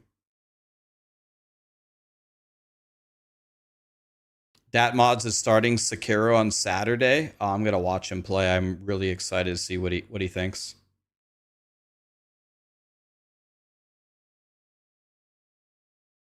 I should try D4. Yeah, D4 is a game I've never played before.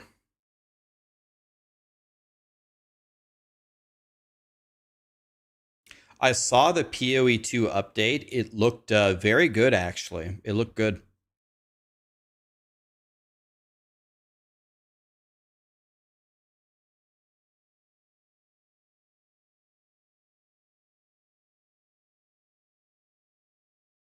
Am I gonna try out Night Rain? Oh yeah. I'm gonna start playing Elden Ring tomorrow, the original Elden Ring, just to warm up for Night Rain.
You picked up Slormancer watching me play it, and now you love it? My man, isn't that game fun? Yeah, I just killed the final boss today.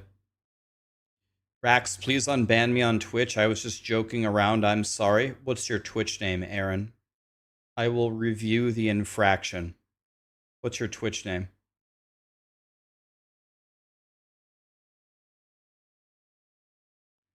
I'm leaving. Someone else ban the nerds in my honor.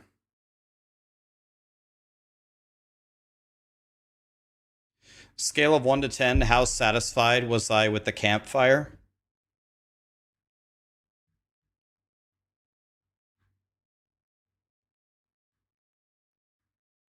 Roka lol 25. All right. I'm going to do what the titty streamers do. The titty streamers, they make a fortune off of this. You guys tell me, should we bring him back or not? I can't drag this over. Why can't I drag this over?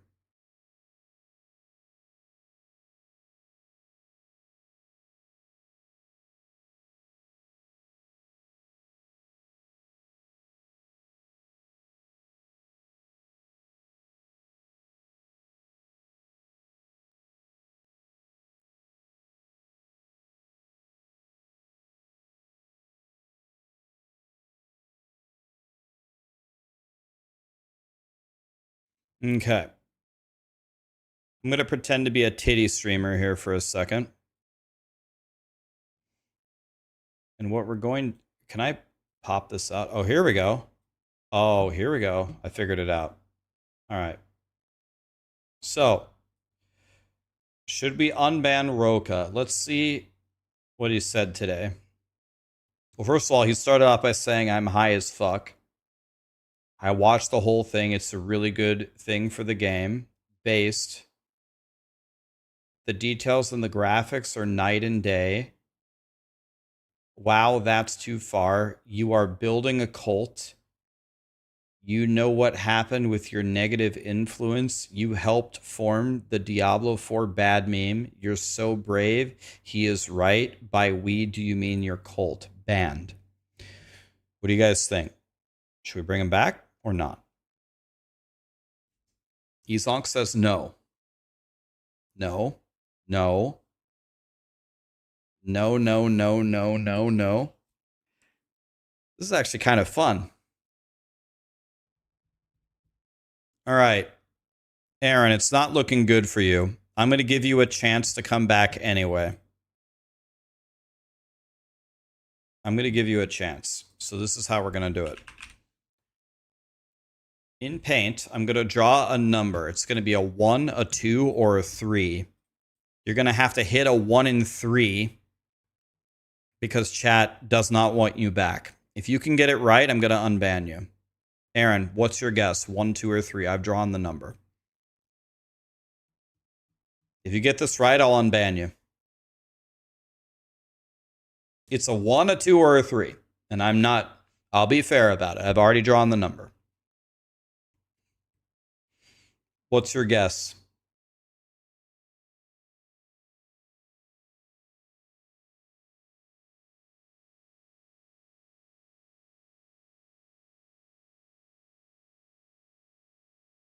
He guessed 2. Okay.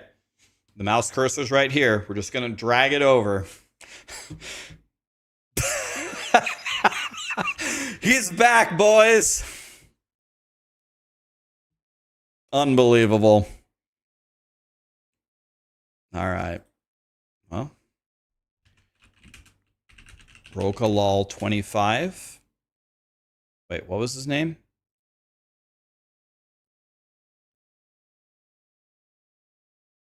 What was it? Rokalol 25? What was it?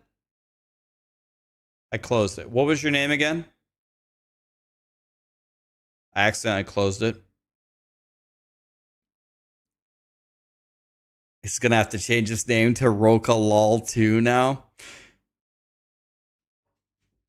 It was Rokalol 25. Okay. Thank you. That's what I thought. Why didn't it work? Okay. You're unbanned. You're back. There you go. Lee's going to be watching you. He says he's coming for you.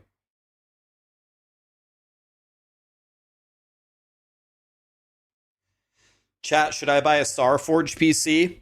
Guys, as someone who has bought 5 Starforge PCs in the last 6 months, can I make a suggestion to you?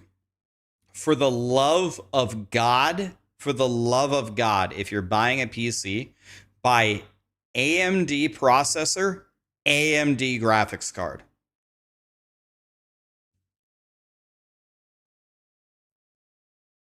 It's got to be all AMD.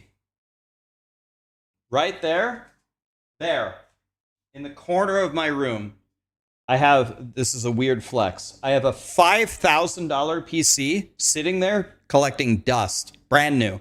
You want to know why? Because it has a 5080. You want to know why I don't fucking use that computer? Because it doesn't fucking work, because the drivers don't work.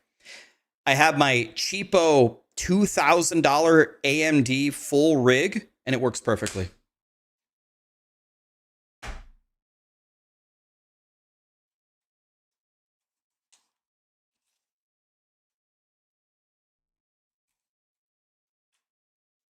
I cannot stream on the current drivers with my 5080. My stream crashes every single day. I cannot fix it. I've tried everything you can think of. I've spent countless hours with Starforge, with the IT team. I spent one night with the IT team from Blizzard. I spent countless nights with the IT guy from Beacon Microphones, fixing everything you could ever imagine. It doesn't work. It crashes every single time. I swapped it for a 4090, crashed every single time. I switched to the AMD graphics card, 0 crashes, none.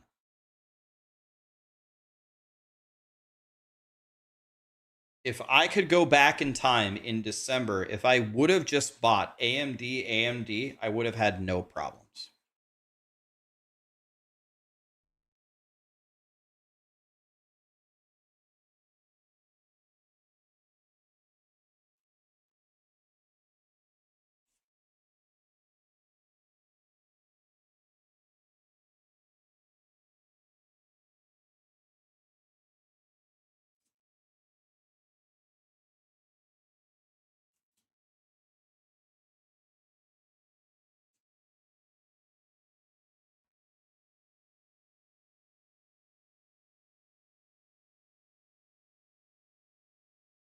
I saw that. Someone linked it to me, actually.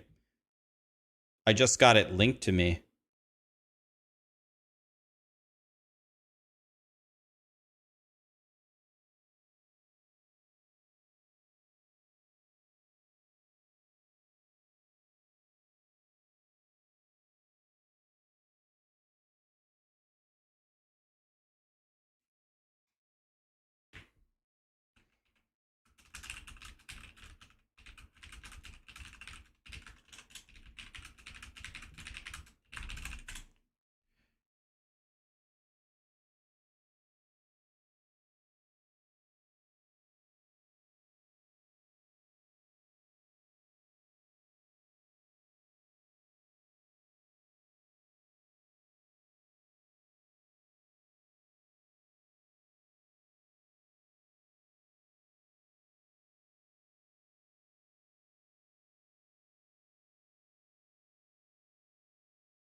I don't think going forward, I don't know if I will buy another Nvidia card. I think I'm gonna buy AMD until AMD burns me.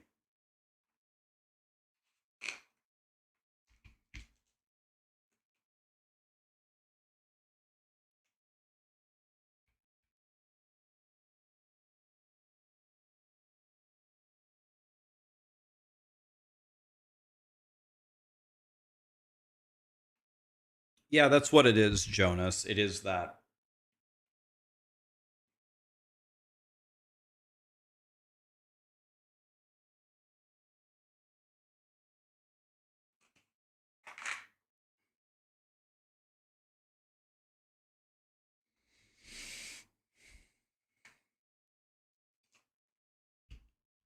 What's the TLDR? I mean, it's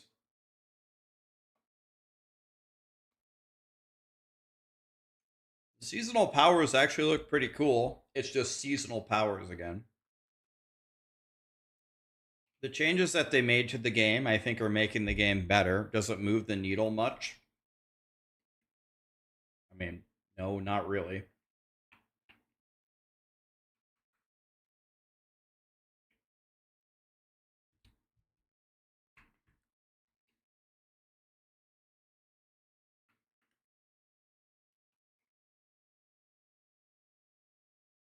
Have a good day, Curse. Thanks for being here.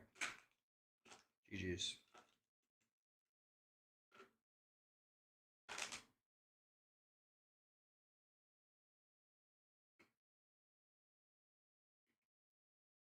There's a POE Twitter announced. What did they say? What did they say? Path of Exile X.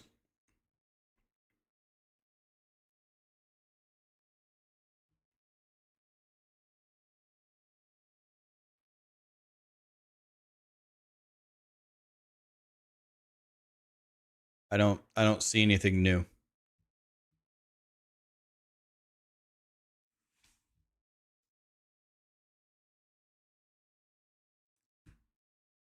There's a YouTube video. I swear to God, if this is a Rickroll, man. Oh, no. This is it. Nope. Released 1 minute ago. Here we go, boys. POE 1. Any POE 1 players? 1 minute old. Hot off the press. Ready? Let me turn down the volume a little bit. Let me see how this volume is. These worlds are endless, and yet they are a prison. Help me find the originator.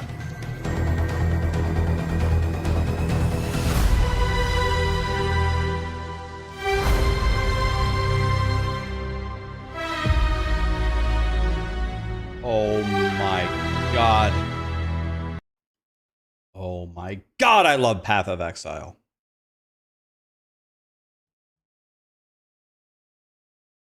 Can we watch it again? These worlds are endless, and yet they are a prison. Help me find the originator.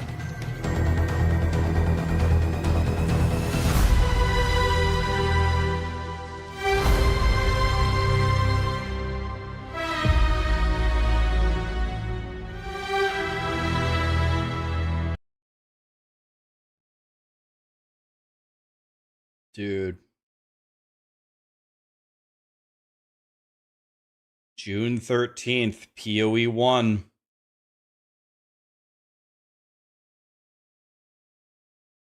We can play Elden Ring until then. Path of Exile is a free game. We can play Elden Ring until then.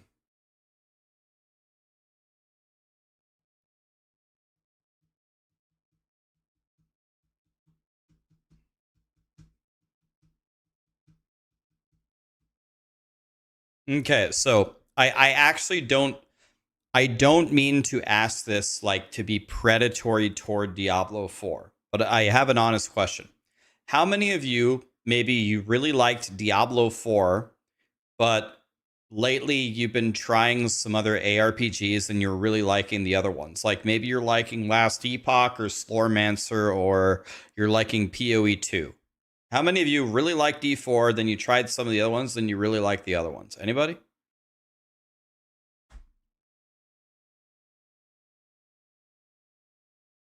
All right, I'm seeing a lot of me's. Okay. Now, for all of you that's just said me, how many of you just have never gotten into POE1, or you just can't, just never been able to get into POE1, but you like the other games? Anybody still with me? Okay, more me's. Okay. I'm telling you, if you can get over that hump, if you can actually start to figure out how POE1 works, it's a chore, it's a task to get there.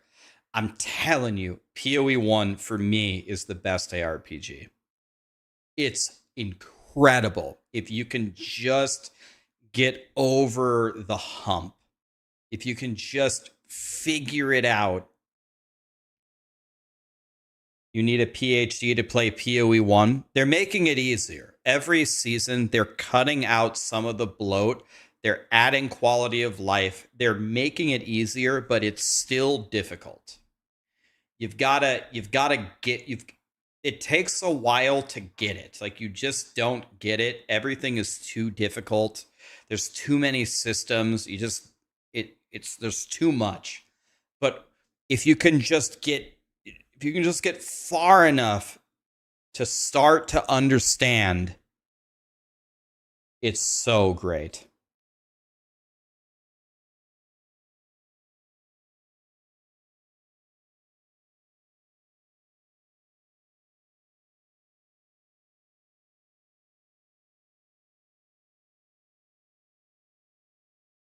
Can I help you? I have two full beginner's guides. I think each of them are 1 hour long, each of them. But I think if, let's see, pretty sure. Path of Exile beginner guide. What?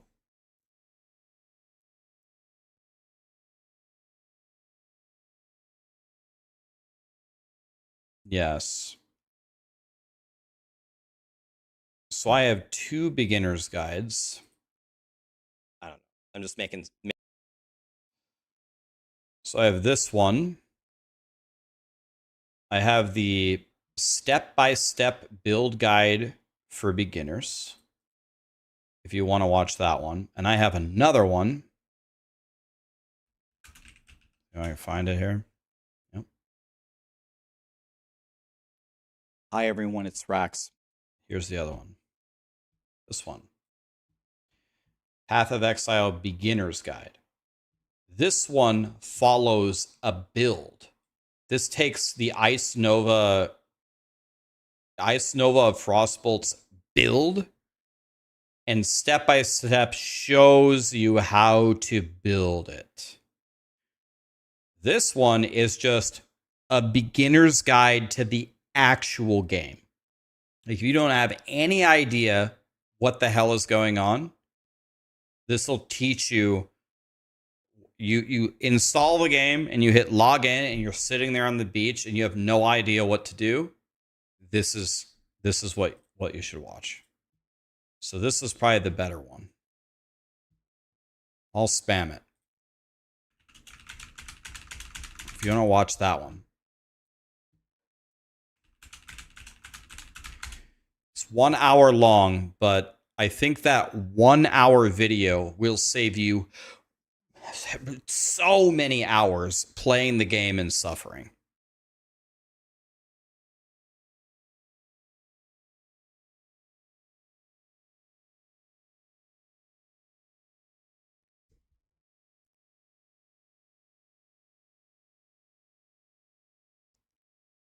Would I ever think about going from playing ARPGs to creating one? So, my most honest answer to that, first of all, I don't even know if I would be a good game developer. But the reason why I have never thought ever about making a video game is actually not necessarily because I want to play video games. It's because I want to stream. My favorite thing to do is to hang out with you guys. Not the pieces of shit that I was talking shit to 30 minutes ago. But most of you that are here right now, my favorite thing to do is to hang out with you guys. I could care less what game I'm playing. I don't really care. If I was coding a game, that would probably not allow me to stream anymore. And the stream is what I don't want to give up. That's why I don't go make a game. I am also not stupid enough and naive enough to think just because I play video games a lot, just because I talk to developers a lot, that automatically makes me a good game developer. That's like low IQ thinking. The only way I would ever know if I would be a good game developer is if I actually did it. Do I think I would be a good game developer?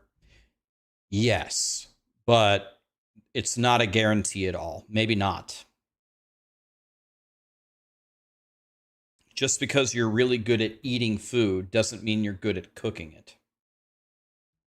You know what I mean?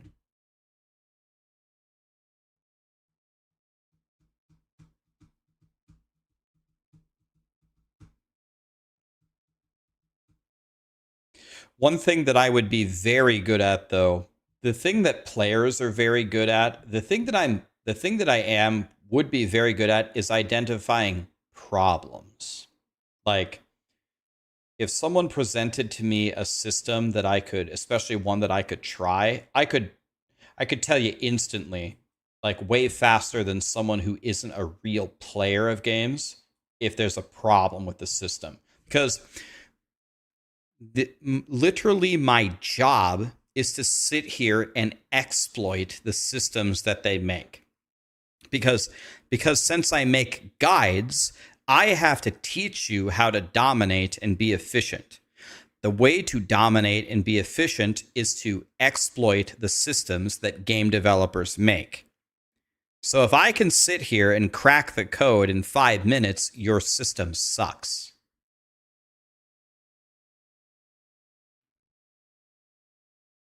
Yeah, so the thing that I think I would be godly at from my experience is being a tester. I would probably be a world-class tester, but I don't know if that makes you a world-class developer.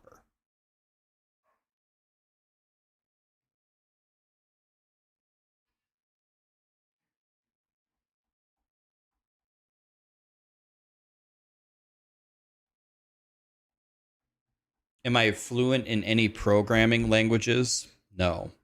When I was in college, I took C++, Java, and Python, but I don't even know. None of those are actual. I don't know if any of that actually translates to gaming development.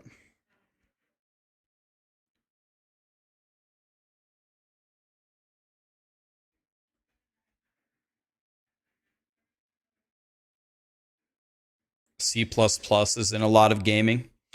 You know, honestly, AI can almost do the coding for you, right?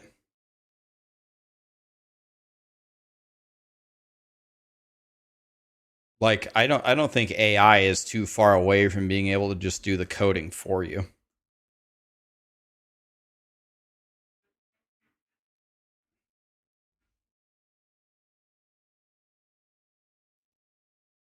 AI can do the coding as low IQ thinking. Well, Wyatt Chang coded Flappy Bird without coding a single code, Bob.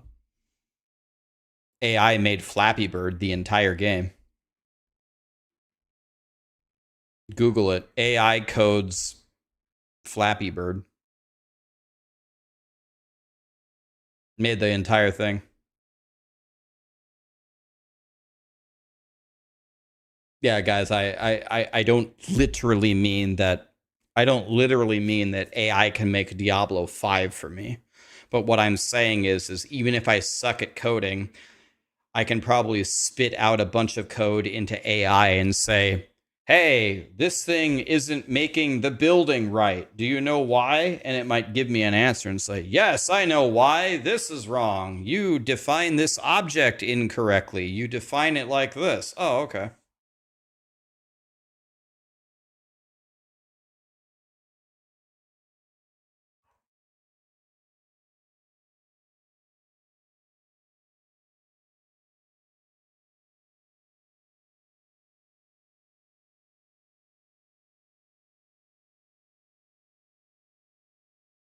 If I was a part of the gaming company team, I would not be the person writing the code. I would, guys, I've worked at a lot of different companies before, and I have learned a long time ago, you put people in the places that they're strong in. I need to be paired with somebody who's a god of coding. Like, you're good, I'll pay you well to do really, really good optimized coding. You code, let me tell you what to code. Like, let's make a game together. I would not be doing the coding.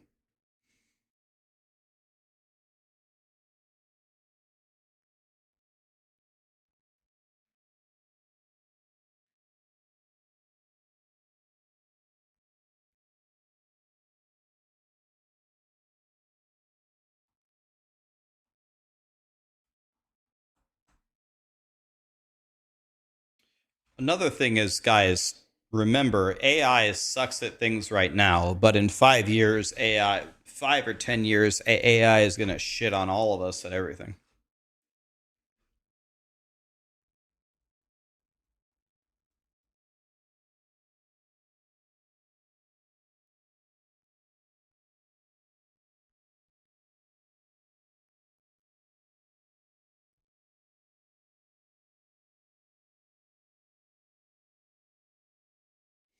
I've heard Ghost Lore is good.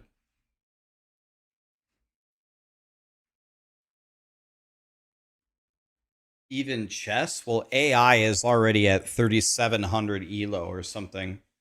What's number one? Stockfish, Leela. There's another Komodo, Stockfish, Leela. Guys, I watch the world championships of computer chess. I watch them.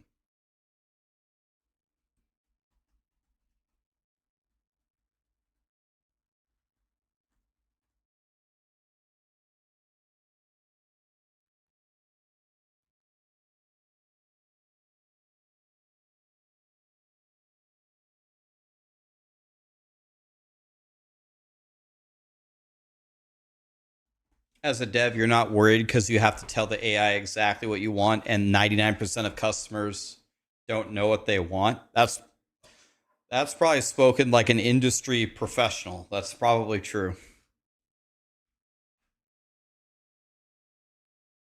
Magnus Carlsen himself says his iPhone is better than him at chess.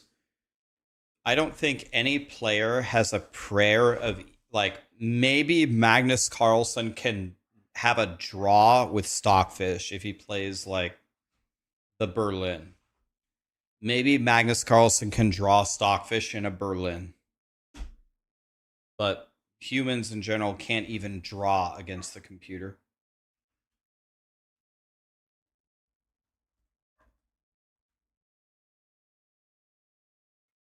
Isn't he a world champion strongman? No, that's Magnus. The strongman is that Magnus Samuelsson. Magnus Carlsen is the 178-time world champion of chess from Norway.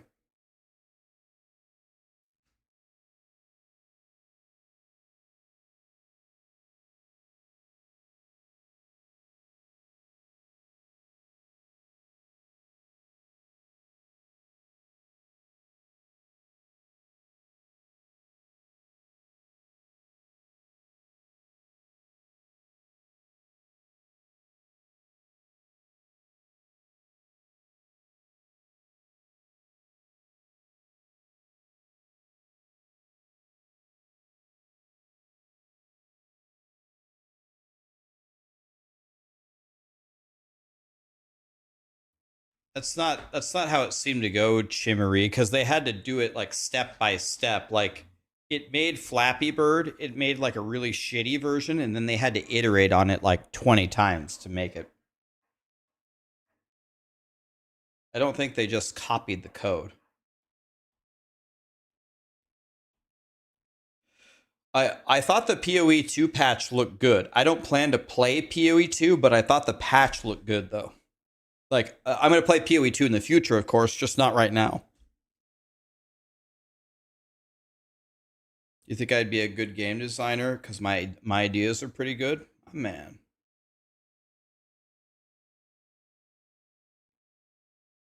I know what Go is. I know Go. Lee Seidel is the Go god, right? He played Alpha Go. I watched that game. Guys, I don't think you guys understand how much of a nerd I am. I watch Strongman. I know, let's see, Hafor. I know who Eddie Hall is. I saw his bench press world record, blood pouring down his nose. I follow chess. I could probably name, out of the top 50 players, I could probably rattle off 30 of them right now and the countries that they play for. I watch Lee Seidel play AlphaGo. Dude, guys, I'm a super loser nerd. I look up all this stuff. I don't even play Go. Deadlift, sorry. Deadlift, not bench press. Deadlift. My bad.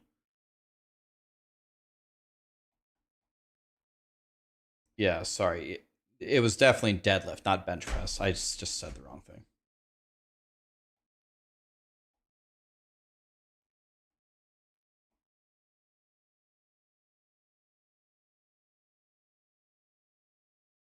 Gonna play Grim Dawn.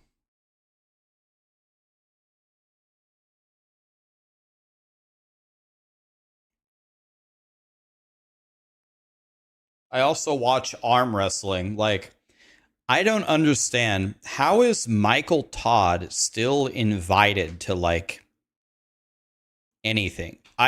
Has Michael Todd won an arm wrestling match in the last 700 years?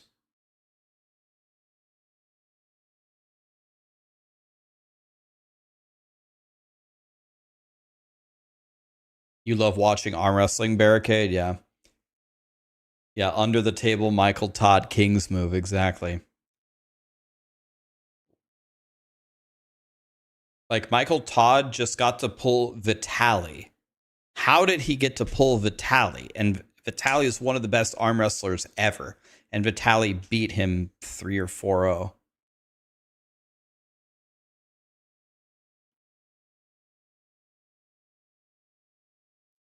He beat Gennady. Dude, Gennady, same question for Gennady. Gennady seems like he's lost like 1,000 matches in a row. I call him Gennady. His name is Gennady like Kekvinia, but I call him Gennady Kek W.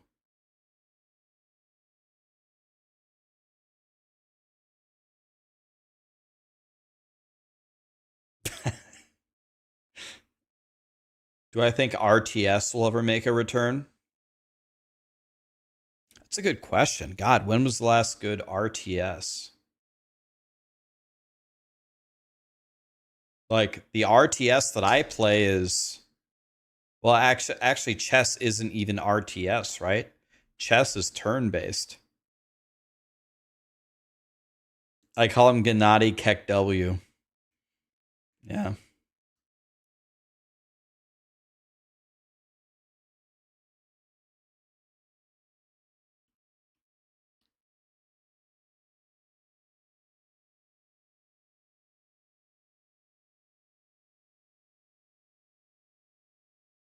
Yeah, I mean, don't get me wrong. I know Michael Todd is still a top arm wrestler. I understand that, but I haven't seen him do anything against anybody. It's the same thing as Matt Mask.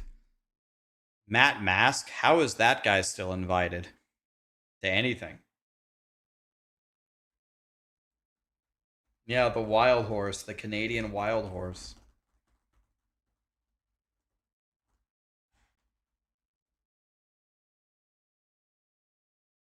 I was gonna say he breaks his fingers like every single match. He's dislocating his thumb back into place to arm wrestle.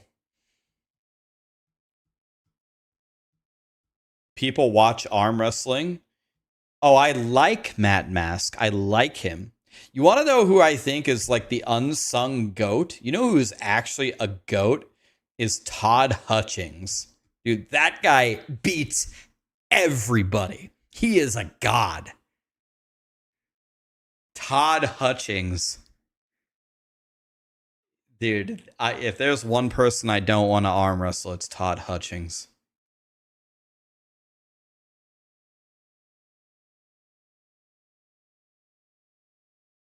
Yeah, Toddzilla, dude, he's incredible. Yeah, Levon is about to pull Hermes. People are saying like it's 60-40 in favor of Levon. Bro, I think it's like 99-1. How does anybody think Hermes is going to beat Levon?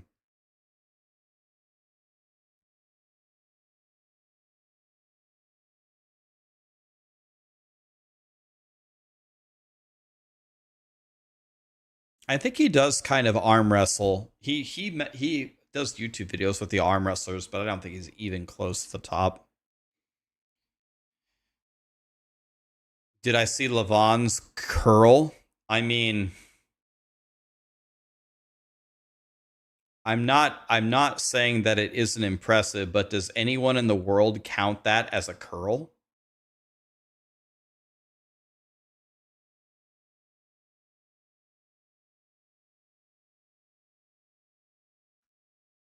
Yeah, I want to see Brian Shaw. Yeah, I want to see. I'm surprised how many of you actually watch. A lot of you actually know arm wrestling. That's cool. Yeah, that's who I want to watch. I love Brian Shaw.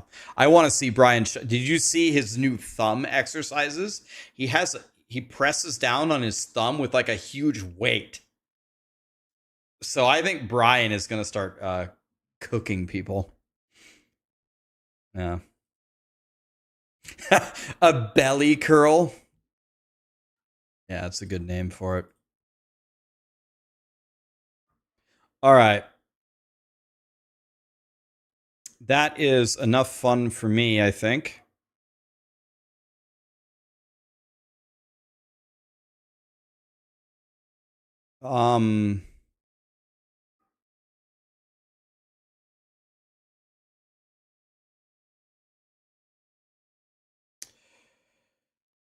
Okay.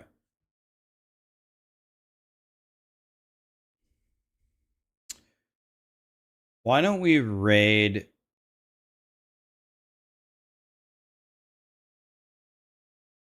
I haven't raided Makuna in a long time. We could raid Makuna. How about him? Do I watch the Slap Championship? Oh, yeah. Wolverine, right? I don't know. I'm not good with their names. I know their faces. Wolverine and God, what are their names? Yeah, I love you guys too. Thank you so much for all the subs and the primes, guys, and the follows. Appreciate you. Thanks for everything. Is Makuna? Is there any? Yeah. Lacapelli, thanks for the gifted sub, man. Been watching me for a long time. Love my content. Thank you. Thank you, guys. Guys, tomorrow we're going to play Elden Ring. We're going to play Elden Ring to warm up for Elden Ring. If you want to see that, no Bloodhound Fang, no summons, no Blasphemous Blade. No Bloodhound Fang. I don't even remember the game. It's going to be like a fresh experience. Thanks for being here, Barricade. Appreciate you, buddy. Always love chatting with you.